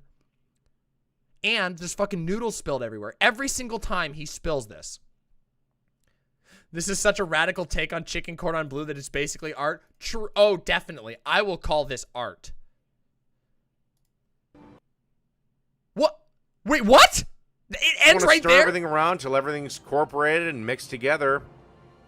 And that's it. Chicken cordon bleu skillet. Done. This is War Corpse. Yes, this is War Corpse 666, formerly known as War Corpse, now known as Dave's Cooking Show. He did say done. Yes, he did. He did say done. Okay, we got to go on. We got to keep going, everybody. We have to keep going. So, homemade doggy treats.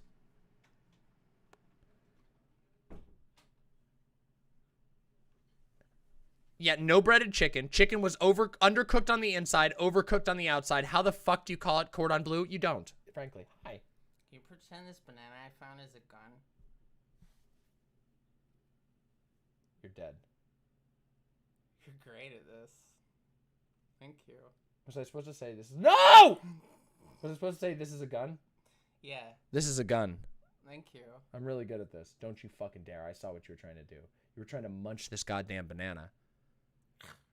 You would choose to try and eat the wrapper of the banana while the camera isn't even large? What a foolish decision. True. What an absolutely foolish decision. And now I'm going to put it out of your reach so that nobody can do it. I hold the banana. It smells really good.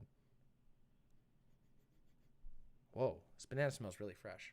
But I got the banana hat on. You have the banana hat on. You've done it. You've eaten a banana skin on. Sounds vaguely unpleasant, but doable. Twitch will ban me for brandishing this banana? Is that true? Is that true? If somebody gave me $20, I would bite through it right now. I'd do it. Yeah, but see, you would do it for free. I would do it for $20. $20 is good. That's not fair. That means I can't manipulate anyone. This is a real banana. Yeah, $20 and I'll bite right through it. $20. You got your time is running out. Smells really good. $20. Banana looks convincingly real. It is real. It's not a fake.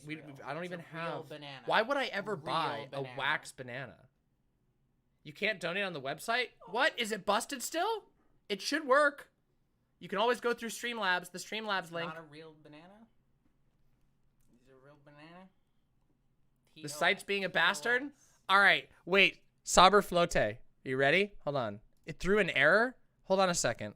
Hold on a second. Let me find out what the problem is. Hold on. If you do Control F5 on the website, it should let you donate afterwards. We had an update published to the website, so you should be able to do that. If not, go to the Streamlabs link. The Streamlabs link also goes directly to me. So, you know. Speaking of which, I have to do my payout on there. This is the Streamlabs link in case the website's not working. Also goes directly to me. There we go. Here's your chance. Yeah, if the site isn't working, press Control F5. There you go. Here's it. Time's running low. If you want to see me, just munch right through the banana. I'll do it. 20 bucks. That's all. This is your one opportunity. It's very rare that you'll see me just say 20 bucks and I'll do a thing. This is like high school cafeteria type bets and stuff. You're double dog daring me for 20 bucks to eat this banana. I don't want to see it squicks me out. Then look away. Oh, the exterior of the banana tastes like shit, though. I know it does. Why does it taste so bad? Because they always do. Wait, Bone Druid had one? Hold on, did I miss something in YouTube chat? Hold on, let me double check. Did I miss one? Wait, hold on, let's double check. Yucky banana peel. Let me double check. Crabe with the $20! Crabe did it! Crabe got it! That means you get to see it! Also, Bone Druid. Have you seen Made in Abyss? It's an anime series that's super dark, but also uplifting. It shows the lowest lows and the highest highs the human spirit can endure. I would love to see that. That sounds amazing. All right, here we go, everybody. I can tell you. Here we go. Here we go. Are you ready? Oh my god. As promised. As promised, never say I don't do it. Welcome to Cooking Mama.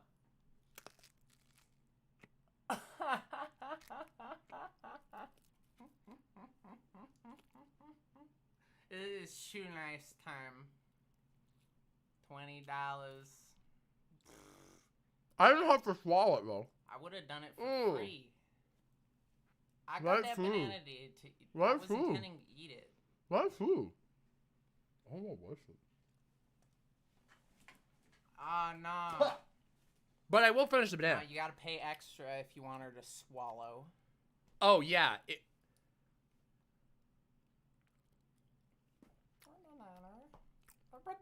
You're gonna have fun with this one. Watch this. Ready? Here you go. Here's the real one. Here's the real one for all of you fuckers. Watch this. You guys can have fun with the memes on this one. Ready? Ready? Wait, no. No. No. No.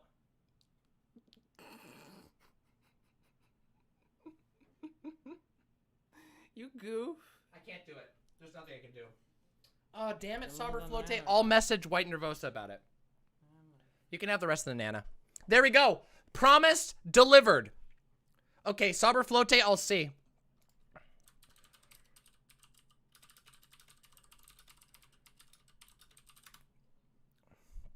All right, there you go.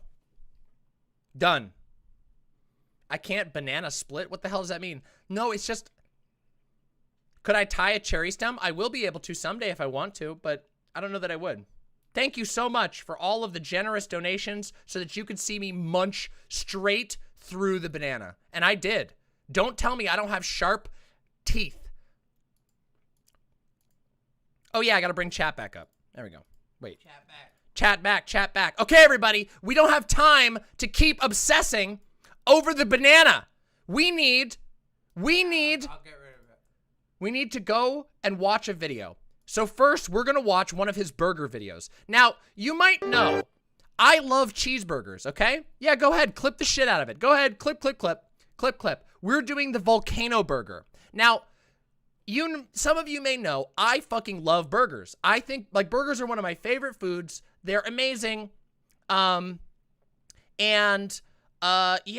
But,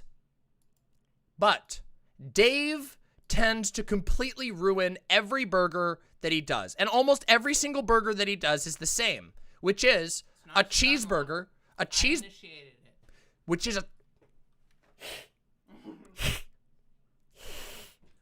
is a cheeseburger cooked on the most disgusting grill you can possibly imagine with mayo and ketchup. Basically every single burger that Dave cooks is a burger cooked on the most disgusting grill you've ever seen, and you'll see it, I'm sure, and just ketchup and mayo every fucking time. It's bullshit. So let's find out what's up about the volcano burger. Let me guess. He's gonna put a couple of drops of fucking Tabasco sauce on it. Let's find out. Let's see.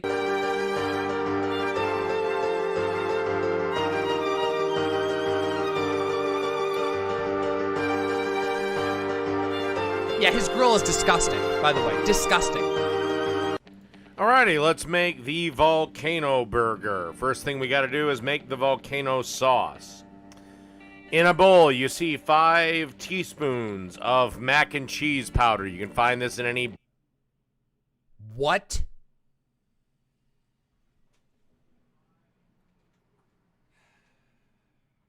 What?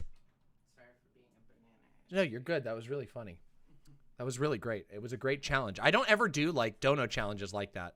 So it was great. But hold on a second. Mac and cheese powder. Okay, let's box of mac and cheese. It's that little packet.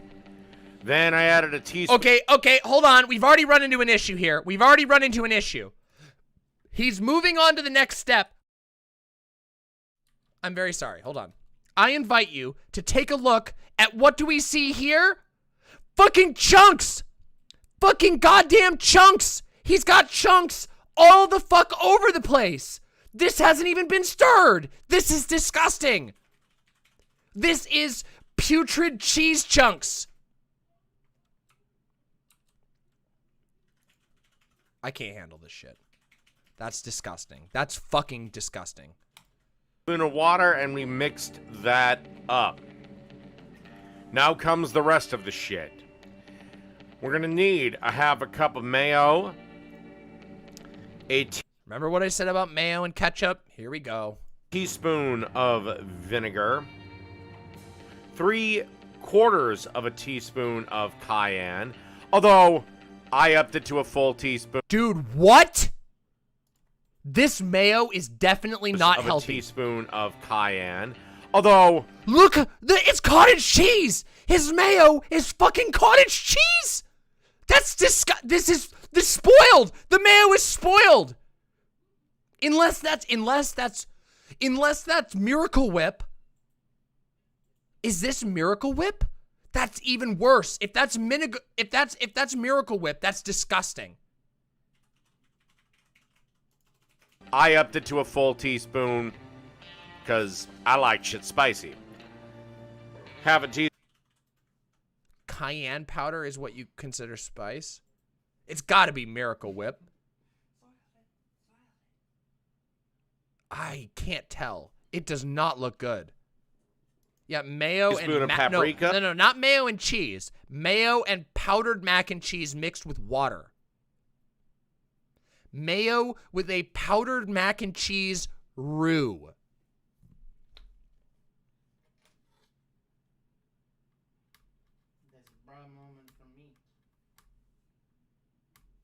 This is disgusting. This is putrid. This is the worst burger he's done. A 1/4 teaspoon Actually, no, of the sugar. dumb bitch burger or whatever. And a 1/4 teaspoon. Remember when he did, what was it called? The fat bitch burger was the one he called?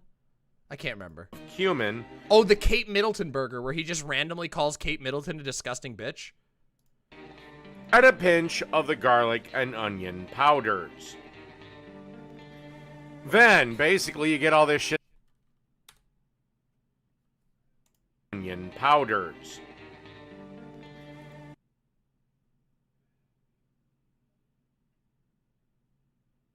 Okay, so that's got to have the cayenne in it, right? That's with the cayenne.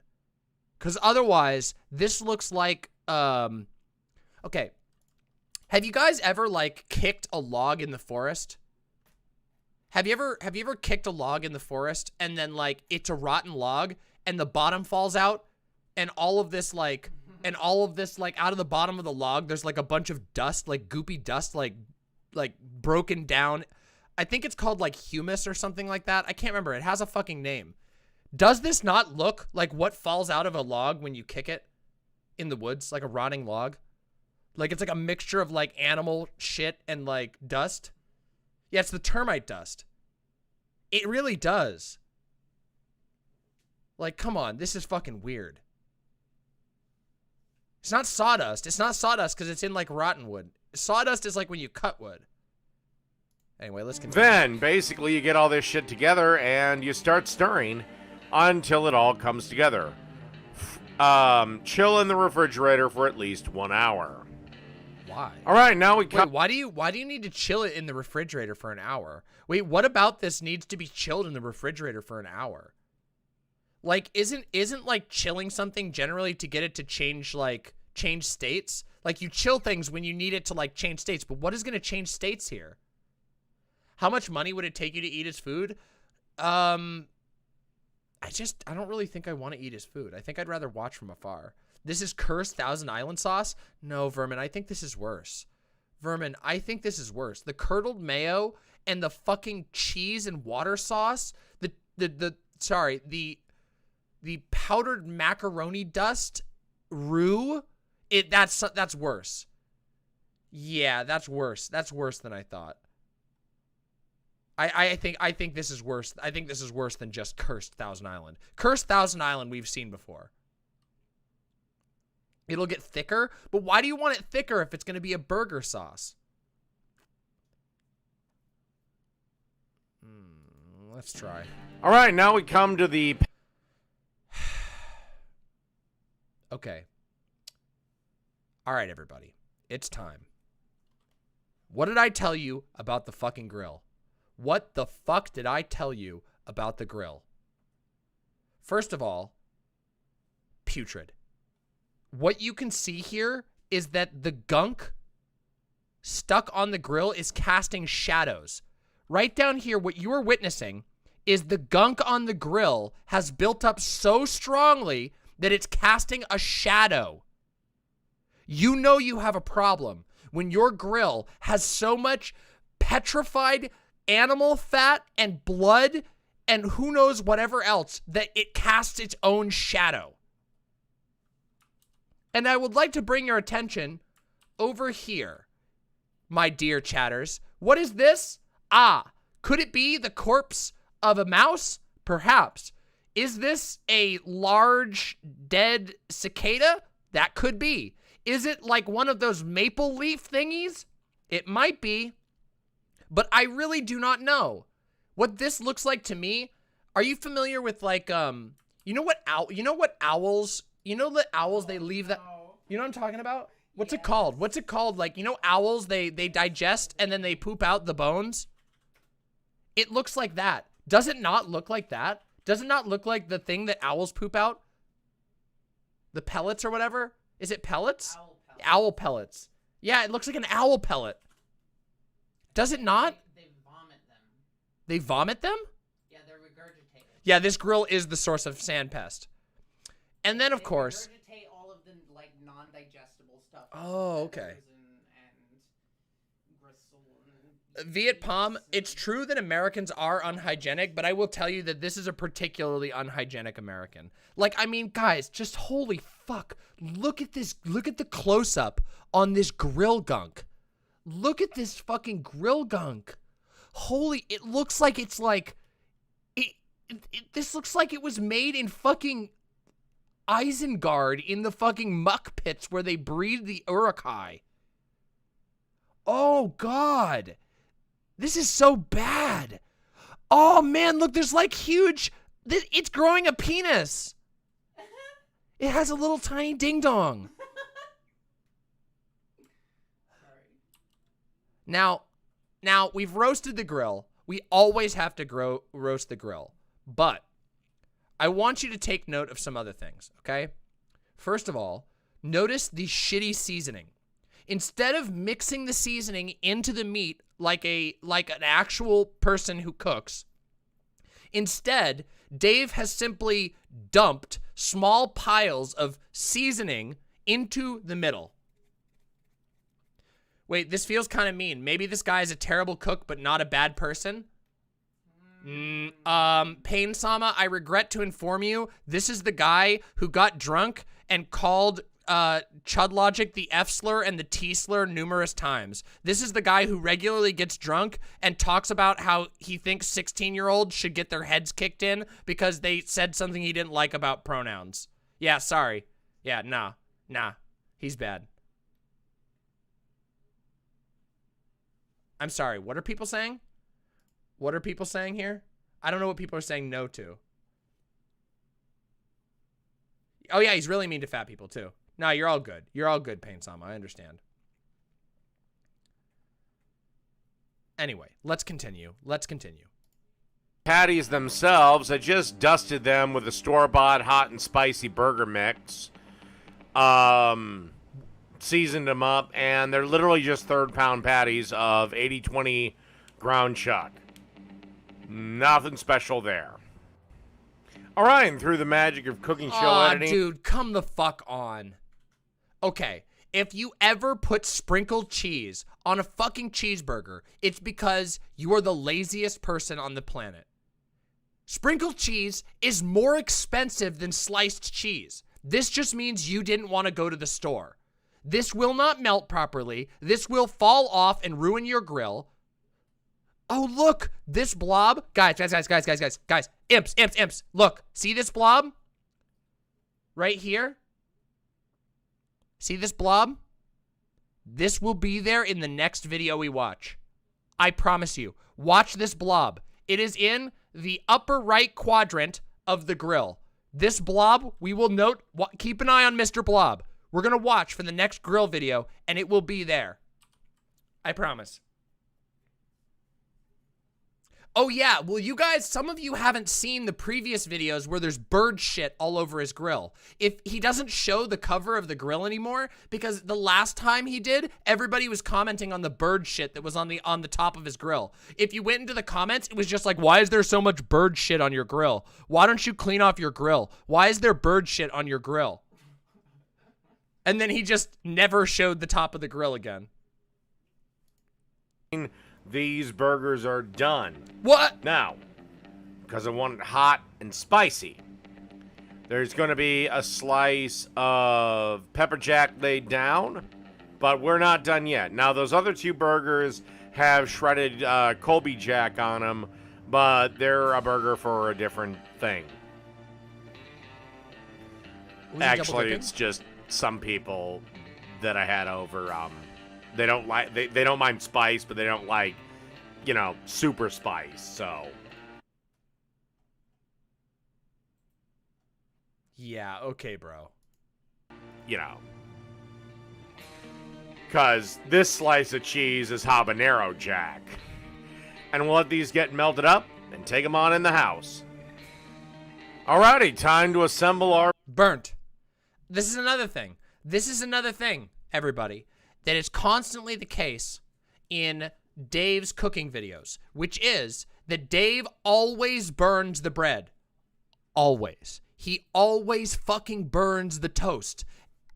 Every single time, and he never just toasts another piece. He just fucking burns it and leaves it there. I swear, if I hadn't watched 900 Dave's cooking videos, then I would think that it was just a fluke, but he does it every time. And it's like he can't help it. Volcano burger. Nice little bed of lettuce. Get that volcano sauce all over that top toasted bun. Okay, so the volcano sauce has gotten gooier. Pat it down. Get some pickled jalapenos on there for good measure. Okay, pickled jalapenos are a good call. And then that's it. Boom.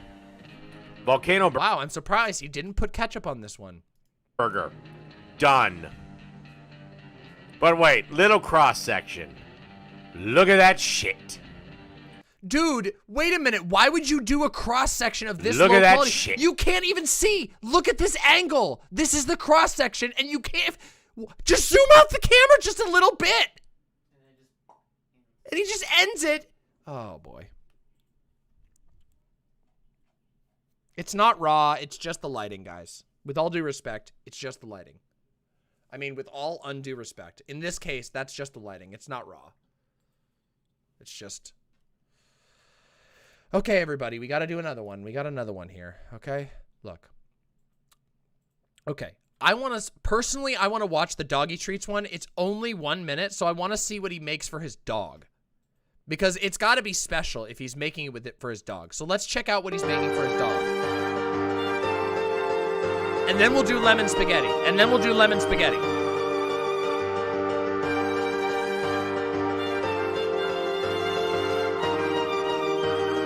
All right, for the first time ever on Dave's Cooking Show. I don't like the look of that already. I do not like the look of this at all. I don't know what that is, and I do not like it. I'm going to be cooking something not for humans. These are homemade doggy treats. My dogs loved them. Pretty sure yours will too. What we have in the bowl is... He has dogs. Okay, that makes me a little sad.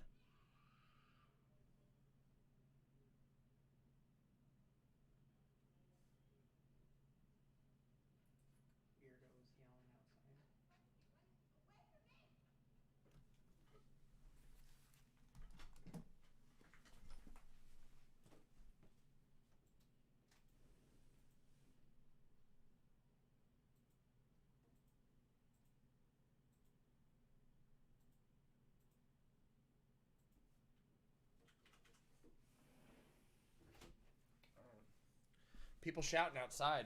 People shouting outside.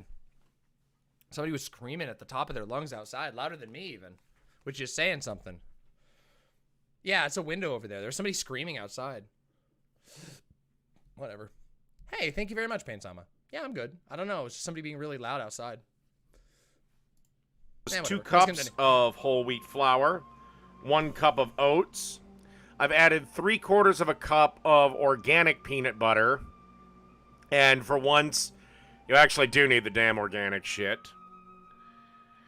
And then we're going to add to that about 1.25 cups of hot water and 1 egg.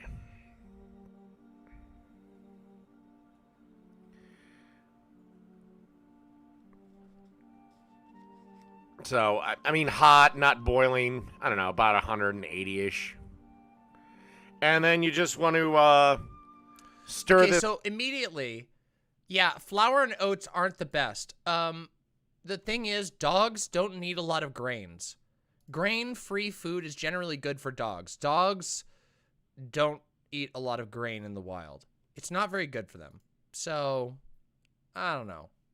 But these are supposed to be treats.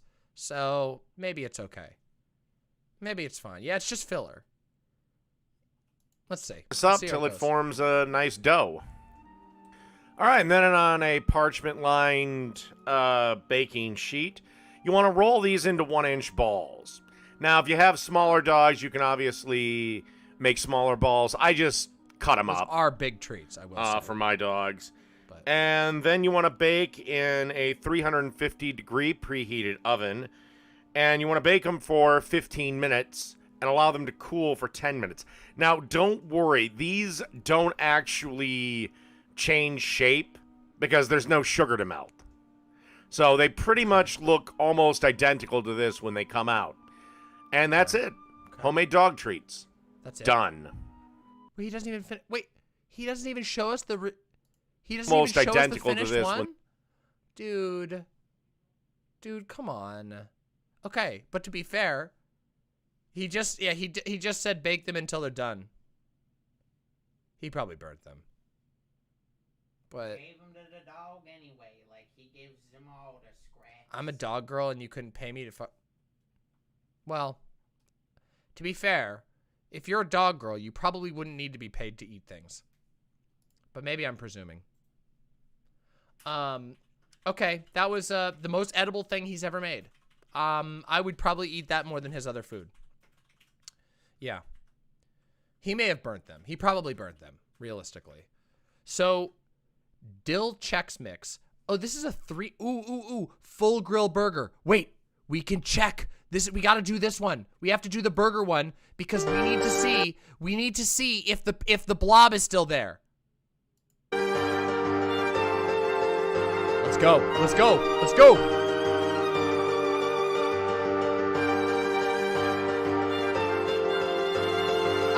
I've missed Cooking Mama. Okie dokie.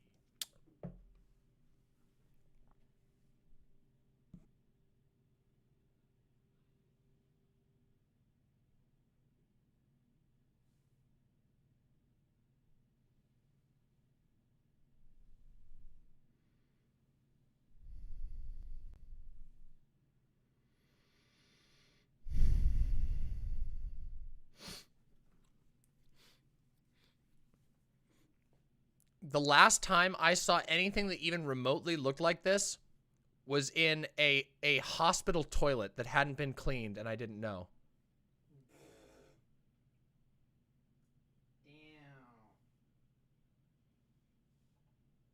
This looks like somebody shit out their intestinal tract. Like, this looks like somebody lost a piece of their their colon. And also, I'll note, pre-spilt sauce. And also unknown goo over here. There's like an unknown goo, grayish goo over here.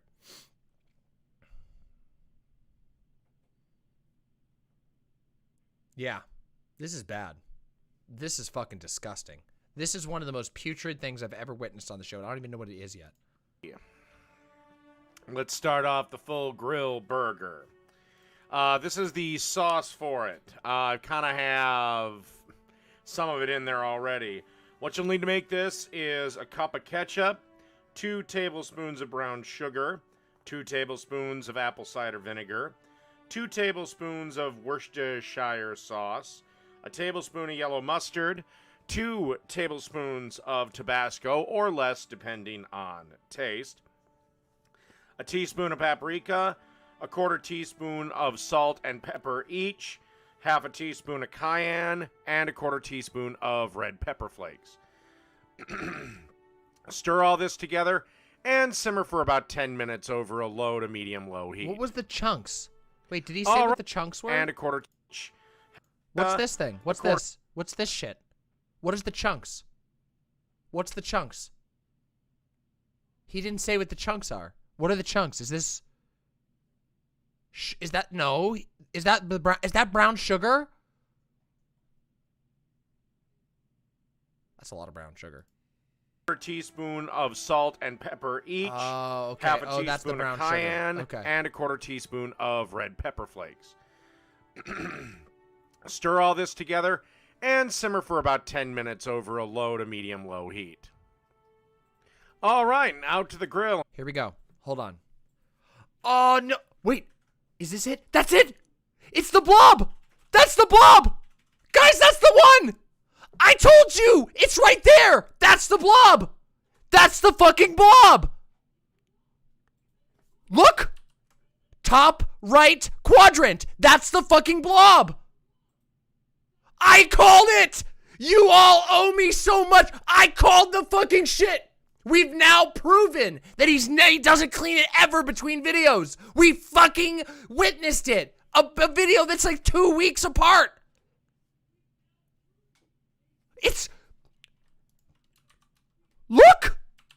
Tell me that's not the blob right there. That is the fucking... This is it. It's right fucking... That's the fucking blob right there! You can see it. It's the same spot.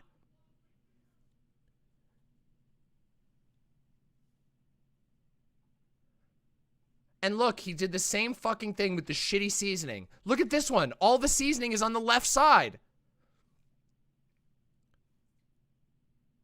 Blob identified. Indeed. Blob fucking identified. What did it look like in his first burger video? We should do an investigation. We could make a time lapse. Oh my god, we could make a time lapse of the state of his grill. Oh wait, look. You can see more of the grill over here. That looks like a bone. I think the owl pellet theory is getting more convincing. This looks like a pelvis, like a mouse's pelvis bone over here. Yeah. Yeah. No, bad coverage. Look, bad seasoning. Look. All the seasoning is on one corner over here. There's no seasoning anywhere else. This one, there's a huge chunk of seasoning here and then it's sparse. This one has almost no seasoning. This one has essentially no seasoning. This one, I don't know. I can't tell. It's kind of off the screen. And then I don't know what's going on with these burgers. These look like turkey burgers. Like, these look like they're turkey burgers. Usually, cheeseburgers don't turn white like that. That looks like a turkey burger or something. Yeah. Oh, I got a dono? Oh, sorry. Hold on. Let me double check. Ink Frog, you should watch Jun's Kitchen. Ooh, I'll think about that. I will definitely think about that. I'll take a look at that one in the future. Jun's Kitchen. Okay, remind me of that in the future. We got a couple more to do here. That's his toenails? Oh, God, come on now. Come on now. And what you can see here is up there we have quarter-pound bratwurst patty that I've already started. And I just added quarter-pound hamburger patties. Oh, this is that I bratwurst. seasoned up with just a Wait, you donated 2 subs for a meme? Oh, sorry, I missed it. For the blob. Good bet. Yeah, thank you, Pain Sama. Thank you very much for the 2 tier 1 subs. Sorry I missed that. I was looking at the other page. Thank you so much. True, and yes, I called it about the blob. I fucking knew it. Anyway, let's continue. Standard Thank you steak very much. seasoning. You can certainly season it with whatever you like. Salt, pepper, my all-purpose. You know, just whatever you like. You know, the 3 seasonings on the planet. Salt, pepper, all-purpose seasoning. True. Thanks, Pansama. The brats will take a little longer than the beef patties. Beef patties, you know, probably 3 minutes aside, if that. Okay. Brats will be about... He made the mistake. Bird shit. Bird shit. We spotted bird shit spotted. Bird shit. Uh-oh. We got bird shit spotted. We got bird shit spotted. We got fucking bird shit spotted. Holy fuck. We got, I don't even know, unknown greasy gunk spotted. It looks like this might even be another bird shit. I can't quite tell. I told you, he usually doesn't show it because there's always bird shit on it and he doesn't just clean it off. He doesn't just rinse it off. Even though he's literally making a cooking show and there's bird shit in the camera angle, he doesn't fucking wipe it off. It could just take 2 seconds, but he doesn't do it. 5 or 6 minutes aside. You do want to test the brats. Make sure you, if you're having fun with Cooking Mama, like and subscribe and consider donating. Thank you. Let's continue. With an instant read thermometer. It's not beef. You can't eat it raw. It's pork. Okay, and through the magic of cooking show editing, the beef burgers are done at the very least. And so I'm topping each one of them with a slice of white cheddar cheese. The brats still have a bit to go. Once again, you have to love the magic of cooking show editing. The brat burgers are now done, and I'm topping them with a slice of baby Swiss cheese. All right, give this a couple of minutes to melt, and then we'll take them in the house. Okay. All right, let's start us. Hold on a second. Can we just witness the state of this grill? Like one more time before we go away. First of all, this will be on the grill for the rest of eternity, right here. This is going to be on the grill forever. So will this, and likely this. These 3 are going... Oh, wait, you can't see that last one. Okay? This looks like a piece of paper that fell in there. I do not know what this is. Okay? And I don't know what this is either. And I also don't know what this shit is. The blob is buried somewhere in this area right here. But at least he used Baby Swiss. Baby Swiss does go good with bratwursts. But just look at this. Look at... Wait, hold on. Let's move my camera for a second. Look at it in the sun. Everybody, look at the fucking... Look at it glisten. Have you ever read like Game of Thrones or anything like that? In Game of Thrones, they talk about like after like a battle, there's a bunch of dead soldiers and like all of their like bodies like putrefy in the sun after a medieval battle because you know you can't get rid of dead bodies in the medieval times. You just let the birds eat them, and like that's this right here. This is what you're witnessing. Just putrefaction of the unbelievable degree. With a slice of baby Swiss cheese. All right, give this a couple of minutes to melt, and then we'll take them in the house. All right, let's start assembly of... What the fuck did I fucking say? Do you see this right here, everybody? He burnt the edges a fucking again. Now, admittedly, this time, the burn isn't as bad. He burnt it less bad. But I will note, once again,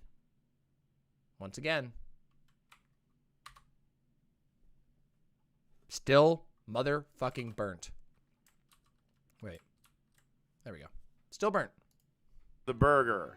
You want to take a handful of shredded iceberg lettuce? You all know how I feel about fucking iceberg. Fuck iceberg.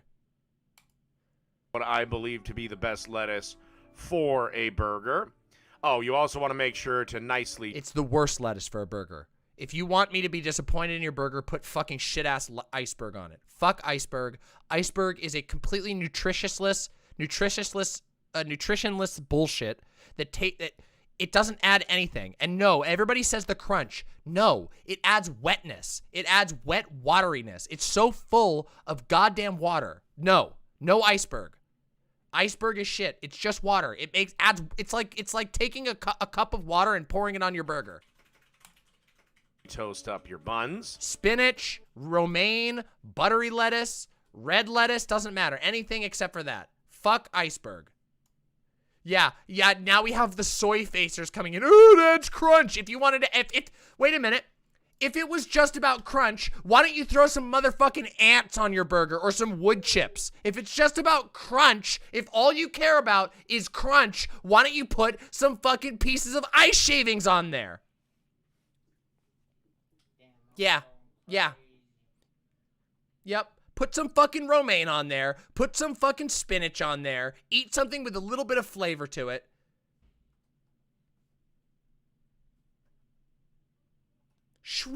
You make a salad with shredded iceberg? That's not a salad. Iceberg...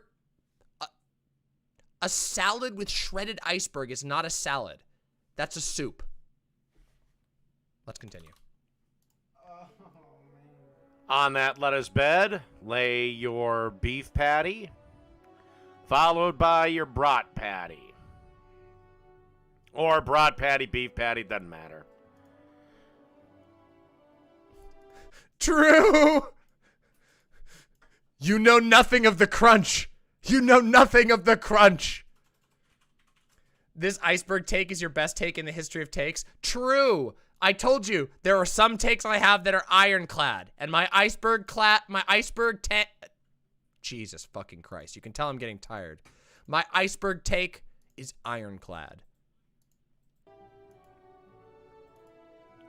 Now it's time for a red onion ring. Way too fucking thick. Way too fucking thick.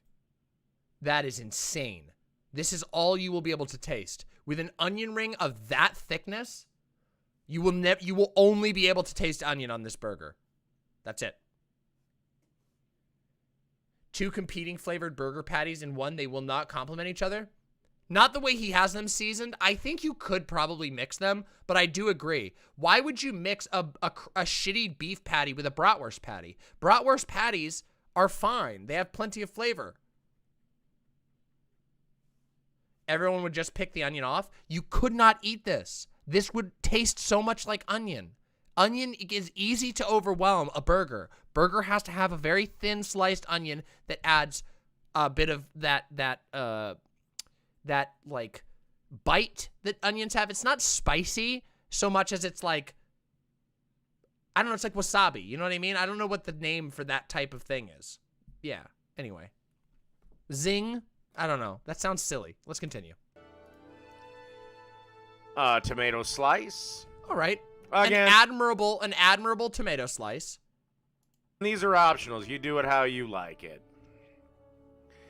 Don't forget the most important thing. Okay. And that is that barbecue sauce. Get a spoon. Give this burger a good old dollop and in the well of that onion. Top it off. And that's it. The full grill burger. Done.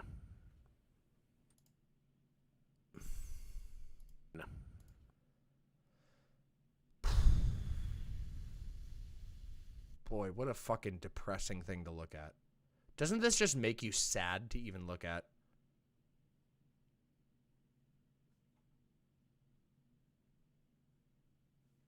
The bottom bun is now soaked. Yeah, the bottom bun is completely soggy. And the moment that you take a bite of this burger, okay, watch this. I'm going to show you something. Notice right here, okay? Hold on, I'll show you what I'm talking about. So right here is what we call the breach point. okay? If you take a bite right here, immediately, the second that you breach this onion right here, there is going to be a cavalcade of fucking disgusting diarrhea sauce blasting out on you. Let me show you something. Let me fucking show you something. Can I show you what it's gonna be like when you take a fucking bite into that burger? Here, I got something for you. Ready? Hold on. Hold on. Let's see here. Here we fucking go. This is the part. I'm gonna give you 2 seconds of this with no sound, okay? This is it right here, okay? Hold on. Here we go. This is the experience you're gonna have of when you bite this burger right here. This scene right here. With the moment you crack that onion, this is your life. That right there.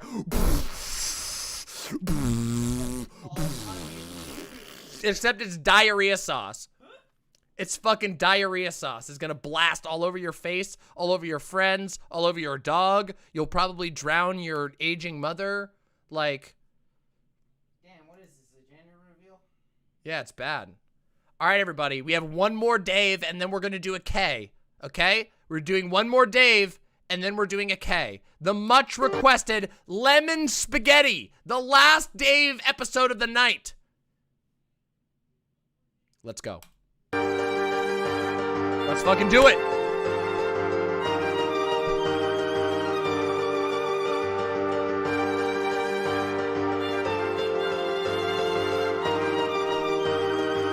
Okay, let's start off this lemon spaghetti here on Dave's Cooking Show. All right, you got 4 tablespoons of butter and 2 cloves of minced garlic. And we're doing this over a fairly low heat because, again, we don't want the garlic to burn. Okay, now it's time to add the juice of 2 lemons. Also, you want to add the zest, but we'll add that in a minute. If your hand should catch most of the seeds when you juice the lemons. I thought those were really big. Wait, when I saw this right here, I thought that this right here was a piece of garlic. It's a fucking seed. The tooth breaker is good thing he got those out, because if he'd left those in, that would have fucking, imagine eating spaghetti and you just bite into a tiny pebble, instantly shattering one of your molars. Oh my God. Your hand should catch most of the seeds when you juice the lemons. But if you accidentally get some seeds in there, then just he got more in. Spoon. Oh my God, he got 3 more seeds. 3 more. Your hand should catch most of the seeds, catches none of the seeds. 0% of the seeds were caught. Just fucking none. Fish them out. Okay, there's that zest that we were talking about. You also want to add 1 cup of heavy cream, 6 tablespoons of capers, and a generous dust. For a spaghetti.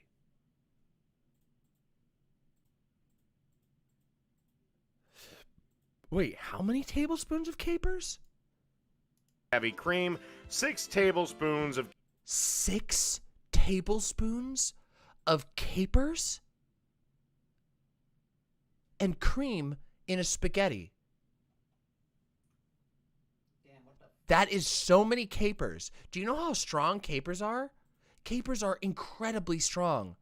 I like capers too. I think capers are delicious. But 6 tablespoons of capers? What the fuck? Capers and a generous dusting of peppers. You can add a little salt to this if you want, but be careful because the capers are rather salty. All right, next step. Okay, and after simmering this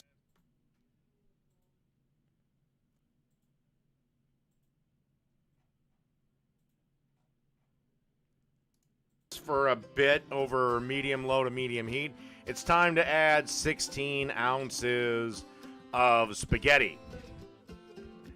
And just grab your tongs, and you want to twist this to coat.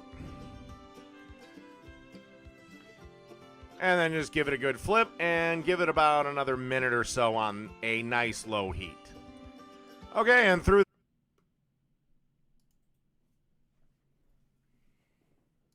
the magic of cooking show editing, our spaghetti is done. I don't know what happened to the plating footage. It didn't show up. But basically you want to... The plating footage? We don't get to see the plating?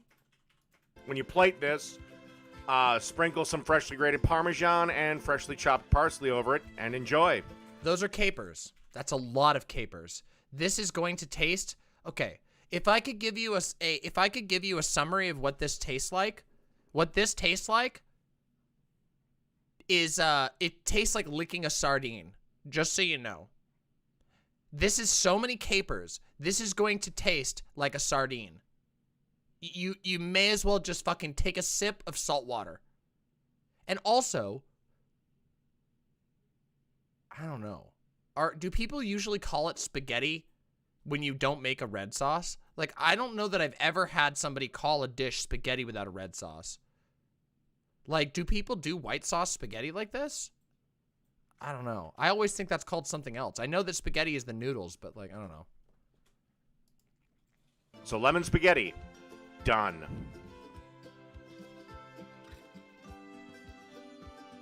Yes, spaghetti. Oh, he's just kind of sitting there for a while at this one. All right. Okay, well, honestly, that last one was a bit of a disappointment. It was just capers in a bowl with some noodles. But we got one more thing to watch together. You know what time it is.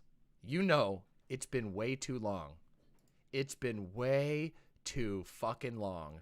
We have not watched Kay's cooking in a fucking million years. And we gotta. Oh no. A vegan meal. Hey, she got her plaque. She got her fucking 100K plaque. We gotta watch that first. Hi people, I'm back and today I'm not cooking. And the reason why is because I've got my silver plaque. And I just want to thank everybody who subscribed to get me this. That's me! I'm one of the people who helped. You did it, Kay! Yay! Love from Mama and the Imps. We love your show. Boom! Yay, Kay! All right. Now the celebration is done and we have to see what the state of the cooking is. Wow, we've missed a lot of episodes. Oh, we saw the chicken and vegetable pie. That was a rough one. Okay? Let's watch this vegan meal because I have a feeling that this is going to be rough.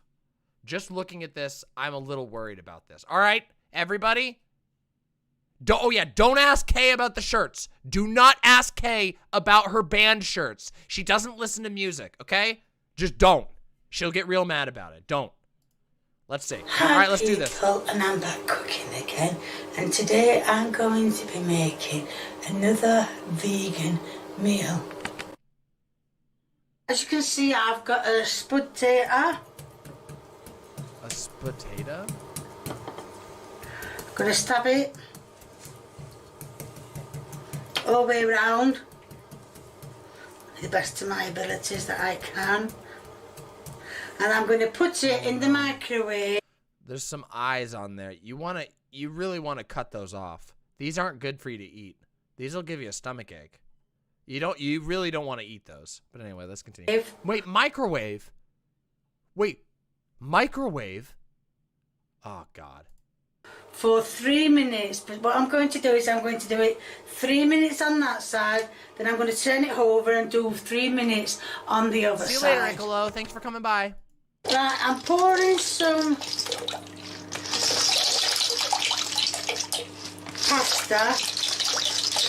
I think that's about half, a little bit more. Wait, the water's not boiling yet, Kay. Right. Kay, wait. Kay, no. Kay, the water's supposed to be boiling first. Kay, no. No, the water needs to be boiling first. Oh no. Right, so that's about It's not even all. enough water. Wait, So- these two are just floating. What I'm going to do is I'm going to put the lid on that and I'm going to cook it and then I'm going to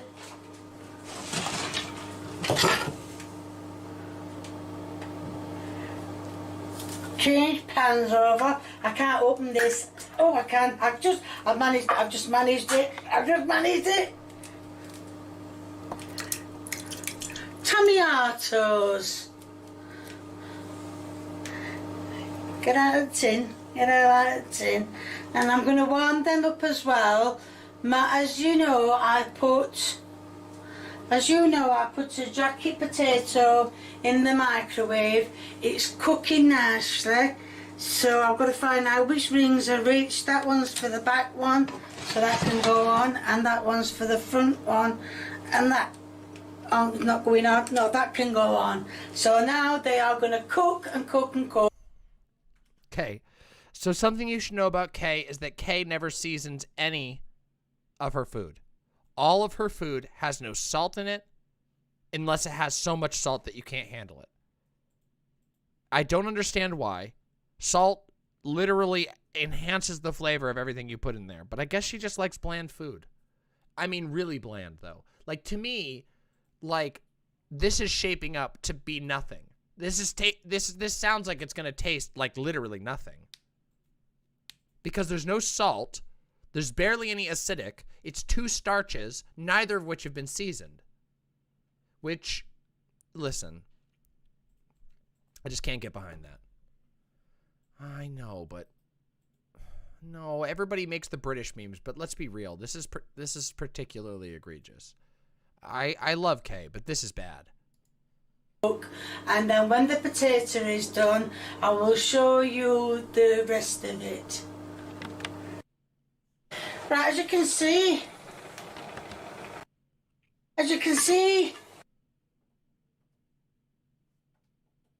Look at the sorry state of that potato. This is a sad tato. Also, I'm a little worried about the dirtiness of this plate. This does not look like a cleanly plate. Why am I so salty? What? Definitely. Oh, wait. Kay is always better than Dave's, but the spuddy's done. Put some noodles. Why is it so wet? Did she not drain the noodles?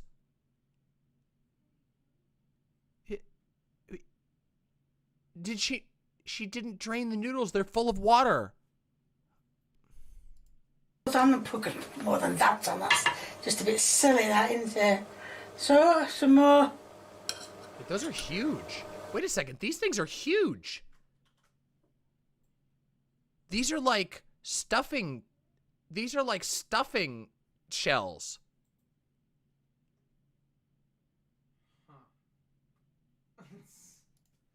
Vermin, I give that a big sus. Overcooked microwave baked potatoes. Wait. Microwaving the baked potatoes. That's not a baked potato. With all due respect, that's not a baked potato. That is a nuked potato. That is a radioactive potato. It is not a baked potato. Wait, this can't be, though. This is half a potato. But nuked potatoes, yes. Let's be clear about that. The nuked potatoes. The skin? I don't know what that is, but nuking a potato is valid?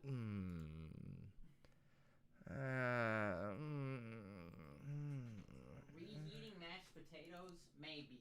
Cooking a potato? I don't know. Look, I'm gonna withhold judgment.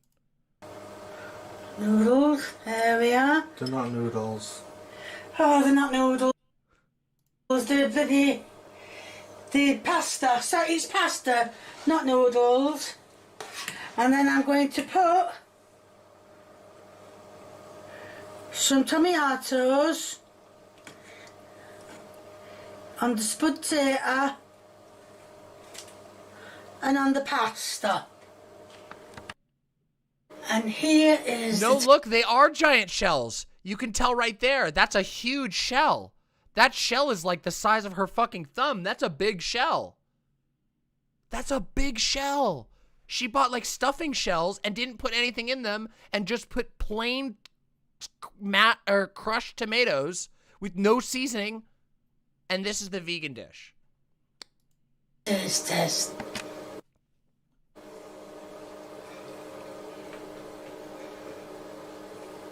It tasted alright. It I'll put a tastes bit of alright. salt in the. I keep wanting to say noodles, but they're not pasta. So I'm hoping.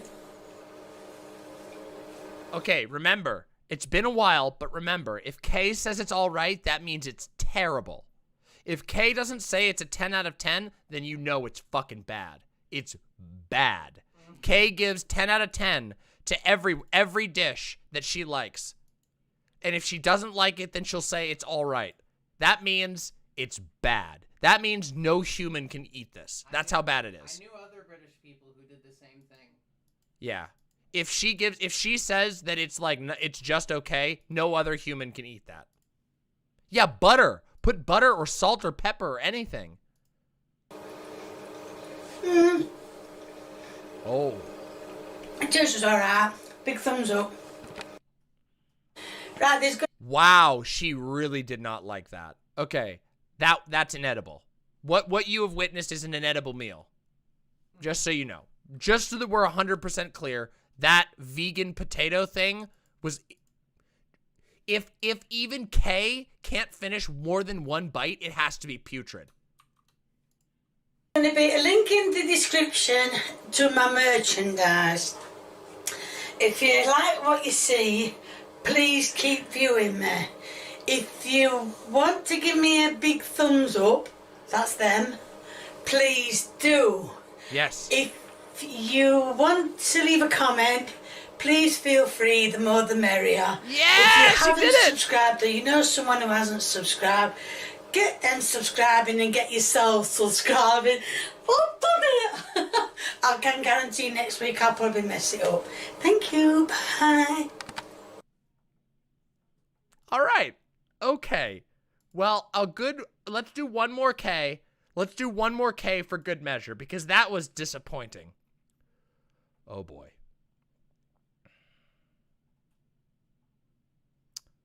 God, all of these are so wild. I think the chicken teriyaki has to be the one, right? We have to do the chicken teriyaki. No, we got to do the chicken teriyaki. Like, I kind of feel bad. She seems nice. Listen, we love Kay. We have given a lot of love to Kay. Kay is very earnest in her cooking. We are never mean to Kay, but we're honest with Kay. We're not going to lie about the state of the food. Kay said she just likes cooking, okay? So don't worry. We have to do the teriyaki though, okay? Kay seems like such a lovable person. She may not cook well, but you can tell at least it's with love, unlike Dave's cold-hearted ass cooking. Yes, that's why we love Kay and we make fun of Dave. We rib Kay a little bit and we critique Kay a little bit, but it's always from a position of love because we fucking love Kay. We want to see her succeed. And look, we just the first thing we did was celebrate her 1K plaque. All right, chicken teriyaki. Let's do it. Come on, everybody. People, and I'm back cooking again. And today I'm going to be making a chicken teriyaki. All right.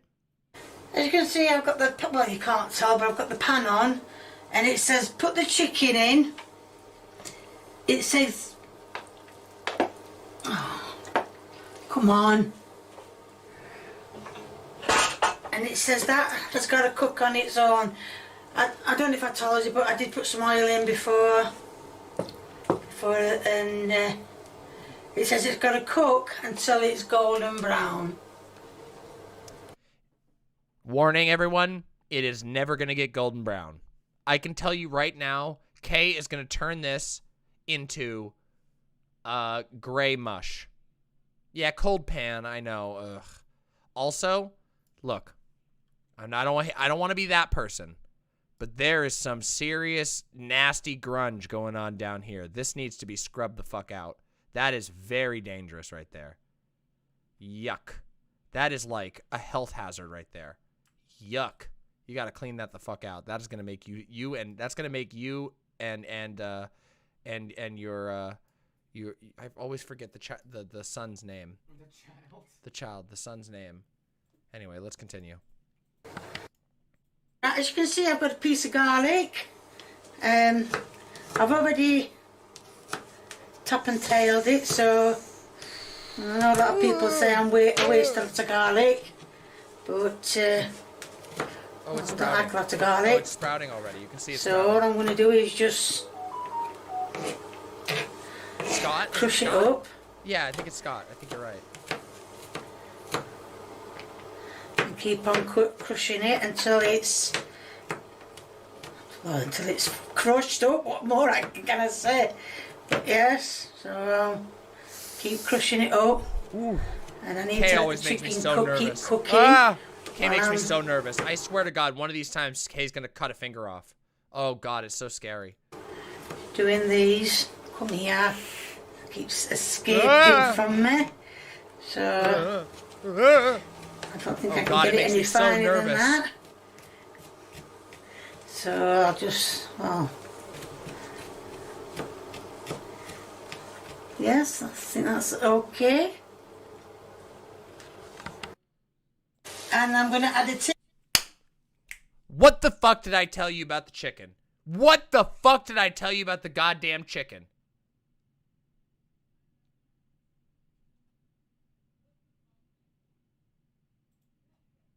What did I fucking tell you? What the fuck did I tell you about the chicken? Gray as fuck. No seasoning, no salt, no pepper, no fucking herbs, just overcooked. Tablespoon of rice white rat would be what? Is that a new thing that's come out? Rice white wine, wow. Oh, okay. Now I'm going to put the garlic in, all over. Rice wine vinegar? It's not here, it's me going out. So I'm going to, I'm going to scrub that in. I'm going to rub that in. Well, if I'm not rubbing it in, am I? Stirring it in. No. Like a stir No. fry. Okay, hold on. We gotta go back. I'm gonna show you something. I'm gonna highlight something. Notice something. Did you see? Who can see the garlic? Can anybody see where all of the garlic is? Can anyone? I'm about to show you. All of the garlic just went onto this single piece of chicken. Right there. And watch where it goes. Watch where it goes as she stirs. Watch. Watch closely. Chat, this is why we do Cooking Mama. Watch closely where it's gonna go. It just gets pushed over, and there it goes. It's right buried under there. None of it actually got stirred in. It's not even gonna get warm.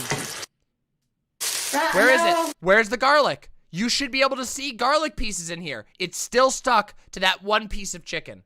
So one person who eats this dish is going to get a piece of chicken that has a whole clove of uncooked garlic in it. Do you see why we do this? This is why we do this. I'm going to put some soy sauce in. I might need a little bit more because I don't think I've got enough there. So yes, usually you will cook the garlic first because it will release the flavor into the oil, and then the oil will get into the chicken, and when you're stirring the chicken around, the garlic won't burn. But that's not how Kay does things. I don't know why, but that's how Kay does things. See if I can mix it all around. Wait, guys, remember when we literally convinced Kay to stop using metal on Teflon? Do you remember that? Do you all remember when we convinced Kay to stop using metal on Teflon? Look, you might have given up hope. You might have given up hope, but look, she's still not using metal on Teflon. She's not. She's using wood on Teflon. So, it's true.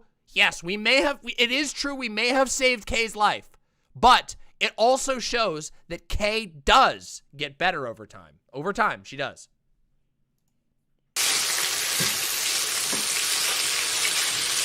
don't think I put enough in. Yeah, you're definitely gonna need some more. Might not though, but You need more. You need more sauce. Please. Please.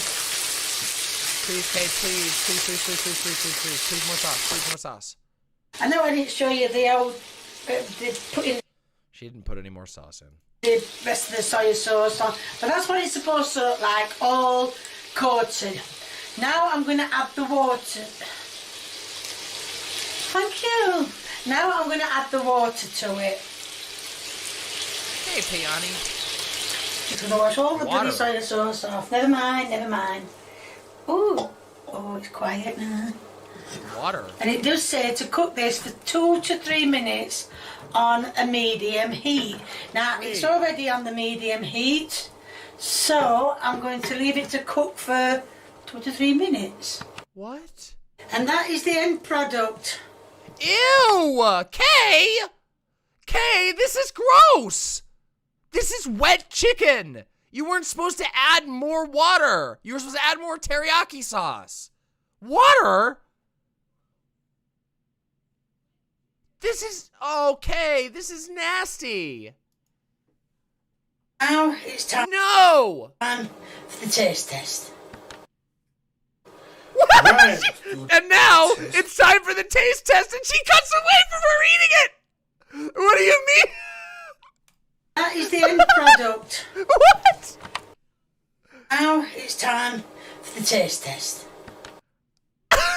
Literally Vaush. It's literally subbed in. Tag team in. Literally British Vaush. Right, let's do the taste test. Wait, I remember her son's name. Lee. It's Lee. Her son's name is Lee.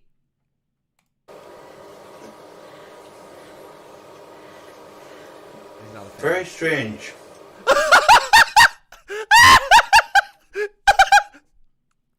Very strange.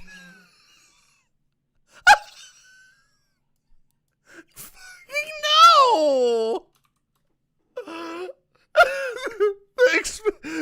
This is the face. Look at this. Look at the determination in his eyes.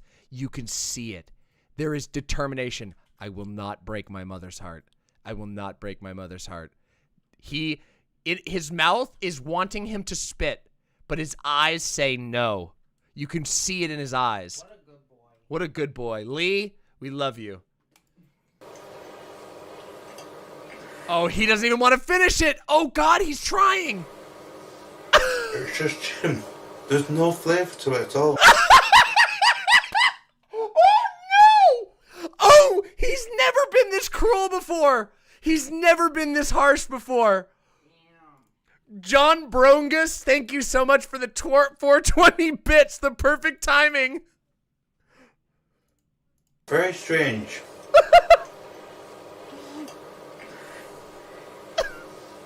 It's just Jim.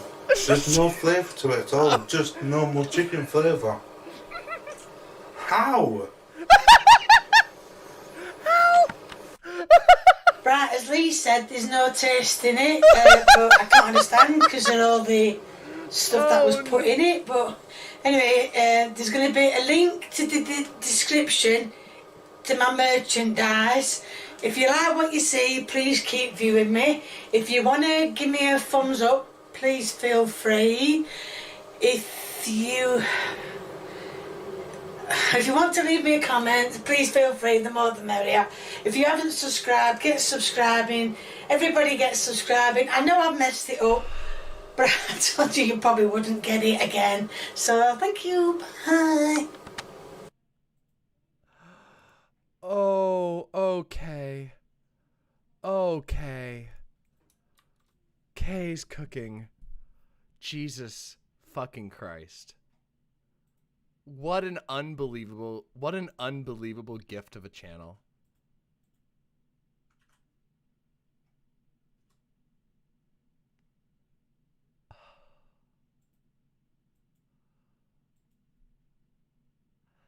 Now remember, this is the son. Lee has endured some pretty rough stuff in the past.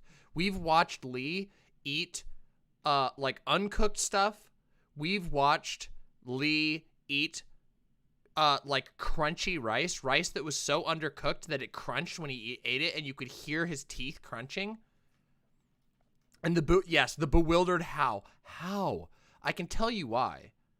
It doesn't have any flavor. It's because she washed it off. She rinsed the chicken with water.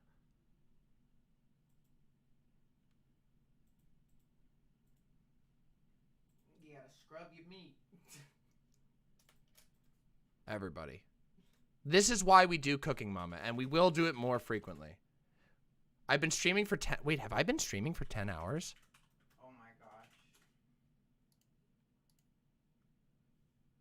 Oh my god, I've almost been streaming for 10 hours. Holy shit. Okay, alright, hold on though. Wait, I have to do one last thing, okay? I have to do one last thing. First of all, I need to see this picture that I just got, which is... Oh my god, we got footage. Hold on. We got fucking footage. We got live Pigeon React footage.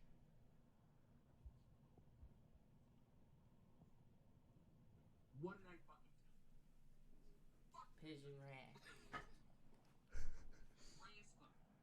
No seasoning, no salt, no pepper, no fucking herbs, just overcooked.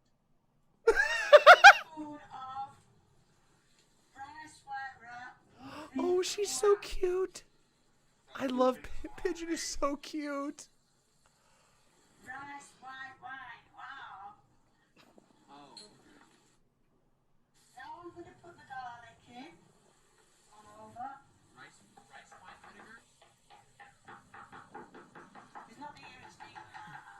That's so cute. She loves watching.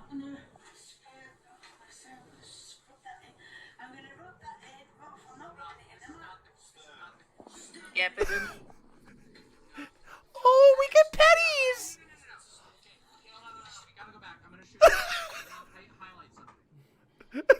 Oh, I wonder how she's gonna react to the highlighting. Oh! Big yawn! All of the garlic just went onto this single piece of chicken. Right there. Oh my god, she's so precious. Watch where it goes as she stirs. Watch closely. Chat, this is why we do Cooking Mama. Watch my god. Where it's gonna go. That was the most precious way. That was so precious. Thank you for that gift of a video. Oh my god. Faun has sent me something for us to watch for Cooking Mama. Oh, no.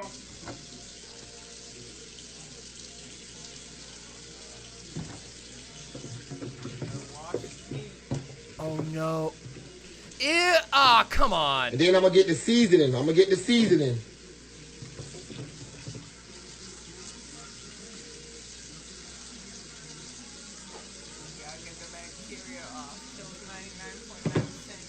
Right now, I done got done washing the meat.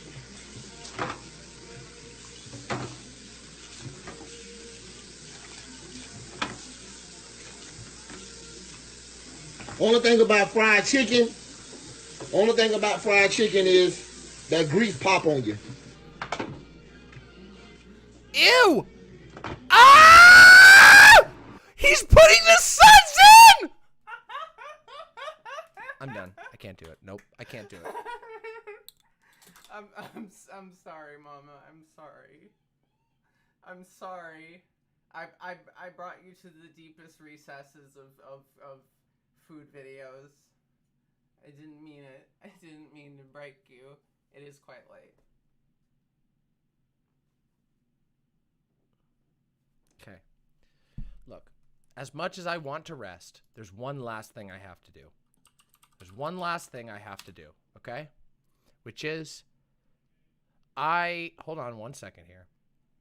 Oh, I know who we're gonna raid. Guess who's streaming, everybody? Wait, look. Okay, listen. We're gonna raid out, okay? We're gonna raid out, and look who it is. Look Imagine who it the is. one I had before being a Bexy mask too. Look who's streaming right now. Hey, where's my bike? Wow, hold on, watch this. Ready? Watch this. Watch this. Watch this. Watch this. Yeah, you Demon Mama, thanks for the tier 3 subscription. Oh my gosh. I hope your stream went well. I was there for a little bit of it. I caught some, but you're always too nice to me. Thank you for the tier 3 No, subscription. I'm not too nice. I'm just as nice as I should be, just for the record. Just for the fucking record. Okay? That's dough. We're gonna raid into dough, so you all better go fucking hang out. Okay? We're gonna raid into dough right now. So you all are gonna go fucking hang out. Here's the link. Okay? We're gonna host dough on the website and everything. Here you go. Here we go. Hold on a second. And I gotta tell you one last thing before we raid out. Okay?